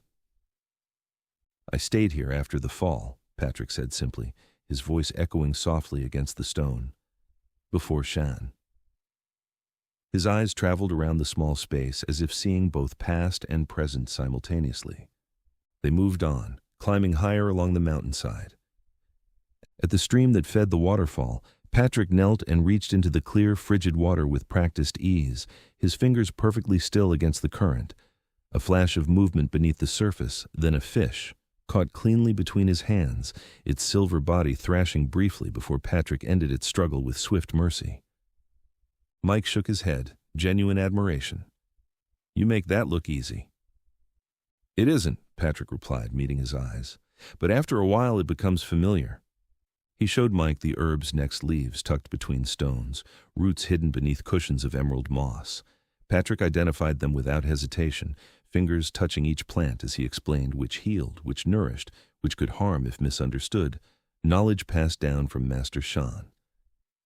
"This one calms the body," he said, plucking a delicate sprig carefully, its leaves aromatic when bruised, only in small amounts. He held it up for Mike to examine. Mike watched him with quiet respect, recognizing that this wasn't knowledge merely memorized. It was wisdom lived and earned through years of patient learning. By the afternoon, as they returned with their collected supplies, the group had assembled in the courtyard. Patrick cooked as he always had during his years at the monastery. Simple food, clean water, nothing wasted, nothing excessive. Each ingredient honored for what it provided. He worked without hurry, without asking for help. Though several team members offered, he accepted assistance when it was useful, declined when it wasn't, never explaining why. The meal came together the way it always had, with attention instead of effort, presence instead of performance. The team slept inside the monastery that night, spread through the open spaces, weapons stowed nearby, senses eased but not abandoned. The old stone walls held the remaining warmth of the day, the silence pressing close around them. Mike lay awake longer than the others, staring up at the dark wooden beams overhead, tracing their outlines in the faint moonlight that filtered through the high windows. He'd followed men before, led them, buried them. The weight of command and loss was familiar to him, but Patrick was different in ways Mike was still discovering. They left at sunrise. No one spoke as they climbed higher, the path narrowing until it became less a trail than a memory Patrick carried in his body. The air thinned, the trees grew sparse and twisted, bending against the constant mountain winds. Wind moved differently here, cleaner, sharper, carrying the scent of stone and snow and the faintest trace of minerals from the old rocks that formed the mountains.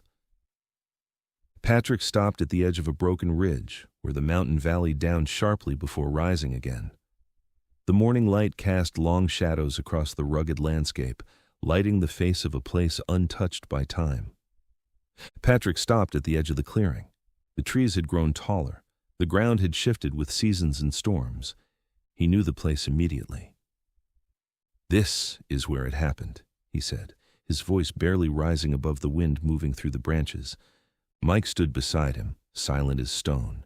His face revealed nothing, but his hand rested near the grip of his holstered weapon, an old soldier's instinct that had nothing to do with danger and everything to do with holding himself steady. Patrick stepped forward alone. He walked slowly across the uneven ground, each step measured, as if the ground itself deserved caution. "This is where she landed," he said quietly, "where she held me, until she couldn't anymore." The team kept their distance, forming a quiet perimeter. No one spoke. Some turned their eyes away, but they remained watchful, honoring the moment while guarding the space around it. Patrick knelt. For a moment he did nothing. The mountain air was cold and thin, carrying the scent of stone and pine. Somewhere far below, water moved over rock, the same distant sound that had filled the nights of his childhood. Then he began to dig. He worked with his hands, the way Master Shan had taught him, slow, deliberate, respectful. Each movement careful, each breath controlled.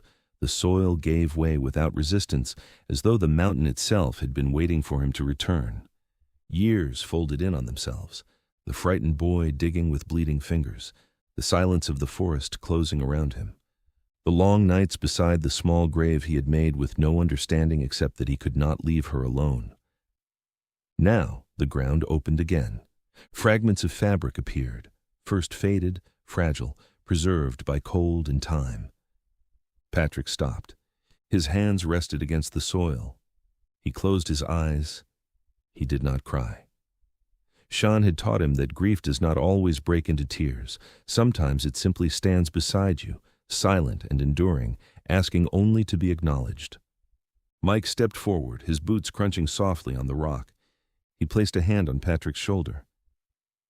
"You don't have to do this alone," he said quietly. Patrick looked at him. For a moment, the man who had survived the mountain and the soldier who had survived war understood each other without words. Together, they lifted what remained of her. They carried her down the mountain in silence, along the path that had once seemed endless to a lost child, now clear and steady beneath their feet. For the first time since that night, Patrick was not leaving her behind. The way back only felt faster. The paths Patrick chose were efficient, known to him in a way that had nothing to do with maps or conventional navigation. He moved with the confidence of someone reading a language written in rock and root, guiding them through terrain that demanded patience, not speed. Where others might have hesitated at forks in the path or questioned which ridge to follow, Patrick never broke stride, his body remembering what his conscious mind had stored away during 12 years of isolation. Days passed in measured silence. The air thickened gradually, becoming heavier with oxygen and moisture. The slopes softened beneath their boots, no longer fighting against each footfall. Tree lines lowered, the greenery changing character, less catered, more mixed, less ancient. Signs of human presence reappeared slowly. First a dirt road scarred by old tires and washed out in places, then power lines cutting clean geometric lines through the chaotic forest, then the distant persistent hum of movement that belonged to cities and highways, and the ceaseless motion of modern life.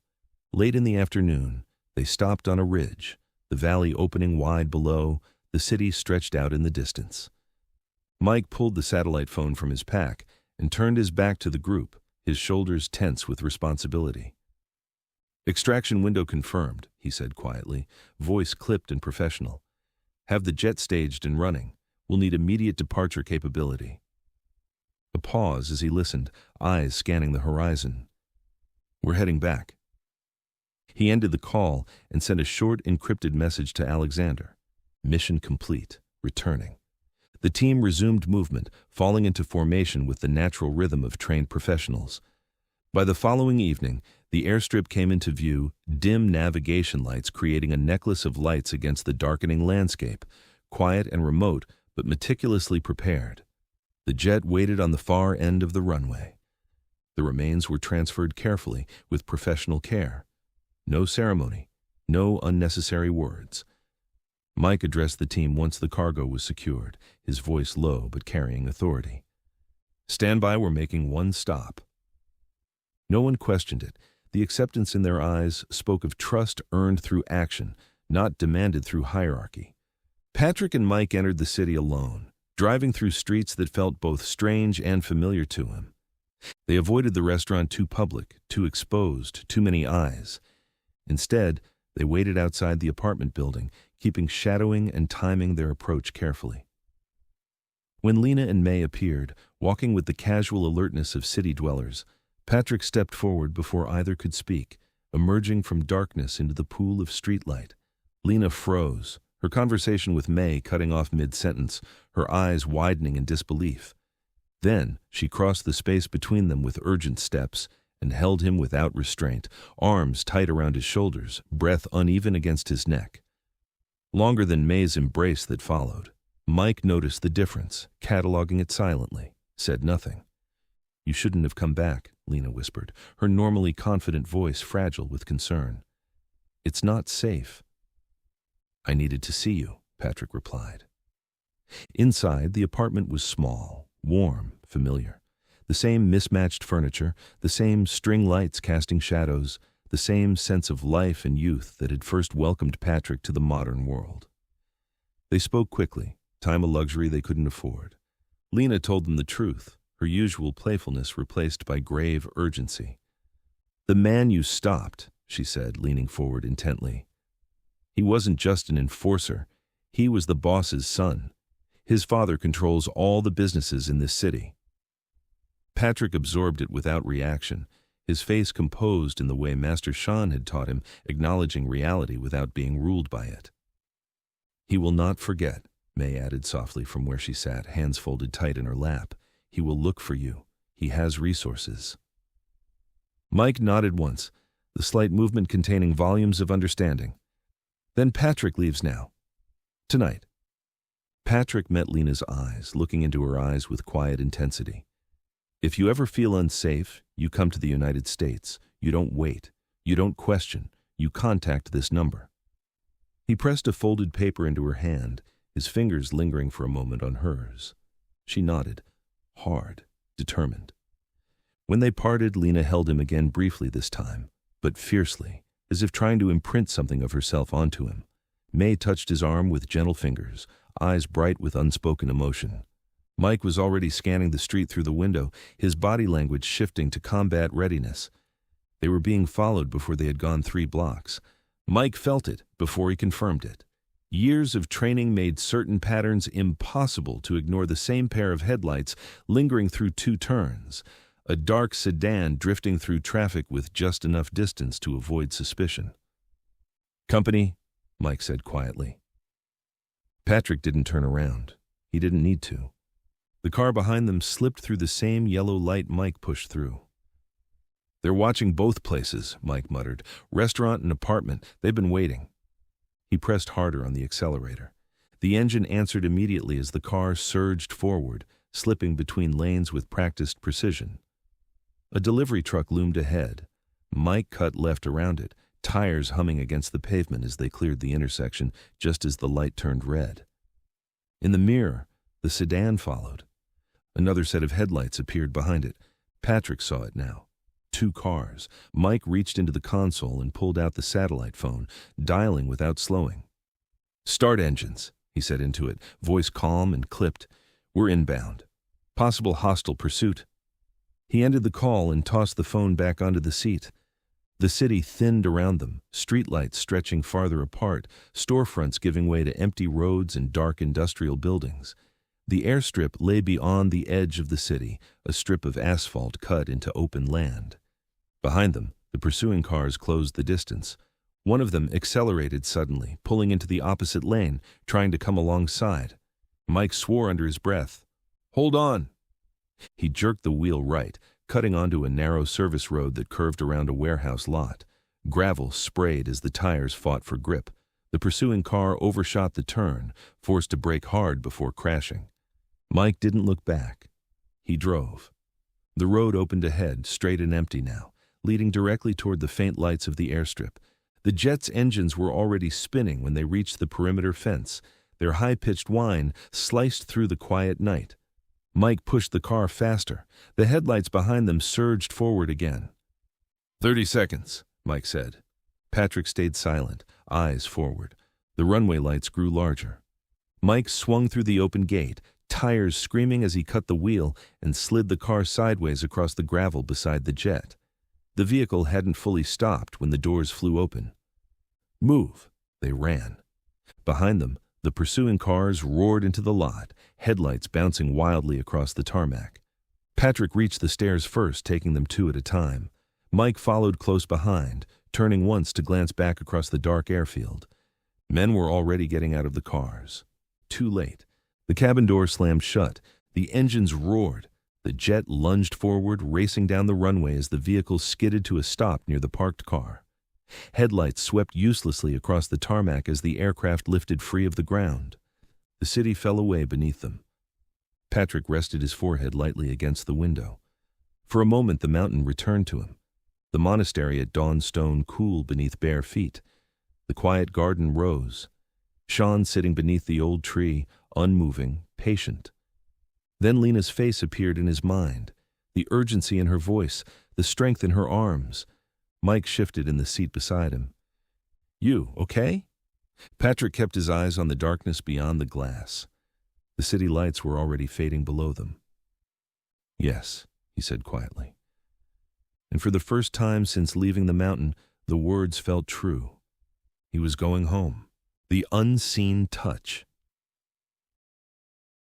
The ground was cold beneath Patrick's feet. The graveyard extended wide and methodical ahead of him, lines positioned with identities carved in marble.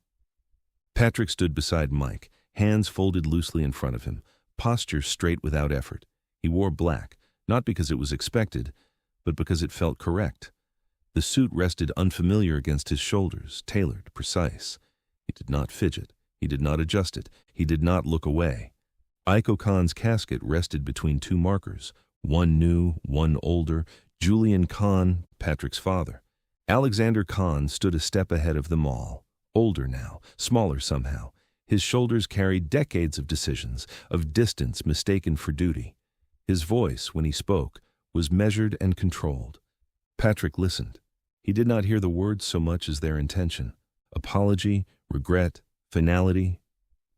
When it was his turn, Patrick stepped forward without hesitation. He did not kneel. He did not bow. He reached down, took a handful of soil, and let it fall. The sound was soft. Images pressed against his mind without force. A white canopy caught in branches, cold fingers numb from digging. A promise whispered into silence. Stay alive. Patrick stepped back. The ceremony ended as they always do, people leaving slowly, quiet hugs, footsteps pulling away from what was now final. Voices stayed low, faces controlled, grief held back behind polite manners. Patrick remained where he was. Mike stayed with him. Across the clearing, partially obscured by a stand of bare trees, an old man stood apart from the others, compact, still, watching. Chin. Patrick met his eyes, nothing passed between them, no nod, no recognition offered aloud, just awareness. Alexander lingered until the last of the mourners departed. He placed a hand briefly on Patrick's shoulder, not to claim him, not to direct him, but to anchor himself. Patrick accepted it. They walked away together. And somewhere deep beneath Patrick's calm exterior, something shifted, not grief, not anger, but clarity. The past had been placed where it belonged. Alexander's estate had always been large, but tonight it felt confined by people who did not belong to its quiet rhythms. Executives, family, old allies, face Patrick had begun to recognize without knowing their names. They spoke quietly, careful not to intrude, but not to fade away either. Patrick removed his jacket and placed it neatly over the back of a chair near the window. He stood there for a moment, watching the reflection of the room ripple faintly in the glass. He did not see himself as others did not as heir. He saw only himself standing between worlds. Mike drifted nearby, a constant presence without pressure. He didn't speak. He didn't need to. Patrick had learned long ago that silence, when shared, was not emptiness. Across the room, Alexander spoke with his children. Robert stood stiffly, hands clasped behind his back as if still awaiting instruction from a father who had never quite arrived. His eyes flicked toward Patrick once, then away. Victoria leaned against the edge of a bookshelf, arms crossed loosely. Her attention lingered on Patrick longer than the others, searching for something she had known once and feared she might never find again. Alexander's voice carried low but firm. Patrick didn't listen to the words. He listened to the pauses, the deflections, where the truth held back. Eventually, the room thinned. People began to leave in pairs and quiet clusters, offering condolences that sounded practiced, respectful, incomplete. The house felt exhaled with each guest departure. When only family remained, Alexander gestured quietly toward the study. Patrick followed. The room smelled faintly of old books and cedar. The lights were dimmer here, chosen deliberately. Shelves climbed the walls, filled with decades of decisions bound in leather and paper. Alexander poured tea without asking. His movements were slower than usual, deliberate in a way Patrick recognized as fatigue rather than age. They sat across from one another. For a while, neither spoke. The quiet between them did not feel uncomfortable, only unfinished. The house outside the study had gone quiet. The last car rolled down the long drive, leaving the night to settle back over the estate. Patrick stood. "I need air," he said. Alexander gave a small nod. "Go," he replied. "The night has a way of answering questions the mind cannot." Patrick stepped out onto the terrace. The sky stretched wide above him. And for the first time that evening, he allowed himself to breathe. Cool air met his face. The estate lights glowed softly behind him, but ahead the sky opened wide dark. He rested his hands on the stone railing and breathed, slow and deliberate. Patrick looked out into the darkness beyond the estate, toward the unseen tree line where the forest began. He thought of the mountain, stone paths, mornings without clocks. Shan, who had nothing, yet needed nothing. Shan had never asked him to choose between worlds, only to walk honestly in whichever one he stood. Patrick closed his eyes for a moment, not to escape the question, but to consider it. And for the first time, the path ahead did not feel divided, only longer, and his to walk. The base was quieter than Patrick remembered. Morning light lay flat across concrete and steel. A few soldiers moved between buildings, purposeful but unhurried. The air carried familiar scents that tickled Patrick's memory machine oil, fine dust, cold metal slowly warming under the sun. Mike slowed the car near the training grounds, the engine's rumble dying to a whisper before falling silent. "I'm going to check in," he said, already unbuckling, his movements efficient as always. "Walk the perimeter. Say hello to a few ghosts." Patrick nodded, understanding. "I'll stay close." Mike hesitated, fingers resting on the door handle. His face softened as he smiled a rare, unguarded moment. "With you? I'm not worried." He left Patrick near the low building at the edge of the yard, his footsteps fading into the surround sounds of the base. Chin was already there. He stood beneath the shade of an overhang, his wiry frame perfectly still, hands folded behind his back, eyes fixed on nothing in particular, but seeming to see everything. The morning light cast half his face in shadow. He did not turn when Patrick approached, though his posture suggested he had been aware of Patrick's presence long before any sound gave him away. "You returned," Chin said, his voice neither surprised nor questioning. Patrick stopped a respectful distance away. "Yes." "Good." Chin turned then, eyes sharp as obsidian, measuring Patrick with a glance. "Come." Inside, the training room was spare to the point of stiffness, padded mats worn thin from years of use, a single wooden post standing sentinel in the center, and a small table set against the wall. Nothing decorative graced the walls. The space itself seemed to demand focus, as if distractions wouldn't dare enter. Chin poured the tea without asking. His movements were efficient. The cups were plain ceramic, chipped at the rim from long use. Steam rose slowly between them, carrying the scent of leaves steeped in tradition. They sat cross-legged on the floor, knees almost touching but not quite. For a moment there was only the sound of liquid settling in the cups and the quiet rhythm of breathing. Dust drifted through the slanted light from the single window, suspended in the stillness. Chin watched him for a moment longer. "When you stopped that man in the gym," he said, "when you touched him, did you know exactly what would happen?" "Yes," Patrick said simply. "You waited," Chin continued. "Most people rush, they try to win." He shook his head slightly. "You didn't." Patrick took a moment before answering. "Shan said the body already tells you everything." Chin listened. "If you're still enough," Patrick continued, "you can feel when something is about to break, before it does." Chin's eyes narrowed slightly. "And what comes before it?" Patrick answered, calm and certain. "To stop someone's breath, you have to control your own." A pause. Chin held his stare.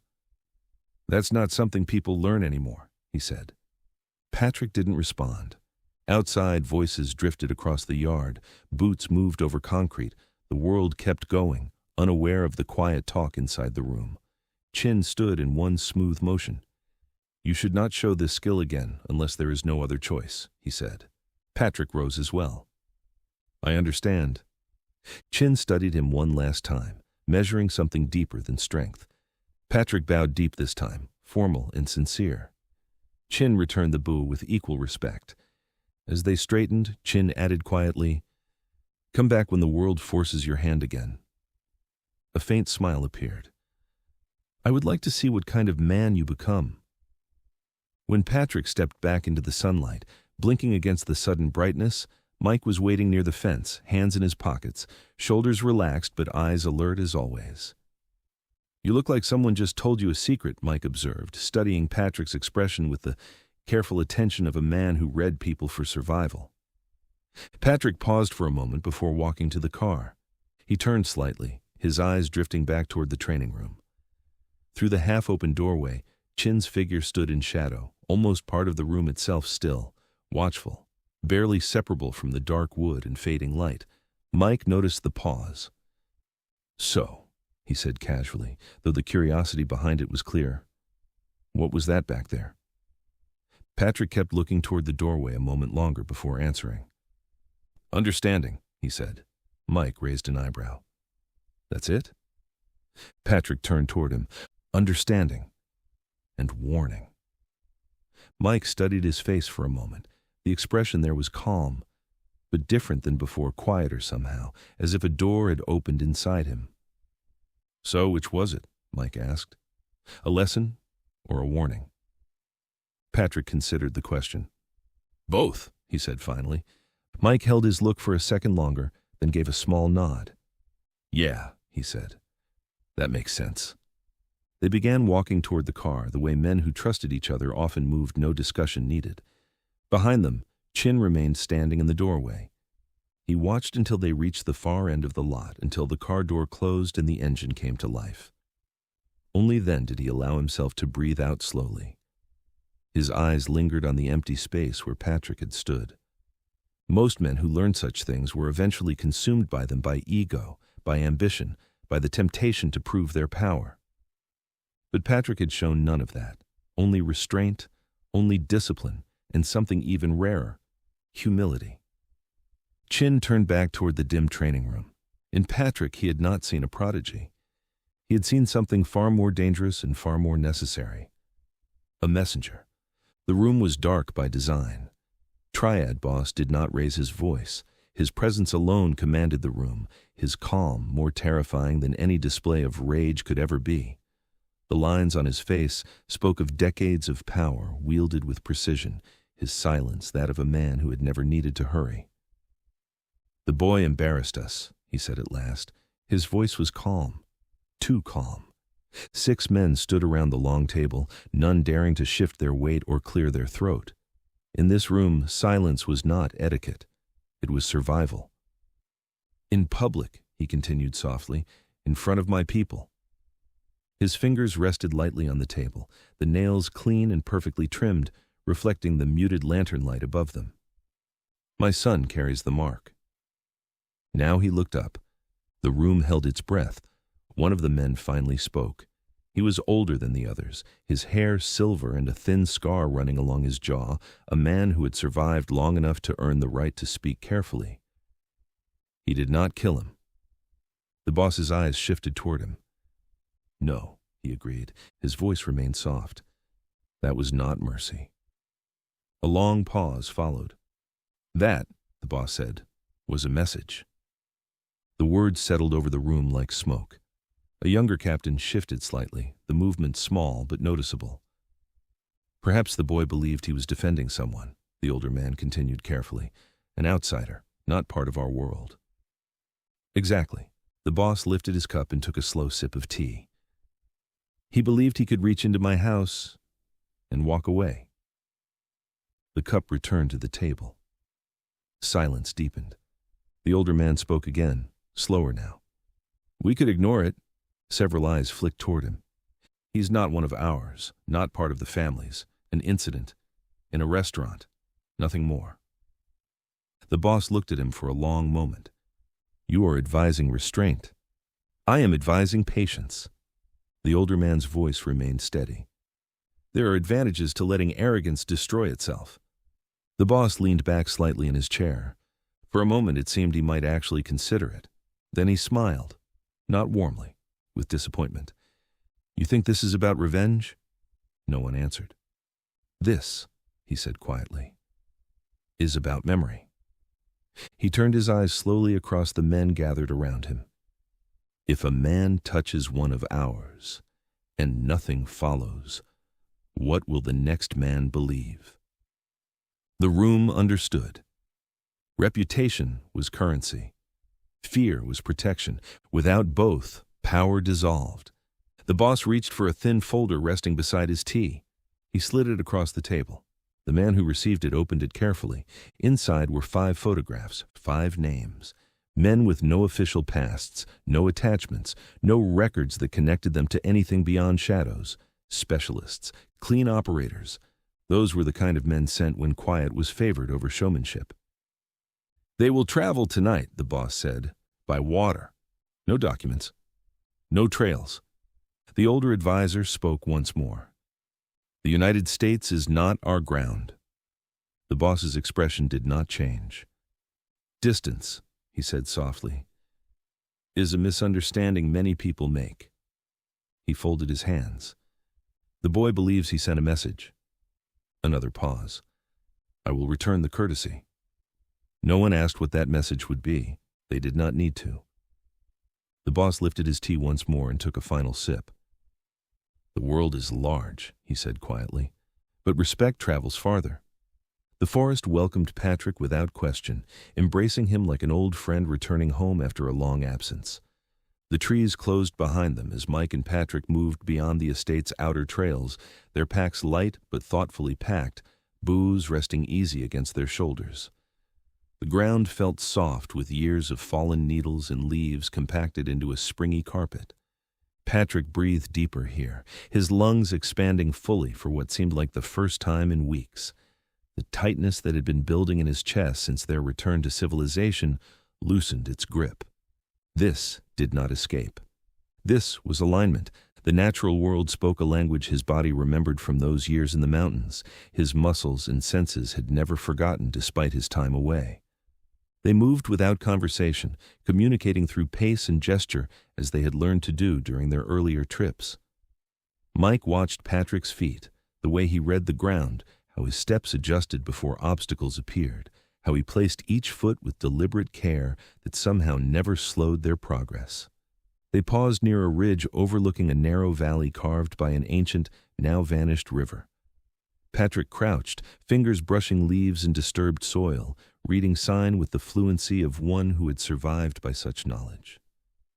"Deer," he murmured, his voice blending with the rustling canopy above. "Passed recently, less than an hour." Mike followed his eyes across the valley floor, squinting. "You sure? I don't see anything." Patrick nodded, pointing to indentations that were nearly invisible to untrained eyes. "They're calm, no panic in the tracks, even spacing, unhurried." They waited. Minutes stretched into a meditation of stillness. Then, movement caught their peripheral vision, a flicker of tan against green. Patrick raised his bow slowly, breath steady, posture effortless as though the weapon were merely an extension of his arm. He did not rush. He did not aim with urgency or tension. His face remained serene, present in a moment that seemed stretched into eternity. When he released, the arrow flew clean through the air with a soft whisper. The deer dropped instantly, legs folding beneath it. No suffering, no chase, no prolonged ending. Mike exhaled, shaking his head slightly in wonder. "You don't miss." Patrick lowered the bow, his expression neither proud nor regretful, simply present. "It's not about accuracy," he said, already moving toward their harvest. "It's about timing, having the appropriate connection to the present time." They dressed the animal with practiced care, waste nothing. Patrick's hands moved with reverence and efficiency, dividing edible flesh from inedible parts, setting aside portions they would leave for forest scavengers. As they worked, Patrick spoke softly of Shan's rules for taking life, of taking only what was needed, of gratitude that did not require words but demanded actions of respect. That night, they cooked over a small fire, the flames low, contained within a circle of stones, smoke rising in a thin column through a break in the canopy.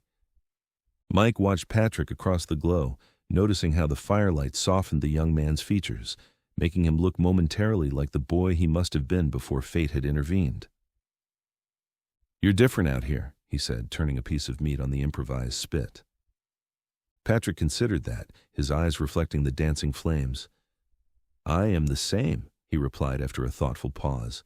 "The world here is much quieter. It does not demand me to be someone else." Far from the forest, far from the firelight, a cargo ship moved steadily through the dark water. The ship's massive frame descended and climbed with each ocean swell, slicing through the dark waters as its engines drove it onward, mile after mile into the darkness. No flag flew above it, no markings worth remembering. Just another anonymous vessel moving through international waters, indistinguishable from the thousands that cross the shipping lanes each year. Above deck, the ocean stretched endless and indifferent, black water merging with black sky at a horizon that existed more in theory than sight. The wind carried salt and diesel through the night air, the sound of the engines pulsing steadily beneath the steel floor. Below deck, 5 men sat among crates and steel containers. Each of them occupied the silence in his own way, one cleaning a small blade with methodical patience, another studying a folded photograph beneath a dim utility light, a third sitting with eyes closed, breathing slowly as if already preparing his body for violence. Their weapons were disassembled and hidden inside false compartments that would pass routine inspection, ammunition sealed in ordinary cargo crates, everything ordinary. No one spoke. Men like these did not need to. They understood the assignment before they had stepped onto the ship. The ship's engines continued their steady rhythm, carrying them east across thousands of miles of empty ocean, toward lights, toward cities, toward a man who did not yet know the triad had begun moving toward him. Far away beneath a canopy of pine and maple, Patrick stood at the edge of the firelight. The forest breathed slowly around him. Branches shifted softly in the night wind. Somewhere in the darkness, an owl called once, then again, the sound traveling across the hills. Patrick tilted his head back and looked through the narrow openings between the trees. The stars were out tonight, blurred by thin cloud and the drifting haze of autumn air. But they were still there, steady, distant, unchanged. Their light had traveled farther than Patrick could imagine reaching this small clearing. He felt no unease in the darkness beyond the fire, only awareness. The mountain had taught him to listen to things that did not speak in words, the air, the ground, the shifting of patterns in the world around him. Patrick lowered his eyes and turned back toward the fire. Mike had already finished preparing their camp. The sleeping gear was laid out, the small fire built low and controlled the way only someone who had spent half his life outdoors could manage. "You planning to stand there all night?" Mike asked without looking up. Patrick shook his head faintly. "No." Mike tossed another small branch into the flames. Sparks drifted upward before vanishing into the dark. "We move early tomorrow," Mike said. "Want to get deeper before the weather turns?" Patrick nodded. Tomorrow they would leave the marked trails behind. They would move into the older parts of the forest, following paths that no map recorded. Paths Patrick had learned to read the way other men read roads. Behind them, the fire crackled softly. Above them, the stars continued their silent watch. And far across the ocean, the distance between hunter and target was already growing smaller. Patrick's new office location was chosen on purpose. Everyone understood what it meant, even without being told. Glass walls framed the sprawling city from 2 complementary angles, morning sunlight spilling across polished mahogany. Alexander had chosen the space himself with meticulous care, had watched Patrick step inside without comment, without hesitation, noting how his grandson's eyes took in every detail with the understanding of someone who missed nothing. "This is where decisions live," Alexander had said simply, his weathered hand gesturing toward the expanse of desk and city beyond. Patrick nodded, his back still. "Then I will listen," he replied. The weeks passed in a carefully established rhythm, each day building upon the last. Morning arrival with Mike, the former soldier's presence a constant shadow. Quiet nods exchanged with security personnel who had already begun to regard Patrick with a mixture of curiosity and respect. Meetings that unfolded like carefully choreographed debates across polished conference tables, numbers, leverage, risk assessment, and strategic planning spoken in measured tones that revealed as much in pauses as in words. Patrick rarely spoke during these sessions, but when he did, the room invariably leaned in. He asked questions that did not sound like challenges on the surface, but revealed blind spots and unexamined assumptions all the same. His calm voice cut through the pretense, clear and precise. Alexander noticed these moments, pride flickering briefly in his eyes. So did others, their glances becoming more appraising, less dismissive of the young man they'd initially written off as a misfit. In the afternoons, Patrick sat with his grandfather behind closed doors, no assistants hovering, no interruptions permitted. Alexander spoke of building the company alone through sheer will, of ambition that had gradually sharpened into something like obsession, consuming decades, of painful choices made without looking back, of sacrifice that had seemed necessary at the time. "I believed providing was the same as being present," Alexander said once, eyes fixed on the jagged skyline that bore his influence, his voice carrying a regret he rarely allowed others to hear. "I was wrong." Patrick listened without judgment, his silence inviting confession rather than asking for it. "Power," Alexander continued, fingers lightly tapping the arm of his chair, "is not control. It's responsibility. Most people never learn the difference, and it destroys them in the end." Patrick thought of Master Shan, the discipline of silence, of actions carrying inevitable consequence across time and space, of balance maintained through understanding rather than force. "Yes," he said simply, the single word conveying complete comprehension. Mike watched it all unfold from the edges of rooms and hallways, Patrick growing increasingly comfortable in tailored suits that couldn't fully mask the warrior stance within, absorbing the rhythm and unspoken dialogue of corporate meetings without sacrificing the essential calm that disturbed those who thrived in never-ending hustle. He trained rigorously before dawn, meditated faithfully at night, and worked until he was tired, not until the clock said to stop. Routine had settled into place, bringing with it a false sense of security, which was precisely when danger followed, patient and methodical. The Triad men arrived quietly, not together, never together. One stepped off a bus near the harbor just after sunrise, carrying nothing more than a travel bag and the look of someone who belonged anywhere he chose to stand. Another arrived hours later by train, blending into the evening crowd moving through the station. The others appeared across the following days, dissolving into the city. They took modest rooms in buildings near the waterfront district, places where people came and went without curiosity. Cheap hotels, short-term apartments, temporary spaces where no one remembered faces longer than a week. Nothing stayed traceable.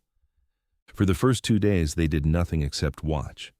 The city revealed itself slowly to them. Traffic rhythms, security patrols, the pulse of business hours and quiet hours. They mapped it the way hunters map terrain. Then they began watching him. Patrick left the estate at nearly the same time each morning. Clockwork. The black sedan passed through the front gates just after 8, merging into the slow river of commuter traffic that flowed toward the business district. Predictable. Predictability was a weakness. He returned most evenings shortly before sunset, the same route repeating often enough to establish pattern. Not careless, but routine had a gravity even careful men could not fully escape. They documented everything. One man followed from a distance large enough to disappear into the background of traffic. Another moved ahead along alternate streets, watching for deviations. If Patrick turned unexpectedly, one would fall away while the other closed the distance. They observed the man who stayed close to him. Mike, older, military, eyes that moved more than most men's, a professional. They watched him too. The way he scanned intersections before stepping into the street, the way his look drifted naturally across windows and rooftops, the slight pauses that told them he understood how surveillance worked. He was careful, but even careful men lived inside comfort zone, and comfort zone always contained weaknesses. They noted the places Patrick visited when the routine broke. Long walks through older neighborhoods with Mike, streets built before cameras existed, where shadows and tight alleys made surveillance easier. And Chinatown. The boy liked to eat there. The restaurant was small, family-owned, busy on weekends. The kind of place where noise covered observation and strangers went unnoticed among the crowd. A useful place, that where they will trap them. They watched from different corners of the street that evening, rotating positions every 30 minutes. The boy and the older man had not arrived yet, but they would. People always returned to the places they loved. One of the men leaned casually against a street lamp, watching the restaurant through the reflection in a shop window. Inside, laughter spilled into the street. At the same time, on the other side of the world, Lena moved between tables with practiced rhythm, balancing a tray against her palm while voices rose and fell around her. Orders were called from the kitchen, glasses clinked at the bar, and somewhere near the front, a group of men had already begun drinking more than they should. She heard the voice before she noticed the man. Loud. Loose. Careless in the way men became when alcohol convinced them the world was smaller than it really was. "American kid thinks he's untouchable," the man said, leaning across the bar toward his companion. His words were thick with liquor, his confidence even thicker. "Thinks because he embarrassed someone once, it ends there." His friend laughed. Lena kept moving, but slower now. Something in the tone caught her attention. The man continued, voice dropping only slightly as if secrecy itself amused him. "Boss says a message needs to be delivered." Lena stopped mid-step. The words settled in the air between them. Her heartbeat began to race. The man raised his glass, amused with himself. "Send the team to America," he said. "Let the boy learn what it means to touch the wrong family." Lena felt the world narrow around her. The noise of the restaurant faded, the laughter and music turning distant and muffled as recognition moved through her. Patrick. She didn't need to hear his name. She knew. Her fingers tightened around the tray. The man kept talking, unaware of the storm he had just released into the room. "They're already there," he said proudly. "Cross the ocean right now." Her breath caught. Patrick had no phone. No way to know. No way to prepare. Lena didn't wait to hear another word. The tray slipped from her hands onto the nearest table, forgotten plates rattling loudly against the wood. A few customers turned, confused, but she was already moving, through the kitchen doors, past the cooks shouting questions she didn't answer, out the back exit and into the narrow alley behind the restaurant. Cold night air hit her face. Her hands shook as she fumbled through her bag, papers and receipts scattering onto the pavement before she found what she was looking for. A small card, Mike's number, the one he had told her to keep. Her fingers trembled as she pulled out her phone and began dialing, the call tone ringing in her ear while her heart pounded hard enough to hurt. "Come on," she whispered to the empty alley. "Please answer." Far away, across an ocean and several time zones, 5 men were already moving, and Patrick had no idea they were coming. Mike's sleek black car rolled into Chinatown just after dusk fell over the city. Paper lights glowed overhead, red and gold light reflected in shop windows and gleaming on wet pavement. The rich smell of bone broth and roasted garlic drifted into the street from dozens of restaurants. Patrick leaned back in the passenger seat, finally loosening his tie after a day of work. "You earned this break," Mike said, scanning the street with habitual vigilance. "Long day with the board." Patrick nodded, a hint of appreciation. They parked in their usual spot. They did not see the shadow that approached from behind, did not see the knife puncture the rear tire. They did not see the figure slip away between parked cars, disappearing into the darkness. Inside the restaurant, steam fogged the windows, creating a cocoon of warmth against the evening chill. Enormous bowls of fragrant noodles were placed between them by a smiling server. Patrick lifted his chopsticks, no movement wasted. "Wow," he said, completely sincere after his first taste. "The balance of flavors is perfect." Mike smirked, seeing the genuine appreciation. "You're getting better at pretending to be normal in public." Patrick took another sip of the rich broth. "I am not pretending. This is authentic cooking." Mike laughed. He sounded relaxed for once, his guard momentarily lowered. Outside on the darkening street, 5 men shifted positions, moving into predetermined locations around the restaurant's exits. Mike's phone buzzed insistently as he set his empty bowl down on the table. He frowned, checking the unfamiliar number. "That's odd. Not many people have this line." He answered cautiously. "Donovan." Static crackled through the line. Lena's voice came through panicked, words rushing, almost drowned out by street noise. Mike straightened immediately, body tensing. "Slow down, I can't understand you." Patrick reached across the table, his expression calm but intent. "May I?" he asked quietly. Mike handed him the phone without hesitation, watching his face for reactions. Patrick listened with complete concentration, his breathing unchanged. He did not interrupt once. "Yes," he said quietly after a long moment. "I understand completely." A pause as Lena spoke again. "You did exactly the right thing," he reassured her, voice steady and grounding. Another pause, longer this time. He ended the call with deliberate calm and set the phone down on the table between them. Mike studied his face intently, reading the shift in his posture. "Talk to me. What's happening?"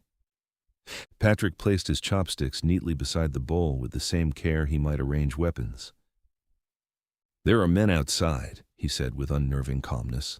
"They are here specifically for me. The man I touched in the club, his father has sent triad enforcers to ensure I never touch anyone again." Mike's jaw tightened, muscles bunching. "How many are we dealing with?" "Enough to ensure success," Patrick replied, glancing briefly toward the windows. Mike exhaled slowly, already calculating angles, distances, options. "We can call this in. Get backup." "They will move before help arrives," Patrick said with certainty. "This place was chosen deliberately. Limited exits, crowded street, witnesses who won't cooperate with authorities." Mike searched his eyes, finding not fear but readiness. "You ready for this?" Patrick stood smoothly, taking his jacket off, adjusting his cuffs. "Yes." They paid for their meal without rushing. They walked toward the door with deliberate, unhurried steps. Outside, shadows shifted position between parked cars and narrow alleys. The line crossed.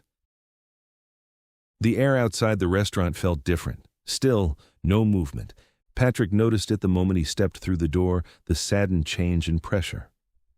Chinatown after dark was usually alive with overlapping noise. Voices, engines, laughter, the hiss of steam from kitchen vents, the distant clanging of pots from restaurant kitchens. Tonight, the street was quiet, as if something had forced it to stop.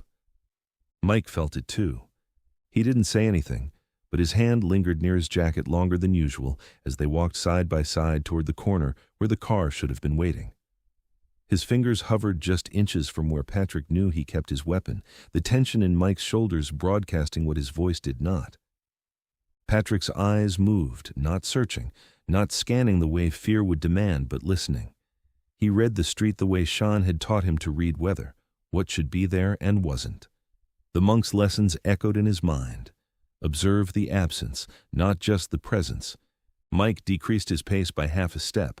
Patrick adjusted alongside him without glancing, their movements synchronized perfectly, a rhythm built upon their time spent together. "Something's wrong," Mike said quietly, his voice barely above a whisper but carrying clearly to Patrick's ears. Patrick nodded once. "Yes, I feel it too." No elaboration needed between them.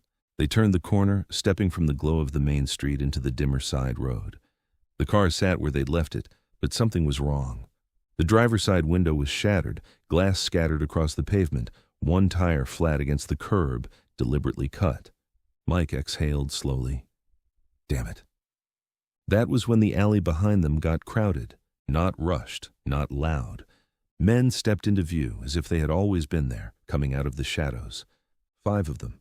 They wore dark coats despite the mild night, their movements loose but intentional, practiced in the art of intimidation. 2 carried short blades, the metal catching what little light filtered down between buildings. 1 held a length of chain coiled casually around his hand, the links clicking softly as they shifted. Another rested a hand on a curved weapon wrapped in cloth. The last man stepped forward. He was younger than the others, clean-cut, confident in a way that came from always being protected. His smile was thin and the look of someone used to power he hadn't earned. "You should have stayed gone," he said. Mike shifted slightly in front of Patrick without thinking, the protective instinct of the former ranger asserting itself.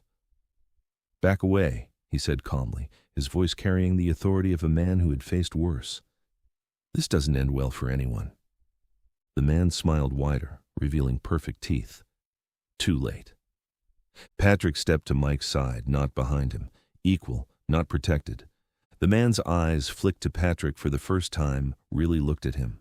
Something in his expression faltered, just briefly. He hadn't expected calm, hadn't expected stillness. Perhaps he had anticipated fear, pleading, or the nervous energy of someone unprepared. "You touched the boss, son," the man said. "No one does that." Patrick stood still in the alley light, studying the 5 men in front of him. Weapons, chain, 2 knives, a short baton, and the man holding the curved Naga sword wrapped loosely in cloth. They had come prepared. Patrick nodded slightly. He was hurting people. The man smiled thinly. "That's business." Patrick exhaled once. "Mike," he said quietly, "when it starts, move left." Mike didn't argue. The chain came first. It snapped through the air with a sharp crack, aimed low at Patrick's legs. Patrick moved back just in time. The metal skimmed the ground where his ankle had been. No warning after that. The alley exploded. 5 men. 1 rushed Mike with a knife. 2 came at Patrick. Another circled wide, and the man with the chain pulled it back for another strike.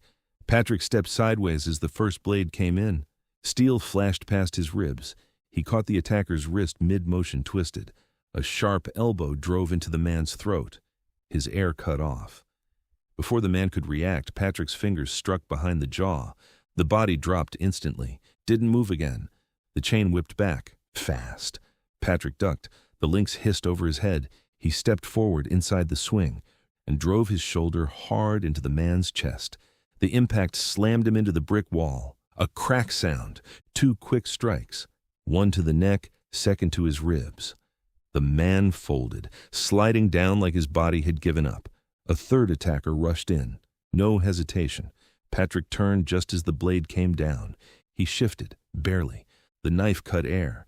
Patrick's hand shot out, palm to the chest, then a sharp strike to the side of the neck. The man froze and collapsed a second later, across the alley. Mike was already deep in it. 2 men on him, 1 with a knife, the other trying to flank. Mike blocked the first strike with his forearm, grabbed the attacker, slammed him into a dumpster so hard the metal rang through the alley. The man dropped, didn't get back up. The second attacker came in fast, his knife aim low. Mike turned, caught the wrist. But this one was stronger, faster. The blade slipped through, drove into Mike's side. A short, brutal motion. Mike grunted from pain, dropped to one knee. Patrick turned. 1 attacker moving toward Mike. Patrick closed the distance in 2 steps. 3, strike landed. To the shoulder, neck, sternum. The man dropped hard onto the pavement. Silence fell over the alley, broken only by Mike's breathing. Patrick turned immediately, dropped beside him. Blood soaked through Mike's jacket, warm and frighteningly fast. Patrick pressed both hands against the wound. "Stay with me," Patrick said. Mike gritted his teeth. "Guess," he muttered, forcing a weak grin, "ramen was a bad idea." Patrick didn't smile. He only pressed harder on the wound. Sirens were already beginning to echo somewhere in the distance. Patrick stepped back into the restaurant. Blood darkened his shirt, streaked his hands, marked his sleeves. The door closed behind him with a soft chime that sounded impossibly loud. Every conversation stopped. Chopsticks hovered mid-air. Bowls rested untouched. No one spoke. No one breathed too loudly. Dozens of eyes followed him as he crossed the room, moving with the same quiet control he'd moments before. He stopped at the counter. The owner stared at him, frozen, face pale beneath the fluorescent lights. Patrick looks at his eyes. His voice was calm, steady, almost gentle. "Please," he said, "call an ambulance." For a heartbeat, nothing moved. Then the owner nodded sharply, hands trembling as he reached for the phone beneath the counter. Chairs scraped softly as people shifted back, giving Patrick space without being asked. Patrick turned and walked back toward the door, kneeling once more beside Mike just outside, pressing his hands firmly against the wound. Blood soaked deeper into his clothes, warm against his skin. He leaned close, murmuring softly, not to the crowd, not to himself, but to Mike. Words without language. The cadence of prayers learned in silence. The same ones Shan had spoken over him when pain had no name. Patrick did not look back inside. He did not look at the street. He did not look at the triad men. He already understood. The line had been crossed not in anger, not in recklessness, but in necessity, and there would be no returning to who he was before. The hospital smelled of antiseptic and recycled air, sharp and clean that never quite hid the fear beneath it. The scent clung to everything, the walls, the sheets, the very molecules that visitors breathed in, a constant reminder that this was a place where life and death met every day. Near Mike's bed, machines hummed softly, their steady beeping. A console pulsed with an even heartbeat. Overhead, fluorescent lights hummed, casting a harsh, colorless glow that made Mike's skin look pale against the white sheets. Patrick sat beside him, unmoving as a stone guardian. His posture betrayed nothing, no tension, no relief, just perfect stillness cultivated through years of meditative discipline. The vinyl chair beneath him creaked occasionally, the only sound beyond the medical equipment's sound. His hands rested loosely on his knees, fingers relaxed, of choices made in fractions of seconds, of consequences that couldn't be undone. Mike's eyes fluttered open, lashes struggling against the feeling of opiate and exhaustion. The movement was slight, but Patrick noticed immediately, his attention never having winked during the hours of him watching. It took a moment for focus to return, for the sterile white ceiling to make sense. Mike blinked slowly, consciousness gathering itself piece by piece as reality assembled around him. Pain, memory, survival. "Well," Mike rasped, his lips formed a weak grin that didn't match how serious his condition was. That went sideways. Patrick leaned forward instantly, his movement fluid and deliberate. "You are awake." "Unfortunately," Mike said, wincing slightly as he tried to shift positions, "means I get to hear doctors lecture me about everything I did wrong, again." Familiar gallows humor, the soldier's refuge against fear. Patrick let out a small breath. Not quite relief, just release. "You lost a lot of blood," Patrick said, his tone calm. "They said you were stable now. The knife missed your major arteries by millimeters." He left out how close it had been, how many times during the night the medical staff had exchanged worried glances. Mike swallowed, throat dry as sandpaper. "You stayed." His voice wonder, as if this simple act of loyalty was somehow unexpected. "Yes." One word, as if no other course of action had been possible. Mike studied him in the dim light, his expression softening, the tactical assessment of a former ranger giving way to something more vulnerable, more human. "You saved my life." Patrick didn't answer right away. His eyes drifted momentarily to the window where dawn was beginning to break over the city skyline. "I did what was required," he said finally, the words carefully chosen. "That wasn't required," Mike replied quietly, his eyes never leaving Patrick's face. "That was choice. What you did to those men." He left the sentence hanging, the implications clear between them. Patrick looked down at his hands that appeared so ordinary in the morning light, capable of terrible destruction. "I couldn't let you die," he said simply. "Your family." Mike closed his eyes for a moment, absorbing this. When he opened them again, his voice was steadier. "Those men." He hesitated, already knowing the answer. "They will not hurt anyone again," Patrick said. His tone stayed calm, with no emotion, no pride, no hesitation. Just fact. Mike nodded slowly, the slight movement causing him to wince again. "That's what I figured." A former soldier recognizing the aftermath of decisive action. Silence stretched between them, broken only by the monitor's rhythm and the distant sounds of the hospital awakening to a new day carts being wheeled, voices murmuring, life continuing its march forward. Then Mike asked carefully, "Does it bother you?" The question held layers concern for Patrick's conscience, worry about trauma, professional assessment of his psychological state. Patrick met his eyes directly. "Yes." Mike waited, recognizing the pause as Patrick gathering his thoughts rather than hesitation. "But not in the way you think," Patrick continued, his voice soft but clear. "Shan taught me that violence does not stain the hands. Intention does. I did not act from anger. I acted to stop, to protect, to end threat, not to cause suffering." Mike exhaled. That's one hell of a distinction. Admiration and uncertainty combine in his tone, the reaction of a man who had seen combat but approached it differently. Footsteps echoed in the hallway, steady and measured, not rushed like staff, but slow and deliberate. Patrick felt it before the door opened, a shift in the air, a presence approaching that carried its own strong pull. Presence, authority. The door opened without a knock, hospital protocol giving way to power.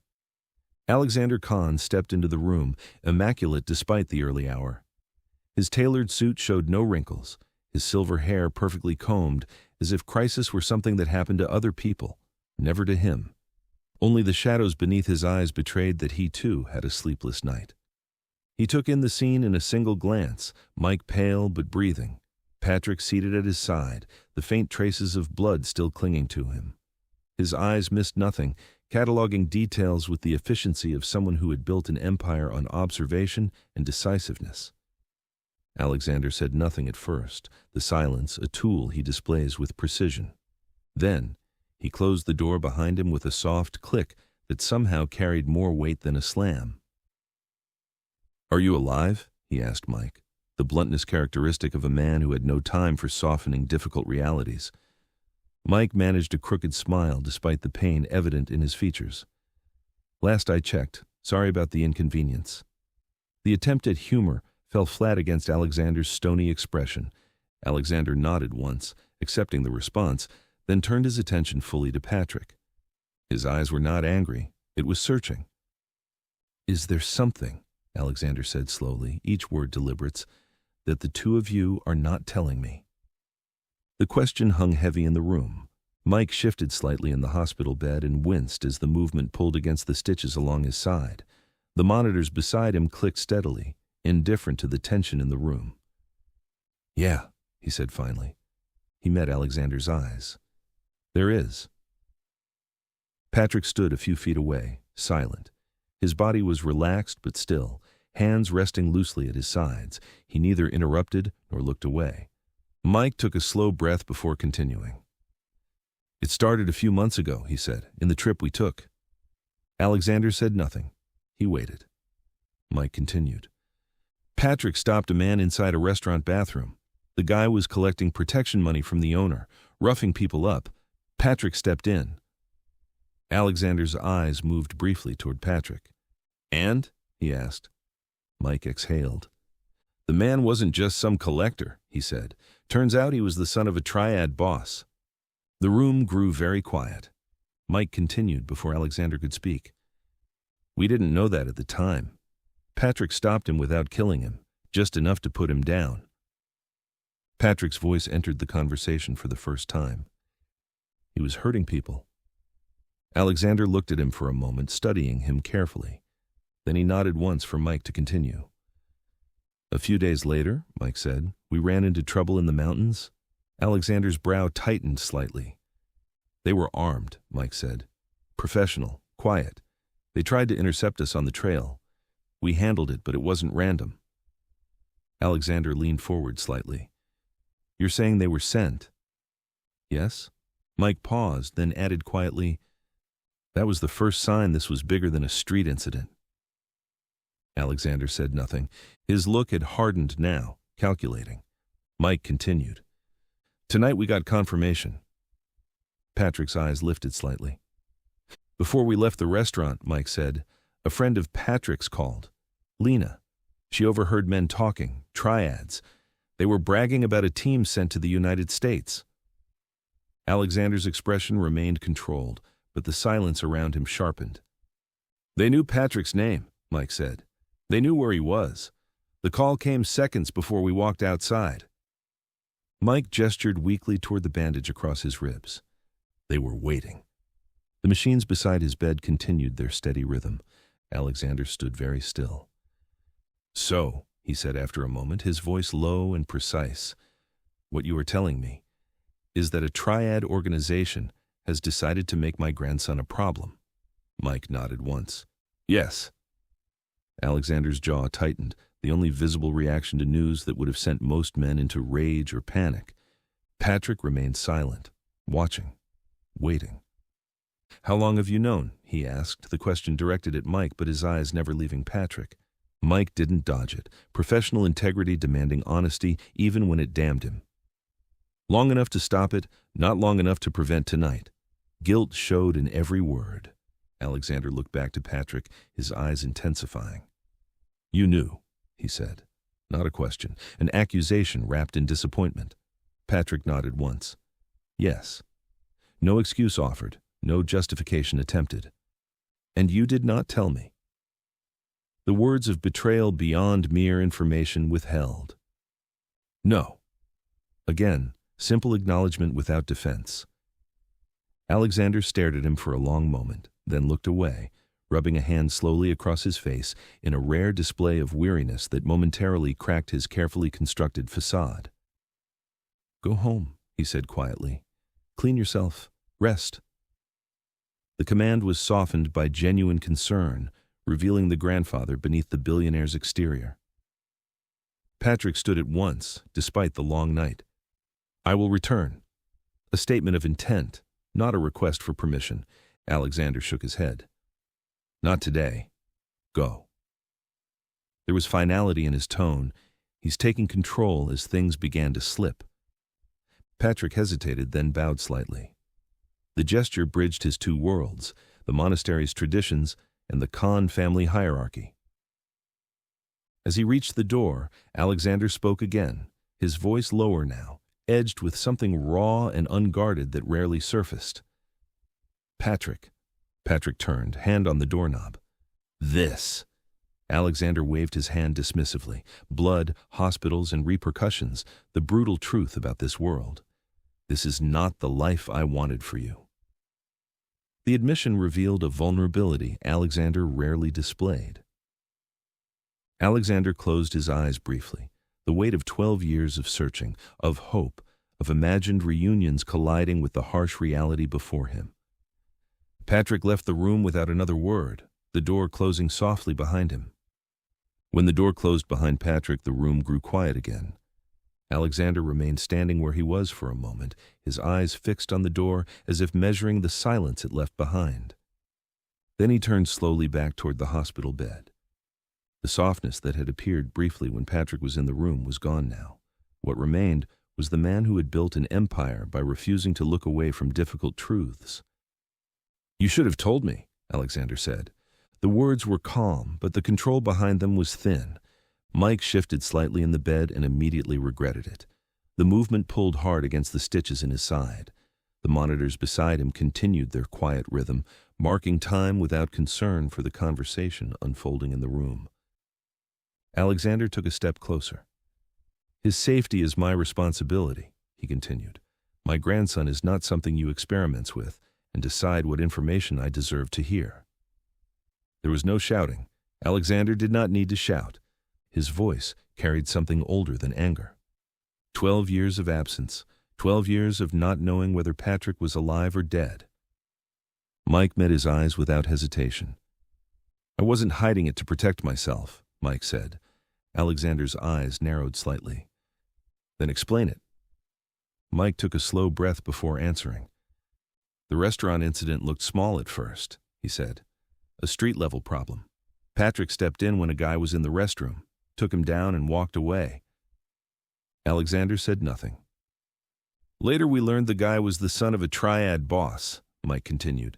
That's when things started moving. Alexander's jaw tightened. The men in the mountains, Mike went on. That wasn't coincidence. They were sent to intercept us, professionals. And still, Alexander said quietly, you chose not to tell me. Mike held his look. At that point, it still looked contained, he said. If I had brought it to you immediately, the response would have been bigger.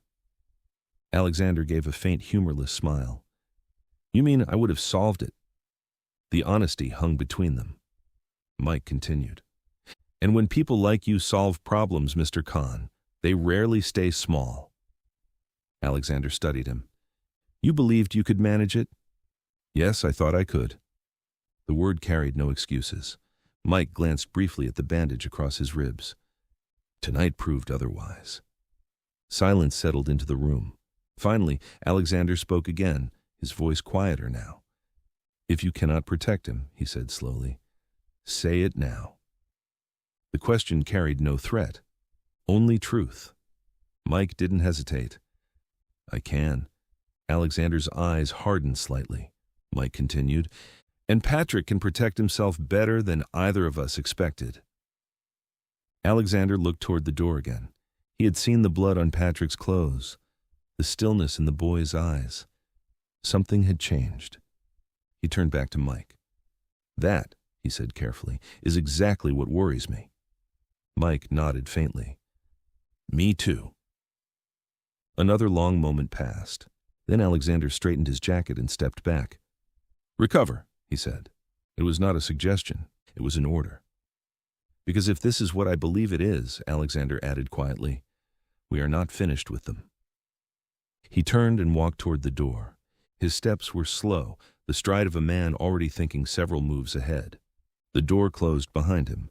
The hospital corridor swallowed the sound of his footsteps, and the room returned to the quiet rhythm of machines and distant voices. Mike leaned back against the pillow and exhaled slowly. The war that had begun around Patrick was only just revealing itself, and now Alexander Khan knew about it.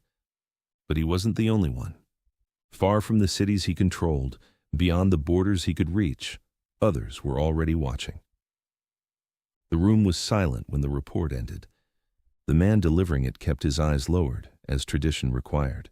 His voice had remained steady while he spoke, but now that the words were finished, the effort to control it was gone.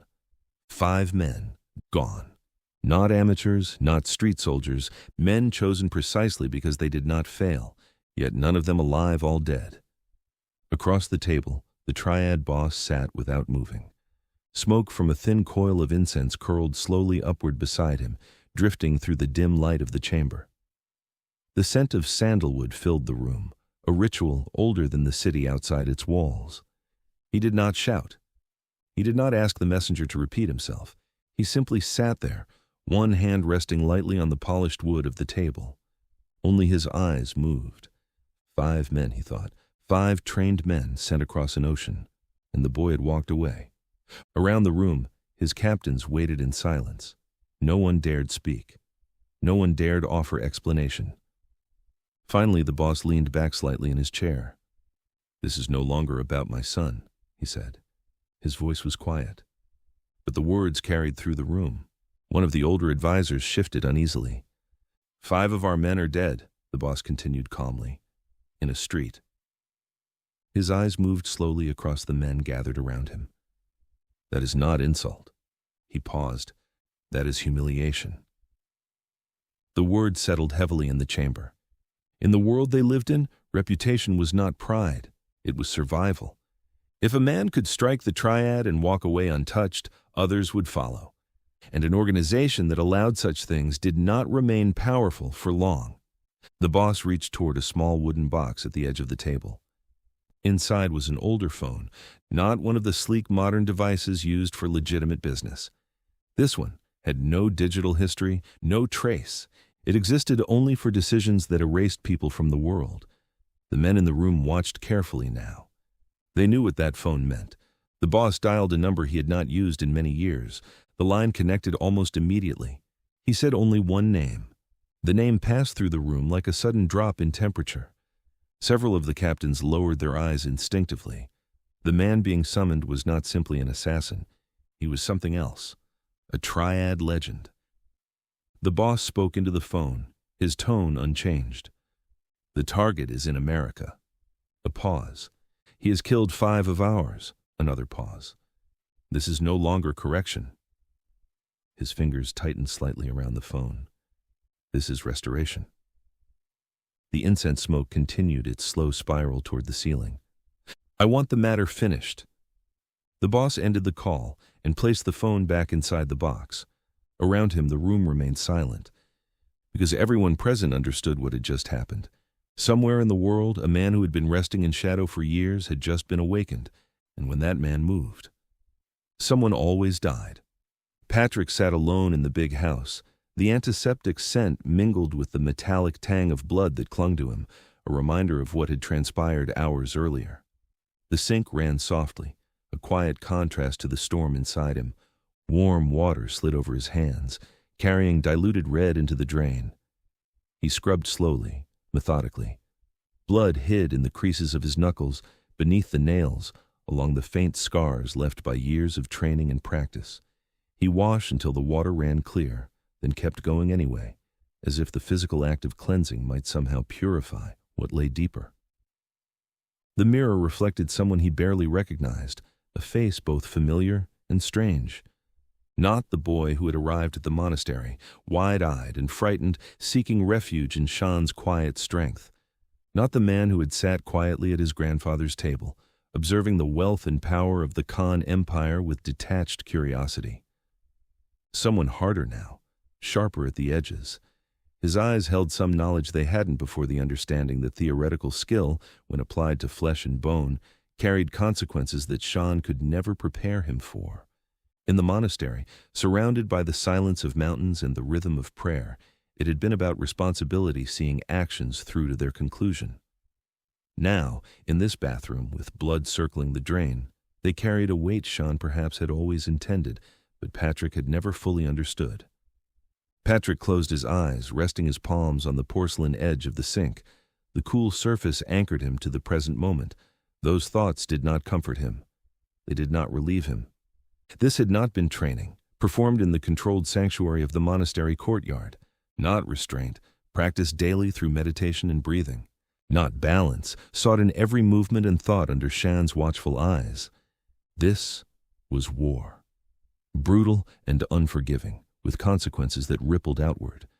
And it had found him whether he had stepped toward it or not. Patrick shut off the water and dried his hands, folding the towel with care before setting it aside. The ritual steadied him, bringing order to chaos in the way Shan had taught him, but it did not erase what had been done or what would come next. The men he had faced were merely the front line. He understood enough of power to know that. Outside the window, the city breathed, unaware. Lights twinkled in distant buildings, cars moved along streets, lives continued in their ordinary patterns, oblivious to the forces now set in motion. Inside, something irreversible had shifted within Patrick, a crossing of a threshold he had not anticipated when he comes back from the mountain. The path had narrowed, choices falling away. And it would happen again until this was finished, whatever finished might ultimately mean in a conflict he had started. The last lesson. The car moved smoothly through morning traffic, the engine humming quiet. Someone else drove now, a young man from Alexander's security detail, alert and careful, eyes constantly shifting between mirrors and road. His fingers tapped the steering wheel now and then, the only sign he was on edge. Patrick sat in the back seat, relaxed but attentive, hands folded loosely in his lap. The monk's training remained evident in his stillness, a calm center amidst the city's chaos.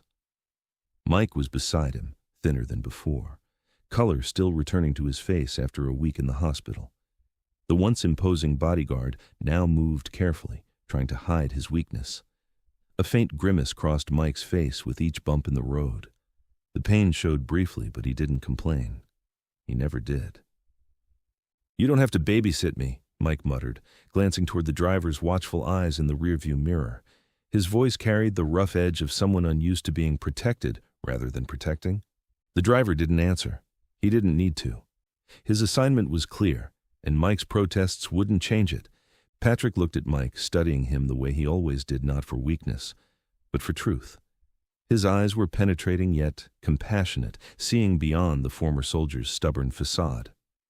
"You should still be resting. The doctors recommended another week of recovery." Mike smirked faintly, the expression pulling at the new lines around his eyes. "Doc said walking. Didn't say anything about sitting in the back of a luxury tank. Besides, I've had worse." He adjusted his position slightly, the movement calculated to hide his pain. Patrick allowed a small breath of amusement. It passed quickly, like most expressions of emotion that crossed his disciplined features. They rode in silence for a few moments, the city sliding past the window's glass, steel, people already busy in their routines. Morning sunlight caught on building facades. Patrick watched without judgment. He no longer tried to understand everything he saw. Some things were meant to be observed, not solved. The monk's teachings had given him that at least. "I spoke with Lena," Patrick said quietly, breaking the comfortable silence between them. Mike turned his head, interest sharpening his eyes. Yeah? She's selling the restaurant. Both of them are. Patrick's eyes stayed forward, watching a cyclist weave dangerously between cars. They'll move to the U.S. once everything is finalized. I told them not to wait for legal proceedings to conclude. Mike nodded, relief softening his eyes as tension visibly left his shoulders. Good. That triad boss was never going to let them be a restaurant owner again. They didn't argue, Patrick added, imagining Lena's determined face during their conversation. They were already preparing, packing boxes, contacting realtors. They just hadn't said it out loud yet. Mike let out a slow breath, wincing slightly at the expansion of his ribcage. Smart women, survivors know when to move on. The car slowed as they approached the Khan building, its familiar presence rising ahead, imposing, controlled, immaculate. The morning sun gleamed off its countless windows, transforming it into a pillar of light. Security personnel stood at strategic positions, nearly invisible unless you knew what to look for. Patrick felt no resistance toward it now. Mike shifted carefully in his seat, suppressing another wince. You're sure you're good to be back already? After everything that happened? Patrick nodded firmly. Routines calm the mind. Having a something to do stops the overthinking. Mike chuckled under his breath. You sound like you're 90 instead of a 20. Patrick glanced at him, the faintest trace of warmth in his eyes. You sound like you should still be in a hospital bed, attached to monitors and medication. That earned a quiet laugh. Short, then cut off as Mike instinctively pressed a hand to his side where the knife had entered. Patrick noticed but said nothing. Some pains were private, even between them. The car came to a stop at the curb, settling into perfect alignment with the building's entrance. Patrick stepped out first. Mike followed, slower, accepting a brief assist from the driver that he pretended not to need, straightening his jacket to hide the momentary dependency. Inside, the marble lobby stretched before them, immaculate and imposing. Familiar faces nodded as they passed through security. Some hid curiosity behind professional faces. Others showed caution, their eyes lingering a moment too long. Word traveled quickly in places like this, whispers of what had happened, of who was responsible. They reached the elevators, Patrick automatically positioning himself to block anyone who might jostle Mike's injured side. As the doors closed, sealing them in momentary privacy, Mike glanced at Patrick again. You know your grandfather's trying to fix everything, right? Pull strings, make arrangements, protect the family name. Yes, Patrick said simply, watching the floor numbers illuminate one by one. And you know he believes he can, that he can control the situation like everything else. Patrick met Mike's eyes, old wisdom in a young face. Belief is not control. The river flows regardless of our wishes. Mike studied him for a moment, then nodded. Yeah, that sounds about right. The elevator rose, carrying them toward whatever waited above. Neither of them spoke, but both understood that the world would demand its accountability, as it always did. They could only prepare to face it together. Alexander Khan stood at the far end of the conference room, hands resting lightly on the back of a leather chair, eyes fixed on the city below. From this height, the chaos softened into patterns, traffic flowing, people reduced to motion rather than noise. It was easier to believe in order from above. Behind him, his legal counsel spoke in measured tones. Across the table, security advisors and senior executives waited, careful not to interrupt. They're not denying involvement, the attorney said. They're reframing it, calling it a regional overstep, a subordinate acting without sanction. Alexander turned slowly. And the response? A readiness to lessen tensions, another individual interjected. They realize the conflict of attracting your focus. They've provided reassurances and promises of separation. Alexander's expression did not change, but something in his eyes cooled. They always do, he said, when it suits them. He moved back to his seat and sat, folding his hands, once an old habit from negotiations long past. They believe this can be solved quietly because it benefits them to believe that. No one disagreed. For the time being, Alexander went on, we engage in conversation. A pause. And meanwhile? Someone asked. Meanwhile, he said calmly. We prepare for the possibility that it does not. The meeting concluded without ceremony. Files were closed, instructions were issued. Power, when used well, doesn't need to announce itself. Patrick sat in his new office. The desk was clear. No screens were active. A single notebook lay open beside a pen he had not yet used. He listened as voices passed in the corridor, fragments of conversation, numbers, urgency. Alexander entered without knocking. Patrick rose immediately. You don't have to do that, Alexander said, though there was no formality in his voice. Patrick remained standing until Alexander took his seat. They believe the situation can be contained, Alexander said. This ends here. Patrick considered the words carefully. Do you?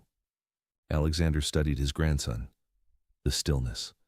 The way he no longer looked like a boy trying to understand the world but a man measuring it. No, Alexander said honestly, but belief buys time, and time allows options. Patrick nodded. Shan used to say time reveals intention. Alexander smiled faintly. Your monk was wiser than most men I've met.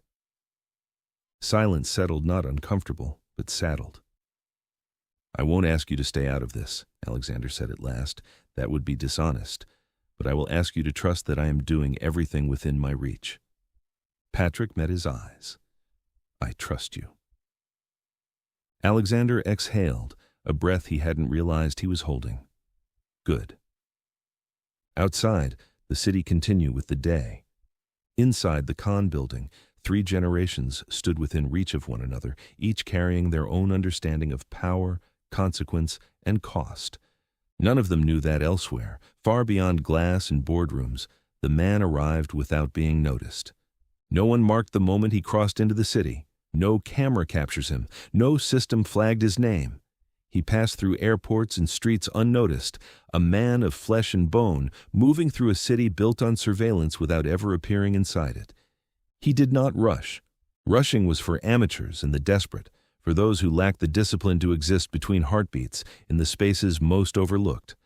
From a rented room 3 blocks from the Khan building, he watched. The window blinds were never fully open, never fully closed, just enough to see without being seen. His days were quiet, measured, built on observation rather than anticipation. He kept no notes, maintained no digital footprint, everything committed to memory like he had done this countless times before, in countless cities across countless continents. Patrick Khan exited the building at predictable time, always with someone, often with the older man Donovan, sometimes alone, though never unprotected.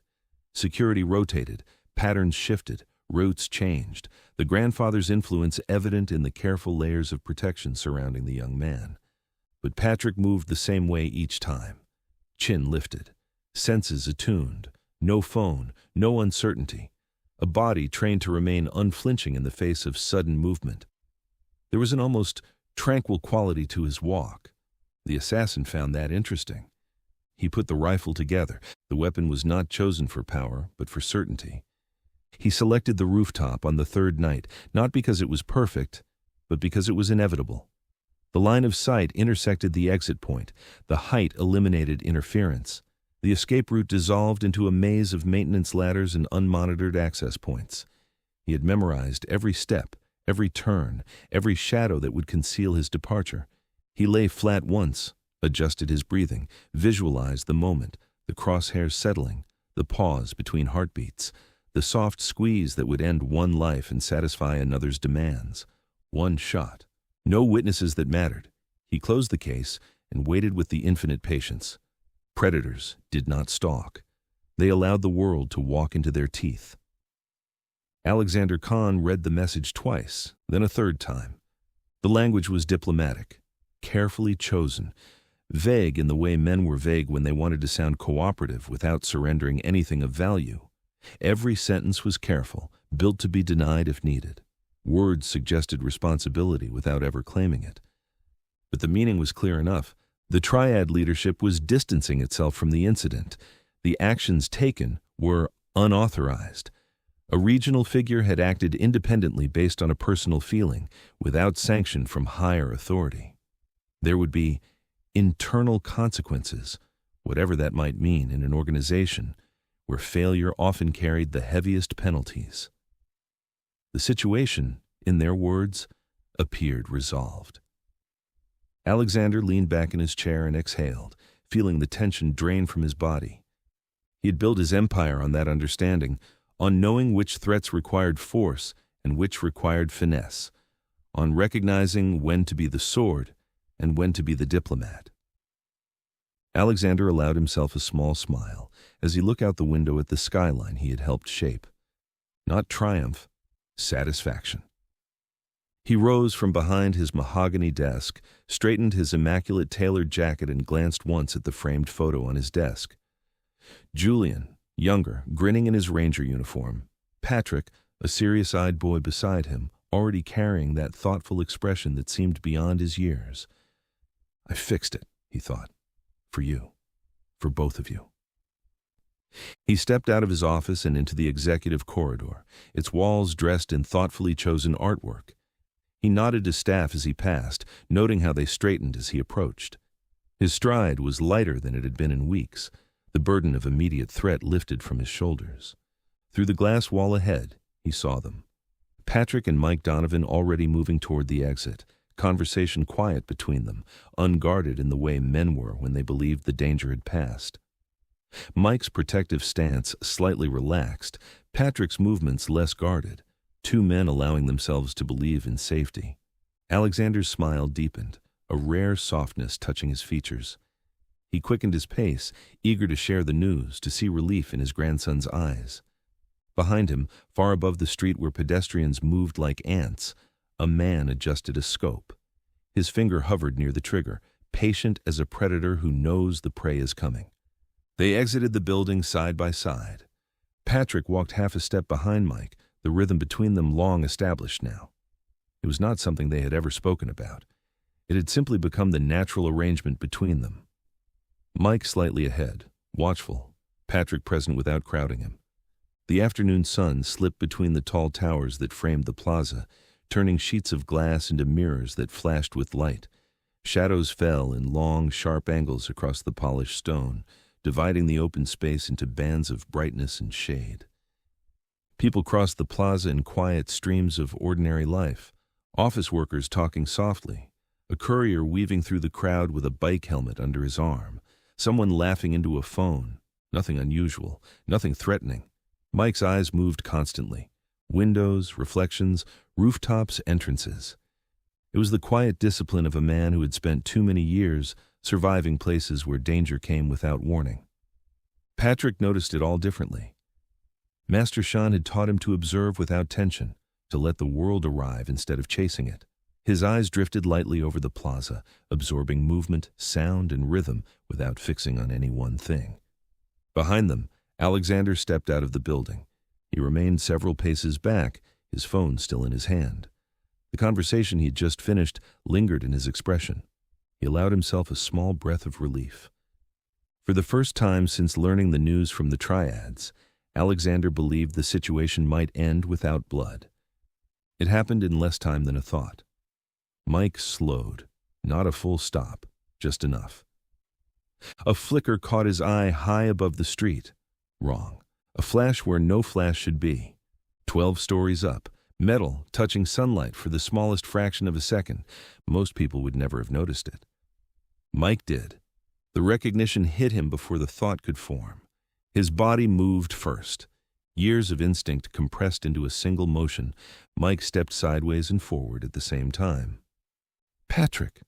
The sound cracked through the air, not loud. The bullet struck Mike square in the chest. His body jerked once with the impact.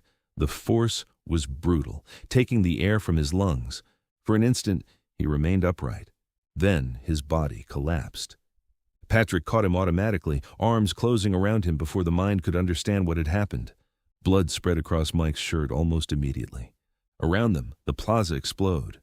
Security shouted commands. Someone screamed. The ordered flow of pedestrians shattered into chaos. People ran without direction, scattering across the open stone like startled birds. Briefcases fell. Coffee cups shattered against the marble. The rifle noise rose quickly. Fear, confusion, shouted warnings. But inside Patrick's arms, the world had already become quiet. Patrick dropped to his knees. Mike's weight sagged heavily against him, heavier than it had ever felt in life. Patrick pressed both hands against the wound without thinking, instinct overriding everything else. Blood forced its way through his fingers. Patrick pressed harder, as if pressure alone could stop the bullet, as if the body might listen. Nothing changed. Somewhere far away, sirens began to sound, too distant, too late. Mike's eyes were still open. They stared upward toward the pale sky framed by glass towers. But they no longer saw anything.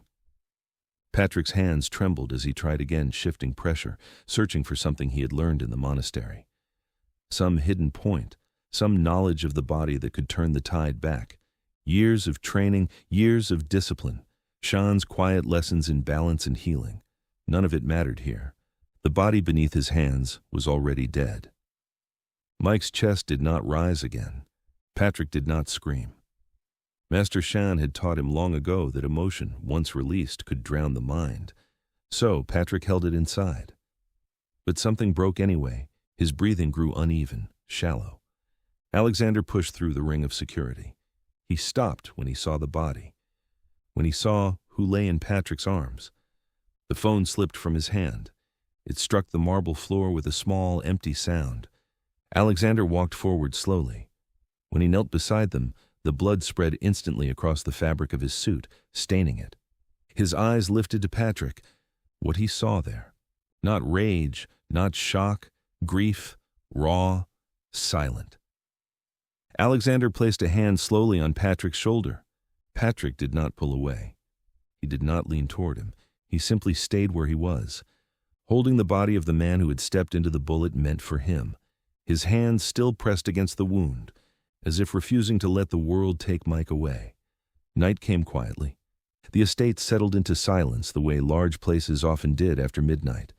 Lights glowed faintly along the perimeter walls, and somewhere beyond the trees, a guard's footsteps crossed gravel in a slow, practiced rhythm. Patrick sat on the edge of the bed.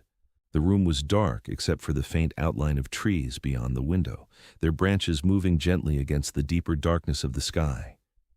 The estate slept around him, guarded, controlled, watched from every angle. Patrick closed his eyes. His mother appeared first, her arms wrapped around him in the falling air, the desperate strength of a woman holding her child against the chaos of the sky, the last act of love before the forest rose up to claim them both. Then the mountain.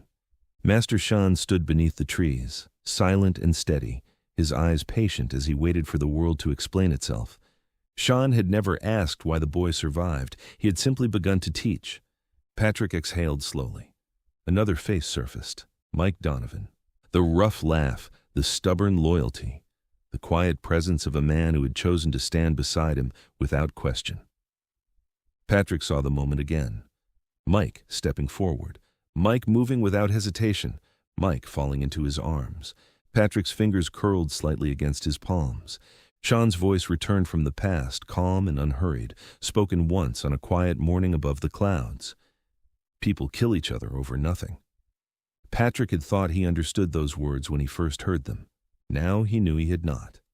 Most violence was not survival, not necessity, not even anger. It was smaller than that.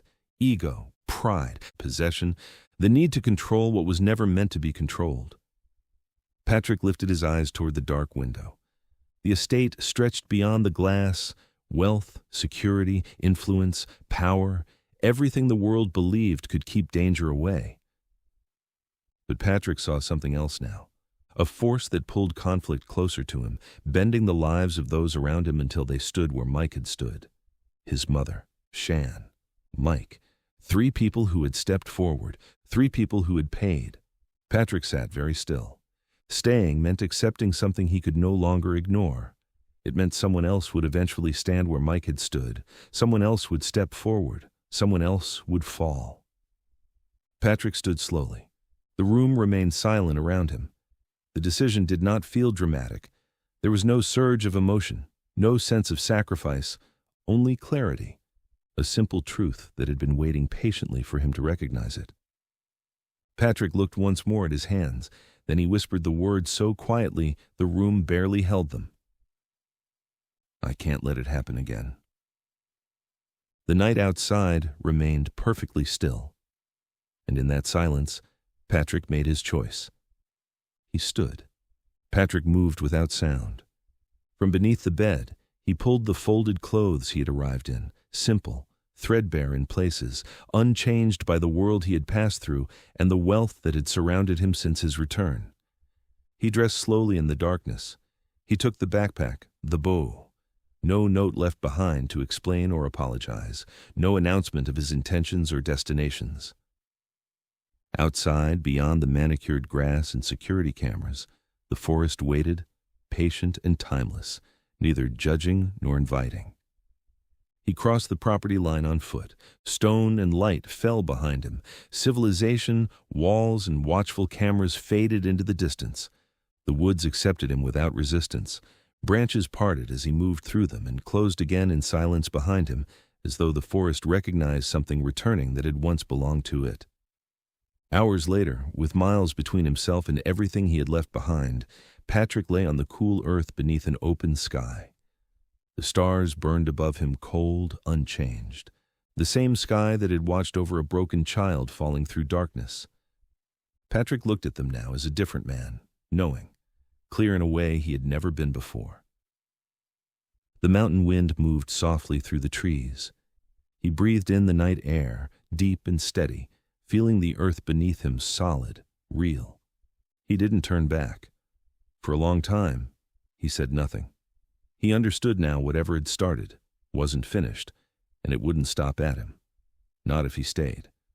A decision already made. If something was coming, it would have to follow him, away from them, into the open. Then, quietly, into the silence above him, Patrick spoke. What truly ends things does not announce itself. The stars did not answer. They simply continued their slow, eternal turning. Patrick closed his eyes and listened to the forest around him, the wind through the branches, the distant movement of animals in the dark, the patient rhythm of the ground itself. Here, at least, the world made sense. Patrick lay still beneath the endless sky, letting the darkness settle around him, unseen, unheard, hidden once more by the mountains that had shaped him. You have been listening to Patrick, The Long Return, written by Z.A. Kim, narrated by John. End of Book 1.